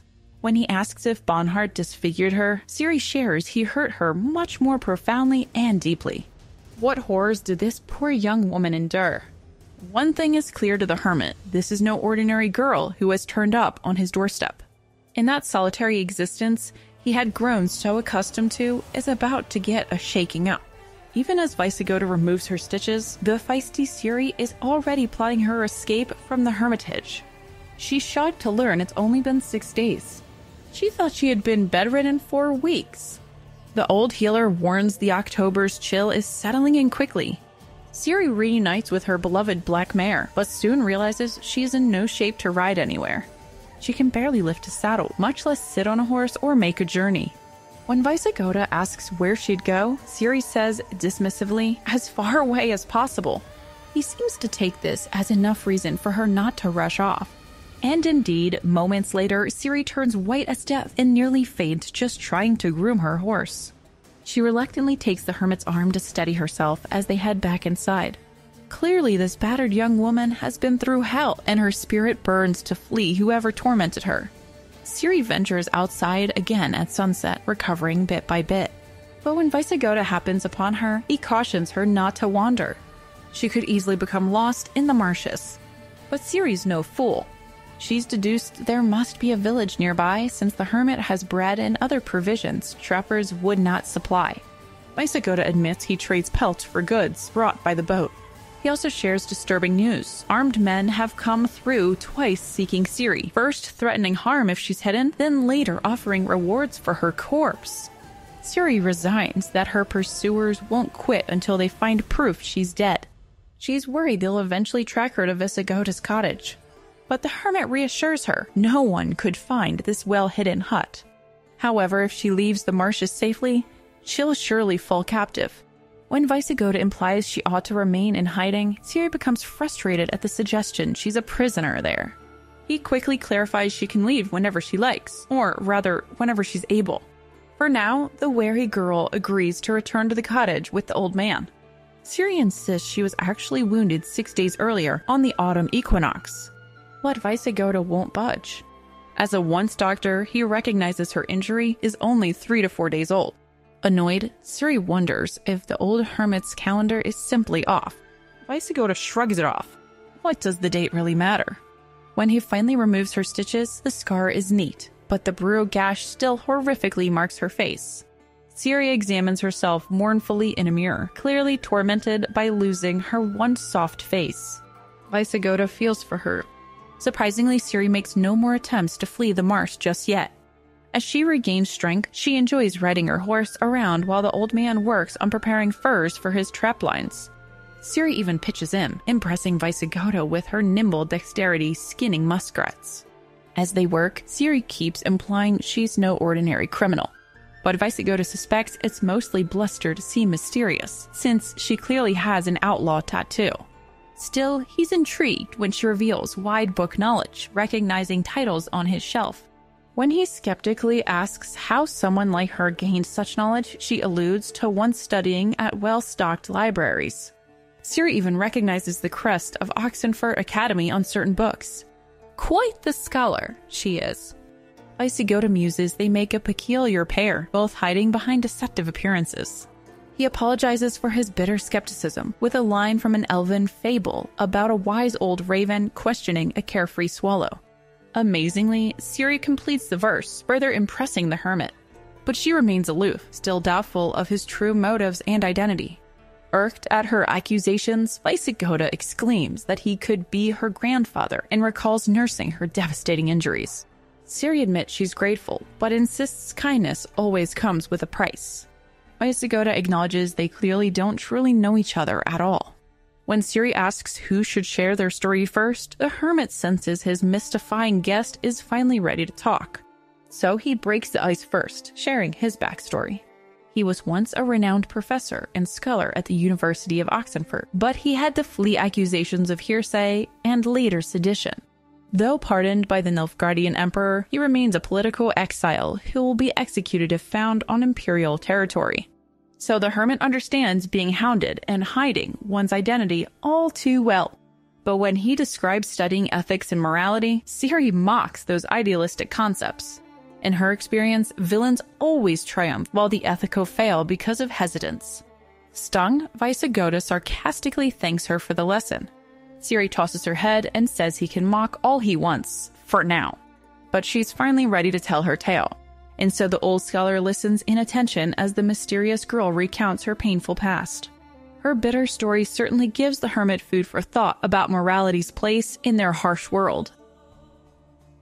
Chapter 2.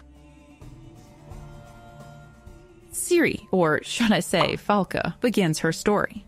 A fierce storm blows through the village one night, but more terrifying is the sound of hooves and howls. One rider named Hotspurn cautiously approaches an isolated postal station. Sensing no danger, he crosses the river just as two figures emerge from the shadows demanding his surrender.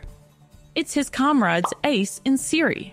Ciri admires Hotspurn's gorgeous new horse, as black as coal.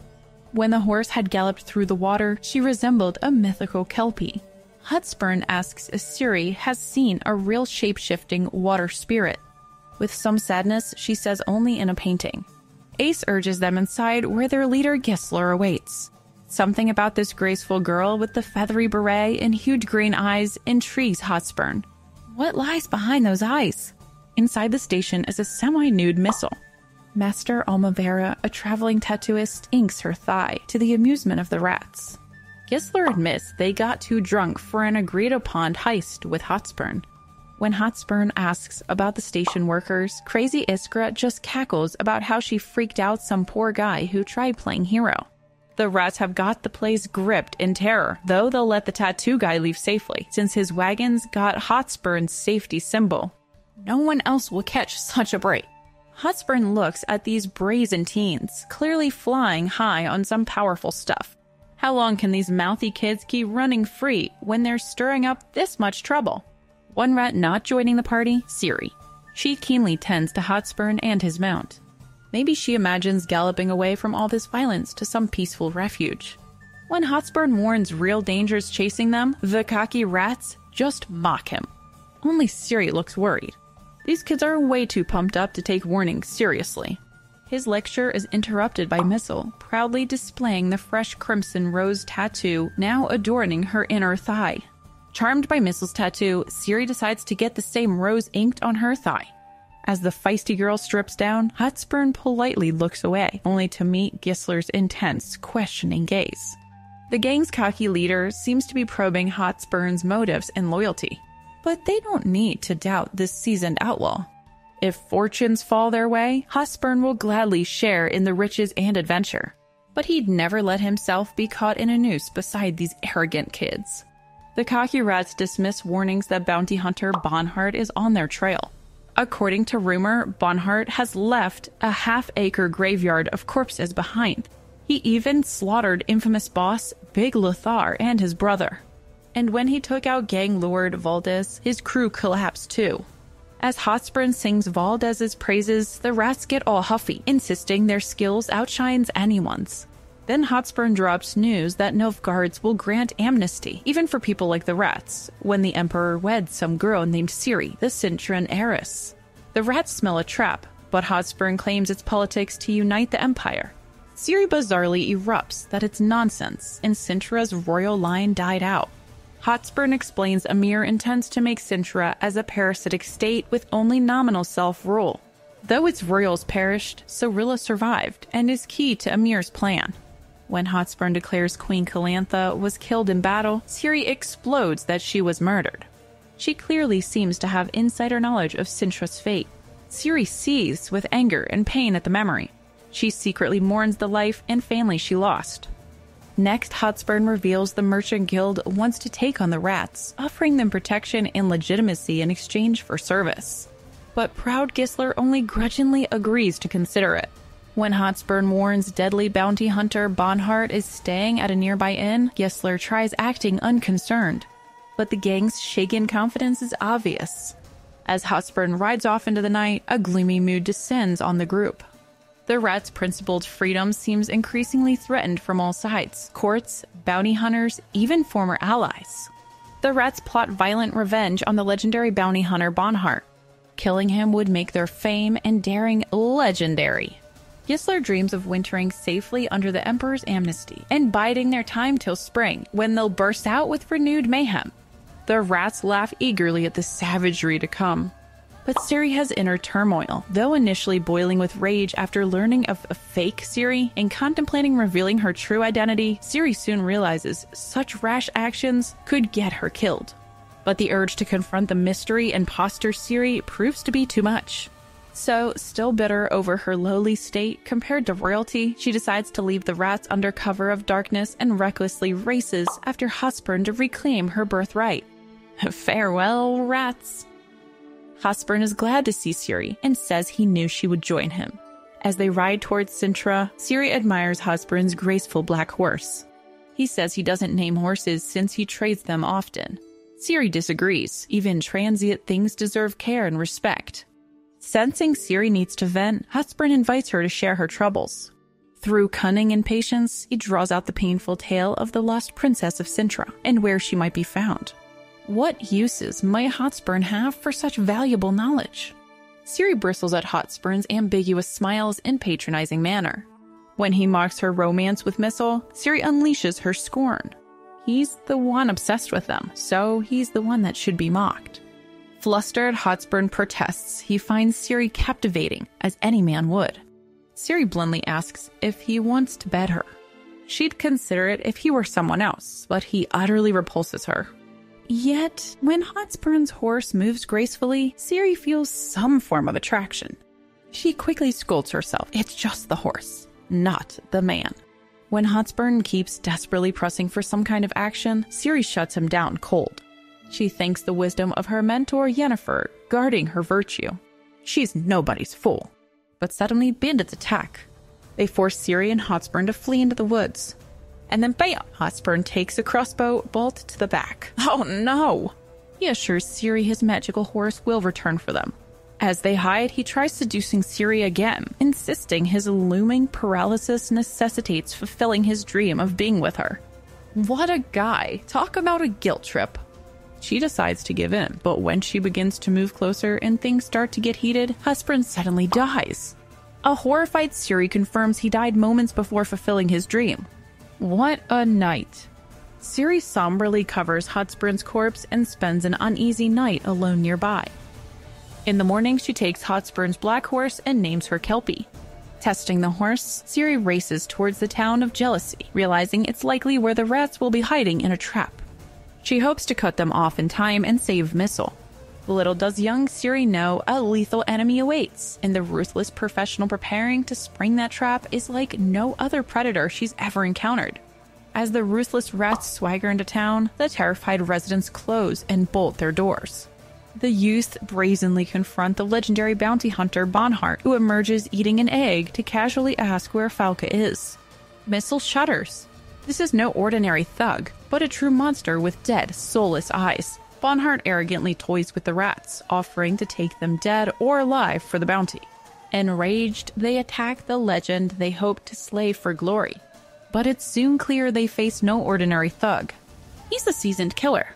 With ruthless efficiency, Bonhart cuts the youths down one by one, dodging their blows and striking lethally in a whirl of gore. Not even Gisler and Missile combined can touch him. The street runs red as Bonhart massacres his outmatched prey. Just then, Ciri thunders desperately into town. But she's too late. The rats lie dead and dismembered by the smiling assassin. Frozen in shock and horror, Ciri can scarcely comprehend the bloodbath's scale or the towering man responsible. Bonhart calmly wipes his blade and gazes up with his dead, soulless eyes. Ciri furiously attacks Bonhart to avenge murdered Missile, but meets a parry for every slash. Even her tricks learned at Kaer Morhen fail against this assassin. Bonhart toys with her like a cat with a mouse, easily evading her desperate blows. Finally, he punches Ciri with his fist, enraging her further. He won't even dignify her with using his sword. Then the smirking killer grabs beaten Ciri by the hair and forces her to look at Missile's ruptured corpse. He taunts Ciri that this is how she'll die, as Ciri begins to vomit and sob. He seems to relish debasing his victims emotionally as well as butchering them physically. At last, he releases broken Ciri, but perhaps worrying she'll recover her fight. Bonhart drags his prize catch towards his horse. Ciri drifts in and out of consciousness, the trauma and horrors endured finally proving too much for her mind to bear. Ciri recounts being tied up by Bonhart, forced to watch as he saws off the heads of the rats, including beloved Missile, before preserving them in salt and vinegar, so the goods won't spoil, he says. Seriously, what an absolute monster. Ciri mourns for her own lost innocence. The young woman's agonized tears flow for the girl she can never be again after witnessing such horror. Chapter 3. Our merry band of heroes, led by the legendary Geralt the Witcher, had somehow become caught up in a battle on a bridge over the Yaruga River. Cornered between Queen Maeve's guerrillas and a Nilfgaardian army, the group had ended up fighting right in the middle of the chaos. Geralt had ended up fighting like a pro, as usual, and Queen Maeve had knighted him on the spot for his bravery. Afterwards, this goes right to Geralt's head, and instead of laying low, he starts following Queen Maeve's army and basking in the glory. Only problem is, Geralt and the whole crew have prices on their heads and shouldn't be drawing any attention. But try telling Geralt that when he's getting his ego stroked. After separating from Queen Maeve's army, the group decides to cross over to Nilfgaardian territory on the other side of the Yaruga River. They figure it's safer than war-torn Angren, plus it would give them a more direct route to the druids Geralt wants to consult for information about Ciri. It's ironic that crossing into enemy land seems to be the less dangerous option. Anyway, the company hides in some reeds by the river, waiting for the huge Nilfgaardian army to pass so they can cross unnoticed. Hiding in cold, wet reeds for 2 days is quite unpleasant. Dandelion tries recording their adventures to pass the time. But Geralt is in a foul mood, stressed about finding Ciri and limping from his poorly healed leg injury. The others steer clear of him to avoid provoking his temper. There they wait, cold, wet, bored, and eager to continue their quest once the army moves on. But little do they know, their crossing into Nilfgaard will change everything. Geralt keeps having these intense dreams about Ciri that are stressing him out big time. After one bad dream, he freaks out and says he's gotta ditch the gang to search for Ciri alone before something awful happens to her. But the others basically tell him to chill out and stop being melodramatic. The dreams do light a fire under their butts to finally cross the river into Nilfgaard, though. At first, Dandelion is shaking in his boots about swimming across while clinging to his horse, Pegasus. Not sure Dandelion or his horse are cut out for aquatic adventures, but they end up just strolling across the newly built bridge along with a chaotic mix of soldiers and refugees. Easy peasy. Cahir just barks some lies at the guards, and voila, they're over into enemy territory. Their first night camping in Nilfgaard, Dandelion has his own freaky dream, this time about the sorceress Yennefer. She's flying over a creepy castle while other witchy ladies scream at her. Then Yennefer turns into a blackbird and flies away. But the dream becomes a dead nightmare after that, with horrible images of torture and suffering that Dandelion wisely decides not to mention to anxious Geralt. Meanwhile, elsewhere, the powerful sorceress Triss Merigold is hanging out incognito in a tavern, feasting on some fish, when she overhears a hardy fisher woman from Skellige spinning a wild tale. She tells the crowd how she and her fellow fisherwoman caught none other than the infamous Yennefer of Vengerberg in their fishing net. Apparently, Yennefer had been flying over the sea when she crashed right into their net. Come again? So they drag soggy Yennefer onto their boat, and she's thrashing about, coughing up seawater. One feisty fisherwoman whacks Yennefer with an oar to get her under control. Well, I guess that's one way to do it. But Yennefer surrenders and they cart her off to the Jarl of Skellige. Triss is stunned to then hear the shocking part of the story. Yennefer recently took her own life using her own magic. Triss forgets she's meant to be incognito and shrieks over this shocking news about her sometime friend, sometime rival. But before she can get the full story, we are taken away. We are now with sleepy Dandelion on horseback. Geralt snaps at the daydreaming bard to wake up. But Dandelion claims he wasn't napping, merely thinking creatively. So Dandelion gives us the lowdown on the crew as they trek towards the druids. First up is Regis the vampire, who's over 400 years old. He is an honorable vampire. Regis does have one annoying habit though, mansplaining everything like he knows it all. Whenever someone asks a question, he answers them before they can even finish asking. Rude. Milva finally tells him to shove it in true potty mouth fashion. Hey, can't say it's not efficient. Speaking of Milva, she's struggling after her traumatic miscarriage. Girl goes days without talking and wanders off by herself. Everyone worries until finally Milva has a meltdown moment. She whips out a knife, hacks off her braids, and says she's not a maiden or widow, so no more mourning for her. Then she's back to her brash old self. Crisis seemingly averted. Lastly, there's Cahir, the Nilfgaardian, who insists he's not. But nobody believes him, especially since he already fought for and deserted both sides of the war, racking up a nice bounty in the process. This guy has some identity issues. So that's the gang: an ancient know-it-all vampire, a potty-mouthed archer, and a Nilfgaardian deserter with warrants out for his arrest in multiple kingdoms. Just your average crew. But when Cahir sneaks a peek, the touchy poet tears into him. Cahir apologizes, but says he won't do it again. Geralt and Regis start laying into Dandelion too about the memoir's silly title. Dandelion hasn't even been rhyming for 30 years. But the bard grandly explains he's accounting for the future when he'll publish this great work in his creative youth rather than an ancient 70-year-old. Regis suggests a new title, Half a Century of Poetry, and Dandelion happily snatches the new title.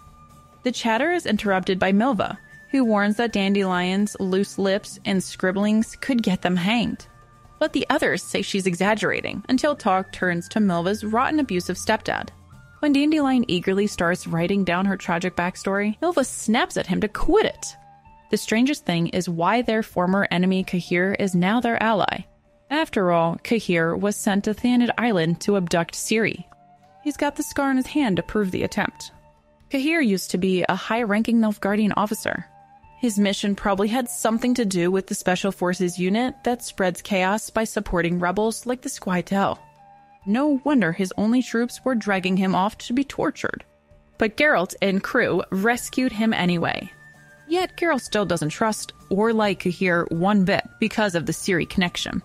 And can you blame him? This is the dude that tried to kidnap his sorta daughter once during the slaughter of Cintra years ago, and then again on Thanid Island. Then one day, Geralt and Dandelion have an ominous chat about Cahir's past attempts on Ciri. Geralt broodingly tells Dandelion how Cahir only rescued Ciri from the Cintron slaughter under orders. He was meant to capture her for Nilfgaard. Now that Cahir's mission failed, he's an outcast trying to butt up to the fish he's previously hunted. Geralt resents not finishing off Cahir when he had the chance. Dandelion tries appeasing grumpy Geralt by saying the rescue still happened thanks to Cahir, so don't dwell on the past. But Geralt just gets more riled up, envisioning a legendary blood feud saga spun from vengeance against Cahir. Yikes! Someone check this Witcher for rabies. Meanwhile, elsewhere in Nilfgaard, Chief Spymaster Thaddeus Dorito is getting chewed out by Emperor Emhyr for sucking at his job.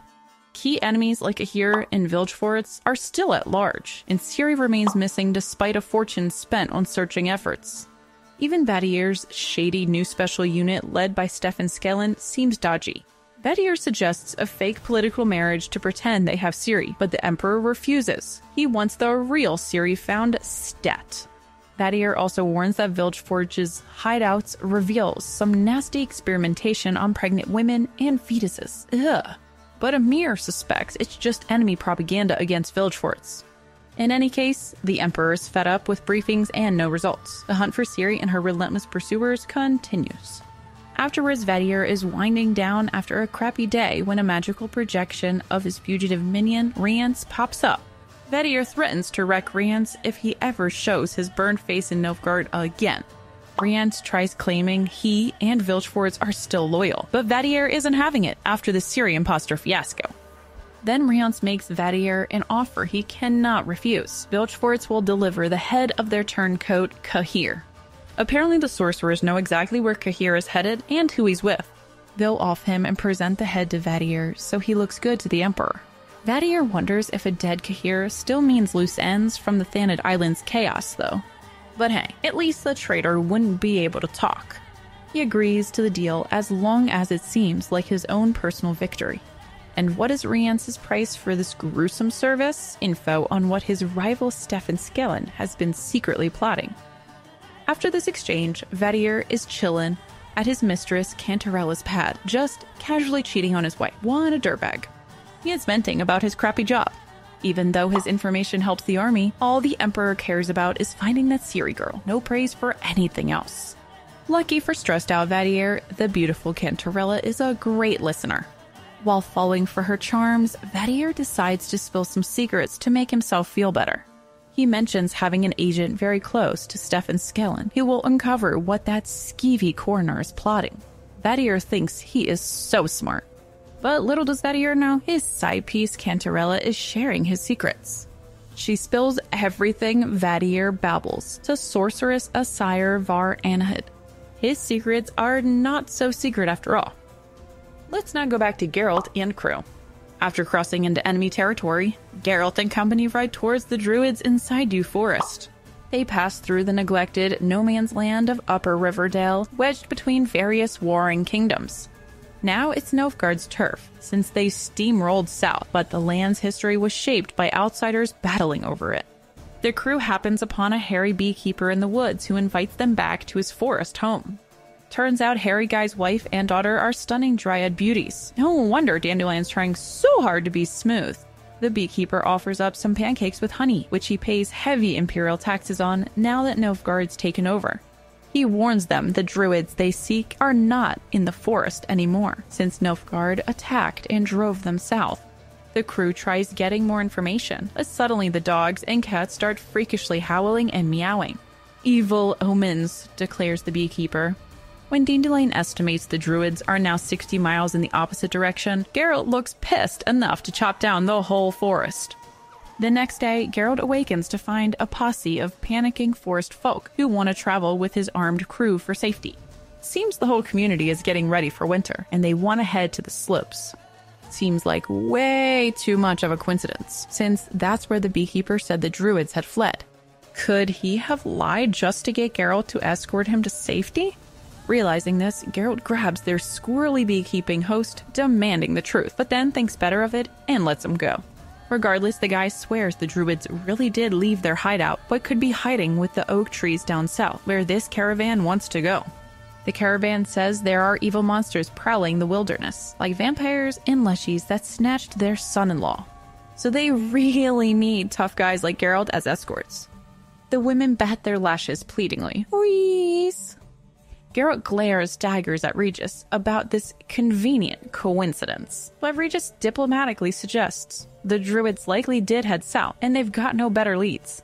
When Geralt asks which path Regis would choose, the vampire wisely chooses whichever the Witcher prefers. So Geralt must decide whether to detour with the terrified peasants towards possible druids but definite dangers, or abandon the quest to help these luckless souls. Finally, Geralt decides to head south with the fleeing forest folk towards possible druids but definite dangers. Safety in numbers, I guess. The crew treks through fog and muck, with the beekeepers navigating. Turns out they meet decent tour guides and chefs, too, feeding the gang hearty meals 3 times a day. What more could you ask for? It's all hunky-dory as they start marching through the spooky wilderness. No real monsters either, so Geralt's got his feet up. The pace is swift and spirits are high thanks to their forest friends. Still no clue where the heck they're going, but as Regis philosophizes, better to wander with purpose than wander aimlessly. Geralt's just happy they're covering more miles than ever in pursuit of Ciri. Chapter 4.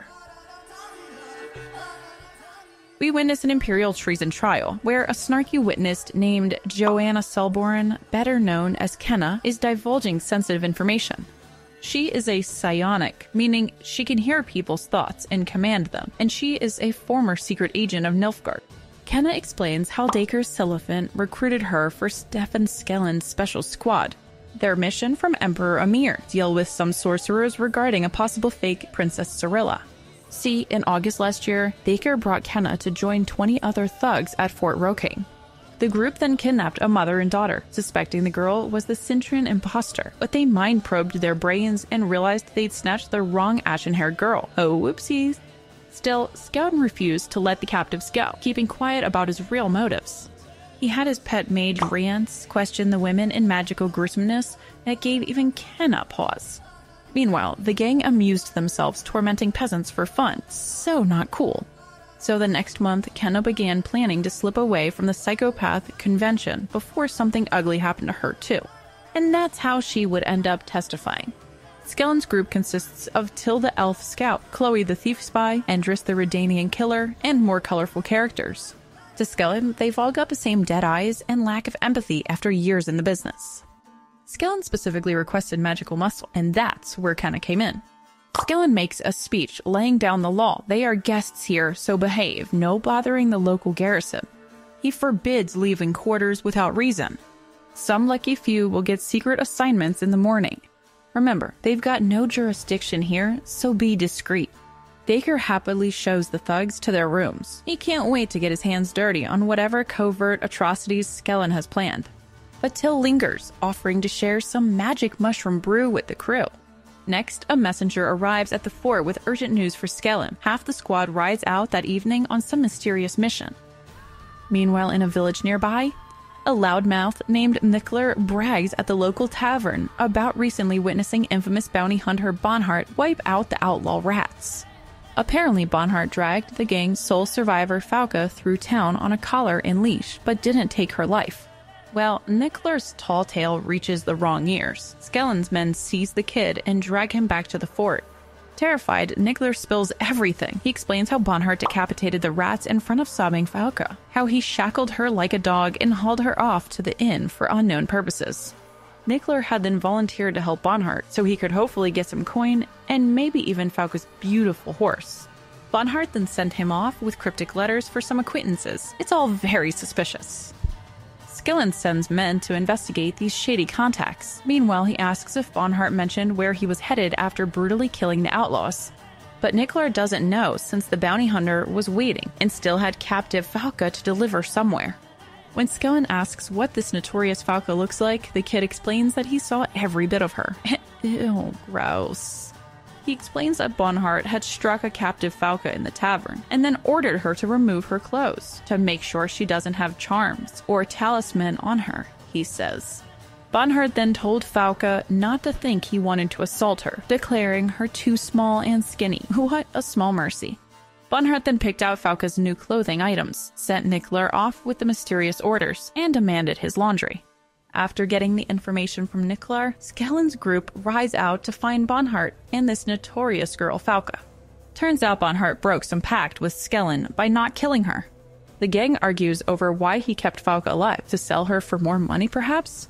After the sadistic Bonhart finished tormenting Ciri, some thugs ride up to collect her for a baron named Cassidy, but Bonhart refuses.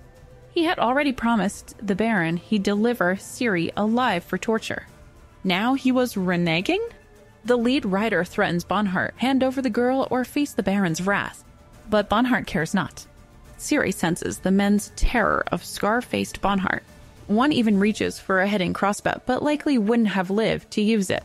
Then he hauls a colored Ciri away on breakneck flight towards the town of Fano. We are now back to Skellen and his group, who find and comfort swordsman Esterhazy, a recipient of one of Bonhart's cryptic warning letters. But Esterhazy stubbornly refuses to share any useful information. Neriton gives him one last chance before things get ugly. Luckily, Kenna is there to forcibly mind meld the truth from him. She magically blasts into his brain, commanding him to speak while blood drips from the blacksmith's nose. Ouch. Under her mental manipulation, Esterhazy spills that Bonhart brought his colored captive Falca here 4 days ago. It's another trail. According to Esterhazy, Bonhart had dragged Ciri to see him in Fano. He checks Ciri against Bonhart's detailed specifications for the custom blade he once forged for her. But why would Bonhart order a custom blade for a captive? Esterhazy shows Bonhart a fine array of swords, lecturing pompously about each. But he's horrified when Bonhart suddenly attacks helpless Ciri, ordering her to try killing him. Is he mad? Esterhazy rests a hand on his whistle, ready to summon his guards should this madness continue. Bonhart easily fends off Ciri's desperate slash, however. He can somehow tell this scrawny girl is more than she seems, and is determined to force her true identity, but he tells Esterhazy that this sword is no good for her. Esterhazy then presents them with a slender, elegant sword that makes Ciri gasp. It is an exquisitely forged elven blade, engraved in floral decorations and a tower with a swallow on the top. It's the mystical Zariel sword, translated from Elder speech to quote, swallow. Its destiny etched into the dark metals seems to foretell chaos and ruin, but also hope. In a shocking twist, Esterhazy decides to gift it to Ciri. He says it is, quote-unquote, so that what is to come about will come about. Very ominous. Completely flabbergasted, Bonhart can only say thank you. But Esterhazy says it's not for him, it's for her. As Ciri reaches to grasp her sword of fate, Bonhart freaks out. Not yet! The time has not come, he says, as he shoves Ciri away from the mystical sword. Esterhazy nods. The pivotal moment was not meant to be yet. In Claremont, Bonhart brings chained Ciri to meet his wealthy acquaintance Havenagel. This fat cat is getting even fatter for more profiteering and shady deals.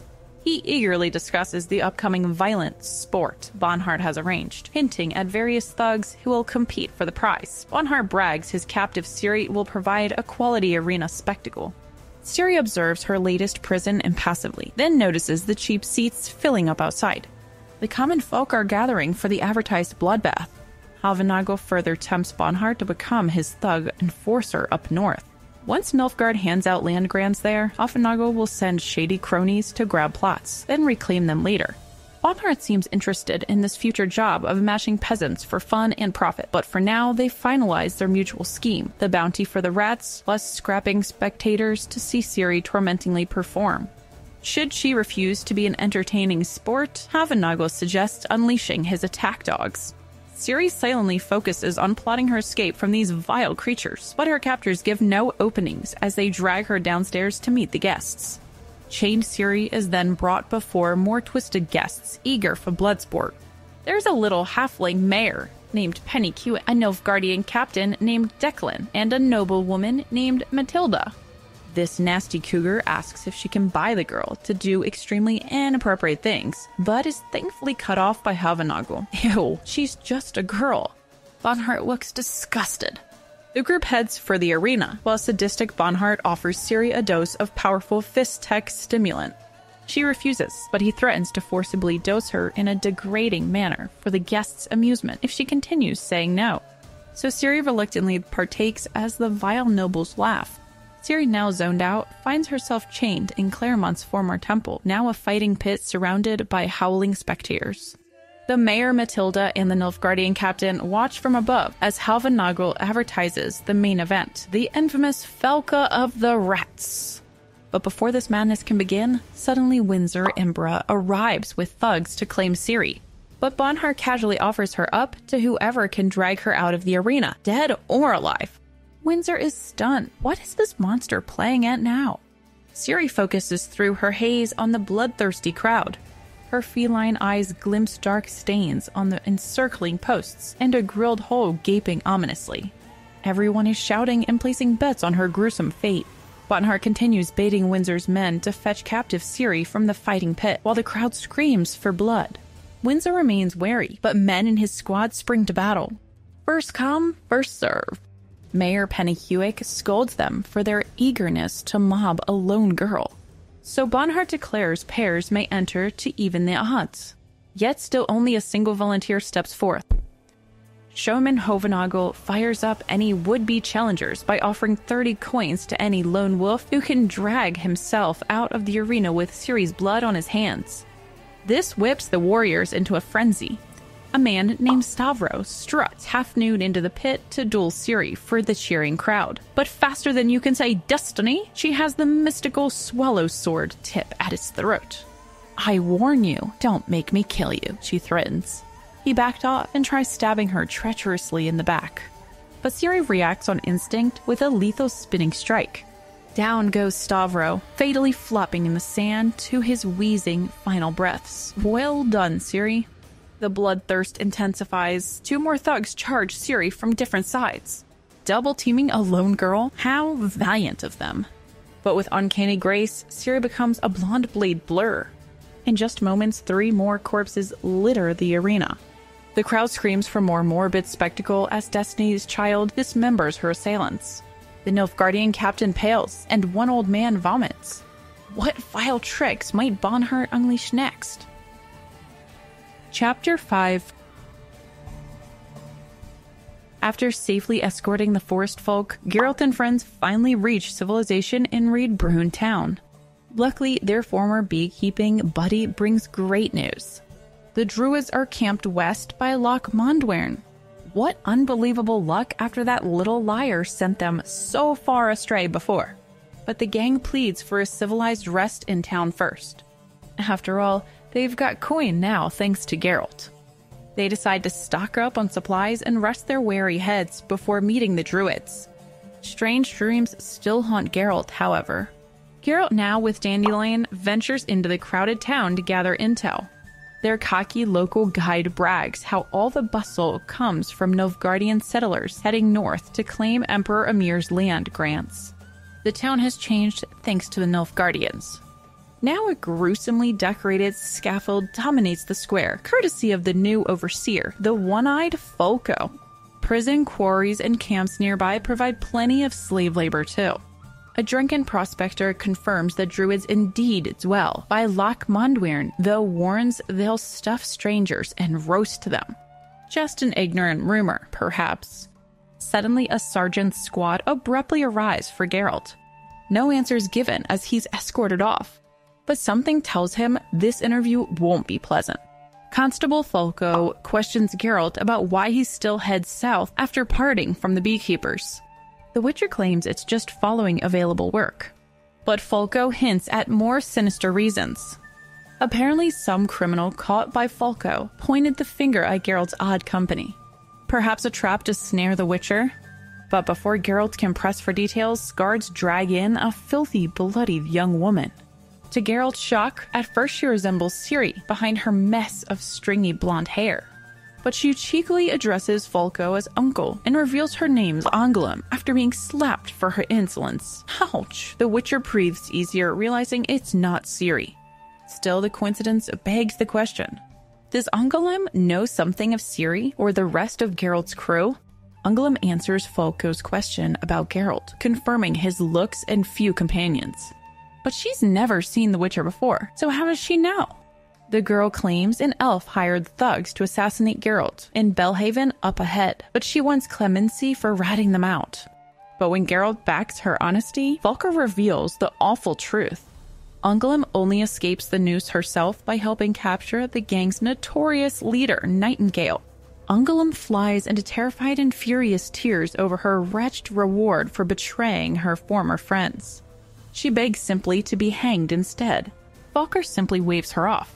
His ruthless plan to crush growing rebellion excuses all cruelty. He sees people as tools that are easily discarded once their usefulness ends. How cruel!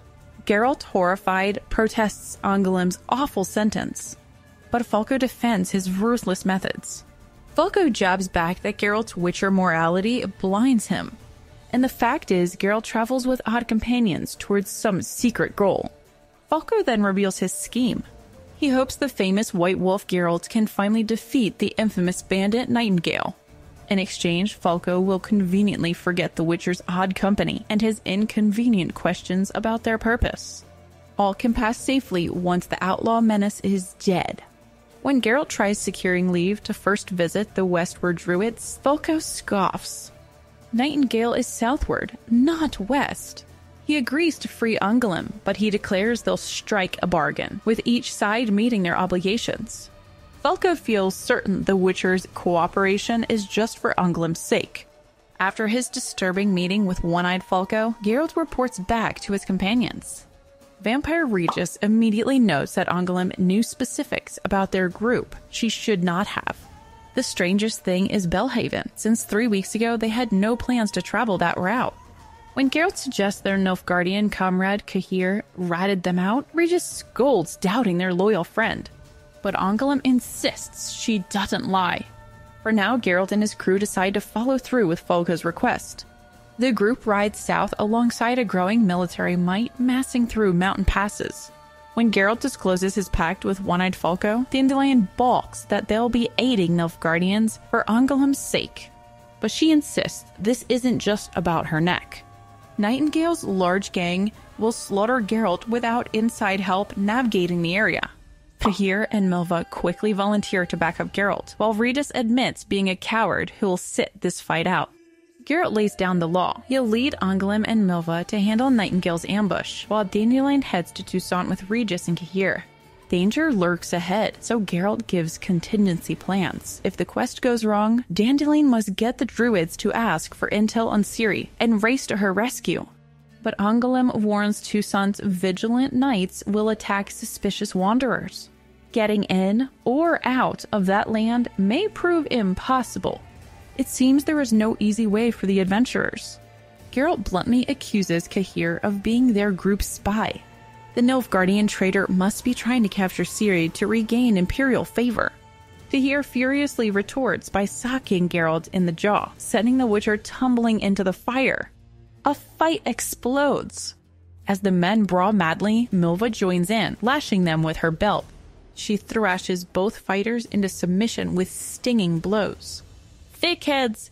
Dolts! I'll teach you a lesson," Milva shouts. Nobody's safe. Even Angoulême catches a belt whipping on her cheek after calling Milva her auntie. At last, Geralt and Cahir finally shake battered hands under Regis's frigid gaze. Sometime later, the company treks through the starkly beautiful mountain forests. As the sun sets, the group makes their farewells. Geralt's squad will ride towards Nightingale's lair, while Regis' group will head to Toussaint. Chapter 6. Geralt and Cahir camp in the Rainy Mountains en route to Belhaven, while Ungolem shares her tragic backstory. Although her Cintran mom was nobility, Ungolem was rejected as a low-born scum. Later abandoned to a corrupt orphanage, she escaped with friends to become highway bandits. She eats everything that crawls, she says bitterly after those friends all died. Geralt rescued her from execution to now assist his quest. Out of nowhere, apparently wanting to repay the Witcher for saving her life, she offers her body. But Geralt sharply refuses, warning he'll thrash her like Milva if she asks again. Ungolem sneezes, having sampled Falco's confiscated Fist-Tech stash.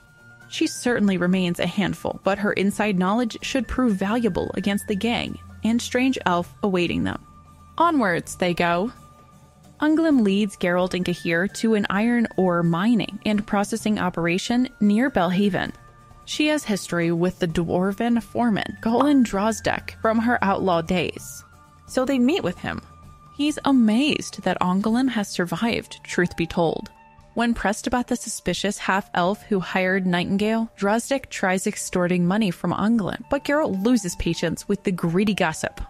He pins down the dwarf and threatens him with a knife, until Drozdek sputters that the shady fellow was spied at Rialto mine pit. Ungolem takes Geralt and Cahir to another tin mine outside Belhaven, seeking intel on the shady elf. But some of the Nightingale's thugs recognize her first. Their angry leader confronts Ungolem over her past treachery, threatening to drag her back to the bandit in chains. Lying, Ungolem says they need to speak with Nightingale because she and her friends slaughtered the Witcher Geralt, who had a contract on his head. But the thugs aren't so convinced and move to seize her. But before they can grab the girl, however, quick swords flash out. In moments, the thugs all lie dead or dying in pools of blood at the hands of Geralt and his group. Miners cry for the army as Geralt's group shouts they were defending themselves. Just in time, a tall half-elf saves them, urging them inside. Hurry, hurry. Having overheard Ungolem talking of slaying a Witcher, he wants to see these dangerous newcomers himself. Inside, the mysterious half-elf named Shirou greets them. He is skeptical they actually killed Witcher Geralt. He casually mentions paying 50 coin to Nightingale for the contract. But Ungolem retorts she's the one who did the deed, so she'll take the blood money. Thank you very much. Shirou demands proof beyond their vague claims. Geralt reluctantly hands over his wolf medallion. The magical ore convinces Shirou, who then reveals his own inside knowledge to taunt them. Someone who knows Geralt intimately sent him here to finish the job. But plot twist, when greedy Ungolem leans in to claim her reward, Shirou suddenly grabs her hair and puts a knife to her throat. He orders Geralt and Cahir to disarm or he'll butcher her. Just as Shirou threatens Ungolem's throat, soldiers burst in, breaking up the standoff. And another plot twist, who walks in but none other than Nightingale. So Shirou had been working with their target the entire time. A cackling Nightingale seizes Ungolem, taunting her about the jewels she stole. As Geralt fumes helplessly, the wicked commander condemns them to immediate execution for murder and sabotage. Once outside, Nightingale goes berserk, beating a helpless Ungolem. He shrieks she'll die for the theft as Geralt strains against his captors. Shirou plans to torture the Witcher with hot tar before killing him too.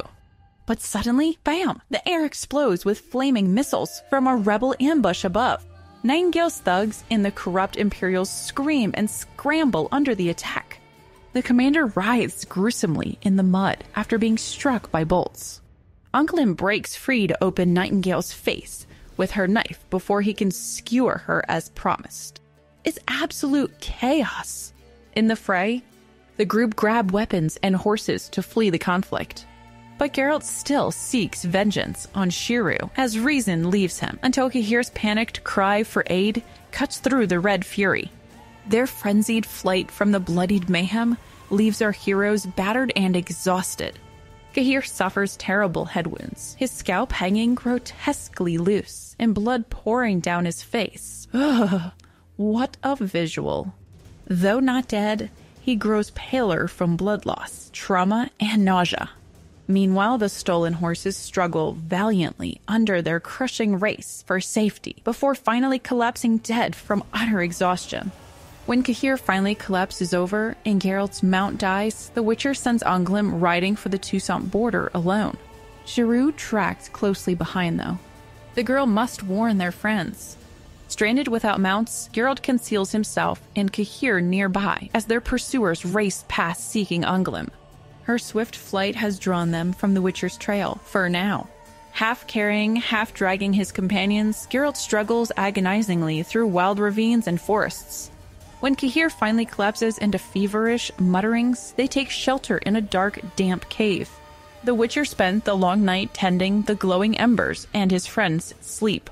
In the morning, still gravely wounded, Cahir returns to shivering consciousness and biting thirst. As rain drips steadily outside, Geralt rests and worries. Once back to consciousness, Cahir admits his shock at Geralt's battlefield berserker fury. For a moment, nothing mattered to Geralt but killing, according to Cahir. But Geralt sees the wisdom in Cahir's words. Their quest is for truth and redemption, not blind vengeance. Cahir urges Geralt to quicken the pace and capture Giroux for interrogation about Ciri's fate. Geralt reluctantly concedes Ciri may yet live. Around the campfire, Cahir opens his heart about his role in Princess Ciri's traumatic capture from Cintra long ago. An order's an order. As a young intelligence officer, never did he question Emperor Amir's motives for seizing one little girl. But rescuing the child amidst horrific battle deeply disturbed Cahir. Ever since, an obsession has haunted his dreams, driving him to volunteer capturing Adele Ciri again on Thanedd Island. He thinks he loves her. Although doubting she'll accept a Nilfgaardian, still he longs to see Ciri once more. The pair continues on. Geralt is full of hurt and distrust Cahir, who keeps begging acceptance as a friend for their quest. As they travel next to a river, Cahir promises he'll never betray the Witcher. Then suddenly, beside a lonely campfire sits the last companion Geralt ever expected to embrace with joy, their vampire friend Regis. Chapter 7. Reunited with vampire Regis, Geralt learns Anglim safely reached their Toussaint companions, and Dandelion is running around fretting over his past romances in the duchy. Oh, Dandelion. Luckily, however, no pursuers followed them over the border. Stranger still, the druids they sought now await them by the Mirkwood forest. Their leader, an imposing woman called Flaminica, expected Geralt's arrival. So when the group finally reach them, she instructs the Witcher to enter a dark cave unarmed and unarmored, only with humility to find important answers below Gorgon Peak. Though suspicious and reasonably fearing he may be attacked, Geralt knows Destiny's thread pull him to the cave. So he reluctantly yields his steel to Regis. The cave is foreboding. At its mouth lies a pile of ancient bones. Geralt presses on through the blackness, his Witcher eyes gradually adjusting to make out slumbering, fury forms. A colony of Barbagazis. The bear-like creatures grumpily shadow him deeper into the caverns of Gorgon Peak. As he traverses the cavern, Geralt hears echoing taunts coming from the creatures. A Witcher's come to kill, but with no sword? How will he slay? They cackle and lurk. Yet the creatures make no hostile moves.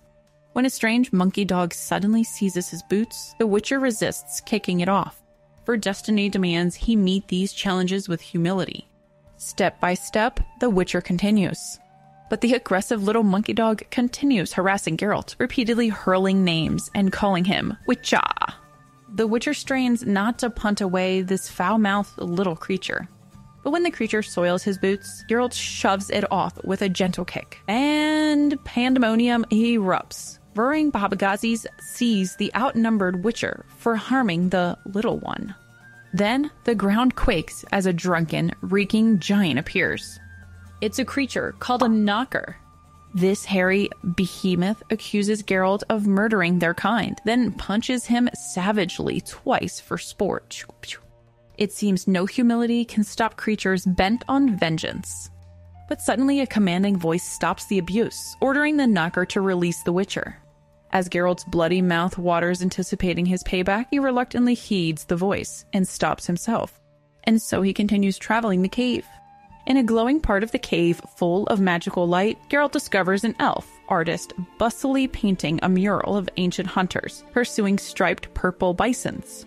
At the Witcher's cheeky suggestion, the smug craftsman adds shapes resembling a phallus to his masterpiece, which he's sure will stump the scholars. Oh goodness, are you guys 12-year-olds? Anyways, the eccentric elfin introduces himself as Avallac'h, the all-knowing sage. He already knows Geralt seeks a missing girl.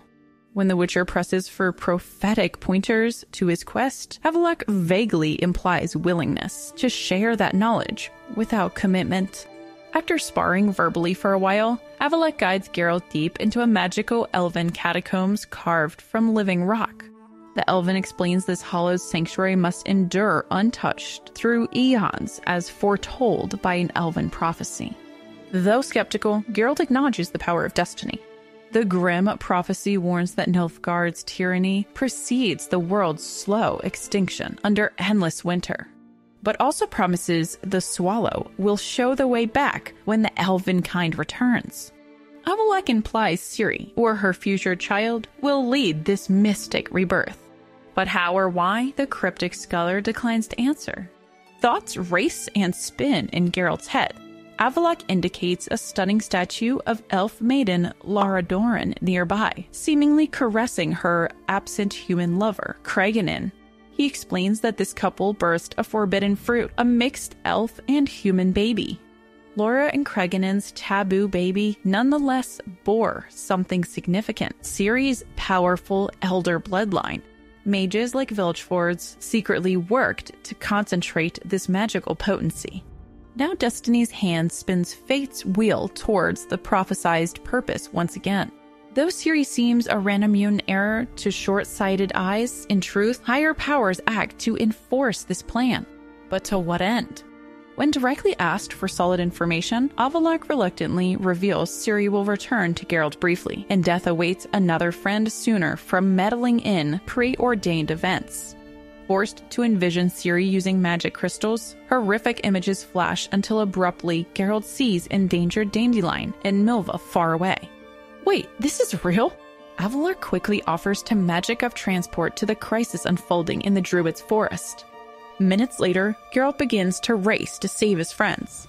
And who needs horses when you can hitch a ride on Knocker's back?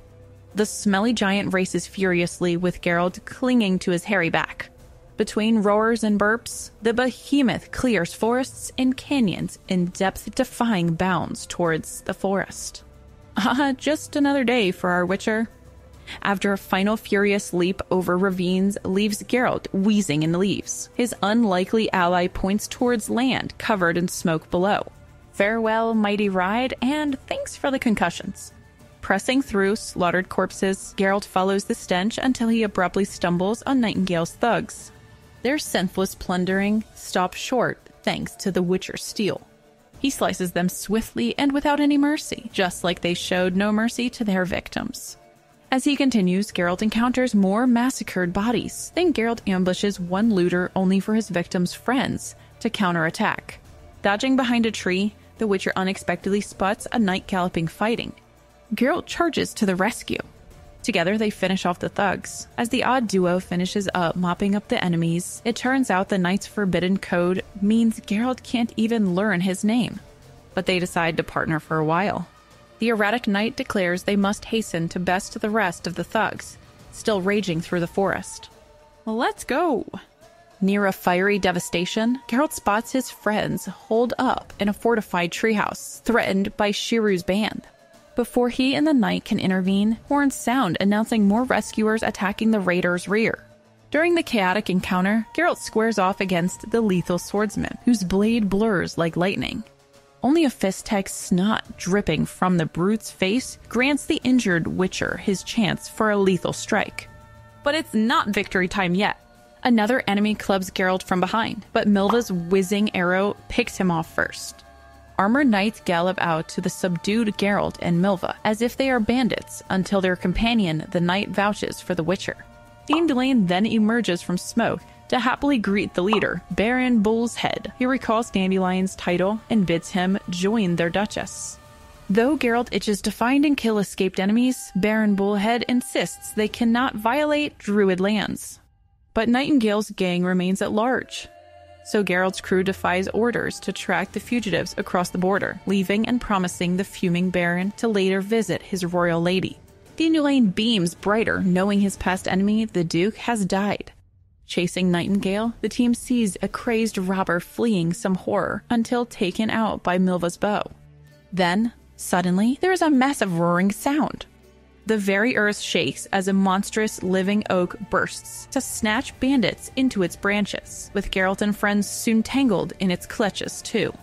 A young druidess gently orders her pet, named Little Tree, to put them down. The bizarre creature deposits the captured Witcher crew before the white-robed elders. To Geralt's horror, a great wicker effigy packed with Nightingale and his crew now blazes brightly atop a pyre. Desperate to interrogate Nightingale before he burns, the Witcher appeals to the Druid leader, but they ignore the Witcher's pleas to interrogate the criminals, and instead light the towering wicker ablaze. Horrific screams ensue. Finally, the blistering inferno consumes the condemned, and their shrill cries go silent. When the blaze dies down, only skeletons remain. Sadly, Geralt's Witcher medallion melted away with Nightingale. But Geralt knows that his quest to rescue Ciri must continue. Chapter 8. Alright, so back in the day, there's this king named Radovid, who's got this totally crazy younger brother named Troidan. He's lewd and nasty, and Radovid can't stand him. So Radovid makes Troidan the Earl of Kovir, this rigid wasteland of a northern province, just to get him out of the picture. Bye-bye. But Troidan doesn't have to pay any taxes or raise armies for Redania. Radovid basically gives him an all-expense-paid trip to the middle of nowhere and says, "Have fun, bro." The deal is Troidan can't interfere in Redanian's affairs, and he's not invited to any family reunions or holidays. He's essentially exiled. So Troidan becomes the first of the Trinidad Earls up in Kovir, and no one in Redania really knows or cares what goes on up there, with all the minor northern fiefdoms warring with each other. They just know it's far, far away and cold. But at some point, Kovir gets its act together and starts being good at trade with glass and salt production, and people start realizing, hey, maybe Kovir's not so bad after all. Slowly, a trickle of folks make their way up north looking for better opportunities. Fast forward a few generations, and Kovir is raking it in from mining all kinds of metals and minerals. But King Radovid III, who's also greedy, looks at all the Koviran gold and decides he wants a cut for Redania, since Kovir's technically still a vassal state. He slaps a special war tax on everyone, Kovir included. Well, Kovir's current king, Edovius, basically tells Radovid to shove off. Kovir answers to no one. Redania tries to blockade Kovir's trade routes in retaliation, but it turns out Kovir has a navy and a professional mercenary army. Some skirmishes happen, and Redania gets its butt kicked. So Radovid has to swallow his pride and sail up onto Kovir's fancy new northern capital to negotiate. As they're sailing into the harbor, the Redanian ships pass several shipyards and ports full of merchant vessels. The message is clear: Kovir's no backwater anymore. They've got the resources and military might to stand up to anyone. Even the royal palace puts their castle to shame. But Kovir's king, Edovius, greets them like long-lost relatives, playing the uncle-grandpa card. Still, he drives a hard bargain on Radovid and Benda, makes them sign a document saying seas are free for trade, profit is king, and Kovir answers to no country. A boom. The First Exeter Treaty lays down the law. Kovir is its own neutral and sovereign realm. The negotiating kings get some empty titles out of sympathy, but Kovir comes out way ahead, and they never stick their nose in their neighbor's business again. Even when their royalty intermarries other dynasties, they keep quiet. Kovir just keeps raking in that sweet profit. Fast forward to the present, and Kovir's still making gold, but a harsh winter hits early. Redania's ambassador is forced to bring Dijkstra to the palace to meet with King Istrid. The ambassador is very resentful about having to greet and transport a commoner like Dijkstra. but he's still gotta smile and take the unwelcome guest for an urgent meeting. Dijkstra shuts down the suck-up invitation for dinner. He's got better things to do than make small talk. Dijkstra's injured leg acts up as he limps up endless stairs into the palace. But there's a payoff. It's a private audience with the king himself. King Astrid gets right to it with his unassuming wife, Zuleika. He knows Dijkstra was planning to bribe the heck out of his ministers. Without shame, Dijkstra's like, yup, guilty as charged. Astrid appreciates the honesty. He sees his younger self reflected in Dijkstra's ruthless spy games. But he cautions there are always fanatics who think they're serving the greater good by cruelty and crime. As long as it fits their idea of order, the ends justify the means, right? They don't see the actual people they hurt. Then he levels with him. Dijkstra's shady tactics don't make him any more likable just because he serves Redania. But here's the twist. The king actually respects that Dijkstra's a stand-up villain, not a hypocrite. In this world, truthfulness is rare. Kovier's king rips into the aristocrats for lacking loyalty while Redania's in danger. His wife gently reminds not to judge. Then Astrid asks what really ails Redania besides money issues. Dijkstra tries to play it cool, but the king gets it. With enough funds, you can fix any problem. Dijkstra casually asks for 1,000,000 byzants, Kovier's currency, to fund elite cavalry units. Astrid reacts with anger that Dijkstra calls 1,000,000 byzants not too much money. He is offended by the presumption that Kovier could or should hand over the equivalent of funding an entire army without hesitation or expecting repayment. To illustrate Redania's dire war situation, Astrid magics up a map from a painting. The blue Nilfgaard forces encircle the red Redanian ones like a dragon. Using a sword pointer, Astrid lectures on the messy politics. Basically, every neighboring kingdom made land grabs and shady treaties that mostly benefited themselves, not Redania. And Emhyr will soon break his temporary truce with Temeria's king, Foltest, too. By spring, Emhyr will launch a crazy huge, three-pronged offensive across the north, aimed at taking Temeria. One force will strike the Pontar River border, another will bind up Cadwin's army so they can't help Temeria, and a third will capture Sidaris to cut off Novigrad and other Redanian cities for a siege. That means, without help, Redania is really screwed by enemies, and fair weather allies alike. Astrid sets down the sword and looks Dijkstra in the eye. Kovier's position is still unclear. Astrid throws some serious shade about Dijkstra's poor negotiation skills. Ouch! He calculates Redania needs 35,000 troops plus another 1,000,000 byzants worth of elite cavalry to stand a chance against Nilfgaard's spring offensive. Dijkstra doesn't dispute the math. But Astrid reminds him Kovier's treaty binds them to neutrality. No military aid or funds can go to Nilfgaard's enemies. Dijkstra argues Emhyr will attack them next after his conquests. So really Kovier should help now as self-defense. The king shuts that dodgy logic down hard. Then Astrid bluntly asks how the Redanian Minister of Finances likes Dijkstra sleeping with his wife. Ooh, that's low. He makes it clear Kovier has informants uncovering everyone's secrets, including his. Dijkstra doesn't flinch to Astrid bringing up his personal affair. Astrid then muses that Emperor Emhyr must have spies embedded in Kovier too. So again, Kovier won't break treaties. When Dijkstra swaps to calling the 1,000,000 byzants loan a small sum Kovier would easily get back, Astrid shuts that down also. He bluntly asks if Dijkstra has any legitimate arguments instead of just wordplay. As a merchant, the spy would flat out suck. Get wrecked, Dijkstra. After their meeting, Astrid ponders over strange dreams of his manipulative dead mom, trying to arrange the marriage of his son, Tancred, to Ciri, Emhyr's supposed fiancée. That's some crazy matchmaking from beyond the grave. The king wonders if they should call in a seer, but refuses to indulge the visiting sorceress Shayla. He doesn't want to embolden that clever woman, lest she get too power-hungry like Philippa Eilhart. He asks his wife for advice on Dijkstra's plea for war funds instead. Her religious book says sleep brings wisdom from the gods. But Tancred wedding Emhyr's girl is not helping. As for money matters, the book advocates charity and supporting the poor. Great for the soul, not so much for the bank. Astrid latches on to her later quote about giving some of a watermelon, not the whole thing. Aha! So half the money Dijkstra requested, or even a quarter? But lo and behold, the prophet says it's better to have someone else give the help. Make your neighbor gift their annoying cat instead of your beloved dog. A light bulb moment, a ding!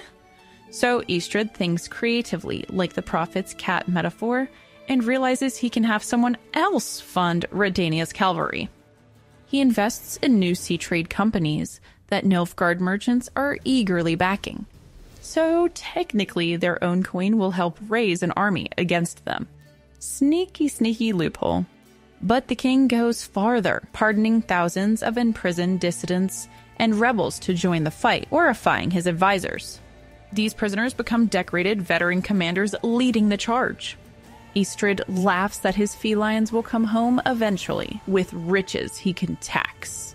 His grandson, Duke Giscard, would confirm this decades later. Those rowdy mercs did get famous, and did come back with spoils that Kovir skimmed. The scrappy freedom fighters turned elite fighters were dubbed Pretty Kitty and other colorful names. They were beloved war heroes. But to pragmatic Istredd, useful troublemakers to unleash. In a final meeting with Dijkstra, King Istredd knows the cavalry money will come through soon, thanks to his slick maneuvers. To identify his secret envoy carrying Redania's relief gold, Istredd passes Dijkstra a toy soldier, matching one he'll show. He then cheekily demands the bribe Dijkstra had reserved for his minister. A king's favor merits more, no? Dijkstra reluctantly pays up, seeing the logic in the shakedown. Sly ol' Istredd has shepherded through aid, preserving both Kovir's neutrality and his coin purse. Meanwhile, in a shady corner of the palace, sorceress Shayla listens intently as the queen Zuleika reports back. Everything went down as planned. Shayla assures the helpful queen it was for the greater good of Kovir.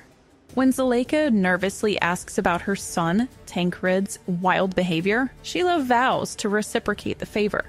The prince will lose interest in those bad influences and become a diligent student again. And once they introduce him to Ciri, his skirt-chasing days will be over too. Well, Zuleika hopes it's true. Chapter 9. Yennefer is hanging out at a Skellige Island fortress of Caer Trold, watching the longships roll in. It's a bittersweet moment. The bearded warriors disembark, some met by overjoyed women, others met with fainting grievers, finding no familiar face among the battered crowd. When one pregnant lady freaks out, Yennefer works her magic to calm the premature labor. But oops, Yennefer splits her own dress while kneeling down. Afterwards, she scans the crowd and spots Kraken Crate. The Jarl is busy with logistics and his two thrilled mistresses when his eyes meet Yennefer's. And then his eyes harden like stone. Krak storms over, reeking of sea salt and vengeance. He knows Yennefer was beaten for breaking the law near Spike Rug Isle. When Yennefer lies about her bruise, Krak shrugs it off. He's shipping her off to face authorities in Novigrad come morning. And then warns that's all he'll say to the witch. Uh-oh. Krak clarifies he won't harbor Yennefer. He hates backstabbing sorcerers who stir rebellion for power like she did in Thanedd Island. While Yennefer plotted with Nilfgaard, Krak's warriors fought and died aiding the noble Etra insurgents. Her blood will repay that sacrifice. Yennefer protests her innocence, but Krak barks she can plead her case in court under threats of arrow. He won't judge or escort her himself.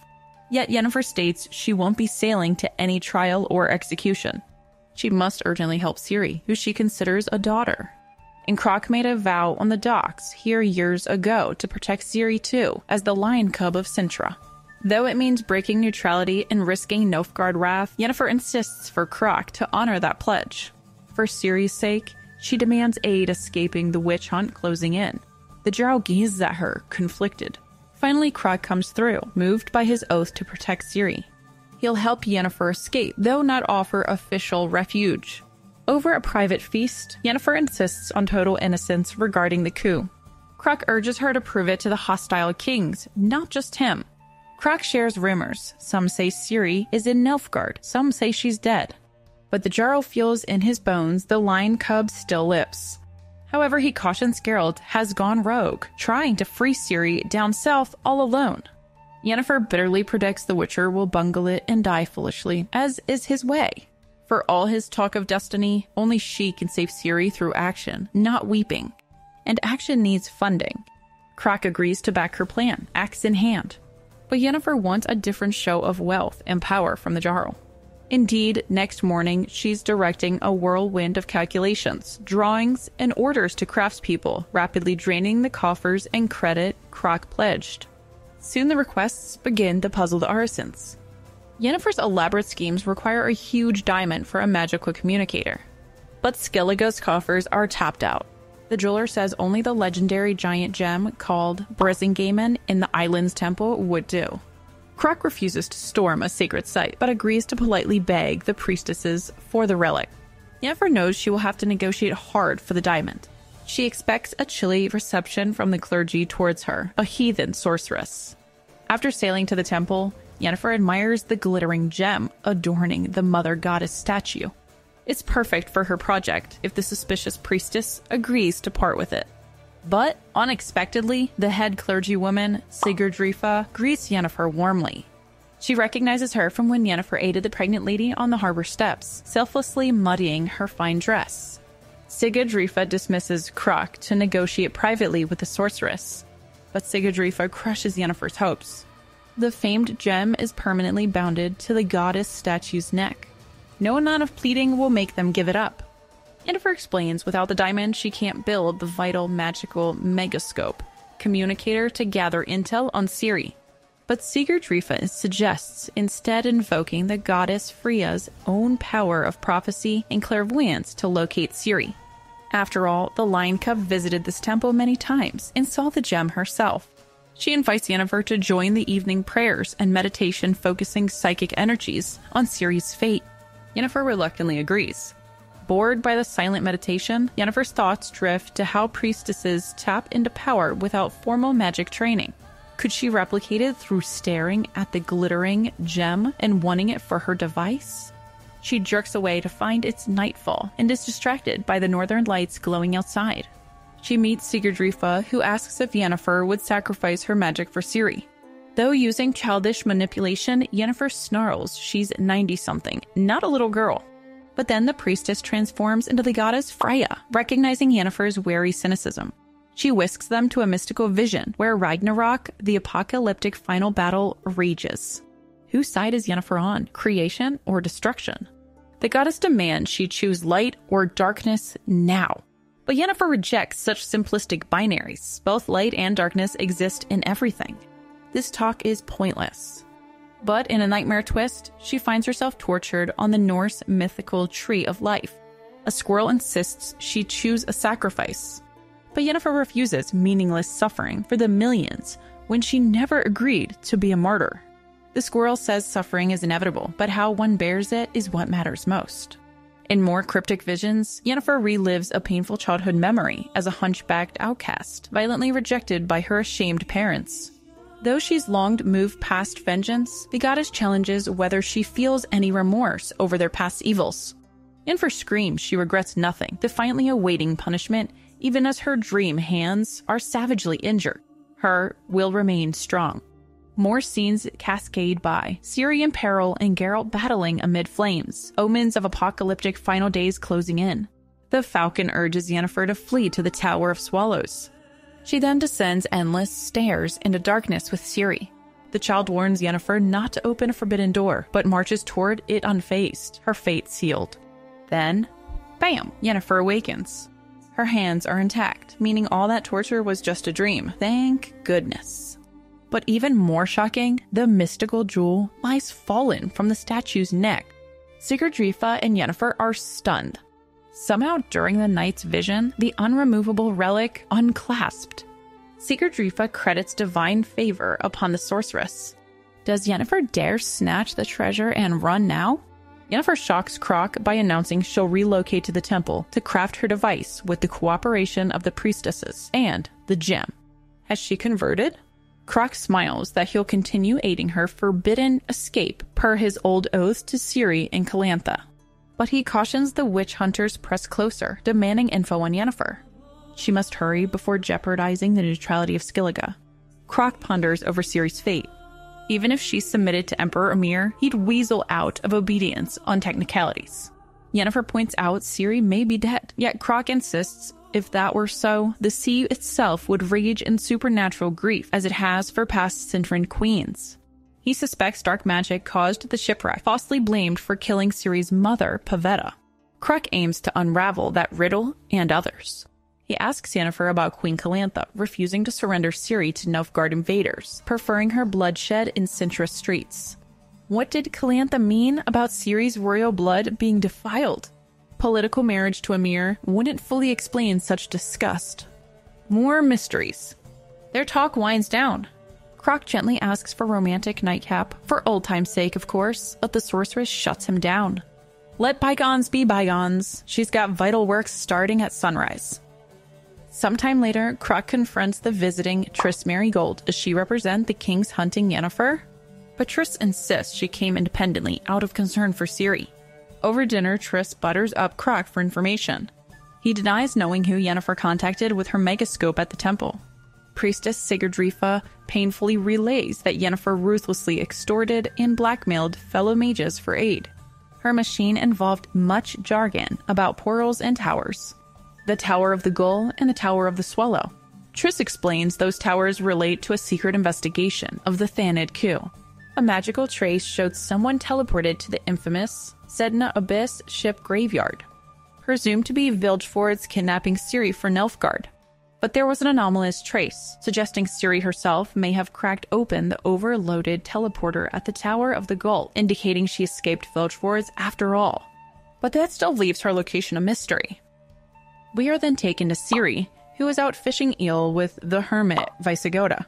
Ciri presses him for more teleportation tales. He's fixated on the magical traces showing Ciri passed through the overloaded Tor Lara portal in the Tower of the Gull. It was thought to link the mythical Tower of the Swallow. If they found that, Ciri could teleport back to safety from her enemies. But though an expert on portals, the old scholar is puzzled by inconsistencies in Ciri's story. Her wound was freshly bleeding when she appeared, yet she insisted it was 4 days old. Where did those lost days go? Back studying in books, Visigoda discovers an old text describing Tor Zarael's location, but the archaic place names mean nothing to Ciri. What the heck is Scentlock or Asengard? The hermit patiently explains he'll clarify after she finishes reading. Visigoda pinpoints the mythical Tower of the Swallows location using the old texts, about 300 miles south in the lake region of Mil Tracta. Once spring arrives, Ciri could reach it riding her horse, Kelpie, and reopen the teleporter back to safety on Thanid Isle. The sage believes she is predestined to unlock its magic as the Chosen One. But Ciri worries the site now lies in ruins, like other pillaged elven settlements. The hermit reassures her the mystical tower would still reveal itself to its prophesized mistress. If she can find and reactivate the portal, her troubles will end. Meanwhile, Triss continues buttering up Croc over dinner, urging him to spill how Yennefer hatched her plan to sail to Sedna Abyss, where ships are said to vanish. The Jarl slowly shares that Yennefer intended it as bait, making her enemies think she knew Ciri's location and would rescue her. So Triss is freaking out to Croc that proud Yennefer has sailed into a trap by making herself bait. Well then, she took just a skeleton crew on a secret dangerous mission. Croc's devoted son Hjalmar begged to come, but Yennefer ordered him to stay back. Now Triss whispers this is what she feared, the haughty sorceress sacrificing herself as bait to hook Ciri's enemies. Is there time for a rescue before Yennefer's foolish trick backfires? Croc explains he gave Yennefer 2 ships of volunteers, per her odd request. When Yennefer wondered why a teenager like Hjalmar joined up, Croc shares the tale of his kid's childhood crush on Ciri. How years back she showed up Hjalmar's ice skating skills, and he busted himself up trying to outdo her. As Ciri played nurse, the two secretly pledged to marry. But Croc and Ciri's grandmother Calantha put the nonsense to rest. Still, Hjalmar fought hard later against Ciri's Nilfgaardian enemies, and he remains determined to save her somehow. So now Yennefer's final transmission is still a mystery. What explosive secret made her set sail on this almost surely fatal journey? Turns out, Triss knows. On her last night, Yennefer used her magic device to chat with Triss and sneaky sorceress Philippa. Though pretending she's glad Yennefer lived through her fall, Philippa said fleeing the coup makes her their enemy now. Now it's a nasty race to capture Ciri first. Yennefer swore she won't spill their secrets, but wants her name cleared if she fails or dies. Since it suits the Lodge's scheme, Philippa refused. Better Yennefer stays condemned as a traitor. Triss begged for her to leave some leads to find Ciri, but Philippa denied helping Geralt too, though Yennefer pleads. The Lodge's interests always come first. Yennefer bitterly said this is some sisterhood. Triss asked forgiveness for her weakness, but Yen shuts her down hard. Oh no. Triss, never. The sorceresses made their beds. Now Yennefer will sail alone towards Icy Doom. Later, back in the present, Captain Asa grimly tells Triss and Croc what went down. Yennefer only took a few volunteer crew on her risky secret mission, ordering Croc's eager son to stay behind. At the infamous Sedna Abyss, disaster struck. Yennefer's magic summoned a huge whirlpool and storm focused on her ship alone. The ship was sucked up into a swirling black cloud cocoon full of lightning. Then, kaboom! Though Asa sped to the rescue, only busted planks and floating dead bodies remained when the storm vanished. Yennefer perished with all aboard, including Croc's trusted men. Asa figures it's the gods punishing Yennefer's sins. But Croc says no way, it must be some freak mishap like what supposedly killed Ciri's grandmother years back. Something wicked lurks in the depths, and now Yennefer's gone without a trace. Is the quest to save Ciri doomed too? Chapter 10. Young telepath Kenna finds herself in a cell in a military stronghold, and her testimony has backfired badly. Her cellmate Koad is still steaming mad that Kenna repelled his recent unwanted advances on her using her psychic powers. Disgusting. But the big buffoon doesn't dare act on his resentment toward Kenna because he fears the other women locked in the cell more. Kohad is actually more scared of being assaulted in revenge by the imposing Skara sisters than Kenna. Well, good. As the anniversary nears of her traumatic Witcher hunt the previous autumn, Kenna's thoughts drift back to chasing the notorious bounty hunter Bonhart and his brutalized captive. Her struggling squad was hell-bent on capturing Falca, aka Ciri, at any cost back then. Though the magic mark trap was already closing by the equinox, a trap Kenna herself failed to foresee until almost too late, Kenna tips off shady Commander Skellen that they are being magically surveilled. He agrees to set a trap, the old pancake treatment for spies. So in the next village, Skellen loudly gathers his men around confidential orders, while Kenna tracks the invisible Watcher. At her signal, thugs splash layers of cream and flour where she marks, instantly unveiling the concealed agent. None other than the wanted wizard Rience. They tear away his magical camouflage items, then beat up the captured mage using kicks and threats of red-hot irons. Though Rience remains defiant, Skellen isn't surprised by his suspicious sight. He recalls once dispatching the sorcerer on secret business, so surely sent by the same untrusting master. Kenna shudders, hearing that creep's name, Vilgefortz. As Skellen's iron-hot interrogation tightens the screws, Rience finally squeals he's trying to beat them to get the girl for his master Vilgefortz's secret schemes. But just then, a roar outside signals chaos. Infamous bounty hunter Bonhart himself rides into town with the chained, battered young Ciri. Rience's astonishing luck seems to finally be striking until Kenna peers into his frantic thoughts, which spells trouble for her own neck. But there is no time to think, as a group of witch hunters and wanted warlocks have collided all around her. We are then taken to Ciri, who informs Mage Visigoda she's leaving to seek the magical teleporter tower. Her nightmares continue showing her loved ones in danger. She can no longer wait here. Although Visigoda warns Ciri that hostile forces lie in ambush all around, she insists. Reluctantly, he repeats a disturbing tale from a local peasant about brutal thugs occupying villages, demanding townfolk reveal her location. But Ciri is undeterred. Visigoda's been trying to convince Ciri that her lust for vengeance is making her reckless and leading her down a dark path. But Ciri isn't having it. She's convinced that evil has to be confronted head-on, without mercy. An eye for an eye, as they say. She tells Visigoda he's too detached in his ivory tower with his books and theories. Meanwhile, she's actually out there on the ground, getting bloody and confronting the harsh realities of evil face to face. Before Ciri sets off on her next mission, however, she has decided Visigoda deserves to know what happened back on that pivotal autumn equinox that set her on this path. We are taken to that fateful time. Infamous bounty hunter Bonhart has just ridden into town with his captive in chains, none other than the notorious Falca, aka Ciri. Everyone's crowding around, trying to get a look at the infamous she-wolf. They can't believe she's just a young girl, and dang, Bonhart really did a number on her. She's limping and clearly been beaten. But Ciri keeps her head high, not broken, yet. Then Rience muscles his way through the crowd. He has history with Ciri from back at the Battle of Thanet, and he vividly recalls promising to torture Ciri's guardian Yennefer, charming fellow. Now, he can't wait to follow through on torturing her too. But Bonhart shuts down that quickly. There is no touching his merchandise. Rience, Bonhart, and the leader Skellen head off to talk business. Meanwhile, Ciri's chained to a post under guard while the other soldiers head off to join the autumn equinox village feast. Only young telepath Kenna strangely feels compelled to stick around, keeping watch over the captive Ciri instead. Creepy Viltforts has been eavesdropping magically through his flunky Rience. He needs Cirilla's womb and placenta for his freaky mutant experiments. But after he gets done harvesting her organs, the rest is up for grabs. How vile. Skellen and Bonhart are just learning how extremely valuable their captive really is. Skellen was originally ordered to kill her, but those treasonous plans are clearly tossed out the window now. No one wants to miss out on a piece of this prize. Kenna has been eavesdropping mentally on all these plans swirling around poor Ciri.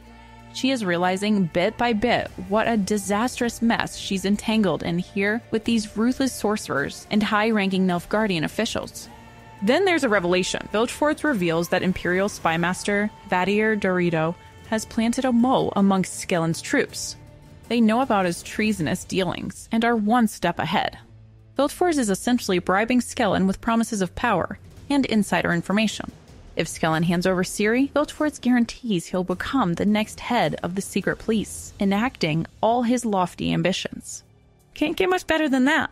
Though Vilgefortz is clearly claiming the lion's share of profits from his alliance, he secured Ciri's womb and placenta for his freaky experiments by massively overpaying bounty hunter Bonhart. And Bonhart can't wait to watch the gruesome procedures as a chilling bonus. Yeah, these guys are twisted. Kenna is then confronted by Nereiden, who reveals himself as an Imperial spy planted among Skellen's treasonous troops. He urges Kenna to demonstrate good sense and avoid ending up executed for treason. Poor conflicted Kenna does not know who to be loyal to or trust anymore, her commanding officer Skellen or the Empire itself. In hopes of understanding more, Kenna decides to telepathically enter the mind of captive Ciri. She makes empathetic mental contact, and then, boom! When Kenna tries peering into Ciri's mind, it triggers Ciri's long-dormant magical powers to suddenly reignite. Kenna's telepathic probe weaponizes Ciri anew. Ciri can sense destiny at work. This pivotal autumn equinox is the turning point, where she reclaims her power and uses it toward her own escape and revenge at long last. The stage is set for an explosive showdown. Ciri regains her magical powers and weaponizes them to burst free, leaving a trail of destruction. She obliterates her guards, then rides like the wind for the gates that no horse could possibly clear. And her mythical horse Kelpie defies physics, soaring over them. Destiny will not be denied. Kenna tries peering into Ciri's mind, but gets karate chopped by her overwhelming psychic force.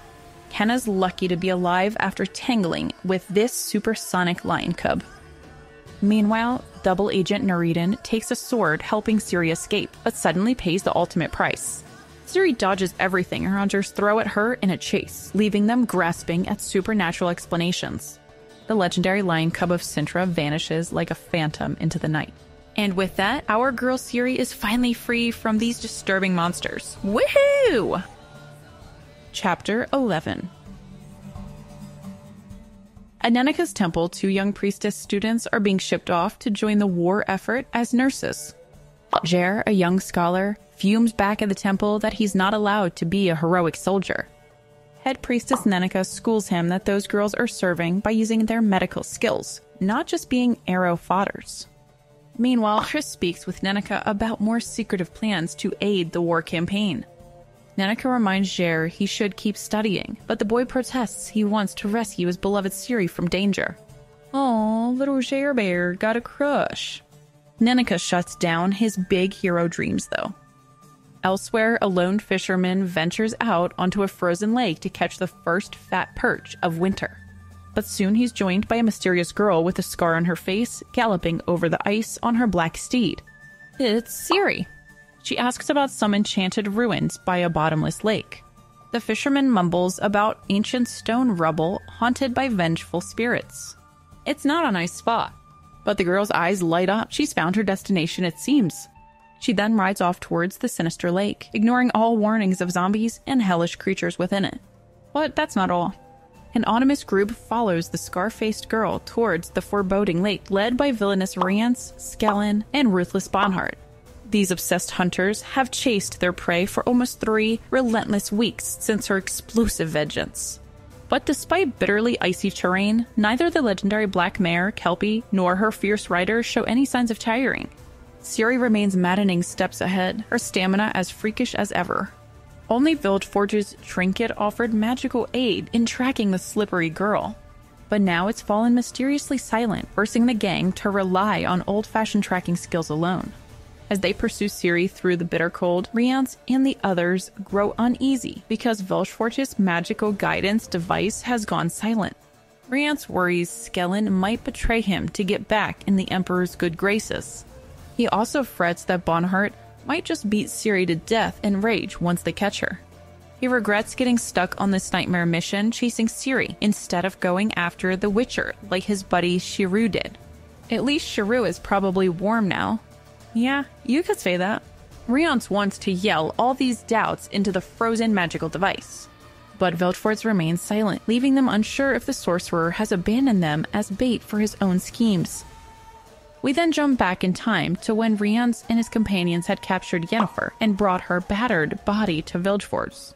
Still dazed from her traumatic teleportation attempt, Yennefer is shown no mercy by her captors. Rience and his cronies brutally punish the sorceress for past grievances, while Vilgefortze looks on.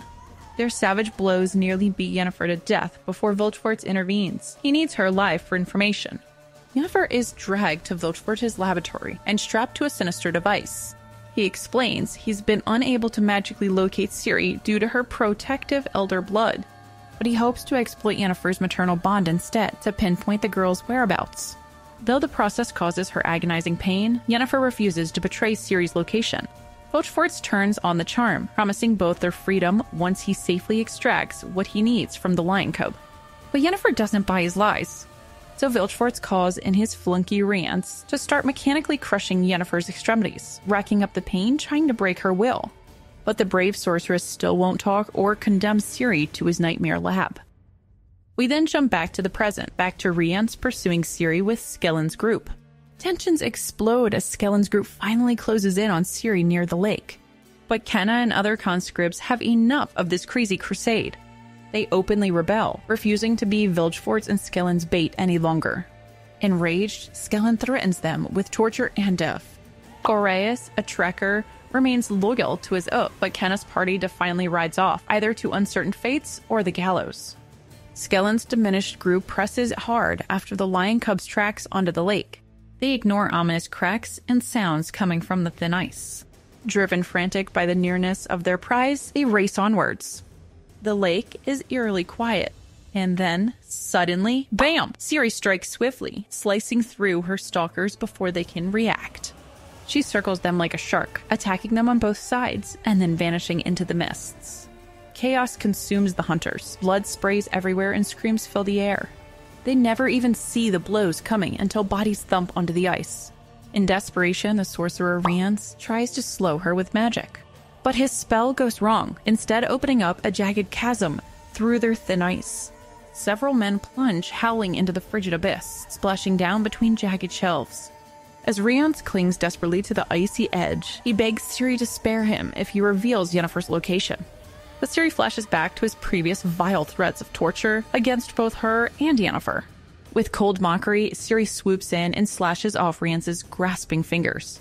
His screams end abruptly as the mage plunges into the frigid abyss. Good riddance, Rience.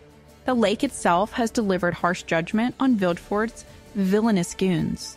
With her vengeance satisfied, Ciri leaves only the Trichor Boreas, thoroughly broken and surrounded by dead companions on the ice. Ciri, the prey, has become the huntress.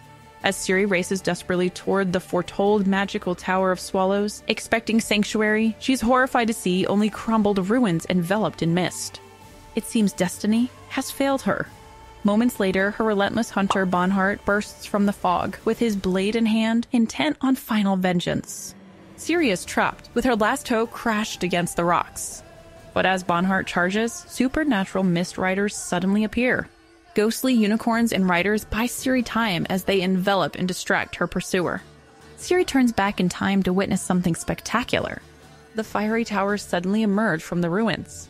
The mystical Swallow portal is now open. She rides inside to safety as Bonhart screams threats behind her. Inside, Ciri witnesses terrifying visions of times past and future through magical doors. She sees deaths, betrayals, loved ones suffering.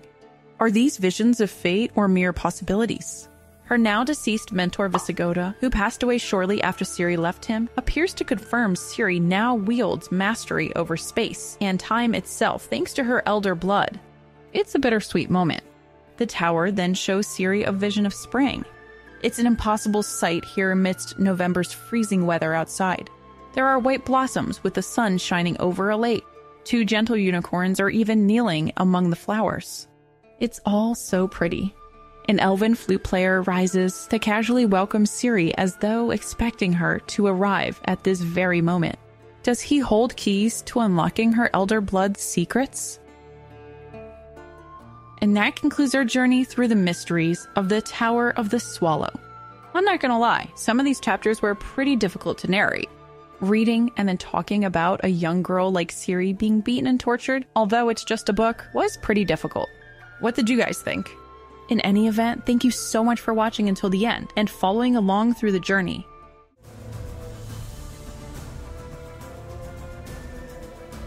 Welcome back, friends. We have finally reached the epic conclusion of Geralt of Rivia's adventures in the 7th and final novel, Lady of the Lake. In this climactic book, Geralt continues his quest to rescue Ciri. Ciri herself, meanwhile, planeswalks across time and space, seeking to confront her destiny head-on. Let's dive in and see what destiny holds for Geralt, Yennefer, Ciri, and their allies in this series' final close. Chapter 1. There's a knight named Galahad who's wandering around some mountains in Gwynedd when he hears singing coming from a lake. Being a curious and foolish young knight, he goes to check it out. And lo and behold, it's a nude fairy girl bathing in the water. But when Galahad calls her the Lady of the Lake, she's like, no, wrong fairy. Turns out her name's Ciri and she's from someplace called Rivia. Anyway, Ciri gets dressed and asks Galahad for some food because she's starving. Our noble knight is mighty confused why a fairy would need to eat, but he shares his snacks with her. As they chat, Galahad realizes that Ciri is seemingly less magical and a more regular human girl. However, that bloody shirt of hers hints that she's been through some nasty business. They're just hanging out eating sausages and biscuits while Galahad works up the courage to hit on Ciri, but she shuts him down real quick. Golden Boy should have figured this isn't the fairy he's looking for. Still, we can't blame him for trying. So, Ciri asks Galahad if there are any wizards or mages around, thinking maybe they can help get her back home, but turns out the only magician is Merlin, and he's only halfway decent with magic.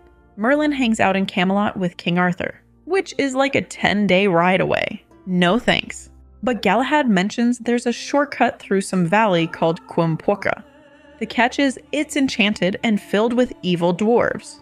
But Ciri's like, psh, I'm a witcher, and I'm not afraid of dwarves. Then we get a little glimpse into Ciri's traumatic backstory. She tells Galahad that in recent times she's been covered in the blood of enemies and friends who died in her arms. Poor girl can't catch a break. When Galahad asks, she explains that some elves captured her and locked her in an enchanted tower they called the Tower of the Swallow. They referred to her as the Lady of the Lake, but she was more like their prisoner. Naturally, Galahad wants to hear more of Ciri's tale, but she warns that it's long and doesn't have a happy ending. Still, he noticed earlier that she seemed oddly happy singing while bathing, so maybe there's hope? Ciri snarks that he's observant but innocent. Then, with a sigh, she wraps herself in a blanket and decides, hey, why not traumatize this kid with my life story? Chapter 2. We meet this new lady named Conduiramurs. She's on a boat heading to a mysterious magic island to meet the legendary Lady of the Lake, Nimue. But first, Conduiramurs has to suffer through a painfully slow boat ride with a grumpy fisherman. He's more interested in catching fish than getting her there quickly. She just wants some breakfast after traveling all night. When they finally reach the island, Conduiramurs meets the teeny tiny Nimue. She invites her in for some much-needed food. Nimue's quick to lay down the law regarding any fancy titles between them, though. Don't call her Lady of the Lake. They're just Conduiramurs and Nimue now. After stuffing her face, Conduiramurs gets a tour of Nimue's crazy magic tower. She has labs, libraries, even a gallery full of paintings of Ciri, Geralt, and the whole Witcher gang. Nimue quizzes Conduiramurs on the legendary crew, and she passes with flying colors. Clearly, this adept knows her Witcher lore. Up in Nimue's office, Conduiramurs complains that she prefers fairy tale endings, where good triumphs over evil, lovers stay together, and no heroes die. But when Nimue asks how Ciri's legend ends, Conduiramurs realizes she doesn't actually know. Plot twist, no one does. Not a single portrait remains of the ashen-haired girl. The painting they're looking at is actually Ciri's mom, Pavetta. But Conduiramurs loves a good happily ever after. She wants the legendary Witcher sorceress power couple riding off into the sunset together. But clearly, Nimue knows something we don't about this not-so fairy tale ending. We then get a glimpse into Nimue's humble beginnings as a poor village girl enchanted by the tales of wandering storyteller Pogwizd. Through his stories of Ciri's and Geralt's adventures, little Nimue dreamed of becoming a powerful sorceress, instead of just toiling away her life like the other village women. Nimue made it to magic school, but was too busy trying to catch up with the posh city girls to care about the legends. It wasn't until she turned 18 that her interest was suddenly rekindled for mysterious reasons. Now the obsession with uncovering Ciri's tale consumes her, and she demands the same unwavering fixation from Conduiramurs. There are no remaining portraits of Ciri, but Nimue challenges Conduiramurs to use her prophetic dreaming skills to figure out the identity of a painting of a sad blonde girl. Is it perhaps Ciri's daughter, or her secret identical twin?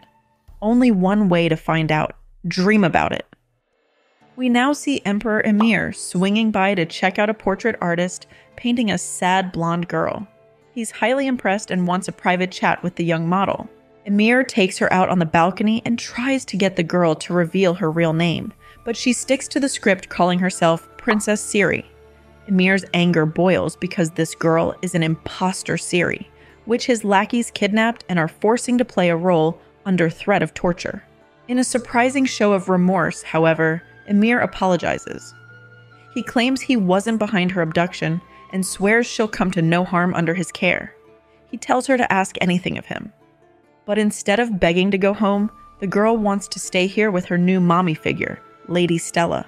Emhyr thinks she's naive for choosing love and a home, even though they could bring the most terrible fate, but he agrees to grant her wish. We return to Conduiramurs. She's finishing retelling her dreams about fake Ciri meeting Emperor Emhyr. Score! But when it comes to the poor girl's fate, the dream offers no clues. Conduiramurs guesses she probably met a tragic end once Emhyr got his hands on the real Ciri. But Nimue wonders, could dream magic reveal what truly happened? Nimue explains they need to use Conduiramurs' prophetic dreams to fill in the blank spaces in Ciri's legend. Like, what the heck did Geralt get up to that winter he spent in Toussaint? Historians brush over it with a winter passed by, but Nimue's convinced there's more to uncover. Conduiramurs is skeptical they'll uncover up any new details the historians missed, though. but she's willing to dream up Geralt's winter adventures if Nimu's got some magical artifact to focus her visions. And oh boy, does the Lady of the Lake deliver. She's got a whole stash of Geralt in 2 cent pictures ready and waiting. Conduera Moors finally dreams up some Witcher adventures. She sees Geralt cuddling with a raven-haired beauty, chatting about love, but Nimue shuts down her guess that it's the Countess. This mystery woman clearly isn't the golden-haired Anna Henrietta described in tales. When the mystery woman starts demanding compliments, self-proclaimed cynic Geralt goes from silly to sarcastic. He wisely attempts to redirect the conversation, but she pins him down, demanding to know how many women he's bedded. Our smooth talker Geralt swears she's his first, and poof, that's the end of that scene. Next, Conduera Moors gets access to Nimue's secret balcony, which has a magic portal that connects to other worlds. There's also a tapestry depicting Vilgefortz's castle, where he imprisoned Yennefer at the end of the legend. Nimue explains after escaping the elf prison, Ciri fled through a portal to Vilgefortz's castle for the big magical showdown. But how she got from point A to B is unclear. Conduera Moor tries to dream her way into the castle, but some unseen guard stops her. Nimue urges her to study the Citadel tapestry closely and imprint every detail. She must get inside the fortress in her dreams and must uncover what really went down between Ciri and Vilgefortz. The visions start coming in. Imprisoned sorceress Yennefer gets an awkward dinner invite from villain Vilgefortz and his cronies. They try riling her up with lies that Ciri and Geralt are dead, but Yen sees through it. Their failures with Ciri have ruined Vilgefortz's power grab schemes. With his plans collapsing, Vilgefortz threatens to dispose of Yennefer. But for now, he just returns her to her cold, bleak cell. Then she gets a nasty visit from psycho bounty hunter Bonhart. He brags of capturing Ciri and whipping her into a feral arena fighter before she escaped. Bonhart also claims to have killed Witchers, showing their stolen medallions as proof. When Yennefer mocks Bonhart's triumphs, the brute tries to assault her sexually. Oh my god, he is so disgusting. But our fierce sorceress is like a panther caught in a trap. She's clawing, kicking, and stabbing her attacker with everything she's got. The guards wisely refuse Bonhart's orders to help restrain Yennefer. Badly bleeding and fork-faced, Bonhart wisely decides to retreat, leaving a battered but defiant Yennefer clinging to her shredded clothes and dignity. Conduera Moors then dreams of Geralt entering a creepy empty castle while another rider waits outside. The Witcher descends into dark cellars and tunnels alone, lighting the way with torches. At a fork, he chooses the more dangerous right path per his monster-slaying profession. Conduera Moors senses mortal danger ahead and tries to warn Dream Geralt, but it's too late. A fiery monster explodes from the darkness, attacking him from behind. Chapter 3. Our Witcher Geralt gets the jump on a nasty cockatrice lurking in a basement. After a quick yet gory battle, he kills the Ornithosaur and excitedly shows his trophy to his knight friend Reynard. He can't believe how tiny the dreaded beast is. Geralt educates him that size doesn't matter. This thing can kill you with one jab of its beak. Not as lethal as its cousin the basilisk, but still pretty horrible, especially when it comes at you from the dark. They then debate silly myths like basilisks and mirrors. The banter reminds Geralt of his early Witcher days back at Kaer Morhen. Reynard says he prefers Geralt's current mood to when they first met, all gloomy and resentful. The knights hatch a scheme to sell the corpse to the local coopers, and feathers to the ministry. Witchering doesn't always pay well, so this helps pay the bills. With their business concluded, the duo heads out for food and drinks. Geralt has a hot date waiting back in Beauclair he's eager to get to. On the road to Toussaint, Reynard gives the crew the hot court gossip, like how 6 years back, Dandelion and Duchess Henrietta had a secret 2-month love affair. When her husband Prince Rajmund returned and found out, he went totally ballistic. Rajmund died not long after from overexertion in the bedroom, but the Duchess emerged more beloved for enduring his abuse. Now she rules Toussaint, where Dandelion is a favored guest. Geralt hopes his old friend's celebrity won't make him an assassination target for Rajmund loyalists, but Reynard assures him the Duchess would shred anyone who tried hurting her poet lover. As they ride through the winery valleys surrounding Beauclair, Reynard educates them on all the regional vintages. But Angoulême argues she's tasted plenty fine wines in her work, and puking feels the same whether it came from a pricey bottle or cheap swill. Gotta love that. Over a feast, Reynard fondly recalls Geralt's wide-eyed reaction on first seeing the splendor of the Beauclair Palace months before.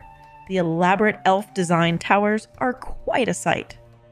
After reuniting with Milva, Geralt and crew are summoned to meet Duchess Henrietta herself. She welcomes them graciously and insists Geralt serve alongside Dandelion at the upcoming Harvest Festival. What an honor! Chamberlain Sebastian Le Goff schools Geralt on using the proper Toussaint titles for the royals, then explains his service will involve publicly stomping grapes with the Duchess's cousin Fringilla Vigo while she presses them. Though unsure about this dubious privilege, Geralt doesn't get much choice in obeying the Duchess's wishes. At least he should get some fine wines out of the deal. At the harvest celebration, Geralt gets an eyeful when he's paired with Duchess Henrietta's scantily clad cousin Fringilla. The ladies stomp grapes as the crowd roars approval. Fringilla gives Geralt a flirty wink and kiss. I guess this grape stomping isn't so bad after all for our Witcher. Afterwards, Geralt recalls his awkward audience with Duchess Henrietta and her yes-men. He tells her of his efforts to help Ciri, but warns more dangers pursue them. Still, the naive Duchess insists her letter will convince Cousin Emir to end his conquest. And she promises Toussaint's magical aid in finding Ciri. Geralt knows better, but agrees to enjoy her hospitality. Then Henrietta makes a request from Toussaint's virtuous ladies. Geralt must kill a naughty succubus, disturbing marriages with her services, and Geralt diplomatically accepts the monster eradication job. But later, several vineyard owners and knights separately approach Geralt. They urge him to spare the seemingly harmless, pleasurable creature. They even offer bribes to ignore the Duchess's decree. Though wary of angering her, Geralt negotiates a large payment to his bank account in exchange for not killing the succubus. With profitable offers rolling in, Geralt rationalizes a few weeks working in Toussaint, while Milva's ribs heel wouldn't hurt, and it might help finance their quest.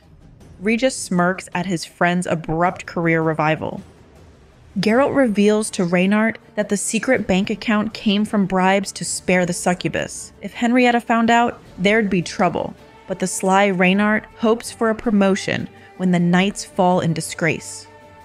Recalling the welcome banquet, Geralt laughs how he conned the status-obsessed Chamberlain. He claimed Regis was an incognito earl to get him seated by the Aunt Duchess, and it worked. But Geralt played his own role well too, ending up beside alluring Fringilla as tradition dictated. As the night grows late, Reynard teases Geralt is anxious to get back for some green-eyed affection. The celebratory spread fits the season, stuffed with autumn birds, fish, mushrooms, and berries. Centerpiece is a huge sturgeon topped by a heron holding a ring. Geralt enjoys verbally sparring with sorceress Fringilla about trust and crazy men. Meanwhile, Wallflower Milva gets stuck beside silent Baron Trastamara until talk turns to hunting. And the wine and women have Cahir and Angoulême entertaining new admirers. But Geralt only has eyes for his emerald-eyed dinner date, Fringilla. Wonder what Yennefer would have to say about that. Turns out Baron Trastamara is not so silent after all. After he and Milva bond over bow talk, he eagerly invites the crew to his manor for hunting when Ciri's quest allows. Milva admits appreciating the peace. Their camaraderie makes Geralt reconsider his doubts about Fringilla. He vows to trust her sincere offer of aid, and later rejects Reynard to spend the night alone with her. The next morning, the crew jokes about Dandelion's special treatment as he breakfasts in bed, so Geralt decides to check on his pampered friend. Surely the troubadour isn't still abed given the early hour? Or is he not alone under the silk sheets? Time to find out. Geralt finds Dandelion basking in the admiration of royals. After shooing them away, Geralt asks his pampered friend to arrange travel provisions for the crew, but Dandelion shocks him by declaring he'll stay here as Anna Henrietta's lover. Geralt tries talking sense into the poet. He argues the flighty Duchess will soon discard her musician toy for the next guy, but Dandelion insists their love is real no matter his standing. He gave up everything to chase Geralt's impossible dream about Ciri. Now fortune has rewarded Dandelion's loyalty with love. He'd be a fool to leave. Seeing his friend irreversibly spellbound, Geralt takes his leave. The two men who set out from Brokilon together now walk separate paths. Farewell and good luck, Dandelion. May you have a fairy tale ending. Seeking Fringilla's aid, Geralt finds her in the palace library. Talk turns to Dandelion's foolishness and the truth of love, but soon books begin to tumble everywhere as the pair start to cuddle right in the middle. Well, can't say we didn't see that coming. That marked the beginning of Geralt's intense, passion-fueled months in Toussaint. But all good things come to an end. One day, Geralt overhears his companions agreeing they've overstayed their welcome in Toussaint. Angoulême feels its pull. Cahir mocks Geralt's constant monster hunts and love affairs. Even Regis has mysteriously vanished in the middle of some nights. Geralt knows they speak the truth, but still steals away to Fringilla's bed once more. Yet Toussaint's spell is breaking. He's called Fringilla Yennefer twice now. Awkward. Indeed, Fringilla secretly meets with the Lodge sorceresses, including Philippa Eilhart, via teleprojector. Though she's learned nothing useful lately, Philippa orders her to keep Geralt there till spring. Fringilla agrees to try, but her control is slipping. Chapter 4. Fringilla continues entertaining the Lodge sorceresses with tales of her total control over Geralt. She has the Witcher wrapped around her little finger. Or so she claims. Regardless, Triss's eyes flash with rage listening to her retelling. In truth, his loyal companions trouble Fringilla, like fierce Milva, who surprisingly rejects a marriage proposal from the Baron. The archer's foul mood begins to infect everyone in the group, making Geralt reconsider their lengthy stay.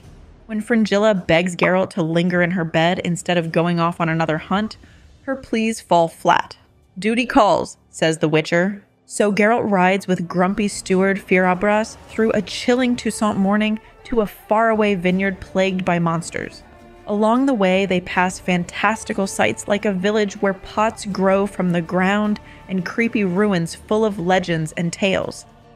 Geralt reaches a rundown Zurbaran castle, expecting it to be full of creepy creatures. But instead of magical beasts, he finds workmen renovating the ruins over pea soup and mead. Descending into the cellar tunnels, with an unreliable new medallion from Fringilla, Geralt battles pits, elusive gremlins, and a grisly pile of gnawed bones. Delightful.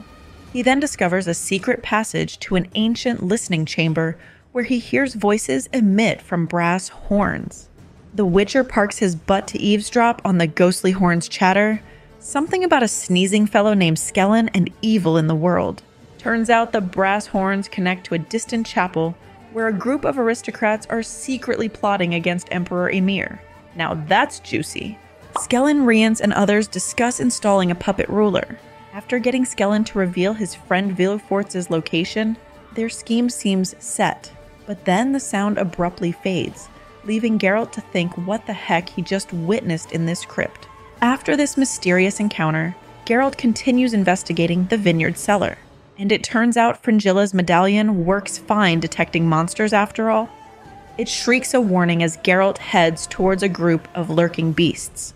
He encounters 4 monsters, a candelabra, a moldwing, a kilmoli, and a core named Mr. Schweitzer. They've lured the Witcher, apparently to end his profitable persecution of their kind once and for all. But Geralt claims he must immediately depart on a vital, death-defying mission. Schweitzer agrees, but only if Geralt destroys his signature sword, renouncing hunting forever. Geralt appears to obey, but it's all a lie as the creatures pounce on him. What follows is a gory battle of claws, fangs, and steel. The creatures, except for Schweitzer, soon lie in bloody shambles around the triumphant Witcher. Geralt warns the surviving Schweitzer none may block his quest now. And with that, Geralt bursts into the group, announcing their sudden departure to everyone's great relief. When pressed, he reveals little of what cut short his latest hunt. "Farewell, Toussaint. We'll miss you." A furious Fringilla catches Geralt sneaking away without proper goodbye. She rejects his offer to join Ciri's quest, refusing to be another abandoned woman. Still, she makes one last plea for Geralt to stay and even professes her love. But his path is set. After a passionate last goodbye, cuddles, Fringilla extorts Villefort's location from Geralt. He trusts she'll keep the secret, believing her love to be true. But Fringilla instantly betrays Geralt to the lodge. Turns out getting cozy with the Witcher was her assignment all along. With Villefort's position extracted, the smug Fringilla has wrapped up her perfect work. Off the mages race with their murderous scheme. The sorceresses excitedly watch their attack team storm Villefort's castle. But instead of battles, they find only dust and spiderwebs. The place is completely abandoned. Angry and embarrassed, Philippa orders them to destroy the castle and cover this up. Meanwhile, shocked Fringilla realizes Geralt tricked her. He made up lies while they were intimate to send his enemies on a false chase. They swear revenge on Geralt, but the happy Witcher is already gone, having fooled them with romance and cleverness. Well played, Geralt. Chapter 5. Our feisty girl Ciri charges out of a magic portal and into a strange world. Elven jailers greet her as the mythical Lady of the Lake, but Ciri isn't having it. She's planning to escape this magical prison no matter how many mirrors she must break. After galloping across the lake, Ciri meets her elven warden Avallac'h. He mocks what she calls her cruel mistreatment. She has new clothes and private sword lessons. Yeah, super cruel. Avallac'h insists she's the rightful heir to the bloodline of someone named Lara Dorren, and Ciri's destiny is here, not with lesser humans. Yeah, right, good luck telling that to feisty Ciri. She doesn't know this Lara, and she doesn't care about destiny. She just wants to get back to her real parents ASAP. But try as she might, magical barriers stop our girl's escape attempts from Avallac'h's lakeside prison. She's trapped in this freaky alien world. Her elven jailers further freak Ciri out by demanding she bear a child to repay some ancient blood debt. No? Although Avallac'h tries enticing her with offers to regain lost time with loved ones, Ciri refuses to be their incubator. Afterwards, while out riding, they encounter unicorns who mysteriously challenge the elves. Ciri starts questioning whether these mythical beasts are truly so friendly. But suddenly more riders appear charging towards them, and they look ready for battle. Before steel clashes, Avallac'h psychically warns Ciri he must spirit them away. Who are these newcomers? Friends or enemies? The charging riders nearly clash blades with Avallac'h's group until their ominous leader greets him as an ally. Meet Eredin, a creepy black-haired elf also known as the King of the Wild Hunt. Apparently, Avallac'h owes him some vague future favor. Eredin also confirms the recent unicorn frenzy is due to Zirael, aka Ciri, stirring things up. He mocks her ordinariness, yet detects promising glimpses of power. After some awkward staring and strange smiles, Eredin surprises Ciri by gifting her flowers? Mixed signals much? Then Eredin's men escort Ciri and company towards the elven capital Tir Nalia. Ciri asks Avallac'h for details about her would-be elven baby daddy, King Oberon, but conversation halts as the elf utopia city comes into view, and it takes Ciri's breath away. At the city, Ciri is dolled up and presented to King Oberon, but instead of sitting on a throne, Oberon is simply blowing bubbles on his balcony. What a first impression! As the bubbles float by, Oberon lectures Ciri about the arrogance of humans, claiming dominion in a land they conquered by the sword. Her insolent ancestors were ridiculously violent and pretty much ridiculous in every way. According to him, elves freely moved between worlds once, before current barriers trapped them here. Ciri's elder blood is key to unlocking these traps, hence her capture and purpose. He then notices Ciri's Shadhal eyes, aka the mother of Lara Dorren. He falls silent, admiring them. After briefly holding her hand, he releases her with vague words of thanks. What a wild audience with the king.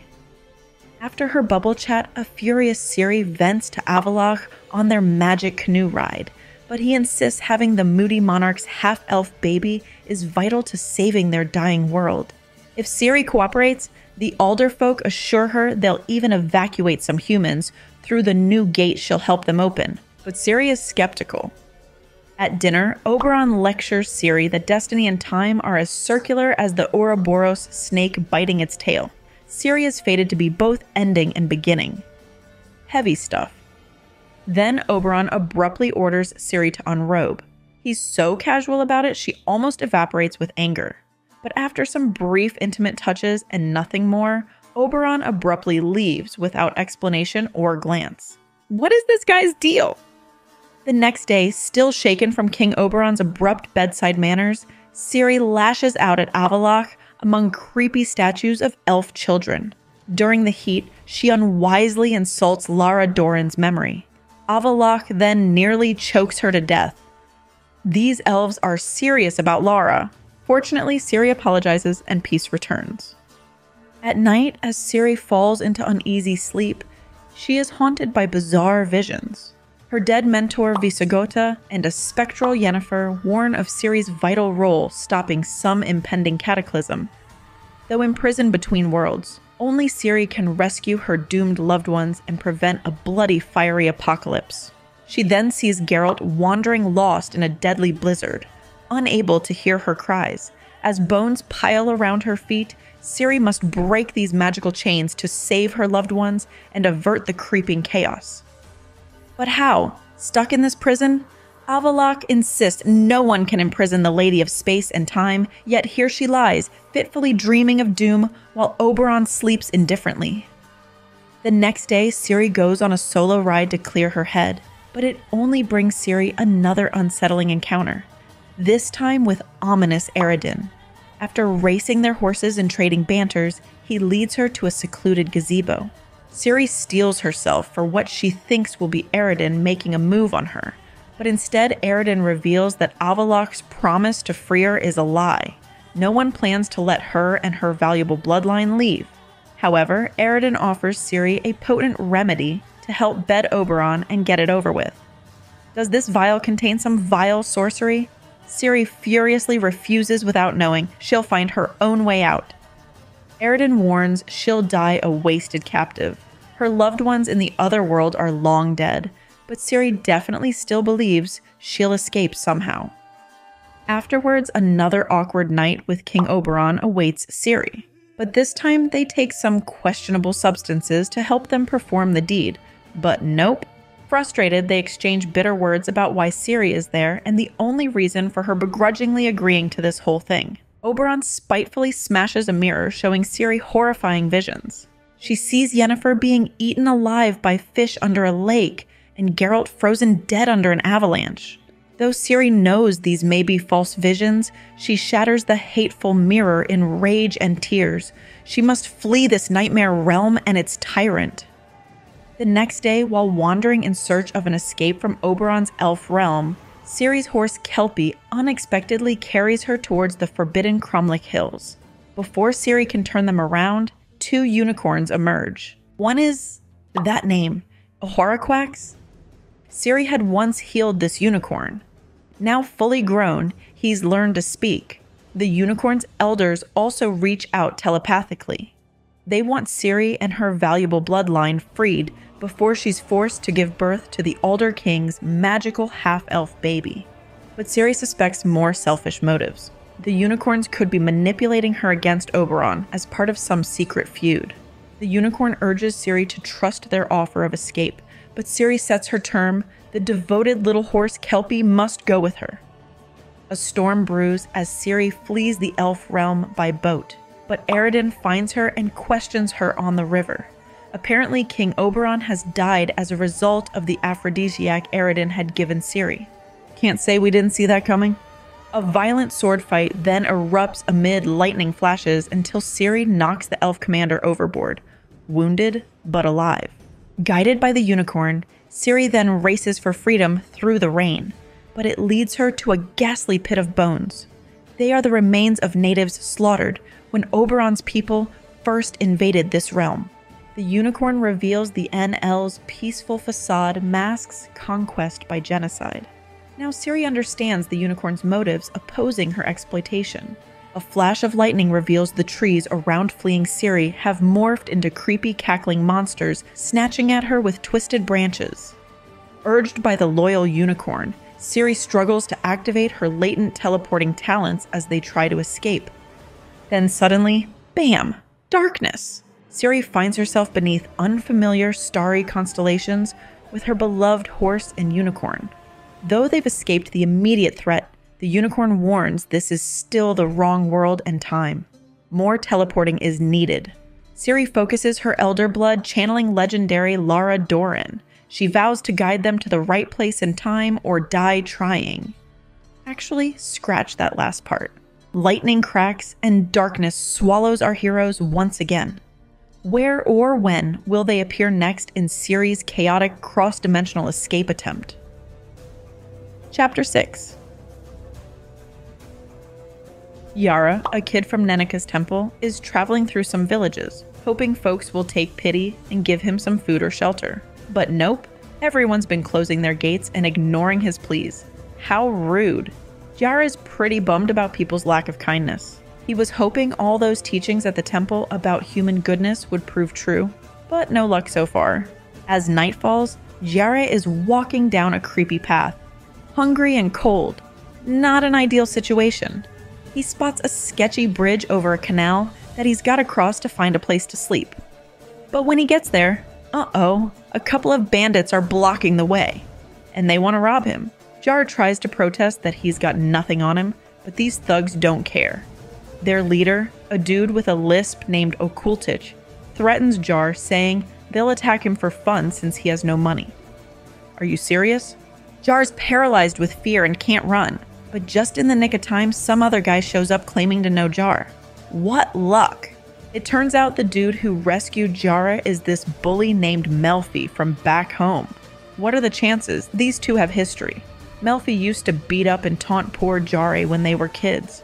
Melfi's part of a group of guys heading to Vizima to join the army, including Milton and Ogrebek, a couple of blonde peasants who got conscripted. Meanwhile, Melfi only joined up after his father failed to bribe the recruiters to pass him over. The leader of this merry band is a creepy guy named Pike, who tries to act all wise, but really just threatens folks for laughs. His friend Klaproth is an idiot who insults Yare's education. What a nice crowd. But Jare explains he's also going to Vizima to enlist in the army, weirdly as a volunteer. The group burst out laughing, mocking Jara's patriotic duty. Pike condescendingly says only fools join the losing side in a war. He implies Jara's got a death wish. But feisty Jare holds his own, asks why these robbers are also joining the hopeless war effort then. Melfi laughs it off, while Pike gives some cryptic reasons. He tells Jar to watch himself on the road to Vizima if he knows what's good for him. Later, Yara tries to sleep, but has freaky dreams about Geralt the Witcher trapped in a blizzard, Ciri rushing on horseback, and an awkward steamy dream about the sorceress Triss. Jar wakes up feeling ashamed, but ready to march onto Vizima with his sketchy new companions. What could go wrong?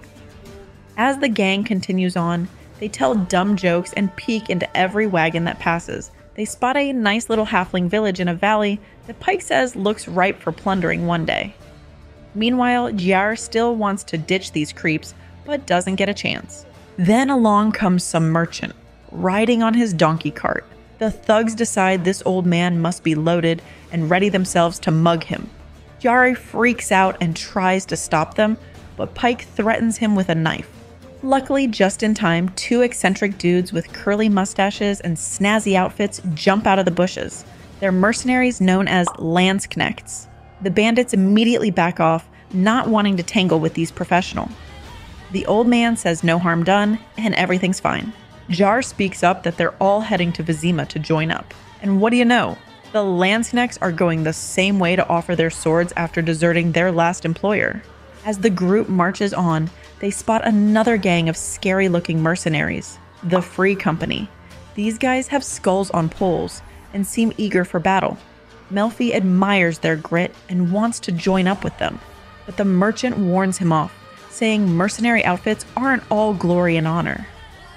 Just then, trouble strikes. Bandits ambush a passing noble. Pike and his thugs cheer them on, the brutes. But have no fear, one guard valiantly fights back, including slicing off a bandit's hand. Sadly, the bold guard takes a fatal arrow. It's a grim scene. The mercenaries riding by don't intervene to help. The Landsknechts say real soldiers wouldn't waste lives on somebody else's fight. They push on down the road. But soft-hearted Jar can't help but be troubled by the senselessness. He tries offering aid to the battered noble and his daughter. The fancy lord scorns Jar's low status and yells at him to get off. Well then! Jar stalks off, realizing the robbers back there weren't the only snakes on this highway. As Jare rejoins the group, the gang finally makes it to the outskirts of Vizima. But phew, what a stench!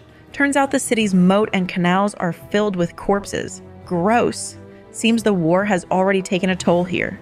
They pass refugee camps filled with the desperate and displaced. Among them, Yara spots a friend from Elendor he knows. He says Nilfgaard sacked their town, killing and burning everything in an awful battle.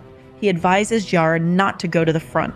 Passing camps of various armies, Pike ogles the weapons. The Landsknechts joke that if Pike keeps eyeing stuff that way, he'll end up hanged. Entering the city, filthy scoundrels pester them for coins. One tries picking their pockets, but they catch him.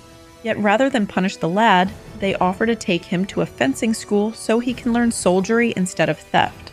The kid beams with gratitude. As Jara takes in the sights of Vizima, he feels hopeful to turn the war's destruction into new opportunity. But the refugees' chilling words still echo, "Is joining this fight a fool's errand?" Jar pushes these doubts aside as he continues on his way. Soon he encounters the kindly merchant from before, who again tries to gift him various magical charms and elixirs. Jar smiles, but holds up a hand. Though he appreciates the gesture, material things matter little on the soldier's path he now walks. The merchant nods in understanding, wishing the lad well before they part ways once more. With lifted spirits, Jar heads off towards his destiny. Just then, the little urchin pickpocket from earlier rushes out of the crowd. The mercenaries have enrolled him in a fencing school as promised, but the kid wants to give Jare a parting gift, a carved wooden wolf medallion, like the ones witchers wear. Jara is touched and promises to keep it as a good luck charm. Jara heads off feeling hopeful about his decision to volunteer. The city may be grimy and suffering, but there's still glimpses of humanity. He finds the recruiting station and joins a line of other bright-eyed youths waiting to enlist.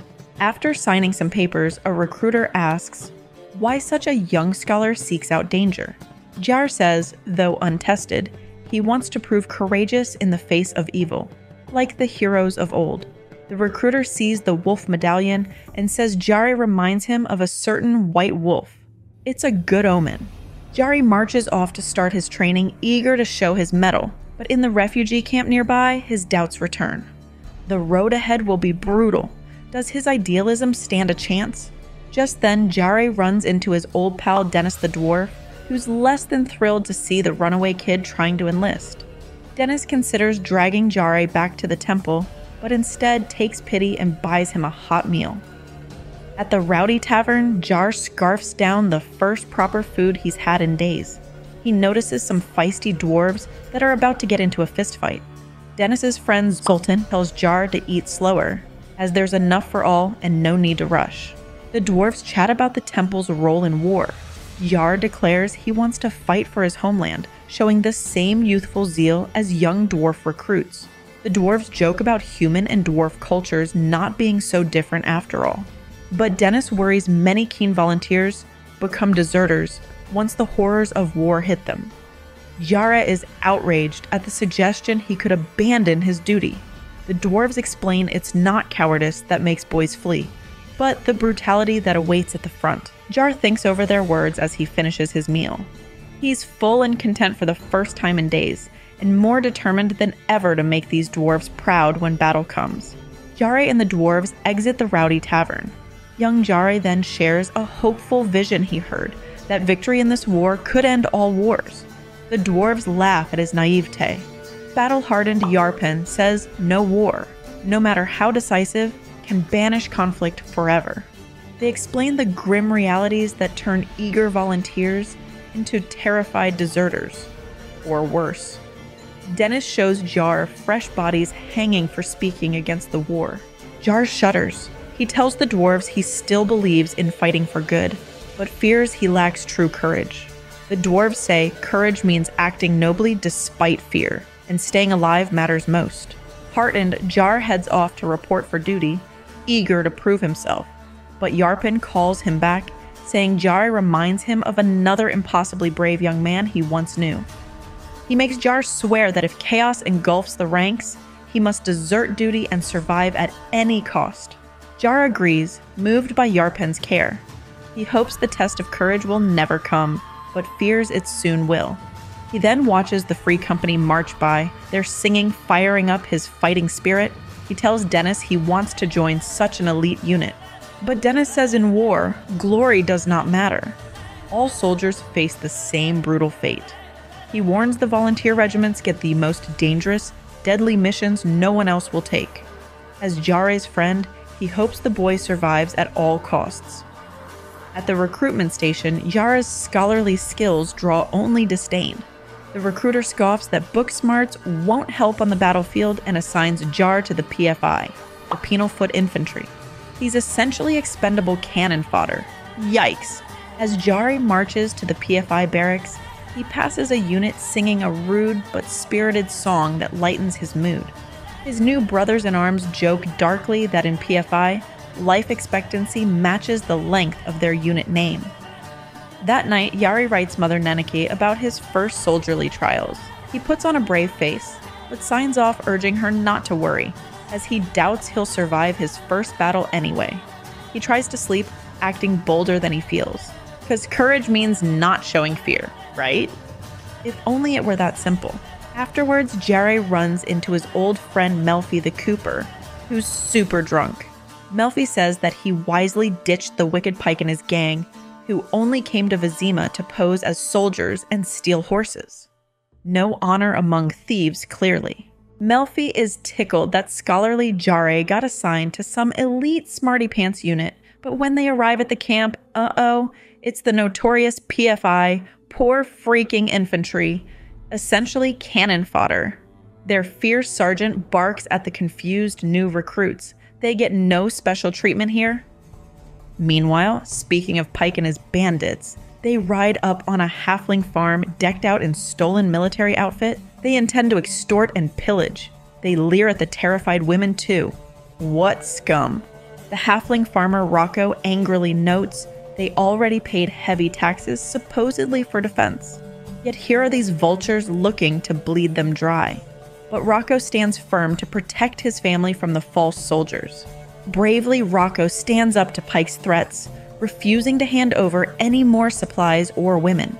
Enraged, Pike signals his thugs to slaughter the halflings, but in a blink, the farmers strike back with hidden crossbows, knives, and gardening tools. Grandma Petunia even chases one bandit, violently hoeing him into the dirt. Don't mess with halfling grannies. Within seconds, most of the villainous gang is dead or maimed by the quick-handed little folk. Good riddance. The farmers calmly discuss where to bury this batch of villains. Rocco sighs and holds his wife, lamenting that Grandma Petunia is getting too old for such strenuous garden work. Oh well. Later, young volunteer Jar thinks back on the tales of fierce halfling warriors standing tall against oppressors. If only humans had such courage against the imperial foe. Then again, the war propaganda paints non-humans as traitors. At training camp, the diverse PFI races joke together, united by shared dread and disdain from nobler units. When an elite cavalryman mocks the ragtag infantry, Jar defiantly declares they'll prove themselves in battle. His comrades cheer while the cavalry strides off sneering. That night, Jar writes Neneki again that military life is a dull routine mixed with short windows of terror. But his multicultural company feels like a new family. He closes, urging not to worry. The PFI's low life expectancy means he probably won't survive long anyway, so no need to fret over his fate. Chapter 7. A knight named Sir Heinrich is trotting along to deliver a letter, happy for some peaceful travel. No whipping the men to rush, no sir. But then Heinrich spots a lake and thinks fish for dinner would be dandy. It's a Friday fast day after all, gotta plan ahead. They arrive at the foggy lake shore and it's quiet as a graveyard. Not ideal for fishing. As Heinrich considers leaving, suddenly, bam! 2 mysterious horses materialize. A freaky white unicorn and a black horse. Spooky. Heinrich's men shriek in fear at the demon creatures. But then Heinrich spots a young woman with crazy white hair on the black horse. An elf perhaps? A lake spirit maybe? No, Heinrich detects she's human, but with very weird intense vibes. It's Ciri. The girl screams and demands to know what year it is. When Heinrich tells her 1268 AD, she becomes incoherent. She raves about the past, the future, someone named Geralt. Heinrich worries the damsel has lost her mind. Ciri continues world hopping with her trusty unicorn steed, trying to find her way home, but they keep landing in weird places. This time, young sorceress Nimue is getting frisky at the lakeside with her lover when bam! Ciri and her ride pop in. Nimue gasps. She knows this legend from childhood stories. It's the ashen-haired witcheress, Ciri and her black horse, Kelpie. What a crazy coincidence to see them during such an intimate moment. Nimue stares in awe as Ciri apologizes for the interruption. Wrong place and time, oops. Just as Nimue cries out for Ciri not to disappear, poof! The visitors vanish in a dazzling burst. Nimue's date continues on obliviously as she ponders the meaning of this bizarre vision. Was it destiny? Nimue always felt connected to the stories of the Witcheress. She decides not to tell anyone, fearing folks will think she's mad. But from then on, Nimue feels Ciri's adventures echo her own. Next, Ciri and her rides find themselves in a grim, wretched landscape that reeks of death and decay. The blackened ground, skeleton trees, toxic lake, clearly it's somewhere post-apocalyptic. Ciri hopes it's the distant past rather than her own world's future. As they pick their way through the noxious waste, Ciri feels overwhelmed, but her trusty unicorn urges her to focus and planeswalk them out herself without his guidance. She summons her inner magic and wills them away from this nightmarish ruin. Their next stop isn't much happier. It's a rainy battlefield strewn with corpses. Lovely. But at least it's better than that reeking toxic wasteland. As Ciri gets her bearings, she spots a knight slaying wounded men instead of aiding them. She cries out for him to stop, but he attacks mercilessly. Ciri has no choice but to draw her sword. A fierce fight ensues, 2 eras colliding, but Ciri's Witcher training prevails. She disarms the brute and portals herself and her animals away. Nice swordsmanship, but that situation gives Ciri the creeping dread that the fall of civilization is sometimes man-made rather than inevitable. Ciri's still on the run with her trusty unicorn and mare. This time they land on a cliff above the sea where freakishly huge fossilized monster fish bones poke from the rocky beach. But once again, they get no rest. An elven portal suddenly opens, and it's the Wild Hunt riders in hot pursuit. They try to lasso Ciri, but she slashes one rope while Kelpie ducks the other. The epic chase is on. Ciri feels her thoughts clouding from the elves' magic. The unicorn sends her a telepathic shout to escape into the maze of space-time while he covers her retreat. What a noble steed. Kelpie's super speed kicks in as Ciri clings tightly, with the landscape blurring past. The elves' angry cries fade behind them, but for how long can they run? Ciri knows her relentless pursuers will chase her to their mounts' deaths and beyond. She must find a way to shake them for good. Ciri continues zipping through space and time, trying to will herself to familiar safe havens, but the places she lands keep getting weirder. Burning cities, brawling lizards, giant windmill forests. She almost gets scorched in one fiery scene. Whoops! Getting the hang of her powers, she starts actively experimenting with when, as well as where to jump, but almost landing amidst another raging inferno makes Ciri reconsider. Better stick to location leaping only. She starts listing comforting spots that might lead her back home. The Temple of Melitele, Kaer Morhen Fortress, Skellige Isles. But each attempt fails, dropping her in dank swamps and bleak wilderness instead. Almost ready to give up, a faint spark inside urges Ciri to try one more time. Ciri tries a new tactic.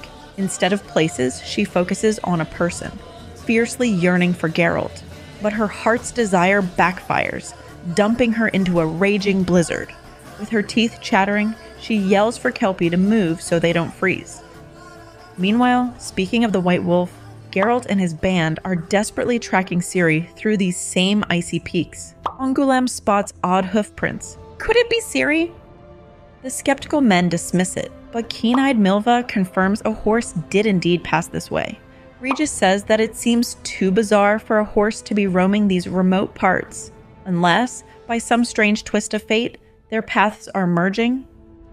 Meanwhile, Ciri, while struggling not to succumb to hypothermia, sends up one last magical plea. Her mental voice echoes eerily in Geralt's mind, though he does not know why. Through the howling wind, he suddenly feels Ciri must be near. Milva uncovers more prints leading to a sheer ravine. Has Ciri's horse gone over the edge? The company hurries desperately to the cliff while Ciri braces against the deadly cold. Two parties connected, yet still worlds apart. Ciri escapes the deadly blizzard back to the familiar forest, but soon realizes it's not quite the same place she knows. Still, an overgrown path catches her eye. She decides to follow it through the woods, hoping it might lead somewhere promising. After riding for a while, Ciri spots a little old man peeking at her from behind a tree. He looks like a gnome straight out of a fairy tale, complete with big shoes, straw hat, and a walking stick. The codger introduces himself as Gramps and gives Ciri a gap-toothed grin. Ciri politely explains she's a lost traveler seeking a way home. Gramps cackles that he knows all about faraway lands, once sailing seas on a ship made from a walnut shell. He offers Ciri shelter and grub back at his tiny cottage. She accepts, famished and exhausted. But the old man tricks her, viciously ambushing her the moment they reach his cottage. He brutally beats Ciri with his cane, breaking her hand and grinding her face into the dirt when she falls. The fiend then tries to assault her, indecently drooling that he'll eat her when he's done. What a monster! But just then, the hero arrives. Faithful Kelpie bites Gramps right in his butt, making him howl and loosen his hold on Ciri. Freed from the gnarly geezer's grasp, Ciri scrambles for her fallen sword. She faces down the leering monster who so convincingly posed as a frail old man. No more playing nice. This grandpa is going down. Ciri attacks in a whirling of steel, letting her Witcher training take over. She dodges the old man's blows while landing several slashes of her own. Kelpie even gets back in the fight, trampling Gramps under her angry hooves. You go, girls! Finally, Ciri runs the creep through, pinning him to the cottage wall like a bug on display. As the light fades from his eyes, she spots a medallion around his neck. The fiend was no human at all. What kind of creature was this? Having defeated the vile old fiend, Ciri searches his cottage. She finds a butcher set up for slaughtering humans, with children's remains down in the cellar.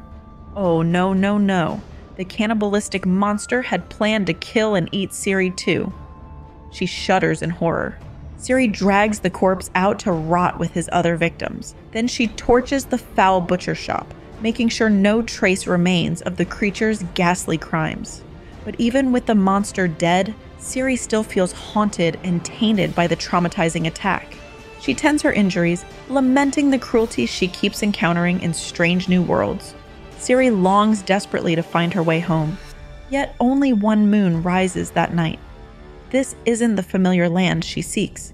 She must journey on.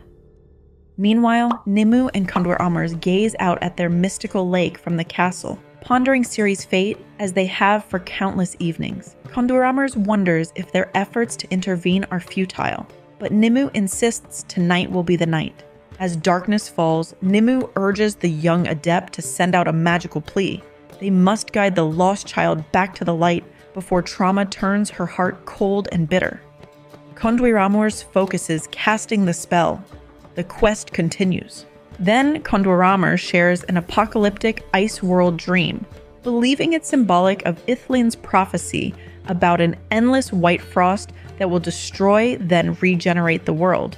But Nimue argues this interpretation is too optimistic. Such a cataclysm would not lead to a better world. Nimue then lays out a scientific scenario where cycles of the Earth's orbit and axis tilt lead to runaway polar ice growth, crushing the lands below. She cites real evidence, harbors freezing over sooner each winter, and places losing crops that once thrived. The world is incrementally cooling toward a white oblivion. Konduramurs shivers, conceding Nimue's theory seems tragically convincing. She thinks of people celebrating spring earlier each year, though snow still blankets the ground. Nimue emphasizes these unwelcome changes have come swiftly.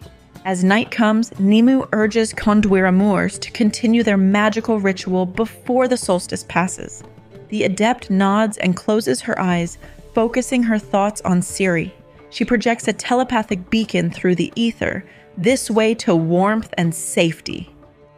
We then return to Ciri, who lands in a much more cheerful seaside town. The smells of fish and salt air never seemed so welcoming after that nightmare. Ciri quickly realizes she's stumbled into Nilfgaard, hearing familiar drunken sailor songs. A stowaway flea from the plague zone had hitched a ride to spread disease. Whoops, let's not think about that timeline. But Ciri planes walks away before seeing the outcome of this contagion chaos. Her next stop is a riverside village. Birds chirp. Vines climb a sunny inn. The very air smells of peace. Ciri breathes out in relief. Could this finally be home? Resting at the cheerful riverside inn, Ciri drifts off, lulled by hearty food and a purring cat. But her dreams grow troubled. She sees her young friend Jar eating charcoal with a band of ruffians. Next is Yennefer, bizarrely powdering her nose amidst plague victims while covered in blood. But most chilling is Eredin of the Wild Hunt leering that Ciri can never escape her destiny with them. She wakes in panic, but it's only the kindly inn lady petting her, not that nightmare elf. Shaken, Ciri goes outside for fresh air. She pets a passing white cat, hoping it an omen of good fortune instead of the black cat from her dreams. But again, Eredin's threats echo in her mind. Will she ever break free of his haunting grasp? Ciri says her goodbyes to the kindly innkeeper, thanking her for the hospitality. She rides towards the next portal jump, focused on finding her way home. Meanwhile, at the Mystic Lake Tower, Nimue and Konduramurs continue their nightly Ciri scrying ritual. When at last Ciri appears riding across the water, they cry out with joy. Nimue quickly opens a magical portal to Ciri's destined path. She urges Ciri to stop wandering aimlessly and take this route fate has set before her, to the castle where her loved ones await. Ciri recognizes Nimue from their curious previous encounter. Trusting the sorceress, she thanks them and rides boldly into the portal without hesitation. Before it closes, she turns and waves farewell to the ladies who helped guide her journey. Nimue and Konduramurs embrace happily, their long efforts fulfilled by uniting the lost girl with her rightful place. They shout encouragement that Ciri's trials ahead will lead her to triumph over adversity and darkness. Her legend continues. Chapter 8. Colonel Julia Abat Marco, who goes by the name Pretty Kitty, is meeting with her scouts, who inform her the Nilfgaardian 4th Cavalry Army and most of the 3rd Army are on the march against them, around 40,000 enemy horses coming their way. Yikes! Never one to sit around, Pretty Kitty decides she needs to see this massive force for herself. Girl's got guts, so she and the scout leader take off on a risky reconnaissance mission to get an up-close look at the advancing Nilfgaardians from an old tower. Pretty Kitty climbs up and scopes out all the enemy divisions through her spyglass. After confirming it's the full cavalry 4th and 3rd armies marching against them, Pretty Kitty rides back to deliver the bad news. Those Nilfgaardians aren't messing around. Now it's up to Commander Adam Pangrat, or better known as Adieu, and his Free Company mercenaries to try and take on this massive force. The odds don't look great though. Let's hope they've got some tricks up their sleeves. So Adieu takes Pretty Kitty Julia aside to show her the battlefield he'd pick if he were in charge. He points out this big flat plain that would be perfect for deploying forces, plus a nice hill for a command post, and a lake they could use tactically. Pretty Kitty's impressed with his battle smarts. But while Adieu plots tactics, the Nilfgaardians are already on the move. Field Marshal Menno Cohorn is peering at his own maps, ignoring his anxious officers who want to know when he'll attack. Even his suck-up aide-de-camp is looking nervous. Meanwhile, the commanders who'll actually be fighting seem chill as cucumbers, whistling, picking their ears, you name it. Colonels Ramon Tyrconnell and Liam Ep Muir Moss seem more interested in the scenery and poetry than warfare. Get it together, guys. And on the other side, the army of the Northern Realms is also ready to rumble, deployed in positions Pangrat likely recommended.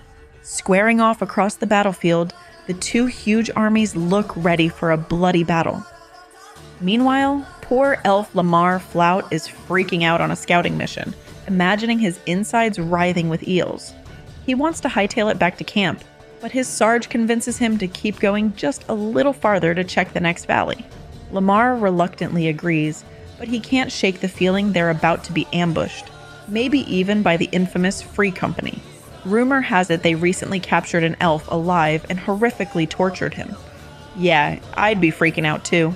But their patrol finds Zilch, so Lamar insists they turn back. Back at camp, Marshal Cohorn reviews their report and decides it's go time. He orders his generals Brabant and Melistoke to start the attack. Some overly eager colonels yell out things like, "Long live the Emperor!" but Cohorn just gives them weird looks. Read the room, guys. In the Northern Realms camp, Halfling Field Surgeon Milo Vanderbeck, who goes by Rusty, is prepping his operating tent with his assistants, including Sorceress Marty, Priestess Iola, and sassy student Shani, with attitude to spare. Rusty's not sure about these humans, though. Can Shani handle the gore without fainting into an open body cavity? He had asked for an elf assistant, but nope, no one trusts the halflings? Typical. Rusty decides to quiz Shani, who passes with flying colors, explaining how to prep an amputation. Atta girl. But they better hurry up with those last-minute studies. Rusty's sterile tent is about to fill up with blood and guts once the battling gets underway. Little Rusty, the halfling surgeon, gives his team a pep talk, saying they can't save everyone on the soon-to-be bloody battlefield, but they'll do their darndest. Preach, Rusty. Meanwhile, the fight kicks off with the Nilfgaardians charging. King Foltest tries to look regal, but he's sweating bullets. The horns blare as the two armies smash together viciously. The chaos is so loud the support staff a quarter-mile away can hear the screams of impaled horses over the forest. Andy Biebervelt, the halfling cook, grimly says that the horse-mounted soldiers are being put on sticks. Double yikes. Stuttering Williams suggests hiding under the wagons, but Andy shuts him down quickly. Back on the battlefield, the Nilfgaardian Alba division slams into the Temerian infantry like a battering ram, penetrating into their ranks. The elite armored troops laugh as blows glance off them, for now. Colonel Egebrocht cheers them on as they chop away, but soon their wedge grinds to a halt, stuck among the Landsknechts who grab them in a crushing vice grip. Things start to look dicey for the attackers as the Temerian troops bash them with flails and halberds. Young Lieutenant Devlin at Mera hears Egebrocht desperately yelling, "Alba!" But their polished armor isn't helping anymore. The cavalry are sitting ducks among the relentless Landsknechts. It's a total meat grinder scene, with all the sloshing and cracking and screaming. Next, the fierce Temerian infantry bash the invading Nilfgaardians of the Alba division to bits with their weapons. Colonel Egebrocht shouts desperately before getting speared and trampled. As his banner falls, Lieutenant Devlin hacks his way through, wondering what the point of the senseless slaughter even is. Seriously. Back in the medical tent, Rusty the halfling surgeon assesses that the first wounded soldier brought in will need an amputation. The man freaks out, saying he'd rather die than be a cripple. But Rusty doesn't care. He slices into the screaming man's leg as the others look away. Things aren't looking great for the Northern forces either. Lord de Ruyter sends a messenger covered in froth saying he's in trouble and needs backup. But Constable Natalis coldly refuses. Rusty continues his gory work, pointing out another patient's amateur battlefield surgery, asking if Shawnee's only seen men's insides in books. He teases her shock at the man's spilled intestines before casually getting back to slicing. This guy! Rusty continues operating on the screaming soldier, ignoring his question about who's winning the battle. Nobody has time for that. Rusty's just trying to keep this dude alive. On the battlefield, the Nilfgaardians are crashing against the Northern army like waves against rocks. They're locked in a fierce, bloody stalemate, with neither side backing down. Sneaky Field Marshal Cohorn then targets the weak Brugg troops by the Golden Pond. The Free Company tries to rescue them, but both sides get hammered. Luckily, Constable Natalis spies the trouble and sends a young trumpet player, Aubrey, galloping through the chaos with orders for backup. But navigating the pandemonium proves tough for innocent Aubrey. Swords and arrows whiz by as he's nearly cut down by a Nilfgaardian. He's saved by the foul-mouthed lady warrior Pretty Kitty, leading her rowdy cavalry contingent. She decides to take Aubrey to the Mahakam Volunteer Dwarf Brigade, fighting for their lives nearby instead. Pretty Kitty's riders smash into the attacking Nilfgaardians, buying time for the dwarves and Aubrey to scramble into their shield wall just before it seals shut. Close one! But now Aubrey's stuck inside the chaotic infantry square among the frenzied soldiers. Not exactly where he wanted to end up, but at least he's got the battle-hardened Pretty Kitty there to help deliver his urgent orders. Aubrey feels useless bringing the delayed orders to Colonel Els and the dwarves already surrounded by Nilfgaardians, but Grumpy Els shrugs it off, saying, "Nilfgaard has arrived too early." Yep. Back in the medical tent, Rusty the surgeon merrily compliments his team on a successful operation. He tells rookie Shawnee to practice stitching the poor guy up. No pressure. Els decides their only chance is to follow the outdated orders anyway and cut through the Nilfgaardians to support the faltering center. Aubrey can't believe it as the dwarves march out bellowing their war song. These dudes are crazy. The rambunctious Pretty Kitty and her mercenary Free Company buy them some time with a brave but fatal cavalry charge.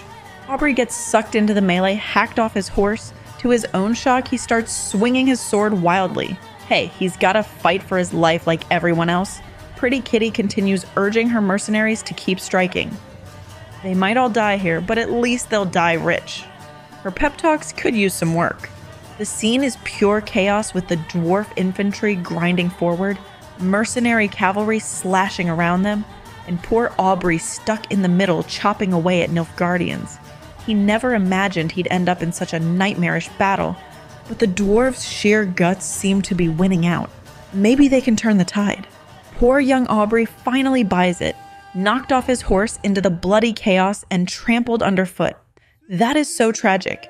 At least he went down fighting bravely alongside the fierce dwarves. But in the end, Pretty Kitty's forces win over the Nilfgaardians. That's shocking. On the command side, Field Marshal Cohorn orders the fearsome Vreehead Brigade of Elves to break the Northern Realms lines. But even as they follow his command, Cohorn muses that he still doesn't really understand his strange elven allies. Back in the medical tent, Rusty fights with his exhaustion, yelling at his helpers as they try to plug up some poor dude leaking intestines everywhere. Priestess Iola nearly loses her lunch from the gore, but sticks it out with the goddess Melitele's help. Rusty finally stabilizes the guy and congratulates the women. Another life saved. Just then, a fallen soldier with incredible endurance catches Rusty's eye. He survived a pitchfork to the heart. Turns out the man was a mutant witcher with resilience beyond normal men. It's Cohen. But sadly, he still ended up on Rusty's tablestone dead. Rusty ponders how he'd love to autopsy the epic fallen witcher Cohen to study his mutations. But alas, more wounded soldiers pour in needing his help, so there's no time. Priestess Iola sheds some tears over the corpses. Back in the hospital, a loudmouth knight named Paperbrock demands Rusty immediately treat an injured nobleman. But Rusty doesn't play that. His operating table is a democracy where peasant and lord wait their turn side by side. The knight hurls abuse, but the reasonable noble tells him to shut up. You go, wounded progressive earl. Rusty then proceeds to mock the violent progress of civilization by pulling a crafted crossbow tip from another man's intestines. But the battlefield waits for no social philosophy. More wounded pour in by the minute. This halfling doctor rules his hectic tent with an iron fist. Brave Earl Garamone tries not to scream as Rusty declares his mangled leg must come off. But he howls like a wolf once the saw hits bone, making Shawnee cram some wood in his mouth so he doesn't bite his tongue. Amputation is one painful operation.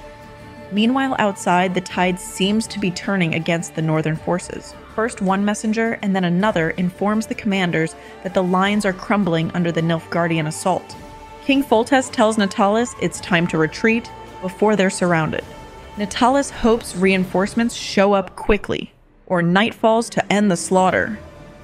Back in medical, one panicked soldier tells Rusty and crew to flee because Nilfgaard has won, but Rusty ignores him, focused on saving lives. When elven soldiers of the vicious Vreehead Brigade enter and start stabbing patients, Shawnee screams while brave Iola tries to shield a helpless man. Furious little Rusty shakes in his boots, but boldly stands up to the murderous elf commander, refusing to let them further harm his patients. The annoyed elf shoves Rusty aside, but then spots the patient he's about to finish is a Nilfgaardian colonel. An elf runner shouts something in their language, and the commander storms off. Just in time too, as rallying Northern Alliance forces descend on the hospital hunting Nilfgaardian stragglers. Rusty's still shaking like a leaf after facing down murderous elves. He convinces an orderly to slip him some liquid courage. Meanwhile, General Blenheim Blenkert finally shows up with Redanian reinforcements. About time, Blenny. He plans to smash into the Nilfgaardians' weak right flank. One eager young lieutenant is ready to whoop some butt, but Blenkert just grimly orders the charge. A veteran soldier, Count de Ruyter, hears the Redanians arriving and excitedly rallies his battered troops.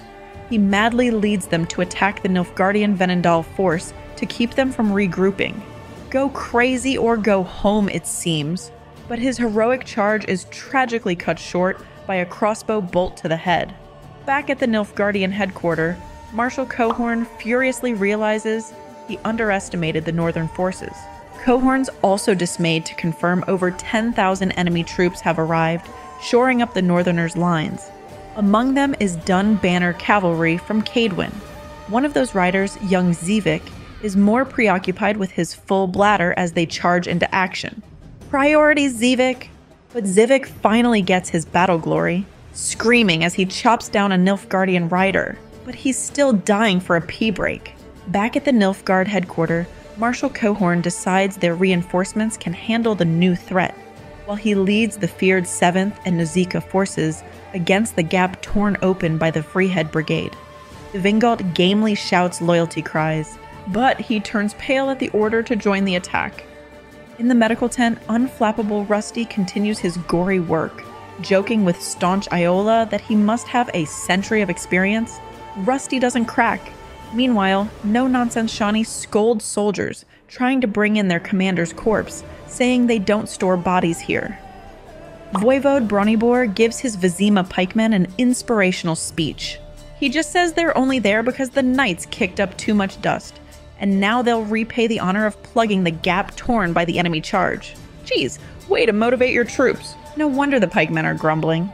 Our young soldier Jar is terrified and braces for impact along with the Vizima pikemen as the Nilfgaardian cavalry bears down. His friend Melfi prays while Dioslax curses up a storm. Voivode Bronibor continues his inspiring speech. He just reminds the men they'll be slaughtered like rabbits if they break ranks against the famously vicious enemy. Jar can barely lick his dry lips as the thunderous charge approaches. He jams his eyes shut and prays for his life. No shame there, kid. Surrounded, Cohorn accepts his knight captain's suggestion to disguise himself and escape the carnage, but the marshal adamantly refuses to take the young man's horse. Well, how noble. Brave or stupid, Captain Sievers grandly offers to stage a doomed rearguard action so Marshal Cohorn can escape the trap in disguise. Cohorn seems vaguely moved by the sacrifice, wishing the kid good luck before leaving. So much for not abandoning his men. Cohorn's flight goes well at first as the Nordlings are occupied, but attempting to cross a river, they blunder into quicksand, scattering the horses. Then arrows begin to fly. It's a group of ambushing dwarf commandos, the remnants of Zoltan's company. Cohorn tries surrendering, but the vengeful dwarves don't care, shouting to nail him for their fallen comrade Caleb. Cohorn Bubbles screams for mercy, even offering his sword, but trigger-happy Monroe misunderstands, feathering the helpless aide de Vingalt with arrows. Then the Marshal takes a few shafts himself and sinks beneath the water, with bubbles bursting from his pierced lungs. Back in the medical tent, Iola finds a shell-shocked, wounded Jar, who dumbly explains he helped transport casualties on autopilot. At that moment, Rusty loses a patient. It's Jar's commander, Bronibor. Rusty furiously hurls his scalpel, but Bronibor's boys kept ranks to the bitter end. Feigning Jar gets a front row seat to the gore as Rusty chops off his mangled arm on the operating table. Iola tries assisting while averting her eyes. Don't look if you're squeamish. Meanwhile, Rusty's medical team finally finishes treating the last groaning soldier by lamplight. They flop outside exhausted, the dark fields littered with fires. Time to take a well-deserved breather.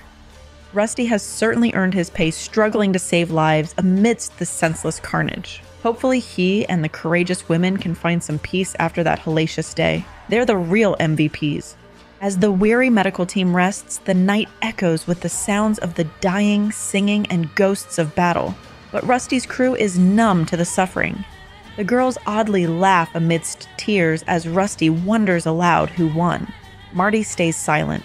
The winner seems unimportant now. In the bittersweet epilogue, we learn the medical team will soon share the fate of so many they treated. Marty dies quickly in a tryst turned violent. Then, a year later, Rusty and Iola sacrifice themselves, saving plague victims. At least these brave souls will exit this world together, still fighting to the last. Spitfire Shawnee lives on for decades, becoming a renowned professor who teaches generations of surgeons with her wisdom. Yet she sheds secret tears with each recitation of her famous motto, to sow red with red. The memories of the battle remain raw even long after the final stitch. Chapter 9. Ciri rides up on her freaked-out horse Kelpie to a crazy ship graveyard at the foot of a castle. Ghost ships with skeleton crews litter the rocky plain. Super creepy. A swarm of birds takes off. Kelpie's ready to leave, but Ciri's come to this horror show on purpose. She magically appears before the castle walls, startling the guards. Some recognize her from her previous icy rampage, but most simply stare at the scarred, sword-wielding young woman. Her horse keeps pushing forward until the men nervously clear a path. A familiar guard, Boreas Mun, offers Ciri his arm, warning she's arrived at the infamous Stiga Castle, where sorcerers cook up nasty plans. He advises the Lady of the Lake to escape while she can. Boreas tells his friend, Dacre Silifant, that Ciri showed them mercy before when she could have easily slaughtered them all. Maybe they should question aiding these sorcerers, but Dacre argues they have no choice. At creepy Stiga Castle, infamous bounty hunter Bonhart gets all up in Ciri's face, taunting that she's escaped one hell only to arrive at another. He delights that they'll finally drain the blood from the little beast. What a charmer. Wizard Vilgefortz then greets Ciri, apologizing for Hansi Bonhart's rude welcome. But his fake courtesy quickly melts, revealing the threat beneath. Ciri feels the hostile magic crawling inside her. She's powerless in this trap. Desperate Ciri offers herself up for experiments if only Yennefer goes free. Bonhart cackles, while Vilgefortz sneers at her pathetic bargain. How dare this little girl try negotiating from her weak position? But Ciri doubles down, warning that Vilgefortz can steal, but never truly control her power. Bonhart, insulted, moves to whip Ciri, but Vilgefortz force pushes him away without touching the brute, Ciri's sass remains unchecked for now since Vilgefortz clearly has other plans for her. The villainous Vilgefortz elaborates on his depraved plans to dominate all worlds by exploiting Ciri's power over space and time. Drunk on ambitions of godhood, he talks poetically about brutally punishing dissent while compelling generations to worship him. The sorcerer then reveals his intention to medically impregnate Ciri to pass on her genetic gift. What a freak! Though mystics made much mysticism of her elder blood, Vilgefortz sees only the literal value of harvesting her bloodline. He describes a violating medical procedure to force Ciri's compliance. She is left powerless, her mouth running dry in distress. Vilgefortz chillingly details his plans to surgically extract Ciri's placenta once impregnated, caring little what becomes of the child. His true prize is the coveted placental blood. Sidus Bonhart proposes taking it from Ciri the old-fashioned way for Yennefer to witness. Ugh, I'm going to throw up. But Vilgefortz refuses, intent on his clinical extraction process. As Ciri cries out in protest, magic quakes begin to rumble through the castle. Outside, the men feel ill omens from the gathering birds. Boreas avoided witnessing Ciri's fate, but her distant screams begin to reach the courtyard. The mercenaries debate whether the Emperor's pending wrath or Vilgefortz's rise to power is the greater threat. Then a smiling stranger mysteriously appears, demanding the men open the gates. In a hypnotic daze, they obey as the riders storm in. They are none other than Geralt, Cahir, Angoulême, and Milva. Yea, our heroes to the rescue! Geralt's squad dashes through the castle, slaughtering guards while searching for Ciri. Regis flies off to scout ahead Spider-Man style. Angoulême laughs after skewering an empty suit of armor she mistook for a sentry. The girl's pumped on adrenaline. An alerted Vilgefortz is pissed to have his evil monologue interrupted by a heroic rescue that no one scripted. He sends his goons to handle the unwelcome guests, while a frightened Ciri gets locked away in chains made of dimeridium, which blocks her magical abilities. Our heroes bust into a sculpture gallery, but find real resistance in the corridor. Arrows fly and Angoulême takes one in the arm. Milva doesn't flinch as missiles shatter plaster around her. She no-scopes two archers, splattering them across the walls. Her gory, distracting fire allows the squad to advance, but more fighters swarm the passage ahead. Geralt shouts that they have to get the heck out of here. No joking now. The team guts are on the line if they can't dodge arrows and break through soon. Crackshot Milva faces off against an equally skilled Dark Archer, each arrow already notched and drawn. In a flashback, we see Milva's gruff father barking, coaching her shooting technique, though he ends his lesson by saying he loves her. Aw, he always cared. Back in the present, the archers loose their arrows simultaneously. Milva's arrow fatally plunges through her opponent's vitals, but his arrow also punches through her guts and shatters her hip. Both tumble down amidst cries of pain. Oh no! As Milva bleeds out far from medical aid, she reminisces a final heartfelt moment with her dad. Then the light leaves her eyes. "Auntie!" screams Angoulême. "No, not Milva!" Sadly, now the squad must rage on without their ace sniper. Meanwhile, Ciri fights her captors like a wildcat until one lands a sucker kidney punch. She's almost pinned when a whirlwind of chaos explodes into the lab. Ciri gapes as a freaking giant bat monster swoops in, plucking up screeching minions to drop them from the rafters. What the heck is all this? Turns out the chaos monster is Geralt's vampire friend Regis, who happily explains he couldn't resist a bloody snack amidst the mayhem. He assures the shaken Ciri he's here with Geralt. Although he wants to help her, Ciri insists on finding Yennefer first, wary of leaving her at Vilgefortz's mercy. So Regis dashes off, explaining to Geralt his encounter with Ciri. Although Geralt is angry Regis did not stay with her, he understands Ciri's resolve to find Yennefer first. So he pushes on ahead, looking for his old flame. Then Geralt charges ahead and soon crosses paths with a delightfully foul-mouthed, shackled Yennefer and her captors. One wild sword swing later, and the sorceress is freed. When the last guard tries using Yen as a human shield, Geralt calmly requests she tilt her head before slicing off her dimeridium collar in a slick steel blur. Yennefer then unleashes withering scorn on the screaming men. A tender moment passes between them. The old lovers reunited at long last, but there is no time to rest yet. Yennefer struts down the halls with guards fleeing her wrath. After a passionate reunion, she and Geralt set off to find Ciri, obliterating any resistance with spells and whirlwind steel. Suddenly, arch-villain Vilgefortz confronts them personally, mocking their naivete before blasting the area with columns of fire. The fighting stops now, with Geralt's flashing sword and Yennefer's magic fury. Elsewhere, the mercenaries debate whether they're fighting men or demons. Tales spread of a blood-slurping bat monster, phantom witchers, and castle-rocking booms. Stefan Skellen rallies the men to stand guard on the only stairs down. If supernatural forces want to pass, they'll have to go through the mercenaries. He then casually orders the art looted and burned for torch fuel, since art is dead. Back to the main event, Vilgefortz detonates the column Geralt and Yennefer are hiding behind. The castle rumbles as rubble rains down.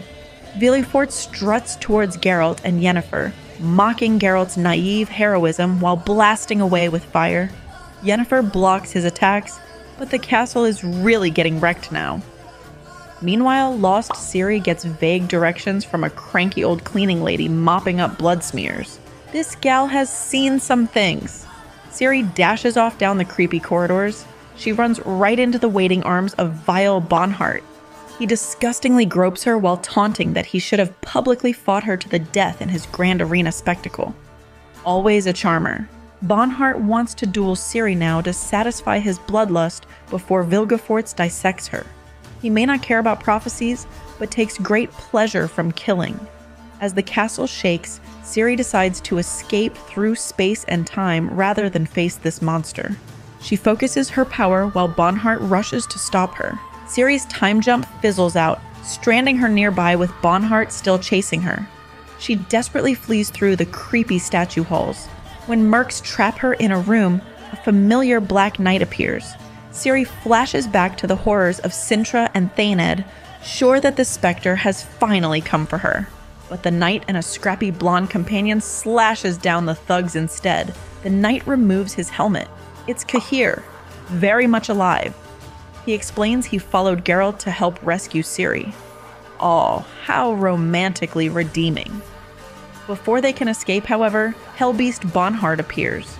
Ciri tries convincing her friends to flee while Bonhart focuses on her, but noble Cahir refuses to abandon her again. He declares himself the savior come to save Ciri, hoping to give Bonhart pause. The unfazed villain scoffs and says he'll soon add another token to his collection either way. Cahir boldly welcomes the challenge. Cahir duels the infamous Bonhart, encouraged by Ciri's faith in him. But though the stylish prince acquits himself well, the veteran killer outmatches him. After taking some heavy shots, Cahir is slashed across the neck and collapses at the statue's feet, with his blood pooling. In a flashback, we learn Cahir's hatred of the northern kingdoms stems from his mother's tearful order at his brother's funeral to forever loathe his killers. This breeds an intense desire for vengeance in impressionable young Cahir. Back in the present, it seems the Nordling hunting Nilfgaardian has met his end trying to rescue Ciri from her tormentors. Destiny can be so cruel. Meanwhile, as Angoulême and Ciri continue their escape, Angouleme's injured leg has seemingly lost too much blood. She cannot continue. The injured Angoulême urges Ciri to keep moving as blood pours from her wounded leg. She reveals her skepticism that Ciri could be found, but she had to follow Geralt all the same. As her strength fades, proud Angoulême asks Ciri to confirm that she's still a princess who can reward her young rescuer. Then brave Angoulême dies in Ciri's arms, saying she should have chased her fortune in a Toussaint brothel instead. Poor Angoulême. Bonhart soon catches up to Ciri, casually stepping over Angouleme's corpse. He vows to next kill the one with a Witcher medallion. Gulp! With no choice left, Ciri makes her stand. An epic battle takes place between Ciri and Bonhart. The sword fight rages through the halls as they trade cuts. Bonhart nearly dances Ciri through a maze of beams over a collapsed floor. One slip means plummeting into the pit. Battling across the precipice, Ciri finally slashes a deep blow across Bonhart's chest. But the unfazed killer strikes back furiously, pressing his attack. Ciri retreats along the beam towards inevitable doom against the wall. Then she gets an idea. She suddenly changes her rhythm as Bonhart moves in for the kill. Ciri remembers Geralt's training at Kaer Morhen on deflecting force rather than blows. Geralt's words echo in her head. You're not deflecting the pendulum, you're deflecting yourself from it. You're intercepting its energy, which you need in order to deal a blow. Do you see? Yes, she sees it. She suddenly turns the tide, knocking Bonhart off balance with the pendulum parry. It lands. Her whirlwind attacks leave the infamous Slayer bleeding and battered in the pit below. Still Bonhart, laying on the floor with his wound, hopes to trick noble Ciri by saying she will not kill a defenseless man. But she merely takes his stolen Witcher medallions before departing. Enraged at being bested, however, Bonhart blindly attacks her, only to be lethally sliced by Ciri's poised swallow strike. His fishy eyes bulge with shock as he slowly bleeds out, Ciri's image imprinted as his last sight. Good riddance, I hated Bonhart this whole series. Elsewhere, explosions rock the halls as Vilgefortz and Yennefer's epic magic duel rages, neither gaining advantage. Geralt tries attacking amidst the mayhem, but is smashed by an invisible force into falling rubble. He's pinned by debris as Yennefer desperately continues spell-slinging. Our heroes are getting rocked. They need a miracle soon before the castle falls down around them. Just as Vilgefortz is about to kill Yennefer, suddenly a bloodied Regis dives into battle to distract the mage. Yay, but the wizard horrifically melts the vampire into the pillar with his bare hands. He's alive, but it's not pretty. It's again down to our heroic duo now. Vilgefortz summons an iron rod and advances on the battered Geralt, lecturing this is no sorcery duel, but a fatal bludgeon. The wizard batters the Witcher around the hall with sorcery-enhanced strikes. Battered by Vilgefortz's strikes, the last of Geralt's strength is fading. In desperation, he clasps the amulet once gifted by Fringilla Vigo, the one he's kept although their relationship soured. A spark of magic moves through his fingers. Suddenly, Vilgefortz's neck swing goes wild, with the iron rod whistling past Geralt's head. The wizard pauses, confused why his precision sorcery is missing its mark. In that split-second opening, Geralt draws on the amulet's disruptive power to launch his counterattack. His blade slashes across Vilgefortz's unguarded abdomen. As the wizard staggers, stunned by the attack, Geralt takes Fringilla's gift and drives his sword home. The killing blow cuts off Vilgefortz mid-rant. The evil wizard collapses, looking shocked at his mortal wound. He wails Geralt's name, but the Witcher silences him forever with another vicious chop. Thus ends Vilgefortz's ambition to rule the multiverse. Finally! His plans wrecked by an amulet's magic and Geralt's relentless steel.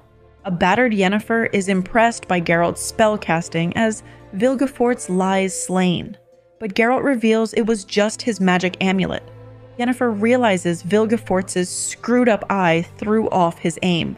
They are alive thanks to Ciri. With melted Regis, the trio limps through the rubble. Suddenly, as they walk, they see none other than their long-lost child of destiny, Ciri. As Ciri races into Geralt's open arms, he bursts with relief.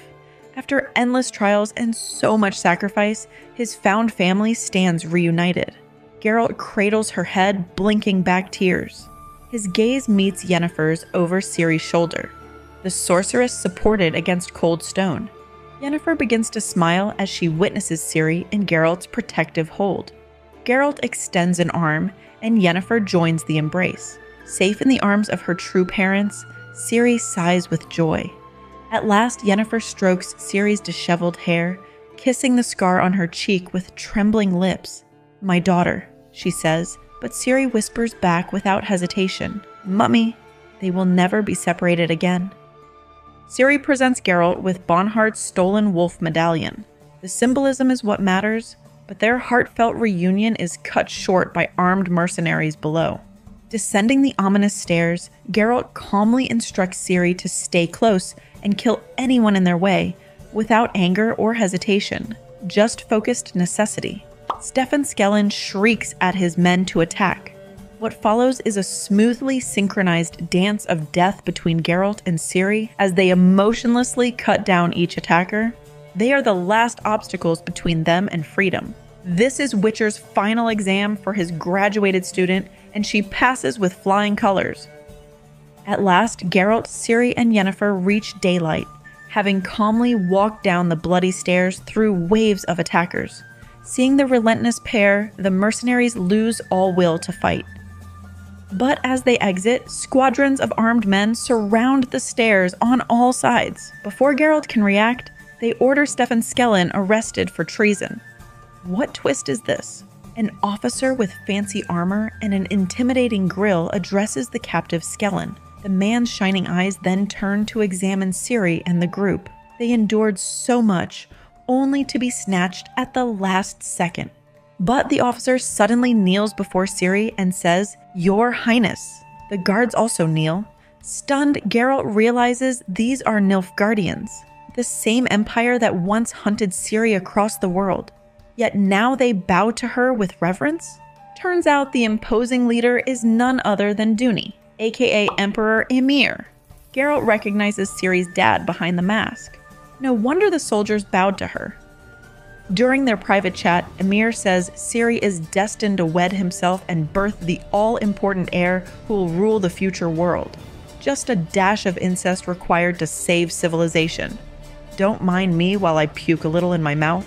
Geralt argues Emhyr's lies are debts that must be repaid, not to mention the sleazy planned marriage. If the world needs this kind of salvation, maybe it's better off destroyed. But Emhyr, unfazed, says the ends will justify his means. Geralt is just too weak to understand. Emhyr then explains how as a boy he was transformed into a hedgehog monster by a usurping duke to coerce his emperor dad.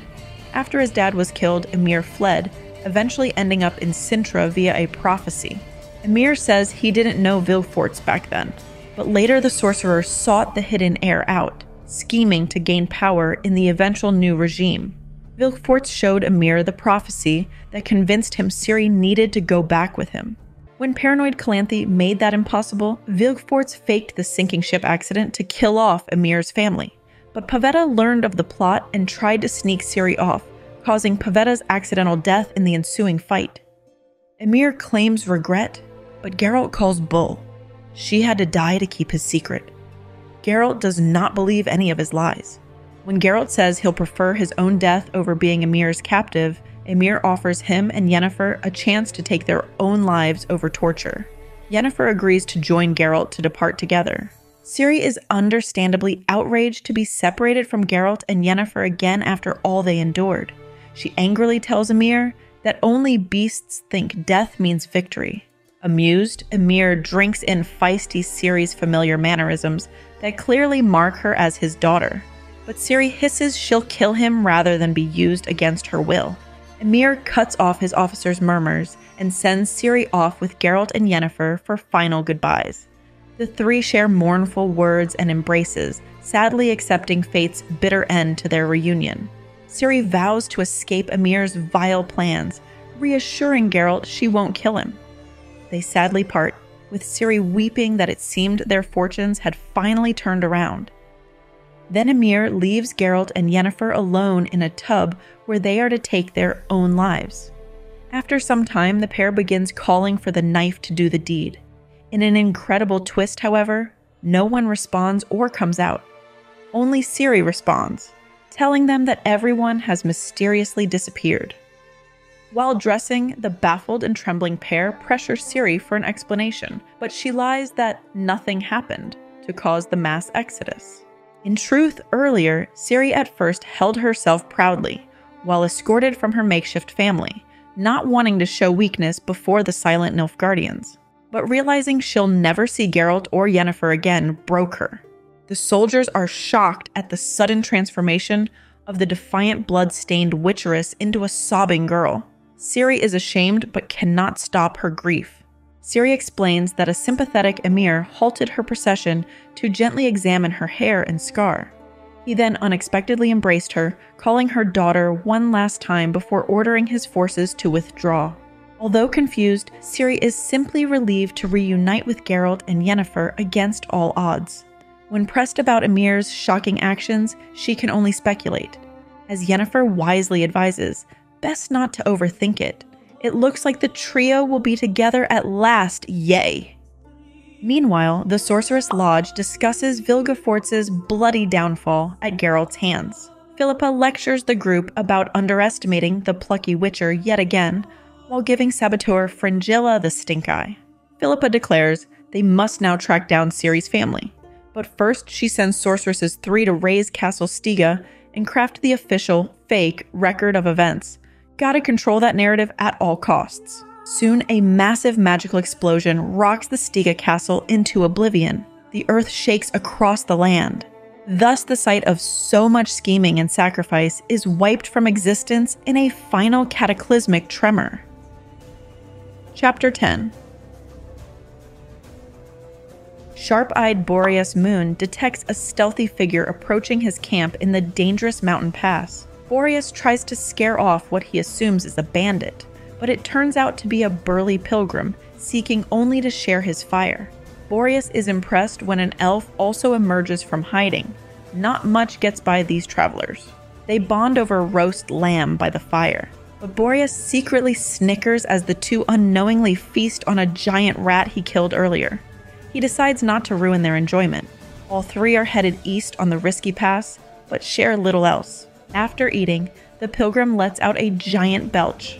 He compliments the unusual meat while the elf looks over at Boreas, who is amused that his new friends are munching on rat. But hey, protein is protein out here in the wilds. We then go back in time at the peace summit in Cintra. The northern monarchs assemble to negotiate with Nilfgaard's representatives. Hierarch Hemmelfart presides while internally worrying about the presence of Spymaster Dijkstra.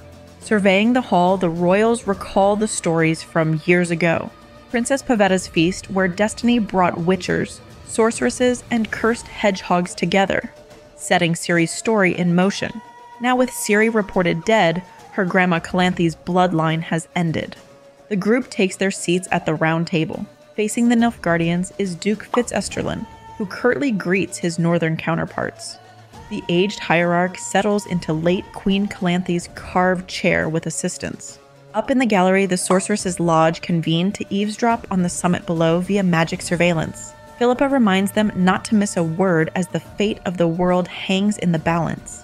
The royals' speeches commence and soon descend into chaos. King Henselt angrily refuses any concessions, even when reminded Dol Angra was only seized last summer. Dijkstra's reasonable arguments only provoke the puffed-up monarch further. King Foltest attempts diplomacy to avoid an embarrassing scene before the unflappable Nilfgaardians.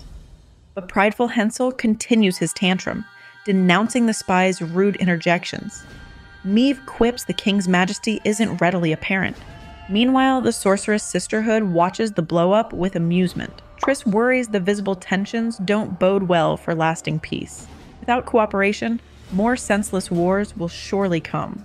Sabrina guarantees she'll magically force the stubborn king to withdraw within 10 days. They analyze the negotiations, noting Demaven's thoughtful compromise on Dol Blathanna autonomy. But the Lodge plans to meet privately with Francesca to decide how much freedom she'll truly receive.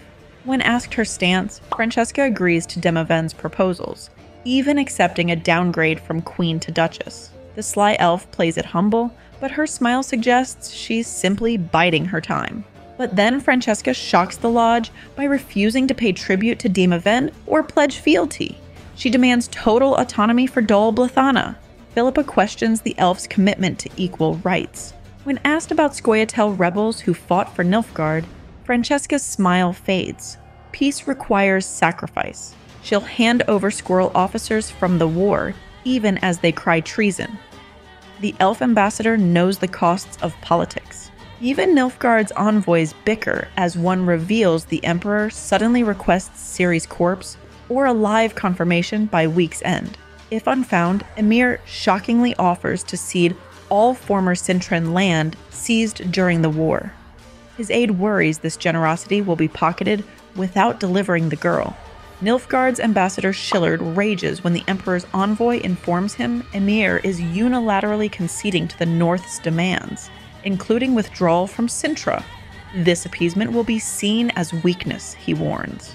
But the envoy schools Shillard that true victory means the defeated gladly buy the winner's exports using devalued currency. Peace treaties encourage this trade. Without commerce over open borders, Nilfgaard risks an economic crisis despite military gains. When Shillard worries whose interests Emhyr actually serves, the envoy flashes a gold medallion from a secret consortium of mega corporations that advises the Emperor for profit's sake. Now understanding the pragmatic politics, Shillard asks how to buy such a token. The Lodge debates who will rule Cintra now that Calanthe's line has ended. Philippa proposes granting a trusteeship to King Foltest, but the others worry about letting Temeria grow too dominant. Síla suggests making Cintra an impartial condominium state shared by North and Nilfgaard. But before tensions rise further, Aesir drops a bombshell. Cintra's fate is already secretly decided. In Nilfgaard, Emhyr meets with advisor Vattier, who is bummed his lover Cantarella abruptly left him.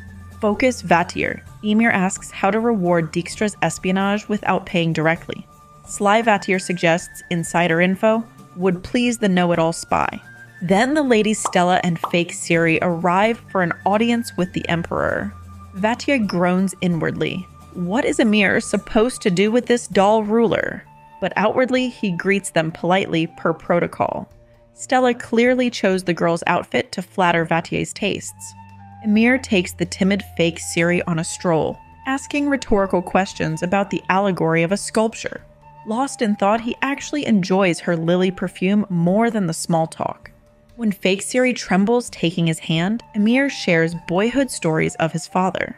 Ciri politely laughs, but worries she breaches etiquette. Emhyr assures her Lady Stella is safe, lightly joking about not controlling his heart or time per imperial duties.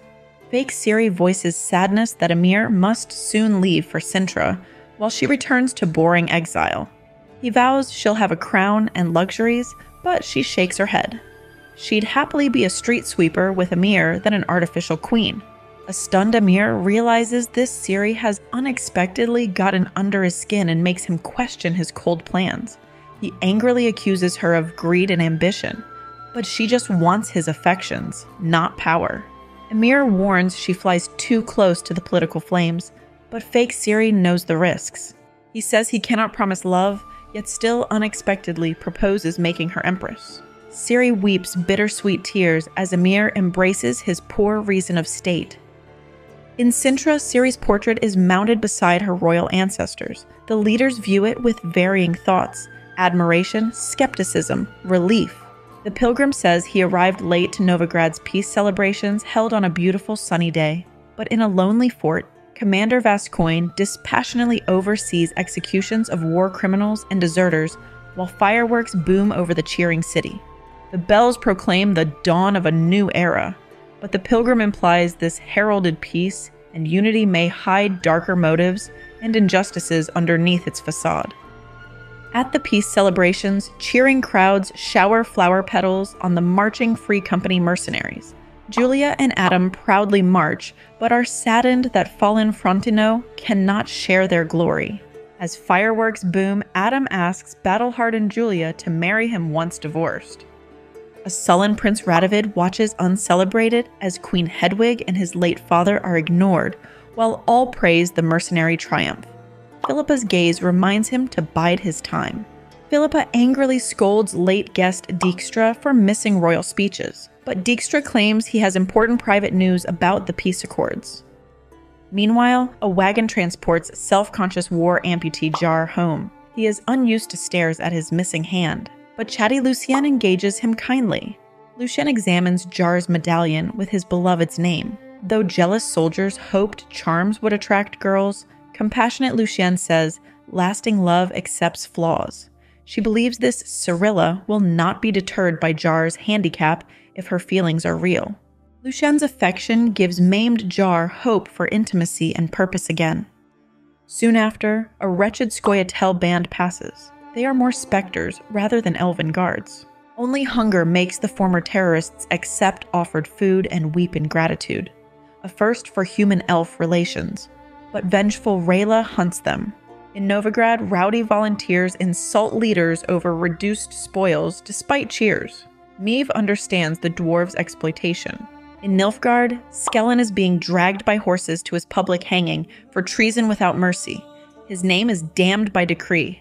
At the Academy in Oxenfurt, eccentric Professor Oppenhauser claims his perpetual motion machine finally works.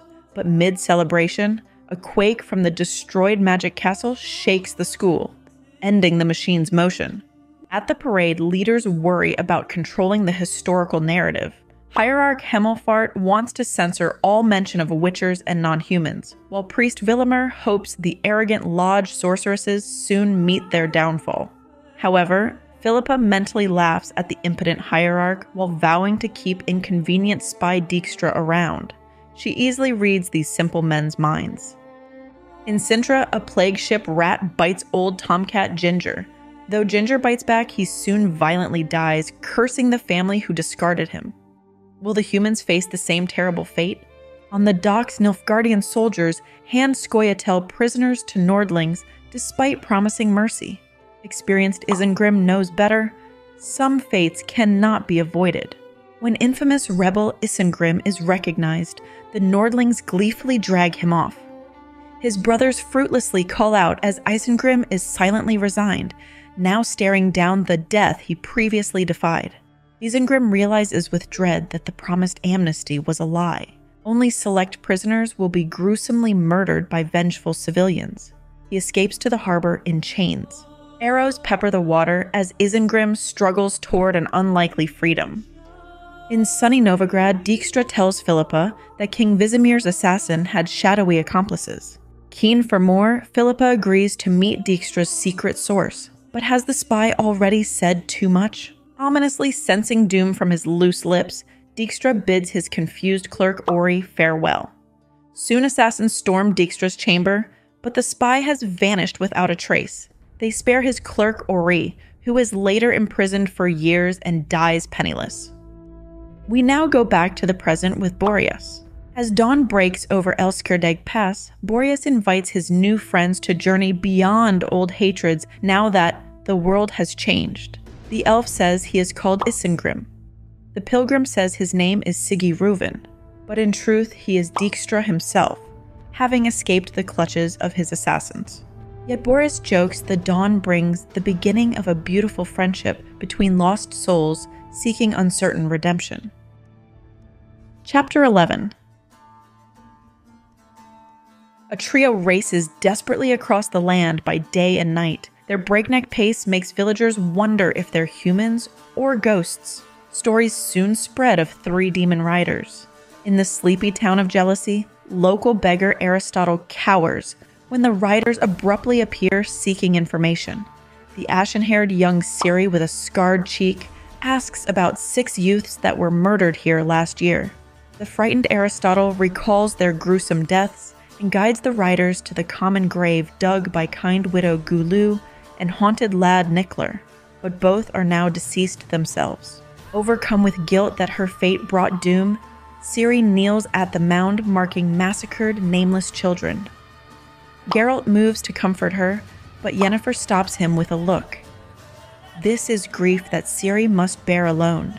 Yennefer icily informs Aristotle that Ciri's grace and humanity now blesses the entire village, although it's unclear if that compensates for the cruelty she endured here and the dead who aided her. In the town of Claremont, an old temple converted into a fighting arena erupts into flames one April night. Clearly, it's Ciri's handiwork. The mayor Huvenagel screams for the blaze to be extinguished, but it rages out of control. Some claim it is divine punishment for corrupting the temple. The crooked mayor certainly insured the venue heavily, but through his own insurance company, so much for recouping losses. Geralt uneasily asks where Ciri's vengeful journey leads next. Her mournful itinerary includes memorials for the murdered rats, a swamp hermit's resting place, and a raised inn from her days of blind hatred. Understanding her pain, Geralt and Yennefer ride onward with her. As Ciri's relentless journey continues, a legend takes root. Tales spread of the scarred witchress, the magical obsidian horse Kelpie, and her dauntless companions, the Lady of the Lake and the White Wolf Witcher. The story grows more fanciful with each retelling. Throughout their journey, Geralt and Yennefer cuddle under the stars, aware that their time together is ending. Yennefer later confirms she must leave Ciri with Geralt and answer the Lodge's summons on June 1st. Though he wants to protest, Geralt knows better than resisting the unavoidable. Geralt and Ciri then head to the fairy tale land of Toussaint. A delighted Ciri looks at the storybook castles with childlike wonder. Her enthusiasm makes Geralt smile through his sadness over Yennefer's absence. When Ciri asks excitedly if they'll be visiting the palace itself, Geralt assures her the grand sights have only just begun. Ciri imagines the Duchess must resemble Yennefer. He quickly changes topics to Dandelion, the local Viscount and their old friend. At the palace, Geralt withdraws funds for Ciri's promised shopping spree. But in the square, a solemn procession signals a public execution rather than festivities. Ciri analyzes the elaborate scaffold. A powerful person faces death. To their horror, it's Dandelion hauled forth in the cart. A shaken Geralt struggles accepting this twisted destiny, but cheerful Dandelion faces the gallows with dignity. As the condemned poet casually mocks the shoddy construction, Ciri presses Geralt to act.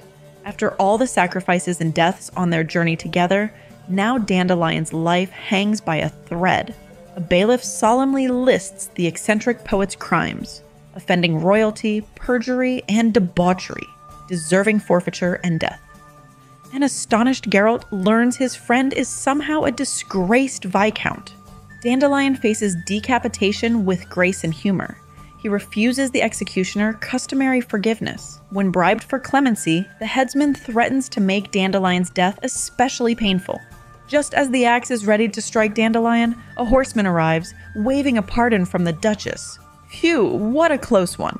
Dandelion is released to the disappointed awes of the bloodthirsty crowd. Crisis evaded. It seems Dandelion's lover, Ermin, persuaded the Duchess to show mercy at this peace celebration, but though her lover survives, clearly the poet mismanaged his sudden nobility and landed in hot water. Still, who else could so narrowly escape the axe with such grace? Now safely across the border, Geralt scolds Dandelion for losing his noble title and nearly his head, but the stubborn bard insists his ermine Duchess will forgive him again in time. Geralt and Ciri roll their eyes. Dandelion is simply hopeless. After telling Dandelion about their missing friends, they ride on quietly, mourning the loss. In villages along the way, they see gallows set up to display justice and order, or so claims the public propaganda. Shockingly, Dandelion abandons his meticulously kept memoir drafts back in Toussaint, deciding he will simply start writing again from scratch. Perhaps the truth has many versions over time.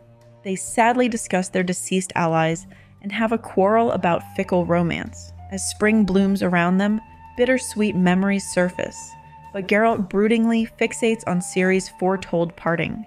At a village crossroads, Ciri discovers a message calling her to meet Yennefer in Vengerberg, confirming Geralt's anxieties about their next painful goodbye. Ciri insists they will reunite in Rivia in 6 days, but Geralt silently agonizes. Dandelion scoffs that crossing such vast distance in 6 days seems surely impossible. But Geralt declares nothing is impossible for the resolute Ciri and her mystical horse Kelpie. They uneasily ride on.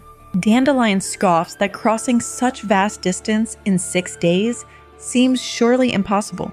But Geralt declares nothing is impossible for the resolute Ciri and her mystical horse Kelpie. They uneasily ride on. As spring turns to summer, they pass ruins still displaying the way's ravages. Mass graves and impaled corpses now interspersed with new growth and rebuilding. Dandelion points out that something fundamental still lacks in this unsettled landscape. They smell smoke from villages burned in the night, but make no move to intervene, stoically resigned. Later, Geralt ignores armed youths expelling Nilfgaardian settlers from their ancestral lands, but one older sergeant decries losing honest farmers over politics. We now fast forward to the lodge meeting. Philippa intends to put Yennefer on trial as a wrongdoer, but proud Ciri defiantly insists on standing in solidarity with her. The other women advocate for courtesy, and Ciri takes a subtly sarcastic tone that makes Francesca chuckle. Though the power dynamic is clear, Ciri shows her own cunning against these would-be puppet masters. When Ciri scathingly references Vilgefortz's vile plans for her, Philippa nearly erupts. Scylla lectures Ciri like a naive child, whose stubbornness leaves them no choice but to control her by force in order to fulfill her world-saving destiny. Philippa declares Ciri will accompany her to the royal court of Kovir as an incognito sorceress in training. There she must seduce and quickly get pregnant by Prince Tancred to produce a child tying the lodge to power for generations. Though denied her birthright, the lodge promises to make Ciri a princess again through manipulation. Scylla even casually mentions magically hiding Ciri's scar to aid the seduction. Both she and Philippa toy with Ciri bearing their surname. Francesca teases they're all monsters in their own way. Outraged Ciri holds her tongue, but her disgusted expression leaves no doubt what she thinks of this planned fate as a royal breeding mare and secret baby maker for sorceress's schemes. As tensions escalate, gentle Triss advocates letting Ciri journey onwards, but Philippa calls for an immediate vote on Ciri's fate. The sorceress's council will now decide whether to allow Ciri to visit Geralt in Rivia. Scylla and Sabrina vote against, Scylla on principle to teach Ciri obedience, Sabrina because she likes the girl but won't tolerate threats. Kira also votes no for practical reasons. She believes Ciri is just trying to escape. Yennefer fiercely demands who would dare doubt her daughter's word, but Philippa silences her. Triss votes yes, she can vouch for Ciri and would happily guide her in contemplating her destiny. Margarita votes yes, to honor the moral principles of their deceased mentor. Francesca votes yes without explanation, as does Dreamweaver Ida. Practical Aesir votes no due to safety concerns and lingering threats. When reminded of her past treason, proud Fringilla votes yes to prove her admiration for Ciri and gratitude to Geralt for the girl's rescue. The votes stand evenly split. When Philippa calls for a final vote, Yennefer shocks the lodge. She declares that as a still-standing member, she can vote, so she breaks the tie in Ciri's favor. But the others furiously rebuke her impudence. As icy winds blow, Philippa flashes back to carefree childhood innocence upon hearing her name called. She envisions Destiny's hope existing beyond cold ambition. This dream Ciri represents promises of rebirth after loss. Philippa then speaks, and her melodious speech sways the lodge. Her historic vote sends Ciri onward, with head held high beside proud Mother Yennefer. Freed from the lodge by destiny and Philippa's vote, at last, Ciri and Yennefer now ride to reunite with waiting Geralt. Though a long road ahead, they journey together toward the Witcher. Chapter 12. Geralt is traveling with his friend Dandelion the Bard. They emerge from some woods to discover Castle Rivia and the city down below. Dandelion's all, well, here we are again, full circle. They ride into town and come upon a knight camped out in front, a giant colorful tent, basically challenging any dude whose lady is more beautiful than his to a duel. Geralt decides to defuse the situation. He tells the knight that whoever his lady is, she must surely be the most beautiful and virtuous woman in the entire land. And so Geralt neatly sidesteps the knight's attempt to provoke a duel. Then they get to this wild inn, where all these drunk ladies with swords are lurking about. One even pukes in the street. Gross. Inside is even worse, just angry drunks wearing leather. The innkeeper then tries to kick them out for wanting to deal with non-humans. He complains about how the young folk are undisciplined now because of the war. Geralt's so over it. He makes a crack about the drunk girls' mothers and leaves with Dandelion in search of the dwarf friend they're supposed to meet. Thank goodness. On the way, they get hassled to buy all sorts of random junk like leeches. No thank you. They finally make it to the nice, quiet Elms district by the lake where all the non-humans live. Ah, at last some peace. They easily find the tavern they were told to meet their dwarf buds Yarpen and Zoltan. The Witcher and Bard catch up with their bearded friends over some delightful smelling lunch. But uh-oh, food is scarce after the war, with farms destroyed and fields untended. And get this, Dandelion realizes he hasn't heard a single dog barking in any of the villages they passed. Worrying that dogs have become dinner, Dandelion loses his appetite. But the dwarves joke that their meat is 100% doggo-free. Phew. Still, the dwarves warn tough times are ahead if the harvest fails. The dwarves then lighten things up by cracking jokes about hunting snails for dinner. These little guys know how to find fun even during tough times. Chef Wersing serves up the garlicky snail feast, and it's delish. The dwarves toast the Witcher's fallen companions. Archer Milva, Nilfgaardian Cahir, Medic Regis, and Little Angoulême. Though gone, may their legends live on. Over more vodka and snails, we learn the dwarves' post-war plans. Yarpen's going into politics, while Zoltan returns to his steam-powered forge. Turns out Zoltan's also getting married to some lucky girl named Eudora. Congrats! The dwarves split their trousers laughing when Geralt shares a story about Dandelion's latest romantic failure. After the boozy debate about progress and darkness in the world, Geralt shocks everyone by announcing that he is retiring. He solemnly returns Zoltan's sword, gifted to him long ago, saying he'll have no more need of it. The dwarves are stunned. But before they can interrogate Geralt about this rash decision, some drunk marine type barges in shouting he'll kill the first non-human he sees. The Witcher tries to call him out, but Mr. Leatherjacket becomes aggressive and draws his sword. In a flash, Geralt disarms the fool with his bare hand and kicks his feet out from under him. The man lands flat on his back with Geralt's boot on his chest. Everyone else in the tavern cheers. The Witcher coldly stares down at the subdued racist, who cowers and scrams with his tail between his legs. With that unpleasantness over, Geralt explains to his dwarf friends that he wants to settle down with his on-again, off-again sorceress lover Yennefer. They don't get it, but hey, Geralt's a big boy. He can make his own questionable life choices. Still, Zoltan refuses to take back the sword, insisting Geralt keep it, because you never know. They then finish off the rest of the snails and booze, laughing up a raucous. As the sun sets over the lake, painting the tavern in golden light, Geralt feels at peace with his decision to leave the Witcher path.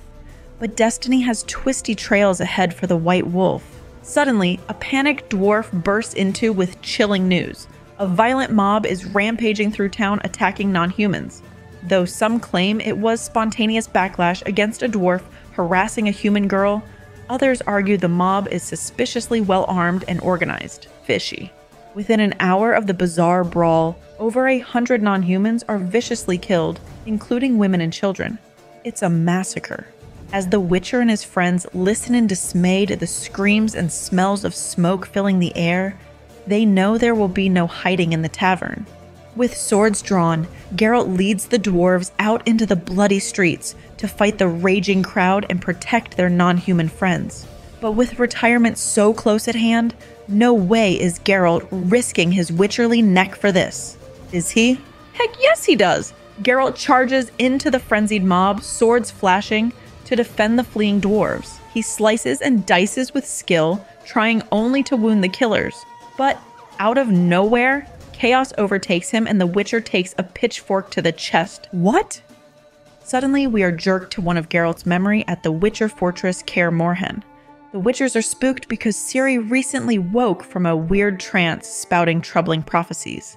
Though unharmed, they decide to summon a sorcerer to examine her. Geralt struggles to recall Ciri's exact words, but her ominous message is seared into his mind. His destiny is bound to her own, and their fates will collide on the Isle of Mists.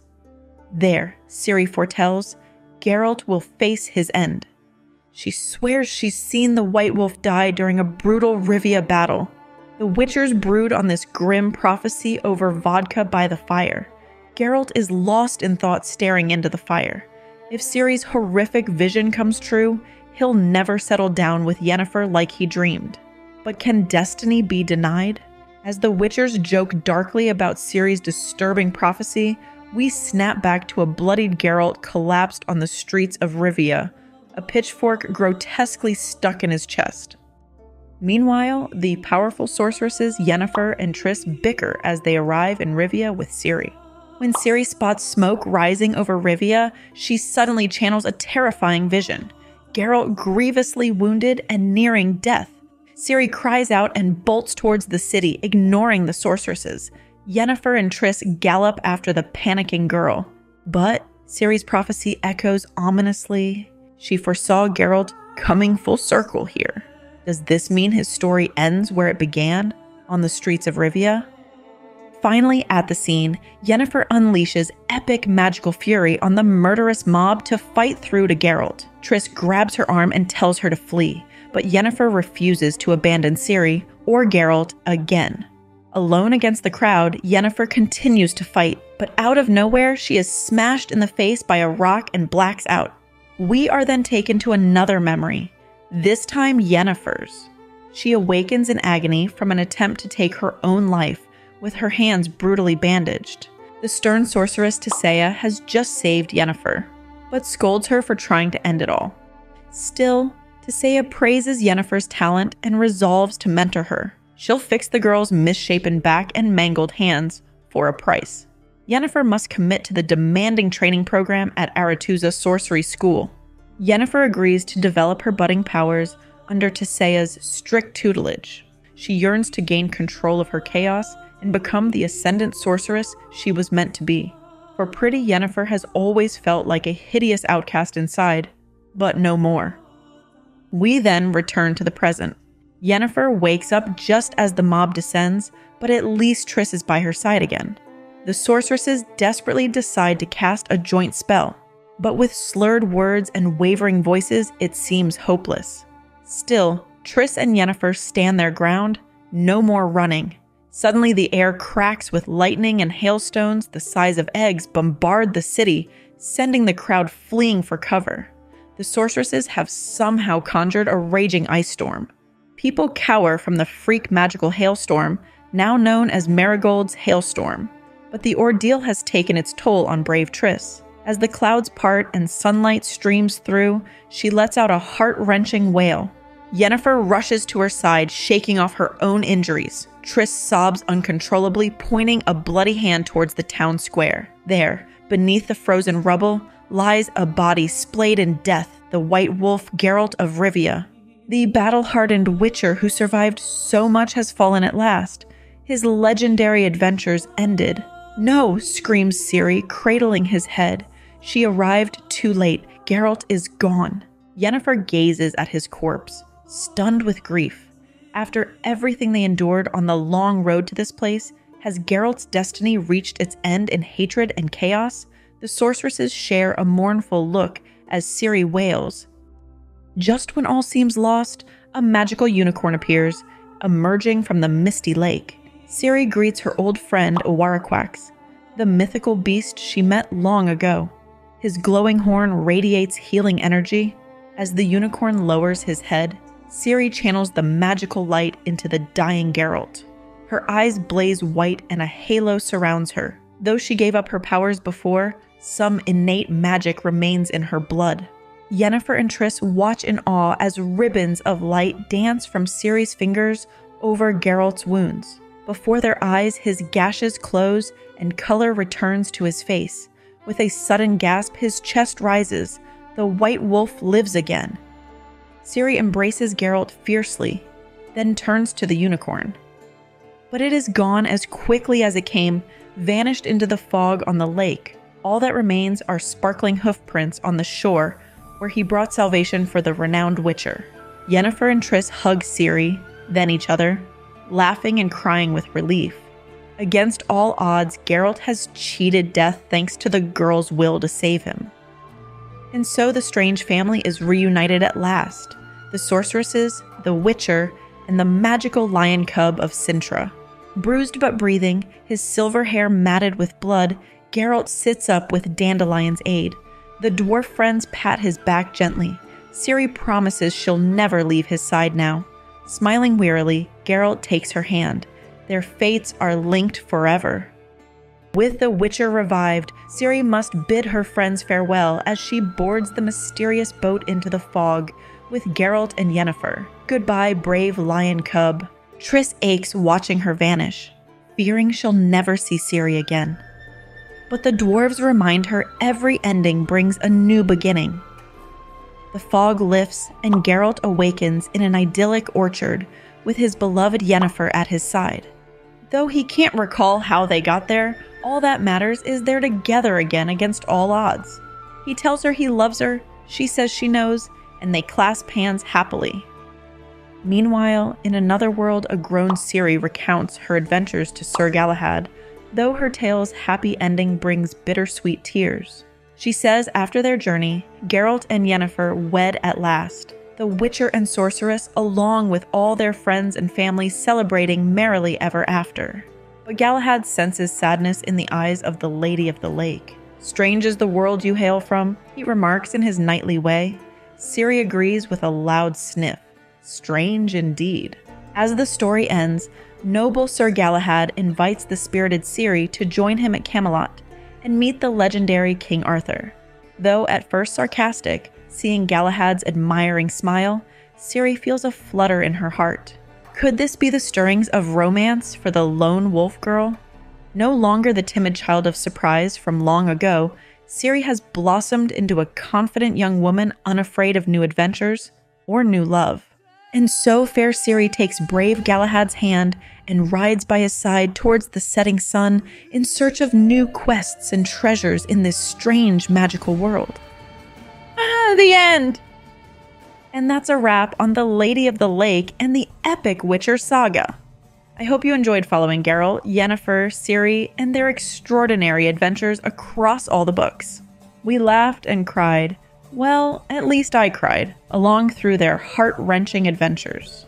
This series took a lot of time. If you like this finale, do smash that like button and consider subscribing.